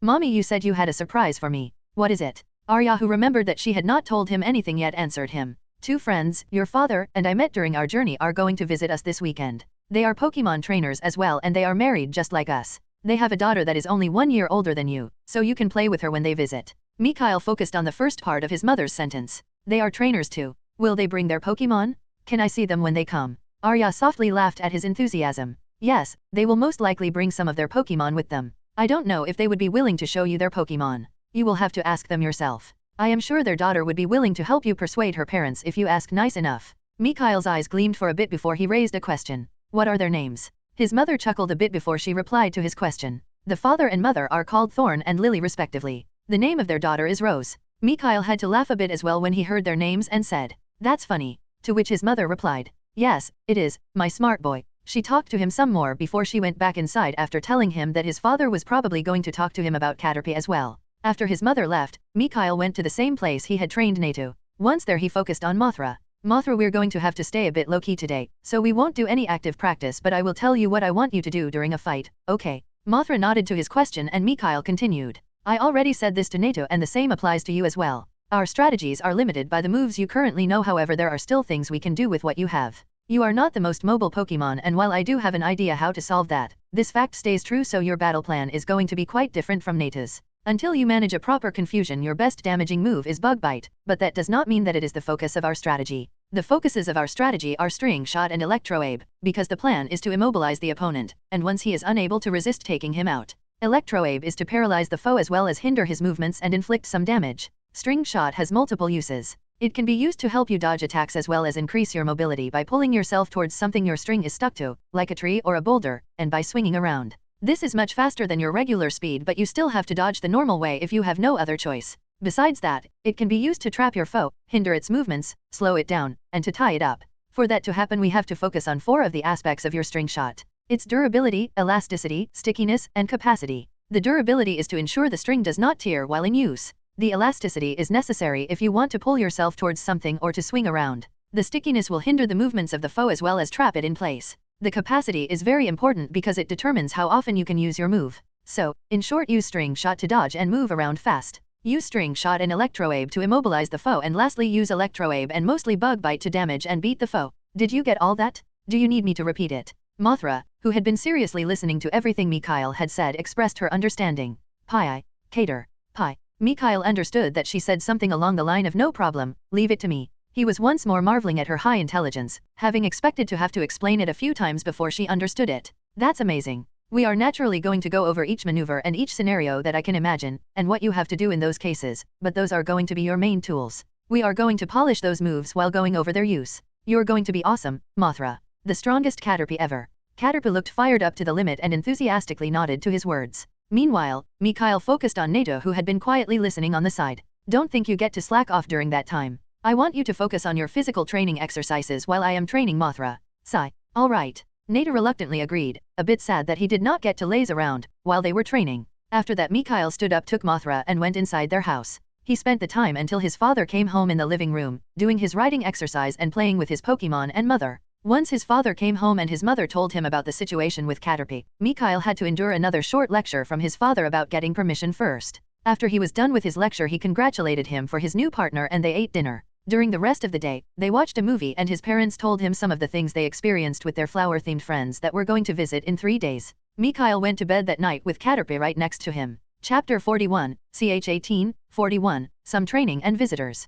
During the next 3 days, Mikhail's main focus was on Caterpie's training. He made String Shot her primary focus and Electrowave her second priority. The first part of the training for both moves was to shorten the time it took to execute them even further. They did this for 45 minutes at the beginning of every session, 30 minutes for String Shot, and 15 minutes for Electrowave. This also doubled as a capacity-increasing exercise, since the repeated use allowed her to produce more string. He had already made her do this before, but he wanted to reduce the time it took her to perform the moves to 1 second. At least this was his requirement for String Shot. As for Electrowave, he would be satisfied if she managed to do it in less than 2 seconds. Naturally, he would be even happier if Mothra managed to perform Electrowave in 1 second as well. Mikhail gave her a 15-minute break before they began the second part. During the second part, he had her improve the elasticity of her strings first for about 25 minutes, then he made her focus on the hardness of her strings for 25 minutes, before she had to enhance their stickiness for another 25 minutes. They had 5-minute breaks during each change to give her time to rest for a bit. The third part was to increase the strength of Electrowave, which they did for 20 minutes. After a 10-minute rest, they began the fourth part, which was to use String Shot to move around. Mothra would use the move to pull herself towards trees. He told her she should use her strings to swing around and that she could change directions mid-swing by using another String Shot to pull herself towards something different. This would allow her to be really mobile, especially if she managed to use her sticky strings to coat the ground as he planned her to, which would at least slow her opponents down if not outright trap them. They did the fourth part for about an hour and took a 15-minute break before beginning with the final part, which was a repeat of the first part. During the last part, they spent another 45 minutes reducing the execution time of the moves. All this took around 5 hours, which was more than enough since he did not want to overwork Mothra or make her lose her enthusiasm by overdoing it. Besides Caterpie's training, he did not forget his other projects and tasks. He kept feeding the Magi carps their supplements and he had to produce a second batch of them today since the first batch was only sufficient for 5 days. Unfortunately, the poison-type specimen did not manage to get accustomed to the dose till the end and Mikhail had to use a F-class purple lily for the second batch. The others did not show any obvious change yet, but Mikhail thought this was normal since the experiment started only 6 days ago. His own training had progressed as well. This time it was not his telekinesis that improved but his telepathy. He now could transfer words instead of emotions and sounds. Unfortunately, he could not properly listen to the thoughts of others yet. The best he could manage at the moment was hearing individual words if the target thinks really hard about something, but he believed that he would get better with training. His skill would allow him to enter the mind of others however he liked in the future just as it did for a certain bald man and Mikhail had more than enough time to reach that level even if it took a huge amount of training. For now, every step forward was progress towards that goal, which was the reason why he was happy about all improvements no matter how small. During these 3 days, Nato had kept up his physical training like he had asked him to and today towards the end of the training session Nato had finally reached mid-iron stage. Species, Nato. Gender, male. Type, psychic, flying/air. Potential, green, 26.5%. Parameters. Stage, iron stage, mid. Vitality, H-G. Strength, G-F. Endurance, G-F. Agility, F. Energy capacity, G-F. Energy density, H-G. Condition, healthy, tired, happy. Techniques, Leer, novice, Peck, beginner, nightshade, novice, dash, beginner, stored power, beginner, gust, proficient. He had used the Fero's beak as Nata's new supplement and kept up the massage, which had helped the percentage of his potential reach 26.5 but the effectiveness of the beak fell below 1% during this time and the effectiveness of the lotion got reduced as well. Besides that the physical training helped him increase most of his parameters to F, bringing his average to F as well which classified him as mid-grade. The boost of Nightshade is a pleasant surprise because Nato only trained in it for a bit but it still improved. Congratulations on reaching the mid-iron stage Nato. All your training paid off. I am going to give you an all-you-can-eat berry buffet inside the space tonight. Nato chirped happily at his words before he focused on Caterpie who congratulated him as well. After a bit, he turned to Mikhail and said to him per telepathy, "We are going to eat until we are on the verge of exploding." Mothra agreed from below and Mikhail simply agreed. "Sure, no problem both of you worked hard and have earned a reward. Anyway, we need to go back inside and get cleaned up. My mother said that their friends are going to arrive shortly before dinner and she wants us all to be presentable by then." His Pokémon expressed their understanding and he continued. "It seems they are going to stay overnight as well and the whole next day, that means no training tomorrow." Nato and Mothra started cheering when Mikhail said that. He simply shrugged and let them cheer while he bent down, took Mothra into his arms, and began to walk inside. Once he was inside his mother ushered him to the bath, where not only Mikhail but his Pokémon were washed as well. He spent the next hour relaxing with his parents in the living room until they heard the doorbell ring. His mother went to open the door and his father stood up as well to greet their guests. She returned with 3 people following her, 2 adults, and a child. His father went forward and they all hugged each other while exchanging greetings. Once they were done, his mother faced him and started the introductions. "Mikhail, these are Lilyfield and Thornfield friends we met during our trainer journey." She waved her hands towards the person she was mentioning while introducing them. Lilyfield had a slim figure with pretty good curves. She looked like someone in her early 20s but here on Terra that did not clarify much. Nevertheless, since she was a friend of his parents he did not think that there was more than a 5 to 10 years difference between them. She had white skin, shoulder-length blonde hair, green eyes, and a pretty face. He estimated her height to be around 1.73 m, a bit larger than his mother. Overall he would give her a 9/10. Thornfield seemed to be the same height as Mikhail's father at 1.79 m. He had white skin, red hair, brown eyes, and a relatively handsome face. He looked the same age as his wife and had a good physique. He ignored their clothes because the only thing he could tell was that they were of good quality. The only noteworthy piece was what looked like a trainer belt for pokeballs. Arya continued while he was checking out their guests. "The little lady beside them is their daughter, Rose. Rose is a bit more than 1 year older than you, so I am sure you will become good friends." Rosefield was a petite little thing. He estimated her height to be around 105 cms. She looked really cute with her rosy cheeks. She had white skin, strawberry blonde hair, green eyes. Her posture seemed to radiate shyness. "Lily, Thorn, Rose. This is our son, Mikhail." Arya introduced him while he was checking out Rose. "Nice to meet you. Welcome to our home." Mikhail greeted them when he was introduced. Lily approached him and pinched his cheeks. "What a cute little boy you are. I am sure you and our little princess are going to be great friends. She is a bit shy when meeting new people but I believe that will be no problem." Mikhail's cheeks reddened a bit. If that happened because she squeezed his cheeks or because she called him a little boy will be left to everyone's imagination. "I am sure they will get along just fine." "Mikhail, here, looks like a fine boy," came from Thorn who walked in front of him together with Rose and ruffled his hair. "Ni, nice to meet you. I am Rose. I like Vulpix and I hope we become friends." Rose started introducing herself under the silent encouragement of her parents. Mikhail, who felt the stare of his mother's eyes at the back of his head, knew he had to answer. Nice to meet you too, Rose. I am Mikhail and I like Grolive and Caterpie and Natu. I hope we can be friends too. Satisfied with his intro, Mikhail nodded to himself. That seemed to be the end of the introductions because his mother addressed everyone. Let's go over to the couch and you can all take a seat. I am going to set up the table and bring over the meal. Then we can have our dinner and talk. Lily's answer came instantly. Let the men and children go to the seating area. I will help you with the dinner preparations. So everyone except for the two women went to the couch and the men started to chat with each other while the women busied themselves. They had dinner shortly after and Mikhail learned quite a bit about their guest while listening to the conversations happening. It turned out that Thorn and Lily both were senior trainers like his father and that they were about 5 years older than his parents. They had apparently met at the end of the first year of his parents' journey, where the fields helped them out of a dangerous situation. His parents had apparently been surrounded by a small-sized beedrill swarm and were getting worn down, but Thorn and Lily saved them, and from then on, their friendship only grew. The two of them seemed to have retired the same year his parents did. They settled down in Orchid City, which is a Tier 6 city near Saffron City. Now one would ask themselves, did they really travel from there to Hope Town just to visit some friends? And it would be a justified question because the distance between the two places is nearly 4.000 kilometers. Fortunately, they did not have to travel that distance the regular way. Apparently, Tier 5 to Tier 7 cities all had teleporting stations that could be used to travel between them. The family of 3 booked a teleportation chain to Honey City, a Tier 5 city near Honeydew City, and took a bus to Hope Town from there. The funny thing was that the teleportation chain together with the waiting time between teleportation points took 40 minutes, while the 120 kilometers long bus drive took nearly 2 hours. After dinner, they all went to the living room where the adults resumed their conversation. Mikhail knew that he should invite Rose to his play corner to entertain his little guest, but he was really curious what Pokémon Lily and Thorn had. So he decided to simply ask if they could show them to him. Sorry, Uncle Thorn, Aunt Lily. You are trainers like my parents, right? So you have Pokémon too. Can you show me, please? His parents started to laugh when they heard him. Our boy here absolutely loves Pokémon. We should have expected him to ask to see your Pokémon. Came from his father. Lily answered Mikhail's question after Edward said his piece. Sorry, Mickey. Except for one of them, I left the rest of my team at home to look after it while we are gone, but I can show you the one I brought along. Before Mikhail could answer her, Thorn started speaking. I on the other hand have my whole team with me and I see no problem with showing them to you. We will have to go out to the terrace because some of my Pokémon are too big for the living room. Mikhail kept nodding his head while saying, Great, great. His parents kept chuckling at the little play their friends and their son were performing. When Thorn talked about going out, his mother was the one who answered.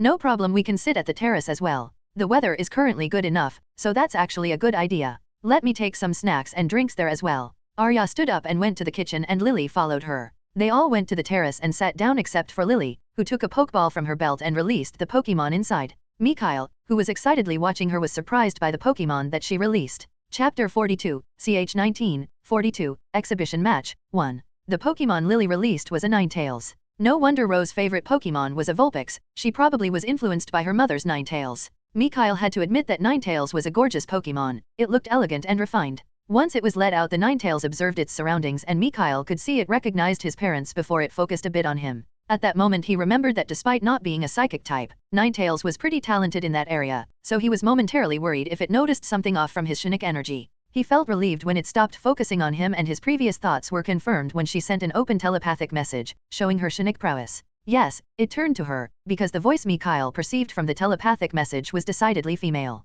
So we came to visit Arya and Edward. It certainly has been some time since we have last seen them. You both look good and I can see that your kid is healthy as well. His parents greeted her back and thanked her for her compliment. Lily introduced Mikhail to Ninetales. This is Mikhail, as you have guessed he is Arya and Edward's son. In case you did not listen in before, I called you out because he wanted to see our partners. Mikhail, this is my starter Tamamo. Do all trainers on Terra give their Pokémon names? Mikhail thought while addressing Ninetales after Lily said that. Hello, Miss Tamamo. You are very pretty. Can I hug you? Ninetales seemed amused by his compliment and after a short deliberation on her part, she permitted him to hug her. Thank you, little Mikhail. Yes, you may hug me for a bit if you wish to. Not one to let such a chance slip through his fingers, Mikhail approached and hugged her while simultaneously scanning her. When he saw her status he accidentally let something slip. Whoa. Species, Ninetales. Gender, female. Type, fire. Potential, light green. Stage, genetic variation. Abilities, talents, affinities. She has light green potential, which is not bad. Seems like my parents are not the only ones with Pokémon that have good potential. Is it because Lily is a senior trainer? Ninetales should be at least high, silver or low, gold stage. So, did Ninetales have good potential from the beginning or did she break her limits a few times thus increasing her potential? Supplements could be another reason. Mikhail felt everyone focus on him when he made that sound, so he had to explain himself somehow. Sorry. Miss Ninetails, your coat is so soft. I got surprised. Ninetails accepted his compliment and he walked back to his seat, while Ninetails went to Rose's side. Thorn took one of his Pokeballs off his belt and released the Pokemon inside. It seemed like he planned to let them out one by one instead of releasing them all at once. It was a Wigglytuff. Lou here was my starter, and during our journey, I decided to specialize in the normal type. Thorn said to him, after which he addressed Wigglytuff, who was observing the surroundings just like Ninetails had done, before releasing his Pokemon one by one. Lou, wait for a bit. I'll let the others out as well. Mikhail felt giddy seeing the lineup in front of him. Thorn released a Pidgeot, Tauros, Ambipom, Exploud, and an honest-to-God Ursaring. Sorry, because of his surprise he fell into old habits, he meant honest-to-Mew Ursaring. While not one of the rarest Pokemon, Ursaring still was impressive and rather aggressive, so seeing one was unexpected but not unwelcome. Once all his Pokemon were out, he addressed them and repeated what Lily had said to Ninetails. After hearing his request, Wigglytuff was the first to agree and the rest eventually followed his lead, even the Ursaring, who was the last one to agree. Once he had hugged and checked everyone, Mikhail felt strangely relieved. It showed that the Pokemon of senior trainers, while not bad, generally did not all have great potential like the ones of his father. While Thorn was only one trainer, Mikhail could tell from the conversations they had inside that he was one of the stronger senior trainers. So he should be able to represent the majority of them. In that case, his father was still the odd one out, which in Mikhail's opinion was much better than everyone walking around with green and blue potential Pokemon. Anyway, their status showed the following. Species, Wigglytuff. Gender, male. Type, normal, fairy. Potential, deep yellow. Dash. Species, Pidgeot. Gender, male. Type, normal, flying. Potential, light yellow. Dash. Species, Tauros. Gender, male. Type, normal. Potential, orange. Dash. Species, Ambipom. Gender, male. Type, normal. Potential, deep orange. Dash. Species, Exploud. Gender, female. Type, normal. Potential, light green. Dash. Species, Ursaring. Gender, female. Type, normal. Potential, green. From the exchange that happened between his father and Thorn, once Ursaring was released, Mikhail learned how the potential of Pokemon was currently categorized by the Alliance. His father said that Thorn was lucky to have a 4-star Ursaring, to which Thorn countered that he did not want to be called lucky by someone with 2 5-star Pokemon. From this, Mikhail could determine that 5-star stood for blue potential and 4-star stood for green potential. Following that, he could deduce that 3-star was yellow, 2-star was orange, and 1-star was equal to red potential. Similarly, one could deduce that purple potential would be 6 stars and aurora potential would be 7 stars. Whether they knew the existence of purple and aurora potential he couldn't tell, but he doubted it, at least for those not at the top. Once he was done with checking them out, he turned towards Thorn. Uncle Thorn, your Pokemon are awesome. They look strong. Edward seemed to somehow get triggered by Mikhail's admiring words and tone, which caused him to challenge Thorn. Thorn, how about we show the kids some action? Nothing too big, 2 one-on-one battles without any instructions from us, and no wide area attacking moves. We can use the clearing that Arya and I normally use to train for the fight. Lily simply chuckled a bit, while Arya shook her head at the antics of her husband. She could see that he got slightly jealous and that he wanted to impress their son as a result of his jealousy. Sure, no problem. Let's do it. Thorn agreed to Edward's suggestion and they all walked towards the clearing at the west of their house, where his parents trained. Once they reached the clearing, the 2 men stood on opposite sides, and his mother walked to a position that was somewhat between them. The rest sat down on the side. The women had brought along some chairs in their bags to sit on. Ninetails and the non-combatants were by their side to keep them safe. After everyone settled down, his mother started talking. This is going to be a friendly 2 vs 2 single battle. Once a Pokemon is down, both trainers have to withdraw their Pokemon and send out their next candidate. The use of wide area attacking moves is forbidden. Both trainers are not allowed to give any instructions to their partners. Are both of you ready? The 2 men nodded simultaneously. Thorn sent out his Wigglytuff as his first Pokemon and Edward sent out his Magneton. Thorn softly cursed when he saw that Edward released his Magneton and Edward smirked when he saw the Wigglytuff. Both told their Pokemon the rules of the fight, after which Arya lifted her hand and brought it back down to start the fight. Begin. Wigglytuff immediately tried to send Magneton into slumber by using Sing, which Magneton stopped with a screech. The loud noise produced by Magneton made it impossible to hear Wigglytuff's voice and simultaneously forced him to stop singing. Magneton immediately performed a thunder wave following his screech. Wigglytuff couldn't dodge the move despite jumping upwards because it was still a little disoriented by the screech, which delayed its action for a bit, causing it to get hit. The paralyzed Wigglytuff decided to take revenge by using Copycat and sent a thunder wave back at Magneton. Magneton, not having expected to be attacked with its own move, couldn't react at all and got hit as well. Wigglytuff immediately afterward used a stockpile for later. Magneton used that time to rapid-fire 3 thunder shocks at Wigglytuff, which forced him to dodge them. Unfortunately for Wigglytuff, his paralysis triggered while dodging the 3rd thunder shock, which Magneton used to fire a flash cannon at him. The move threw Wigglytuff back and caused some damage to him. Magneton did not let up and began a gyro ball moving towards the Wigglytuff that had yet to stand up. Wigglytuff saw Magneton coming towards himself while spinning, lost no time with trying to stand up and performed a sing while lying down, which forced Magneton to abort its gyro ball to use a screech instead to counter the sing. Wigglytuff seemed to have expected Magneton's move because it used disable on it to keep it from using that move and quickly began another sing. Magneton, who had no other direct way to stop Wigglytuff's sing, tried to interrupt him by hitting him with a thunder shock. To its misfortune, Wigglytuff dodged its desperate attack while keeping up his sing, which caused Magneton to fall asleep. Surprisingly, Wigglytuff did not directly begin to attack his sleeping opponent but instead started to perform consecutive stockpiles. He used 3 stockpiles before moving towards the sleeping Magneton. That, together with the stockpile used at the beginning of the fight, meant that Wigglytuff could stack 4 stockpiles instead of 3, which was the limit in the games. As luck would have it, Magneton woke up just as Wigglytuff was 4 meters away from it. Its awakening meant that it could attack Wigglytuff to keep it from approaching it any further. Unfortunately, it was still a bit too late. While it would have been better for Wigglytuff to get a bit closer for its next attack, 4 meters were still near enough to perform it anyway, which it did as soon as it noticed Magneton waking up. Wigglytuff used the 4 stockpiles it had to perform a spit-up on steroids. The devastating attack caused a big explosion as soon as it hit Magneton. The shockwaves produced by the explosion could still be slightly felt at the place from where the others were watching the fight, prompting the Pokémon there to stop them. Once the dust settled, one could see a badly damaged Magneton that was still standing, thanks to its steel typing, despite the terrifying attack it got hit by. Just as the battered Magneton was going to counterattack and Wigglytuff was trying to finish off his opponent, Edward interfered. He halted the fight. "Both of you stop. We are forfeiting this round. Magneton, you fought well, but in your current condition, your chances of winning this fight are minimal and not worth risking further damage. You did a good job, but you have to return now." With that, he withdrew Magneton. Edward has withdrawn Magneton and forfeited the round. This means that Wigglytuff has won. Arya declared Wigglytuff the winner, causing Thorn to withdraw him as well. Meanwhile, Mikhail was in awe at what he had just witnessed. The fight had been incredible in his opinion. It was a fast-paced fight, and the strategies, as well as counter-strategies the Pokémon had used without any input from their trainer, were impressive. This gave him a glimpse at how refined and complex Pokémon battles at the higher stages could be. Mikhail had no idea how many battles and how much training it took for the Pokémon to reach this point, and he was asking himself if the Pokémon of all senior trainers were as awesome as those two, because that fight was way better than he had expected. He was currently intentionally ignoring the fact that a Pokémon with a lower potential and a type disadvantage won against a Pokémon with better potential and a type advantage. There could be multiple explanations for that, but none of them mattered right now, because they would not change the fact that Wigglytuff had earned this victory. Just as Mikhail finished his musing, his mother told both trainers to call out their second Pokémon, and both men simultaneously released their next Pokémon. Advertising plugin. Help me stay motivated.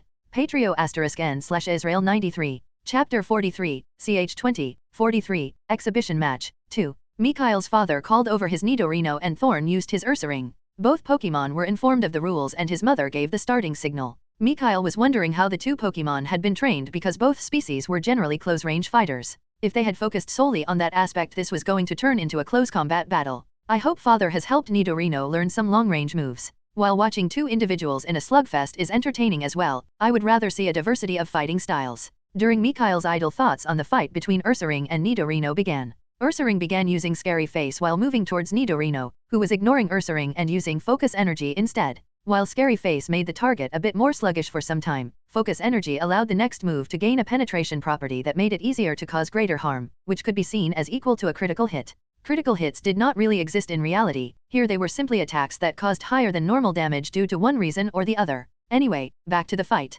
After using Focus Energy, Nidorino used Toxic Spikes to fill the surrounding area with poisonous spikes that Ursaring had to go through if she wanted to reach him. Due to Focus Energy, the spikes were more dangerous than normal and the probability of getting poisoned was higher. Ursaring showed a resolute face and continued her approach anyway, trying to dodge the spikes as much as she could but having accepted the possibility of getting poisoned. Nidorino, seeing her still approaching, used a shockwave to attack her before she reached him, but Ursaring's reaction was lightning fast. As soon as she saw the sparks, she crouched down and plunged her paws into the ground. Mikhail saw how her paws gained a metallic hue before they were plunged into the ground and was excited. She used what was most likely Metal Claw to ground the electricity and negate the shockwave.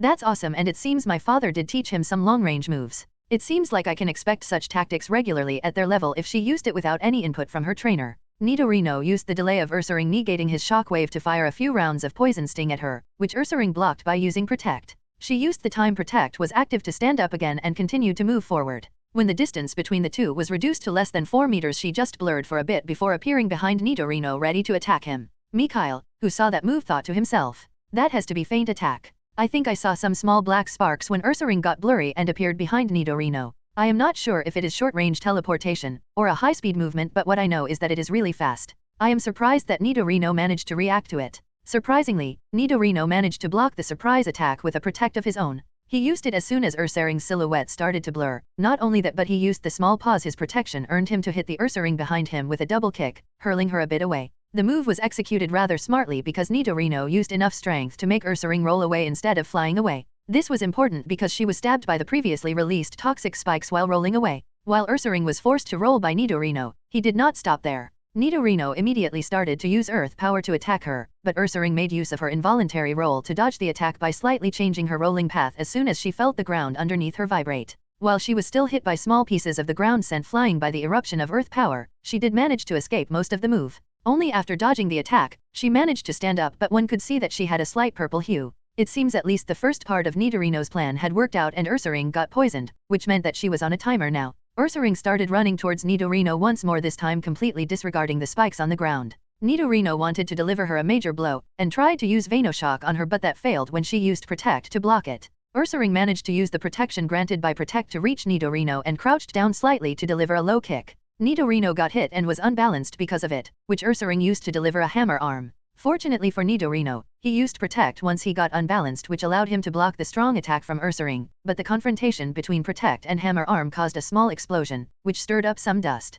Once the dust settled, Nidorino was nowhere to be seen. He had apparently used the occasion to use dig and went underground. It looked like he was planning to stay there for as long as he could, because even 30 seconds later he did not surface or attack Ursaring. Nidorino seemed to plan to delay the fight until she got done in by the poison, but noticing the situation, Ursaring smartly made use of it. She used rest to recover from the damage she had suffered until now. While this would not cure her poisoning, it would allow her to fight longer. If this had been a regular trainer battle, Father could have warned Nidorino that Ursaring was making use of his plan and to directly attack her while she is resting, but he can't, so Nidorino has to notice that something is off on his own. Mikhail thought while observing the situation on the field. 20 seconds later, Nidorino, who noticed a lack of vibration coming from above, resurfaced and saw Ursaring sleeping. He instantly used Toxic to worsen her poisoning, and instead of continuing his attack on her, he started stacking focus energy. Ursaring flinched after being doused by Toxic and instinctively used a snore that interrupted Nidorino's third focus energy as well as damaged him slightly. Ursaring did start to awaken after that, but Nidorino, seeing her waking up, used a 2x focus energy boosted Venoshock to attack her while she was defenseless.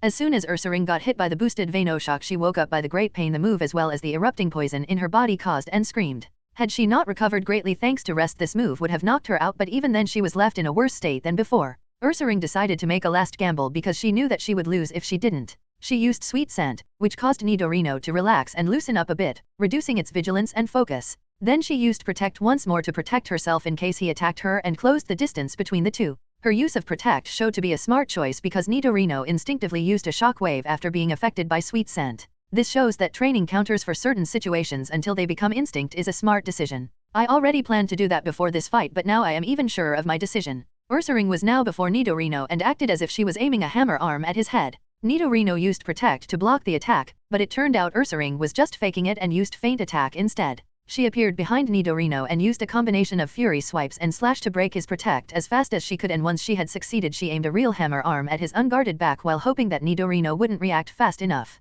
Unfortunately for her, Nidorino did manage to respond somewhat. While he had no time to dodge and couldn't use another Protect, he briefly shone a bit before he was hit by hammer arm. It turned out he had used Endure to weather the attack, and while he did receive quite some damage, it was not enough to beat him. Since he was hit on the back, he was not forcefully moved from his position, and after enduring the hammer arm he turned around and delivered a headbutt and horn attack combo at Ursaring, which successfully made her flinch. Using this opportunity, Nidorino used another Venoshock, causing Ursaring to get knocked out. As soon as his mother declared the winner, both his father and Thorn rushed onto the field. His father took out an antidote and Thorn, seeing this, took out some pliers. While he used the pliers to remove the toxic spikes from Ursaring, Edward would spray the antidote onto those places once they were cleared. After they had removed all spikes and sprayed all affected areas, they fed Ursaring 2 pecha berries before relaxing for a bit. Then they used a super potion on both Ursaring as well as Nidorino and started talking. I guess with this we can consider the overall fight a draw. Congratulations, Edward. Came from Thorn. Yes, it can be considered a draw. Thank you, Thorn, answered his father.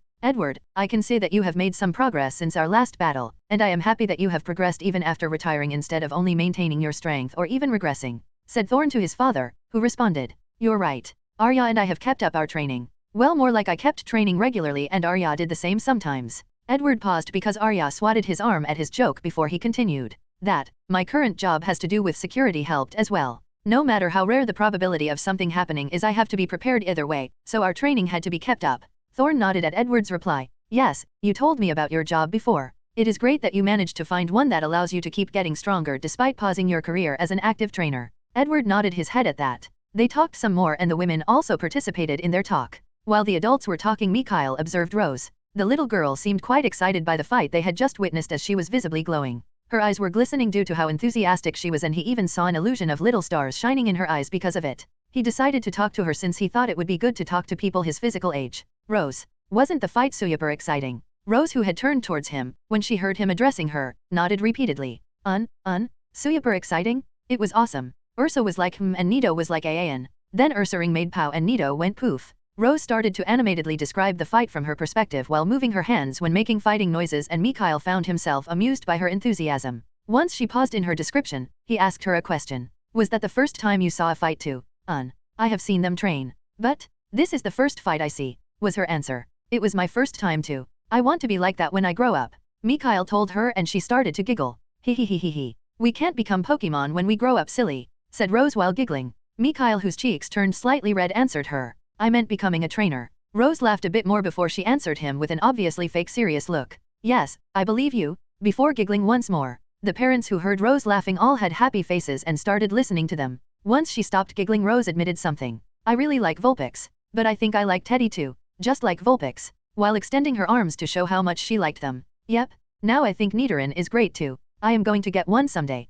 Mikhail said, showing that he was just as impressed with the fight as her, just with the Pokémon of his own father. Since he couldn't sell out his father for her. The adults laughed a bit when they heard the children talk, and they all decided to return back home. When Mikhail asked in his words if it was okay to just leave the poisonous spikes lying around, his father said that they had already lost their toxicity and that they would degrade with time, so it was okay to leave them alone. After they were back home, they watched some TV together, and once it was time for him to sleep, he asked where Rose and her parents were going to sleep. His parents said that the sofa could be turned into a big bed and that their guests would sleep there. Once he had his answer, he went upstairs and was surprised when all of them followed him. When he asked what was going on, they said that his bed was big enough for 2 children and that Rose would sleep there until the parents decided to sleep. Mikhail, who had no choice but to agree since he could bring no logical counter-argument besides them being boy and girl, to which the parents said they were so young that it was okay. The women had a glint in their eyes while saying this, which Mikhail decided to ignore right away. Seeing no other option, he agreed, and both children lay down on his bed after changing into their pajamas. Once they were inside his bed, Rose asked him a question that he had been expecting much earlier.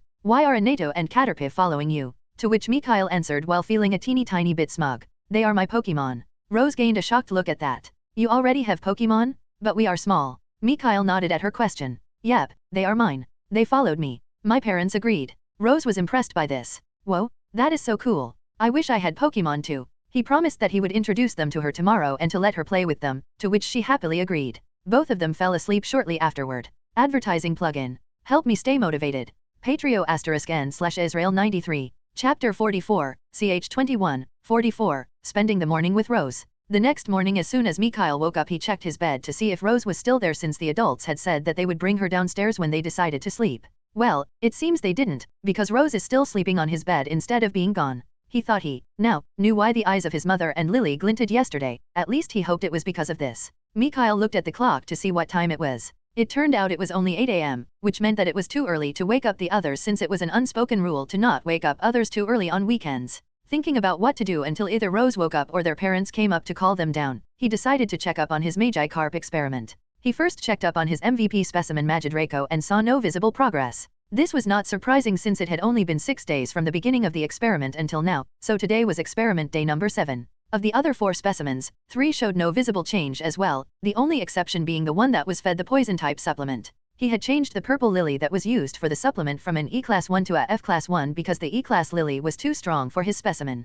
He started using the weaker supplement yesterday, and he had not yet been forced to feed his specimen a Pecha berry to keep it from being poisoned to death like he had to when it was fed the E-Class 1. So at least that could be seen as progress. Besides the visible changes, he observed their behavior as well to see if any changes happened. Magidraco was livelier than she was at the beginning of the experiment, and her reactions showed no negative influence on her mood. The specimen that was fed the other portion of the dragon-type supplement was another story. Not only was it slightly less active than before, but it was more irritable as well. The specimen that fed the fire-type supplement was a bit more irritable as well, and it behaved slightly tired. Mikhail decided to keep an eye on this one because fire was normally incompatible with water. He did not want his specimen to die just because he had not noticed that the fire-type energy from the supplement had started to boil his specimen's blood. That would be really unfortunate. The specimen that was fed the grass-type supplement did not show any behavioral changes for now. His poor specimen for the poison type was not only slightly lethargic but also had a constipated look. At least it was not fully poisoned yet. One would have to keep an eye on it to see if he would have to feed it a pecha berry sometime during the day.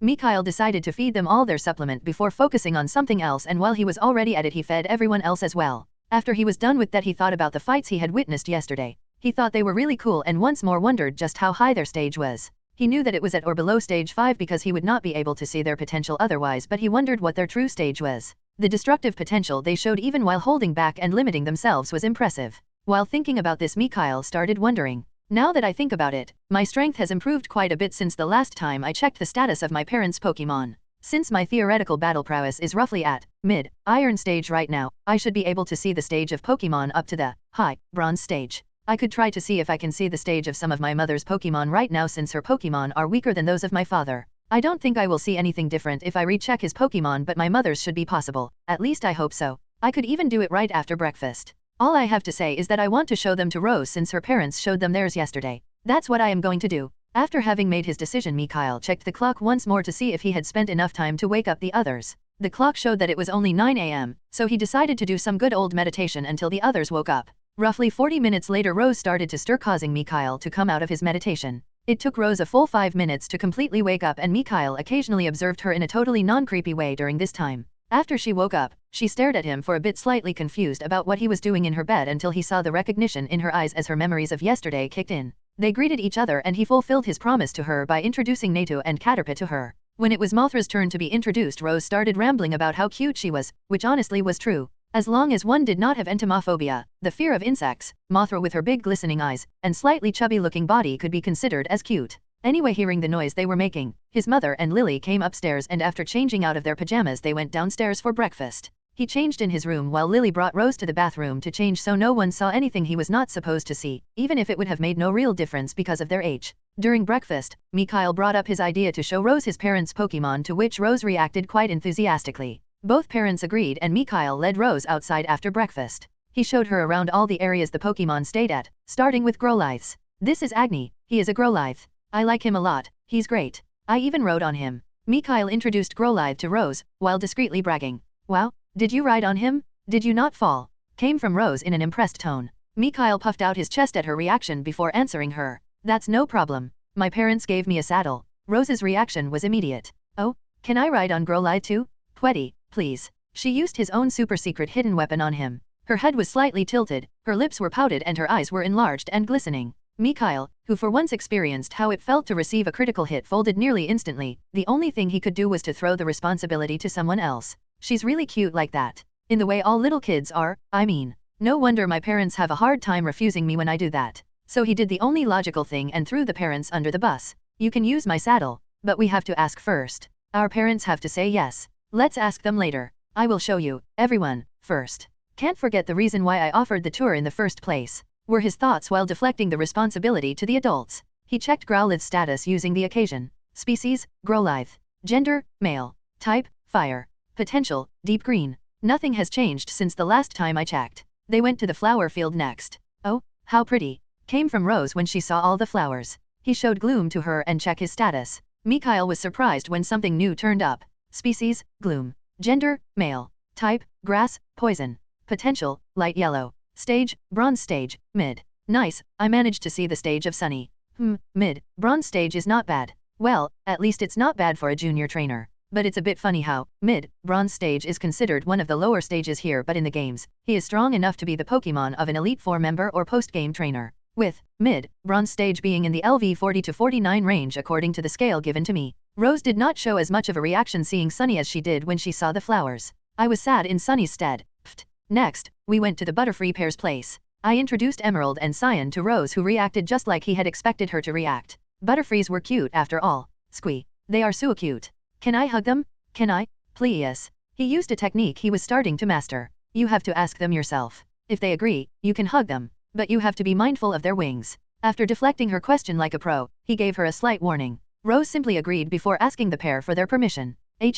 Miss Emerald, can I hug you, please? Emerald agreed to Rose's request and nearly got stuffing hugged out of her. Just kidding. He did check their status as well, but it turned out both were too strong since he couldn't see their stage yet. After she hugged Emerald for a bit, Mikhail continued their little tour. He brought her to the Nido pair's lair and introduced them to Rose. These two are my parents' starters. The blue one is Titania, a Nidorina. She is my mother's starter. The purple one is Titan, a Nidorino. He is my father's starter. Rose made impressed noises during his introduction. Oh, that's the one that fought yesterday. Before she ignored him and focused on Titania instead. She is beautiful. I like her. She wanted to hug them, but I was not sure if that was dangerous because of their poison, but Titania indicated that it was okay. He knew they could control their poison, but it seemed they were faster at it than he had expected. Mikhail checked their status as well, but as he had thought there was no change. He already knew that both would be too strong but tried anyway. The pond was their last stop since only Rivers and Star were left of the Pokémon that stayed at their property. The others were either staying somewhere else or preferred their Pokeballs. He called out to the two Pokémon once they reached the pond.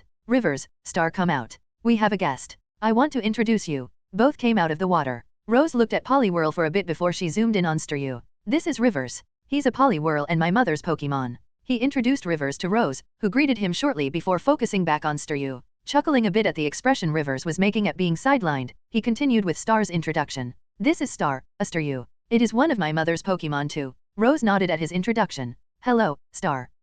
Star, are you a real star? Did you fall from the sky? She bombarded Star with questions and some of them made him chuckle. Surprisingly, Star behaved completely different towards Rose than it did towards him. When it came to him, Star preferred to keep its distance, but it apparently had no problem with approaching Rose. He would have cried sexual discrimination if he had not seen that Star also had no problem with his father. Focusing back on the exchange between Staryu and Rose, he saw that Star was shaking its head, upper body, at Rose's questions. He decided to include himself in their conversation. Star does not come from the sky. It comes from the ocean. My parents said so. Rose, hearing him and seeing Star nodding at his words, accepted what he said. Oh, so Star is from the ocean. That's great too. Despite what she was saying, it was evident to Mikhail that Rose lost nearly half her enthusiasm after he said that Star was not from the sky. He rechecked their status as well. He checked Poliwhirl's status while patting his shoulders after he slumped a bit at being disregarded. As for Star, he used his telekinesis to come in contact with it, but this time he was gentle, so Star did not notice anything. He could not see anything new on Poliwhirl's status screen, which meant that he was stronger than high, bronze stage.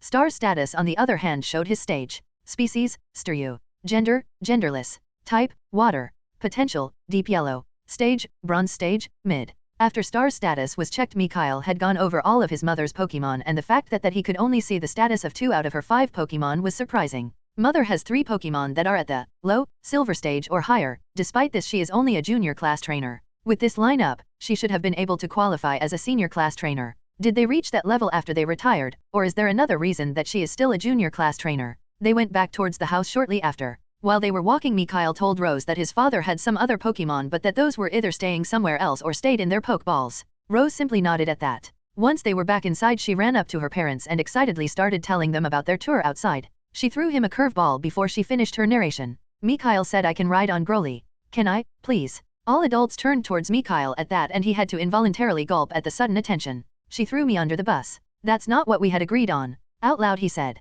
Ahem. What I said was that she should ask our parents. Rose wants to ride on Agni. She wants to know if she can. Back to you, little girl. Mikhail thought while passing the initiative back to Rose and the adults. Rose immediately pulled out her big guns once again. Her head was tilted upwards, her lips were pouted and her eyes were enlarged and glistening. She kept looking from one adult to another while focusing her stare more on the women. Can I, please? Pweddy, please. The adults did not manage to hold out for long under her persistent stare and gave in. His parents asked him if he was okay with Rose using his saddle, and he generously agreed. After getting his permission, they all went outside, where they saddled up Agni. Rose got to ride him and Mikhail also rode on him after her. Mikhail and Rose kept switching for the next hour before they stopped. Afterward, they went back inside. The children changed their clothes and the adults made their preparations for their trip to Hope Hill. Once everything was ready, they drove off. Chapter 45, CH 22, 45, Field Trip and a Surprising Exchange. Mikhail used the 20 minutes drive to Hope Hill to decide what to do once they were there. Since they had guests, and one of them was his age, so he could not leave them to explore on his own. This meant he couldn't actively search for any resources, but that was okay. He could still take those he noticed through luck. The last time he was at Hope Hill, he could not check out the Vulpix and Sand Shrew that he saw there, so he could do that now. The fact that Rose's favorite Pokémon was Vulpix was a good excuse to search for them. Any other Pokémon they came across would naturally be checked as well. He told Rose as much before they arrived at their destination. Rose. You know I saw Vulpix at Hope Hill. Rose immediately perked up at that, focusing totally on Mikhail. Really? Can we go to them? Can we? I wanna see Vulpix, she said at first to him and then to the two women they were currently sitting on. For the duration of the ride, the mothers had taken their respective children on their lap, since there was not enough space for all of them otherwise. His mother, Arya, was the one that answered her. Yes, we can. We will stop at our picnic place for a bit and set up our things there. After that, we can leave one of our Pokémon there to keep an eye on our things while we stroll around. I am sure we will see the Vulpix during our stroll as well. If they will allow you to approach them is an altogether different story. Lily added to that to assure Rose. I will let Ninetales talk to them, I am sure that it will be okay. Rose nodded, hearing her mother. She gave her a peck on the cheek and thanked both women. Once they arrived at Hope Hill, his father parked the car, and they walked towards the same spot his family went to the last time they were here. The grown UPS set up everything at their picnic spot and they started their stroll after leaving Cell, the Magneton, Ursaring, and Exploud to look after the place. The group began to leisurely walk towards the top of the hill. The parents released some of their Pokémon to accompany them. Lily released her Ninetales, while Arya called out Emerald and Rivers. Thorn called out Ambipom and Wigglytuff, while Edward released Cyan and Agni. Seeing them calling out so many Pokémon to accompany them, Mikhail suddenly thought about his lone trips. It seems I should be happy that my parents send out only 1 or 2 Pokémon to follow me from a distance when I go out if this is what they do normally. This seems to be a habit from the time they were on their journey, and if it is important enough that they still do it reflexively, then I should remember this and most likely adopt it as well. Mikhail was certainly not complaining, because the adults were talking about things that happened during their journeys, which he found interesting. Even if the presence of all the Pokémon was reducing the number of Pokémon they encountered, thus reducing the number of status checks he could perform, he was still happy. As far as Rose was concerned, she was in a world of her own. The little girl was ultra-focused on finding some Vulpix, and she kept looking around hoping to spot some of them as fast as possible. They kept walking like this for about 20 to 25 minutes when they heard some buzzing noises. Bzzzzzzzzz. Bzzzzz. All adults tensed when they heard that sound, which surprised Mikhail a bit. Why are they getting so tense all of a sudden? It's just the noise of a beedrill. I am not looking down on beedrill or anything, but a wild beedrill should be a piece of cake for them.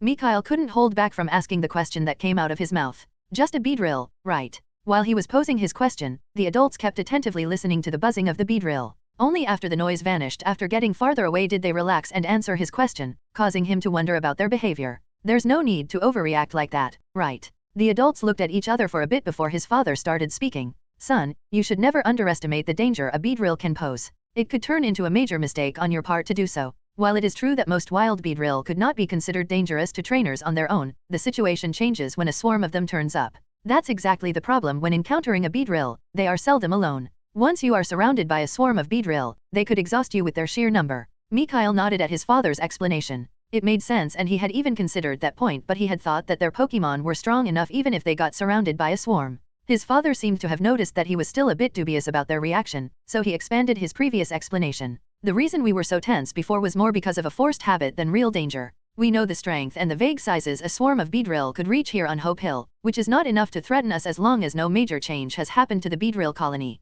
But in places where you don't have this information or in most areas inside forests, especially the Viridian Forest, this is a vital habit to have. The swarms there could reach massive sizes and even alert the stronger ones, so being careful is never wrong. It's better to be too careful than to get hurt. All right. Mikhail rapidly nodded, while thinking about beedrill.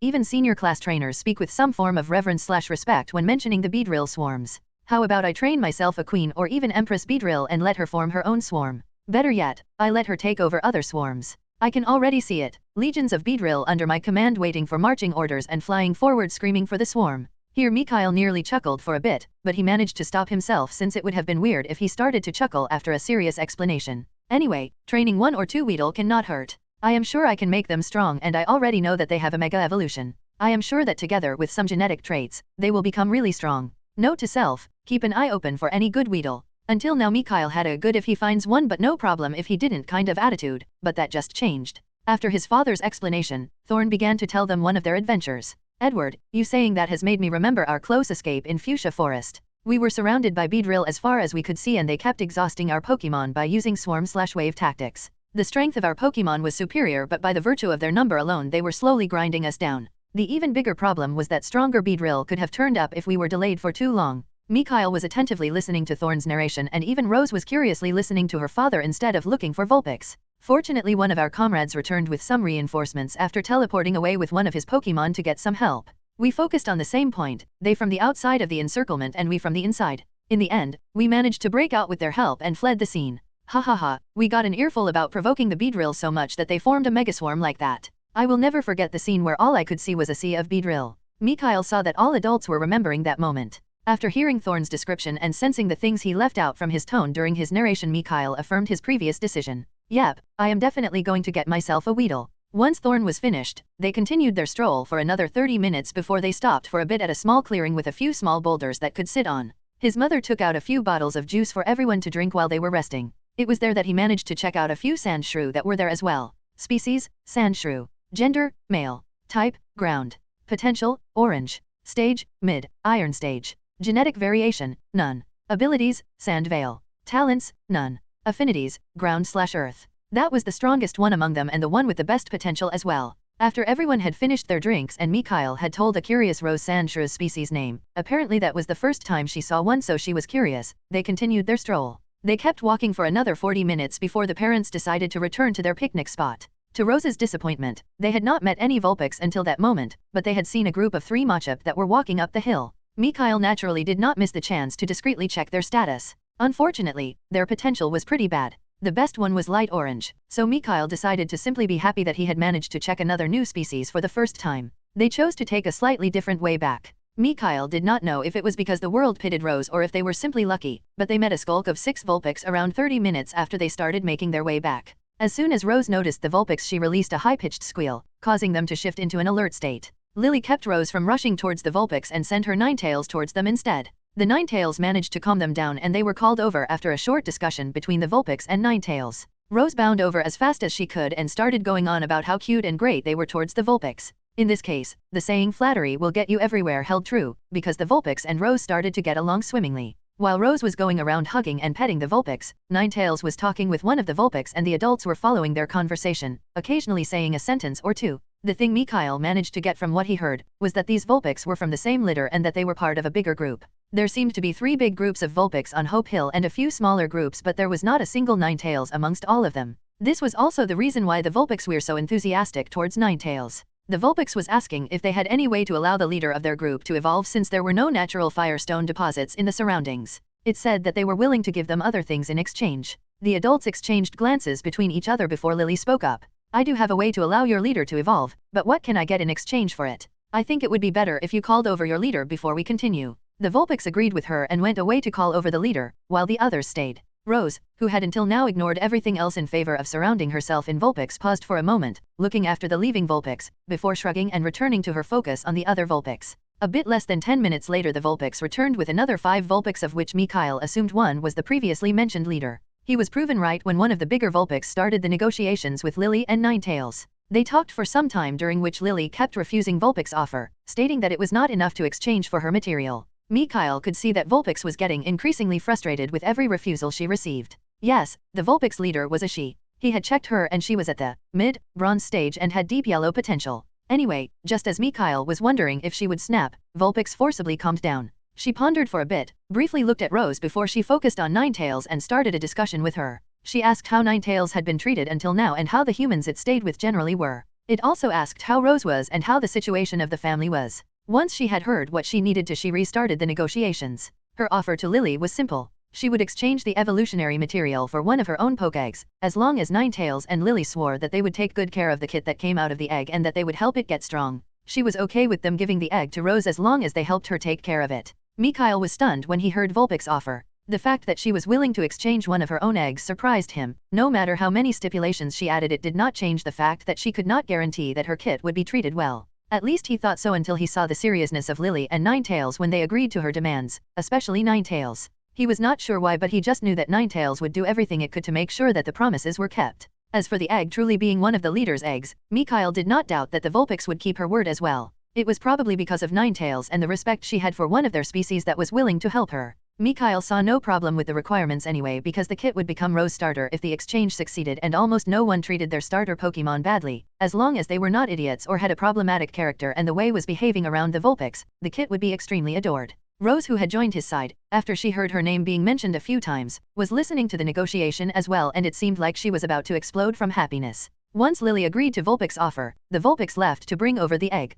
After she returned, Ninetales used her senses to make sure the egg was the leader Vulpix egg. Ninetales gave her okay and Lily checked the condition of the egg. The egg was declared acceptable and took out her evolutionary material. From what Mikhail could see, it was not a firestone, it was a dark red marble instead, and he heard Lily call it a D-class lava marble that could be used as a substitute for the firestone. It allowed the target to evolve, as long as it was not higher than the bronze stage, which the leader fulfilled, being at the mid-bronze stage. Apparently, it may have also helped the Vulpix increase her potential if she had been at the iron stage, but it would only allow her to keep her current potential. When he heard that, Mikhail made a simple conclusion. An E-class lava marble would have most likely reduced her potential after the evolution. One has to use evolutionary materials that fit the target's stage, otherwise one risks a degradation in potential. The leader apparently decided to directly use the marble. She started to evolve as soon as she absorbed a bit of its energy after touching the lava marble. This was the second evolution he was witnessing, and it was still an unbelievable experience for him. It was a thing of beauty, and he was happy to witness this moment. Mikhail could see Rose vibrating on the spot because of her excitement at the happenings.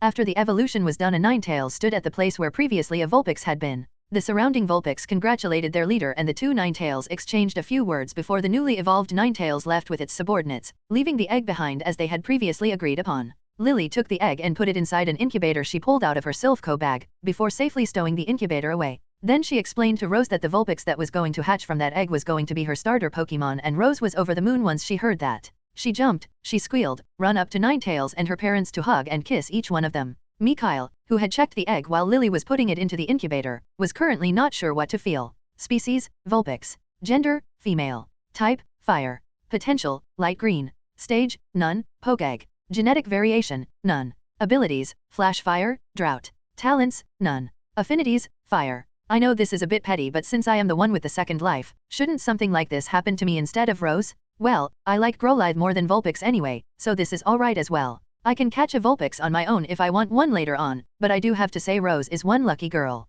If they take good care of the egg, then Rose can get a Vulpix with nearly green potential. That means it would be not that hard for her to get a light blue potential Ninetales. Well, let's congratulate them. Mikhail and his parents congratulated them, and they resumed their walk back after Rose calmed down for a bit. They spent the rest of the day relaxing at the picnic spot. They had their dinner there as well. His father took out the grill and they ate what he grilled, which was mostly meat. About 1 hour after dinner, they packed up their things and they drove towards the Hope bus station.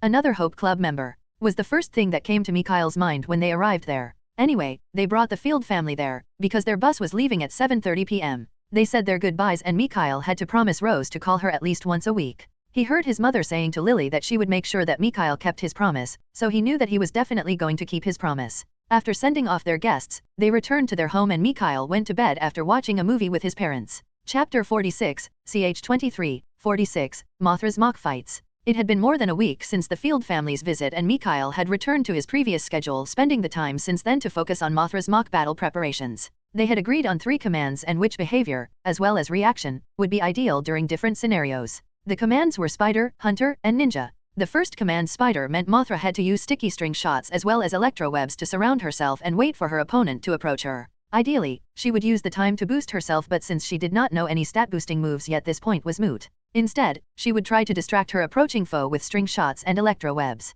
The second command, Hunter, meant that Mothra would use her string shot to move around and dodge her opponent as well as attack him whenever she could. The third command, Ninja, was more like the middle ground between the previous 2 commands. It would not be wrong to say that the strategy for this command resembled guerrilla warfare and kiting. Mothra was supposed to use string shot to move around here as well, but instead of directly attacking the opponent, the focus was on dodging the foe and laying traps. She would then force/lure her foe to walk into said traps, but she obviously could still deliver a hit if she saw a good opening. The first command was better against fast foes. The second command was better against close-range fighters that were slower than her, and the third command was better against long-range as well as flying opponents. Her training bore fruit because aside from grasping her commands and combat behavior, she also made big progress with her string shot. Her standard string shot now possessed enough elasticity and resilience to let her swing around like Tarzan. She had reduced the time it took her to release her standard string shot to a little less than a second. He had also tried to use them to swing around for a bit because it looked fun, and everyone that knew Tarzan wanted to do that at least once. He was no exception. The string had managed to withstand even his weight, so there was no problem with Mothra using it however she liked. It took her a little bit more than a second to produce her extra sticky string shot, but she could finish the first sticky layer for her perimeter in about 2 seconds. The strings were sticky and durable enough to keep even him glued to a spot despite him trying his best to get free, so as long as the target was not much larger and stronger than him, it would be hard to break free once one was caught. Even if that was the case, nothing was preventing Mothra from wrapping around her opponent with even more string shots. Her extra durable string shot took her about as long as her sticky one. This one was used to tie up her opponent without him being stuck somewhere and hardened after some time. It was really durable, so breaking out was extremely hard unless one was much stronger than Mothra, and it was useful outside of fights too. As far as her electrowave was concerned, she had simply focused on reducing its execution time. Currently, she could perform the move in less than 2 seconds as they had aimed for. As a result of all this, Mikhail was pretty sure she was going to dominate all her mock battles, as long as she did not fight against someone that was much stronger than her, and he was not dumb enough to challenge someone like that just to keep her humble or something like that. He didn't have to do anything like that because Mothra had witnessed the 2vs2 between his father and Uncle Thorn as well, so she knew that she was still relatively weak. Nonetheless, she had become his strongest Pokémon despite Nata having a higher stage. At least she had won most of the practice matches between them, thanks to the sheer versatility of String Shot, even if Nata was starting to catch up thanks to learning Teleport. Mikhail decided to look at her status one last time before they went out to initiate her first official mock battle. The matches with Nata did not count. Name, Mothra. Species, Caterpie. Gender, female. Type, bug. Potential, blue, 23.8%. Parameters. Stage, Iron Stage, low. Vitality, G. Strength, H. Endurance, H-G. Agility, G. Energy capacity, I-H. Energy density, I-H. Condition, healthy, excited. Masteries, neutral energy manipulation, initial, bug E manipulation, novice, beginner. Techniques, tackle, novice, string shot, proficient, advanced, bug bite, beginner, electrowave, novice, beginner, confusion, initial.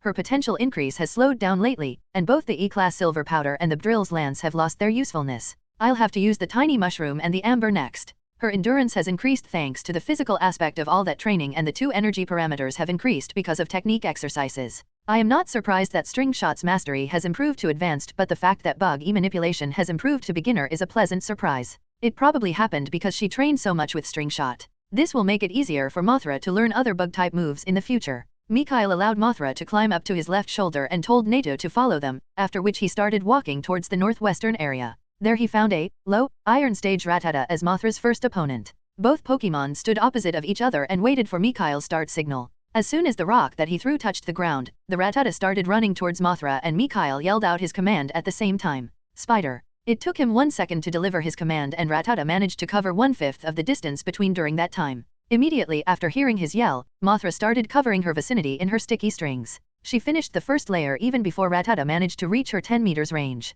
She directly started adding a second layer to the previous one, starting with the area in front of her. Once it was close enough, the poor Rattata noted that it had no other choice but to go over the sticky field. While it hesitated, Mothra finished with the second layer, shrinking the gaps between the sticky strings, leaving less clean areas for her opponent to step on. Rattata circled Mothra once to look for a clear strip it could use, but it saw that there was no such strip, so it had no choice but to move forward while trying to avoid the sticky strings, which slowed it down quite a bit. Mothra used this to alternately spit electro-webs and standard string shots at Rattata, who was forced to dodge her attacks, causing it to step on the sticky strings on the floor. It got slowed down by the strings it stepped on and was forced to step on more and more strings while trying to dodge Mothra's attacks. A few moments later it finally got stuck. As soon as she saw Rattata getting stuck, she fired an electro-wave at it. Once she saw that Rattata was more or less immobilized, she aimed a string shot at a tree right behind it and pulled herself in its direction. While she was sailing through the air towards her opponent, she used tackle to deliver a momentum-boosted flying tackle at her helpless foe. She landed her blow while laughing, and Mikhail saw that she had knocked out the Rattata.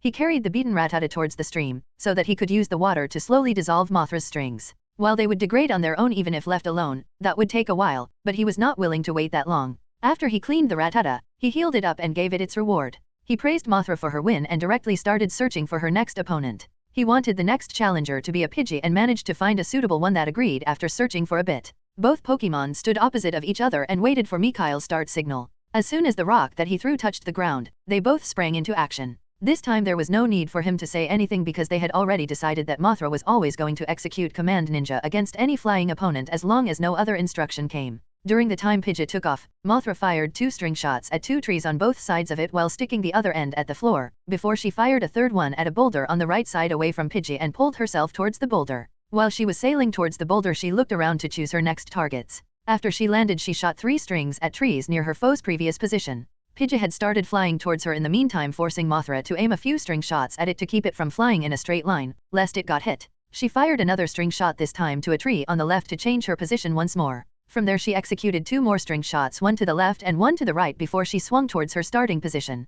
Pidgey, who had enough of Caterpie's dodging, used a gust to attack her from the distance. The wind shook Mothra a bit, but she managed to safely reach her goal. She started aiming her string shot towards the strings that were in the air thanks to her previous efforts, thus limiting the hindrance-free airspace available to Pidgey. Once she had done that, she began firing string shots at it while crawling away from it. The pissed-off Pidgey dodged her attacks and kept flying towards her as fast as it could while also dodging the strings in the air, which forced it to maneuver around quite a bit. Mothra kept cleverly aiming her attacks so that even if Pidgey dodged her string shots, they would be stuck to the strings in the air or the trees and boulder around them, consequently limiting its airspace more and more. Pidgey used a gust to blow the newest round of attacks from Caterpie away, but it had no way to get rid of the strings that were slowly but surely trapping her. If it had known air slash or wing attack, then it could have escaped this situation, but unfortunately, it didn't, so it was no surprise when Caterpie forced it into a metaphorical corner and finally landed an electrowave on it. This was what decided the fight because the web that entangled Pidgey also fused with the strings that were already in the air, which allowed Mothra to leisurely fire another electrowave at her caught opponent. Mikhail stopped Mothra from firing a third electrowave at Pidgey and declared her the winner.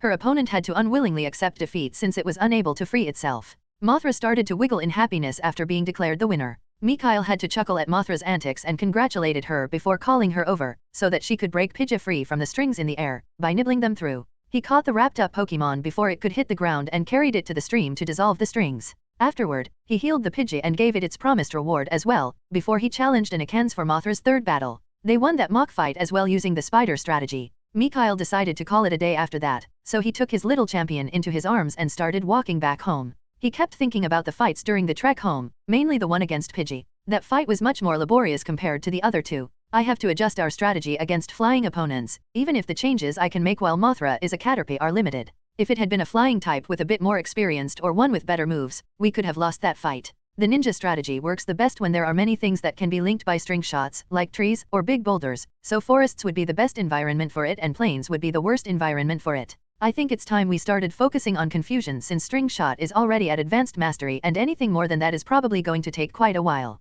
Today is also the day I have to call Rose. After a talk with Mom, we agreed that I would call Rose every arc day, so I am sure that she is going to call them as soon as I reach home. At least I can ask Rose if there have been any changes to the Vulpix egg, so it's not all that bad. Chapter 47, ch 24, 47, Progress. It has been 1 month since Mothra's first mock battle and quite a few things have happened during this time. On Kyo-Day near the end of the first week, nearly 8 weeks after meeting, Cough abducting Cough, the male Caterpie finally reached the low iron stage. But that was not all. The two of them also established their bond after Caterpie advanced, allowing Mikhail to finally see Caterpie's complete status screen. 8 weeks was much longer than it took Mikhail to form a bond with Mothra, which took only 2 weeks. Name, none. Species, Caterpie. Gender, male. Age, 18 months. Type, bug. Potential, green, 62.6%. Genetic variation, none. Abilities, shield dust, run away. Talents, none. Affinities, bug/growth. Bond, Mikhail, weak. Quirks, careful. Parameters. Stage, iron stage, low. Vitality, H. Strength, H. Endurance, H. Agility, H. Energy capacity, I. Energy density, I. Resistance, grass, minor. Fighting, minor. Ground, minor. Weaknesses, fire, minor. Air, minor. Rock, minor. Condition, healthy, happy. Masteries, bug manipulation, initial. Techniques, tackle, novice, string shot, beginner, bug bite, novice, electroabe, novice. Wow, there is quite a difference compared to Mothra's status screen. First of all, Caterpie seems to be 13 months older than Mothra. Now, normally, 18 months might not seem to be much, but if we compare it to the lifespan a Caterpie at the iron stage possesses, it turns into another story. The average lifespan of a Caterpie at the iron stage is 3 years. While this can be prolonged by evolution as well as advancing to a higher stage or through some special material, it does not change the fact that the average lifespan is 3 years. Now, back to my Caterpie. 18 months is a sixth of its full lifespan, so it cannot be considered insignificant. Nonetheless, I believe, I can help Caterpie break at least its first limit. As for the other 2 limits, I hope Caterpie can break them during that time as well, but I am not sure. Let's move on. I can also say that he is more than halfway through the green potential. Caterpie has 2 abilities as well, but he possesses no special talent. The only affinity he has is for the bug type, which is probably the standard for their species. His quirk is careful, which explains why it took me so long to bond with him, despite spending time with him as well as feeding and training him to the best of my abilities. Let's see. All of his parameters are at the standard for the Caterpie line, including resistances and weaknesses. His mastery and techniques categories are much worse than Mothra's. Caterpie only has bug manipulation under masteries. He may have managed to learn electroabe and bug bite thanks to Mothra's tutoring, but except for string shot, which is at the beginner mastery, all his other moves are at the novice mastery. Also, despite Mothra trying her best to teach him confusion, he has been unable to learn it. This was probably because he did not have the affinity for it. Mikhail fell deep into thought after looking through Caterpie's status. Training Caterpie is much slower than training Mothra. Despite feeding him ideal supplements for his stage and nutritious food as well as providing direct tutoring, his progress is relatively slow. Either I have been pampered too much by Mothra's fast progress or I am expecting too much. If even after everything I have done Caterpie's progress is this slow despite having green potential, then how long does it take for ordinary trainers to strengthen their Pokémon with less than ideal potential? It is no wonder that most Caterpies cannot take advantage of the limit break's potential increasing benefit. Without the support of supplements and so on, they simply do not have enough time to train for long enough to break the limits. Since I am sure this difficulty also applies to other Pokémon species, I believe that training takes so much time I wouldn't be surprised if most trainers never reach the senior class or take years to do so. After that, the next semi-important thing happened at the beginning of the second week. Mikhail began his combing efforts once more, this time focusing on the western area. He naturally did not forget to keep up his own training. He did his exercises for a few hours each day. This included his physical and psychic exercises. As far as the physical exercise went, he had increased the repetitions to 15, and for his psychic exercises, well, by the end of the second week he had made some progress in his telekinesis. Mikhail managed to move around 30 stones in a 30 meters radius for 20 minutes. He was only missing another 10 minutes before he would up the difficulty of the exercise by changing the stones to piles of sand instead. He would start with a single pile of sand because keeping a pile of loose sand together while doing the exercise is much harder than simply lifting a stone and doing it. As far as his telepathy was concerned, it was getting easier for him to read surface thoughts. At least they did not have to be screamed anymore for him to hear them. But as far as reading memories or any other advanced skill was concerned, there were zero advancements. Nothing else of importance happened until the end of the third week, at least nothing that had to be mentioned separately. At the end of the third week, Mikhail finished combing through the western area and he managed to find 3 new materials during his search. Name, Seeking's Horn. Type, Water. Class, E. Uses, it's the horn of a Seeking, that has been thoroughly soaked in its energy. Contains water-type energy and can be used as a supplement to help water-type Pokémon. Name, Seadra's Breast Scale. Type, Water. Class, E. Uses, it's the scale of a Seadra, that has been saturated in its energy. Contains water-type energy and can be used as a supplement to help water-type Pokémon. Name, Metapod's Shed Skin. Type, Bug. Class, F. Uses, it's the shed skin of a Metapod, that has been completely steeped in its energy. Contains bug-type energy and can be used as a supplement to help bug-type Pokémon, especially useful for the Caterpillar. He found the horn and the scale inside the stream. The horn was still on top of the skull of a Seeking skeleton when he found it, and he had to separate it from there himself because the skull itself was useless. The scale, on the other hand, was found not far from the skeleton as well. Mikhail was pretty sure that the scale was originally from his father's Seadra. He did not think that there was another Seadra around this place, or if his father's Seadra would accept another Seadra in the area. Unless the wild Seadra was female, then it would be more plausible. Anyway, he assumed that Seadra fought against Seeking and finally killed it, then it probably left its skeleton behind after eating it. As for the scale, Seadra most likely lost that one during the fight against the Seeking. The one that found the Metapod's shell was actually Mothra, not him. The thing had been simply lying under one of the trees. Mikhail believed that one of the wild Metapod had dropped its old skin/shell after growing too big, forcing it to shed. These 3 materials were the only new things he found in the western area. At the beginning of the 4th week, Mikhail started combing through the southwestern area and he was currently still combing through the area. The next important event happened during the middle of the 4th week. He officially finished learning how to write the alphabet. His joy, however, was short-lived after his parents told him that he should now start writing words to make sure he knew how to spell/write them. Tomorrow it would be exactly 1 month, and Mikhail decided to go over the progress of his Magikarp experiment before turning in for the night. It had been more than 6 weeks since he started his second experiment, and there had been some apparent changes during this last month. First of all, let's focus on the main specimen, Magidraco. There was finally a visible change that was induced by the dragon-type energy. One of her scales in the middle of Magidraco's forehead changed to a greenish-purple color instead of the normal burnt orange, but no other visible changes have been noted yet. Her energetic behavior had not stopped nor had any extra aggression surfaced. Compared to Magidraco, the other specimen that was fed with the dragon-type supplement was not doing good. It was getting more and more aggressive, irritable, and restless. It also seemed to experience a persistent itch. At least he assumed that to be the case because it kept rubbing against the bottom and sides of the pond. The eyes of the specimen became bloodshot, but other than that no other negative consequences on its physical health could be observed. Nonetheless, he did not have to stop its participation yet, which was good. The specimen that was fed the grass-type supplement was the only one besides Magidraco that did not have any noticeable negative impact yet. The last 2 specimens were not so fortunate. They could not continue the experiment any longer without most likely dying as a consequence. The specimen that was fed a fire-type supplement could no longer hang on by the beginning of the 3rd week. Its blood began to boil and it was starting to get cooked alive, so Mikhail stopped the experiment, since continuing would have served no purpose besides torturing the poor thing, which was never his aim.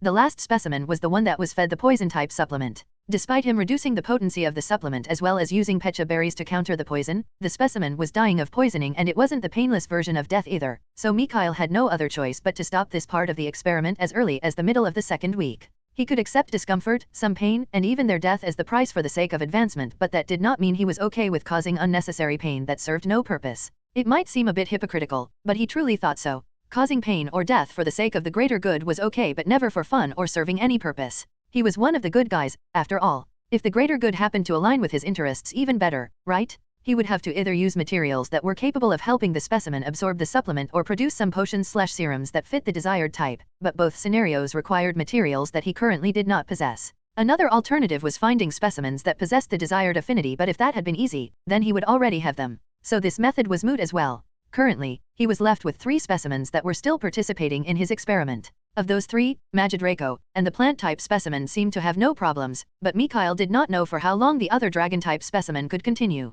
He checked up on the other magi carp inside his pond and he could see that nearly all of them had become sexually mature, which meant that they could soon start to reproduce. He was planning to wait for all of them to reach their maturity before he actively started to help them reproduce, but until then he would not interfere. If some of them decided to create some pokeeggs in advance, he would be happy, but he wouldn't be disappointed if it did not happen either. What he was actually considering was if he should request his parents to visit Lake Hope again to invite some more magi carp into his space. This way he could gain new blood without having to wait for too long. Chapter 48, ch 25, 48, Little Genius. Just as he had planned to, Mikhail had asked his parents if they could go to Lake Hope during the weekend and they had agreed to his request. It was because of this that a few days later, on Q Day, they drove to Lake Hope.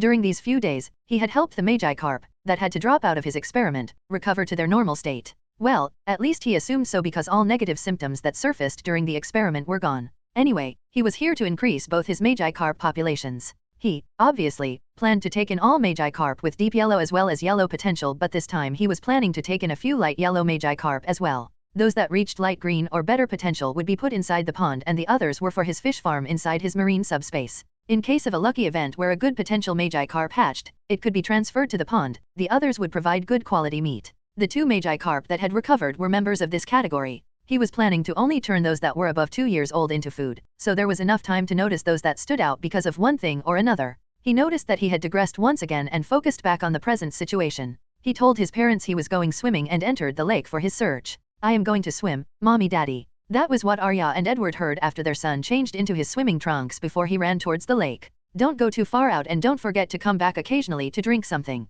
Arya called after her son. They saw how Rivers followed Mikhail and how Star inconspicuously trailed behind them. Mikhail had been told by them that one of their partners was following him, but they made sure that there were always at least 2. One that followed him openly and one that followed from a bit further away. The one in the open made sure there were no dangers in Mikhail's immediate surroundings and the other one made sure no dangers approached them from the further outside. He seemed to have accepted being followed by one Pokémon, but they did not tell him about the second one because their little boy seemed to treasure his freedom and as his parents, they did not want him to feel suffocated. After they were sure that both Pokémon were keeping an eye on him, they started talking to each other. There he goes again, leaving on his little adventure without considering how worried we get when he leaves our side to walk around his own. Arya complained to Edward. She did not say this to Mikhail because she did not want him to be sad because of her and because she did not want to curb his enthusiasm. Okay, it was mostly because she did not want to ruin her image as his pretty, gentle, loving, and awesome mommy that she was sure Mikhail had of her. "I know, honey, I know. Isn't this why we send our Pokémon after him? To make sure that he is safe.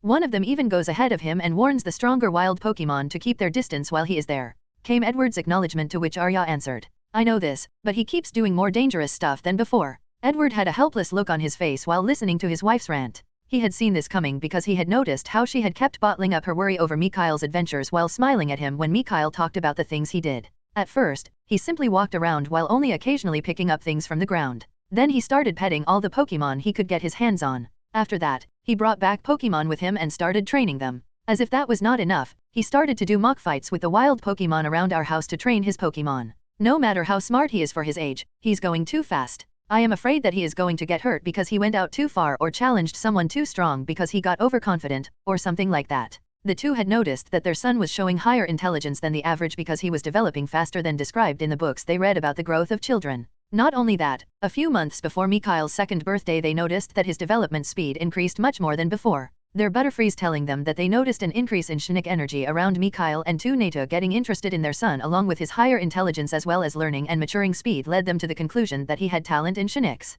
They were planning to speak to him about this after his 4th birthday. Emerald and Cyan said that his energy was still increasing, so he would need to learn how to control his powers. While psychics were not common, there still were quite a few of them, and the Pokémon Alliance had schools where budding psychics could be taught how to control their powers. Not just psychics, but there were also other schools where people with different powers were taught, so there was no need to be afraid that Mikhail would be seen as abnormal or anything. The minimum age for enrollment was 5, which was why they had decided to talk about it 1 year in advance. They were not sure if he had noticed something about his powers, but they were sure that he had noticed his higher than normal intelligence. Arya took a deep breath after saying all that, which Edward used to calm her down for a bit. Honey, it's normal that you worry about Mikhail. I get worried about his safety as well, but that's normal because we are his parents. It is our job to worry about our son. I won't tell you to not worry about Mikhail, because quite frankly that's impossible, but what we can do is to make sure that he stays safe, and that's exactly what we have already been doing. As long as we make sure that no wild Pokemon that is too strong gets near him, everything else is not a big problem. Getting hurt is normal, everyone gets hurt someday. We only have to make sure it isn't life-threatening. Arya, who had calmed down a bit, playfully snapped back at Edward. I know that, dummy. It's just that I get worried anyway. You wouldn't understand. I am his mother, I can't help it. Edward acted as if he was deeply hurt by her words. And what am I, chopped liver? I am his father, am I not? Arya, who completely recovered thanks to Edward's bad acting, asked him a question. You have seen one of their mock fights as well, right? I can only say, as expected of my son. He takes right after his mother. Edward shot right back after hearing her claim. Excuse me, you meant he takes right after his father, right? I am after all the higher-ranking trainer between us. Arya, unwilling to lose, countered. As if. If I didn't want to spare your feelings, I would have surpassed you long ago. I just didn't want you to feel inferior, because I had a higher rank, alright? Like I said, he has his mother's talent. Edward was unwilling to accept defeat. Yeah, right. Keep telling yourself that. Have you seen the strategies and training Mikhail has been using? Those were obviously inspired by the training exercises he observed when I brought him along to my training. Arya directly retorted. No, he was obviously inspired by the training exercises he observed when I brought him along. They started laughing for a bit. No matter how much Mikhail's wanderlust worried them, his excellence made them feel proud and happy. Edward decided to compromise first. Okay, he takes after us and was inspired by our training and the stories he listened to. Better. Arya acted as if she reluctantly agreed. Yes, I am sure you somehow contributed as well. Anyway, while watching the mock battles and their training, I noticed that his Pokémon are quite talented. Mikhail seems quite lucky, so we can at least say that he got that from you. Edward responded. Ha, ha, ha, how funny. But you are right, I noticed that as well, especially his Caterpie. I am pretty sure that one has at least 4-star potential, if not 5-star. If not for the fact that testing the potential is costly and can only be done for Pokémon registered to you, I would have tested it already. Unfortunately, that would mean I would have to register Caterpie under me, which I won't, because I don't want it to later look like I am the reason his Caterpie is strong. He can do it himself in the future. Besides, a 5-star Caterpie would arouse quite a bit of attention, which we don't want. Arya agreed with Edward. You're right, Mothra is indeed a precious little thing. She's special just like my little boy. Edward continued. Our son is a genius, so our job as parents is quite important. We have to make sure he does not get overconfident or cocky, while simultaneously not restricting or smothering him too much, to prevent him from closing off or being unable to flourish. I think we have done a good job so far, so let's continue to keep an eye on him as well as making sure he stays safe while allowing him the little freedom he currently has. As long as he does not go out too far without our permission, everything is alright. Until now, at least, he has not done anything too dangerous. Arya nodded at that. You're right. Let's see how it goes. If we see the need, we can still interfere later on. Afterward, they simply relaxed and enjoyed their trip. A few hours later, Mikhail was done with the lake and decided to stay by the side of his parents. He naturally had no idea of the conversation his parents had a few hours ago, and he was currently going over his gains. I have gotten a good haul. While I did not manage to find any Magikarp with light green potential or better, I did help relocate quite a few deep to light yellow potential Magikarp. 3 deep yellow, 5 yellow, and 8 light yellow potential Magikarp to be exact. I could have taken in more light yellow ones but decided to only invite those that were already mature. This way I don't have to wait for them to mature and they can start reproducing right away. This is, naturally, purely voluntarily on their part, but I don't believe that they won't reproduce on their own. All living beings have the urge to reproduce once they mature, so I see no reason to force them to do something they will do on their own anyway. I have more than enough time, so pressuring them is unnecessary for now. Anyway, all Magikarp were, obviously, boosted by my space after their relocation. This resulted in 2 green, 4 light green, 7 deep yellow, and 3 yellow potential Magikarp. I put the 6 green potential Magikarp into the pond and the 10 yellow ones landed inside the marine subspace. 2 or 3 more such trips and I should have enough Magikarp to guarantee a constant supply of food after 2 years. Satisfied with his gains, Mikhail spent the rest of the day relaxing and playing with his parents. After dinner, which consisted of grilled Magikarp, they packed up and went back home. Once they were home, his parents told him a few stories of psychics and other energy users. They also watched a movie, after which he had to go to bed. A big thank you to Diabet0s for becoming a patron. A big thank you to Anirudh for becoming a patron. Chapter 49, ch 26, 49, Progress, 2. After their trip to Lake Hope, Mikhail just continued with his routines for the next 2 months. During that time he kept training his Pokémon as thoroughly as possible, focusing on all their parameters and the mastery of their moves. He also kept up his own training as well as tracking the progress of his Magi-Carp experiment. He obviously kept combing through the area around their property as well, and he decided to do 2 more ball crafting sessions. During the first week, the only noteworthy events were Caterpie improving Bug Bite to beginner mastery, Mothra raising Tackle to beginner grade, and Nata boosting teleportation to novice grade. The second week was more eventful compared to the first. Let's start with his Pokémon.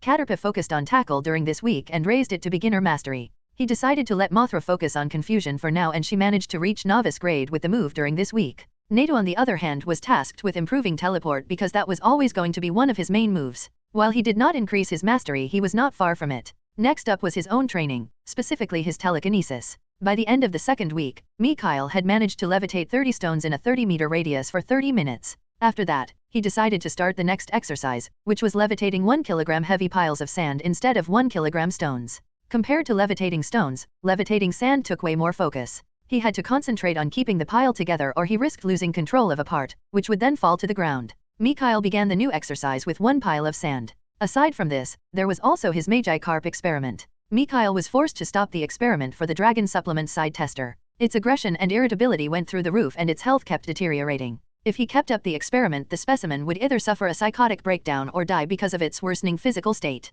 The other 2 specimens were stable for now. The last event of the second week was him completely combing through the southwestern area. He managed to find 3 new materials during the process, which was a good harvest. Name, useful mud. Type, ground. Class, F. Uses, it's mud, which consists of thickened ground-type energy that has absorbed a bit of water-type energy from its surroundings. Contains ground-type energy and can be used as a supplement to help ground-type Pokémon. It can also slightly increase their resistance to water. Name, floating dandelion. Type, air/plant. Class, F. Uses, it's a dandelion that has absorbed energy from the atmosphere. Contains air-type energy and can be used as a supplement to help flying-type Pokémon. Name, ancient tree core. Type, ghost. Class, D. Uses, it's the core of a fallen tree that has been absorbing the spectral/nether energy in its surroundings for over 400 years. If left alone, the tree could have become a phantom. Contains ghost-type energy and can be used as a supplement to help ghost-type Pokémon, especially useful for the phantom line. When he found the fallen tree, he sensed a disturbance in the force. Sensed a gloomy atmosphere around the tree, so he decided to check it out. After reading that it could turn into a phantom in the future, Mikhail debated if he should leave it alone so that he could catch it later, but ultimately decided to harvest the core because he was not sure how long the formation/transition to phantom would take. The tree was ancient, so it could take another 100 years or so for all he knew. What was also interesting to him was that the tree had not decomposed even after 400 years and, obviously, that it had the potential to transform into a phantom even without the soul of a human/Pokémon being available. He was happy that there were phantoms that were not the transformed soul of a dead/murdered child. This confirmed or at least showed to him that there were naturally formed ghost-type Pokémon as well, and that not every ghost was the result of a sapient being dying and turning into a ghost for one reason or another. Anyway, moving on. On the 3rd day of the 3rd week, Caterpie advanced to mid-iron stage and he kept training his Electroabe, which was harder to train than his other moves. On the other hand, Nata managed to achieve beginner mastery for Teleport, and once he had done that they decided to bring his Leer up to beginner mastery and stored power up to proficient first before focusing on Teleport once more. As far as his own training was concerned, he managed to increase the number of sand piles to 2. Mikhail also tried another round of ball crafting during this week, because he wanted to test if his drawing and writing exercises with the different brushes had helped. While he failed once more, he noted that the process felt a bit easier. During the 4th week, a few important things happened as well. Mothra improved Confusion to beginner mastery and Natu did the same for Leer. Mikhail himself managed to raise the number of piles to 3. He decided to start changing their forms while levitating them, to increase the difficulty of the exercise. The form change for all sand piles was the same because simultaneously changing the 3 piles to different forms was much harder. He decided to reserve that exercise for the future. Mikhail also finished combing through the southern area during the 4th week, but unfortunately, he did not find any new materials. On the other hand, his Magi-Carp experiment showed some progress during the 4th week. Magidraco gained her 2nd dragon scale at the beginning of the week, and this time the scale that changed its color was located on her back. Other than that, she showed no other obvious changes that could be observed. His plant specimen was stable at the beginning as well, but a few days before the end of the week that changed.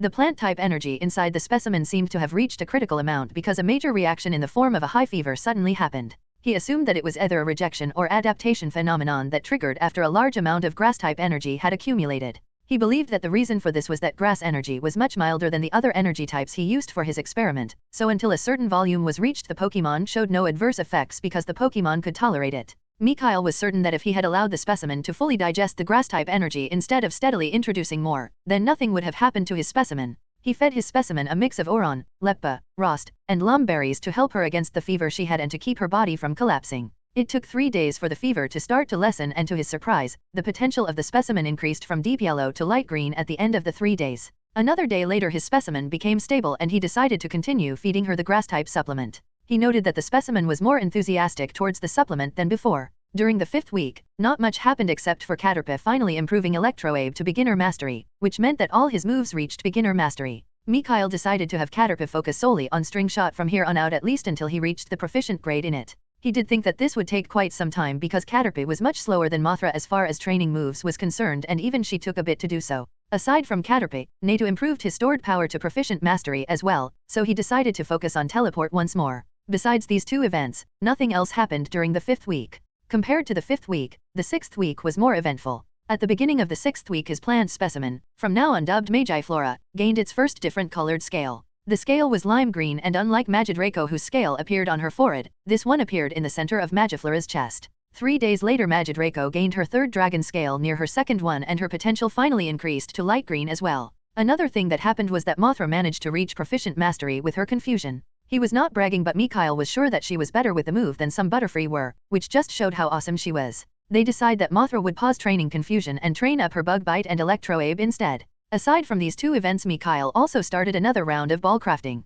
Well, the result was still the same, which meant he failed. But he did at least manage to produce a common ball this time. It just turned out to be an F-class common ball, so it was categorized as a failure. Name, common ball. Type, none. Class, F. Faults, upper half, interior. The first part of the 3rd line is too thick by 1 mm. The portrayal of Regigigas has to be positioned 1 mm to the left. 19 more mistakes. Uses, common balls can be used to catch wild Pokémon. The common ball has the same probability of catching any Pokémon as the standard Pokeball, but if it is used against normal types the probability doubles. This common ball can be considered a failure because it will be unable to catch any Pokémon, except maybe for some newborn Pokémons. When he saw the status of the common ball, Mikhail was simultaneously happy and unhappy. Ouch, the burn. The ball does not even work on all newborns. No wonder it is considered a failure, and not only that, but the number of mistakes is much higher than I had thought. I made 21 mistakes during the crafting process, and here I thought I did a decent job. The only positive thing is that I can finally see what I did wrong. Before this, I couldn't see the status of failures, probably because they were not even considered finished products, but with this one, I can. Now I can finally learn from my mistakes, because until now the only thing I could do was try to be more precise, steady, and careful. This is the difference between having a teacher and having none. A teacher can point out your mistakes and tell you what to do better. Now that I can see the faults of my product, I can do the same, which means my ball crafting will finally start to improve for real. He wanted to see if his space could upgrade his ball, but then he remembered that he was already inside his space and that there had been no indication that it would improve it. Nonetheless, he went out of his space with the ball and put it inside his space again, but nothing happened. 2 days into the 7th week, Mikhail managed to levitate 4 piles of sand, and not only that, but he also expanded his range from 30 to 40 meters. The next day he finished combing through the southeastern area. He, thankfully, managed to find 2 new materials during the process. Name, Waypearberry. Type, plant. Class, F. Uses, contains nutrition and plant energy. Can be eaten as food and causes the consumer to relax greatly, which may cause drowsiness. Name, pink apricorn. Type, plant. Class, F. Uses, contains nutrition and a mix of energies. Can be eaten as food and helps slightly with physical training. Can be used to produce various Pokeballs. The berry was an okay find, but he was happy over every new apricorn he found. He started combing through the eastern area the day after. Mothra managed to improve her Bug Bite to proficient by the end of the 7th week. Mikhail had to admit that it was something else to see a cute little thing like Mothra rip out parts out of boulders by using her Bug Bite. That more than anything proved to him once more how tenacious Pokemon were, because he was sure even low Iron Stage Pokemon could resist this move 1 or 2 times while only gaining bruises before it started getting injured. During the 8th week, on Arc Day during their call, Rose told Mikhail that her Vulpix egg had moved once the day before. Other than that, Nata managed to improve his teleport to proficient mastery, and Mothra did the same for Electroabe. Besides that, he finished combing through the eastern area, but he, unfortunately, did not manage to find anything new, and after this, only the northeastern area was left for him to comb through. The last few days of the 2 months were part of the 9th week. During these 4 days, quite a few things happened, when compared to the calmer 8th week. During this time Magidraco gained her 4th dragon scale, while Magiflora gained her 2nd scale. Mikhail noted that the process of gaining scales took quite a bit longer for Magiflora than for Magidraco. He naturally attributed this to their affinities. He knew that Magidraco had a natural dragon-type affinity, and even if Magiflora gained a grass-type affinity after her fever, which he still could not control, her new affinity could not compare to Magidraco's natural one. At least not yet. Besides this, his Caterpie improved his string shots mastery to proficient, and Mothra tried to use her Bug Bite and Electroabe as references to learn Thunder Fang. Despite being the one to propose the idea, he was surprised when she actually managed to form an initial Thunder Fang. As expected of Mothra, she did not disappoint, and even though neither Mothra nor Natu advanced to the high iron stage during these 2 months, Mikhail was sure that they were not far too from advancing either way. Chapter 50, ch. 27, 50, Rescue Operation. 2 days later, while Mikhail was combing through the northeastern area, he stumbled upon a death battle. It was a scene he had witnessed quite a few times during his explorations, which he would have ignored normally because it was part of the cycle of life and he had already accepted that. Like he said, that would have been what he normally did, but this time the participants of the death fight aroused his curiosity. 4 Akans were attacking 4 Nidoran, and the Nidoran were on the losing side. The reason for this was simple: 2 of the 4 Nidoran were relatively small and seemed quite young. The behavior of the bigger Nidoran led him to the assumption that the bigger pair was the smaller pair's parents or siblings, because they kept protecting them even at the cost of harm to themselves. If the bigger pair did not have to protect the smaller one, they would have probably won that fight even 2 vs 4. Now the real reason this fight attracted his attention was that this was the first time he had seen wild Nidoran in the area surrounding their property, so he assumed that they had recently migrated over here. He really wanted to have some Nidoran, and had been disappointed when he found no Nidoran colonies in the area around their house, but here they were practically delivered into his hands. They were in a life or death situation, so if he saved them he believed that he would be able to persuade them to join his space voluntarily. Allowing themselves to be abducted by him is the least they could do after he saved their lives. Well, actually he would have to check their potential first to see if he even wanted to take them in. It would be a bit stupid if after he saved them it turned out that they had bad potential, because he would not accept them in that case. Species, Nidoran. Gender, male. Type, poison. Potential, light yellow. Stage, iron stage, high. Dash. Species, Nidoran. Gender, female. Type, poison. Potential, yellow. Stage, iron stage, high. Dash. Species, Nidoran. Gender, female. Type, poison. Potential, light green. Stage, stageless. Genetic variation, none. Abilities, poison point, rivalry. Talents, keen hearing. Affinities, poison. Dash. Species, Nidoran. Gender, male. Type, poison. Potential, light green. Stage, stageless. Genetic variation, none. Abilities, poison point, rivalry. Talents, keen hearing. Affinities, poison. When he saw the status of the smaller pair of Nidoran, Mikhail came to an immediate decision. I am going to invite those 2 into my space no matter the cost. Not only do the 2 of them have light green potential, but they also possess a talent, and it's even the same one. They are probably twins. Guess the mother laid 2 eggs instead of 1. I did not know that was possible. As they say, we keep learning something new every day. Anyway, I believe I have enough candy to lure them into my van. Heck, forget the chibi Nidoran pair, I think I have enough candy to lure in the bigger pair, not that I really want them. Their potential is suboptimal, but I am willing to reluctantly take them in as well because I don't want to separate the chibi pair from their parents/siblings. Now, let's see what we are dealing with. Mikhail proceeded to scan the attacking Akans.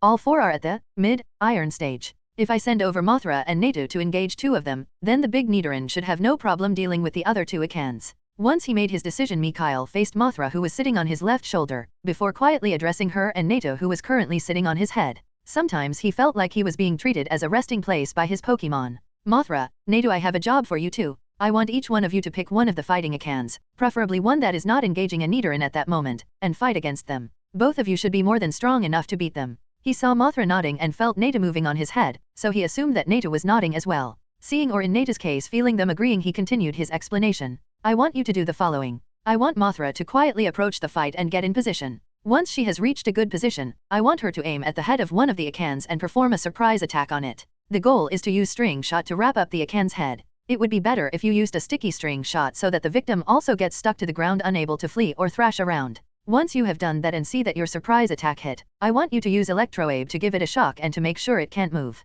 After that, I want you to hit your immobilized for with confusion until it goes limp/is knocked out. Natu, what you're going to do is wait until Mothra gets in position. As soon as you see her making a move, I want you to teleport above the head of one of the other Akans and use stored power aiming at its head. While it is distracted by stored power, I want you to land on its neck and repeatedly attack its head with peck until it's knocked out. You can try to help each other if the other one is not done by the time you are finished, and it looks like he/she could use some help, but this only applies to the two of you. You are not allowed to meddle in the fight of the bigger Nidoran. Protecting the chibi Nidoran in case of sudden danger on the other hand is allowed. Is everything clear? Both expressed their understanding after hearing his question. Great. Then let us start. It looks like the Nidoran are about to get overwhelmed by the Akans. Mikhail saw Mothra going down his body and stealthily approaching the fight. She made use of the tall grass to hide her approach, and thanks to her green skin that made her harder to spot and the fact that her targets were distracted, she managed to reach a suitable spot without being detected. He felt Neda standing up as soon as Mothra reached her spot. He was focusing intently on her, ready to make his move as soon as she did hers, and she did not make them wait for long. After observing the situation from her position for a bit, Mothra chose her victim and waited for a chance. She got her chance a few seconds later when her target moved its head away from her direction to look at something. Mothra immediately fired the sticky string shot she had prepared while waiting. The moment the string shot started flying toward its target, Neda teleported above the other Akans that was currently not engaging a Nidoran. After Mothra's target got hit by her move, Neda's target got briefly distracted by the noise the victim made. Neda used that moment to perform a stored power aiming at its head. The attack hit, damaging the Akan slightly, but more importantly distracted it some more, allowing Neda to land on its neck unnoticed, even if he nearly missed the neck, due to Akan's shaking its head. Neda immediately started executing peck aiming at Akan's head. While Neda succeeded in his ambush and was delivering strikes, Mothra followed her part of the plan as well. After she successfully hit her target with her sticky string, she directly performed an electro-abe. Seeing her victim now fully immobilized and getting shocked for a bit, she started using confusion, repeatedly attacking her Akan's head with the move. She only stopped her attacks after her foe slumped, but only after delivering a final blow to make sure it was not pretending to be knocked out.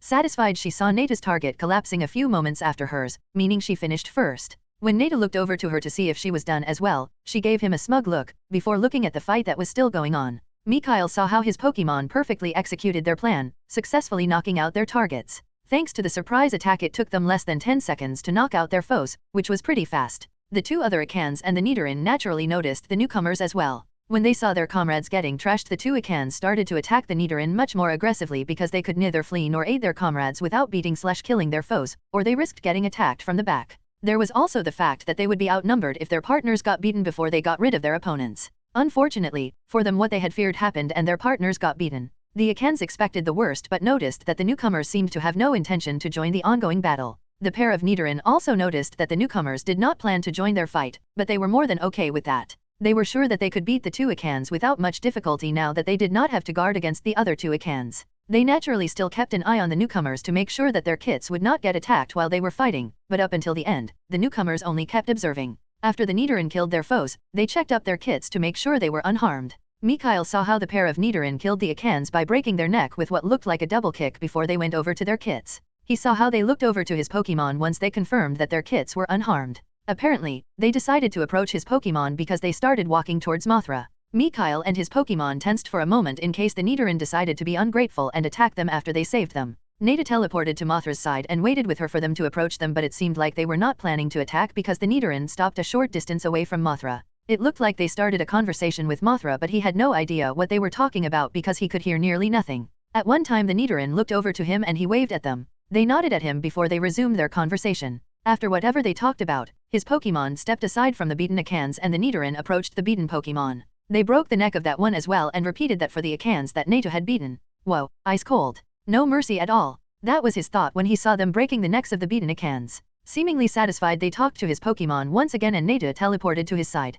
Neda addressed him and told him that the Nidoran were calling him over to talk. With Neda as the intermediary, because his telepathy was not advanced enough to hold real conversations, they talked. They asked him why he helped them and what he wanted from them for his help. Mikhail answered their question honestly, telling them that he noticed that their kits had good potential and that he wanted them to be his Pokémon. When they tensed at that, he told them that he wouldn't force them and that his invitation was open to all of them because he did not want to separate them. His honesty and the fact that he did not want to separate them seemed to have earned him some plus points because they relaxed a bit again. They talked about where they would stay if they agreed and what they would eat. He told them he had a place they could stay and that he had enough food to feed hundreds of Nidoran if he wanted to, so 4 were no problem for him. The Nidoran eyed him as if saying, "Are you crazy?" and he told them that his Pokémon could confirm his claim. Once he said that the Pokémon started conversing with each other for a bit and he could see Mothra animatedly saying things while Neda was calm. A few minutes later they focused back on him and informed him that his Pokémon had persuaded them. They were willing to join him and he was really happy with their decision. The Nidoran informed him that they were a tad unwilling to leave behind the Akans' corpses, but Mikhail told them that he would compensate them with berries instead and that he had poison-type materials that they could eat instead.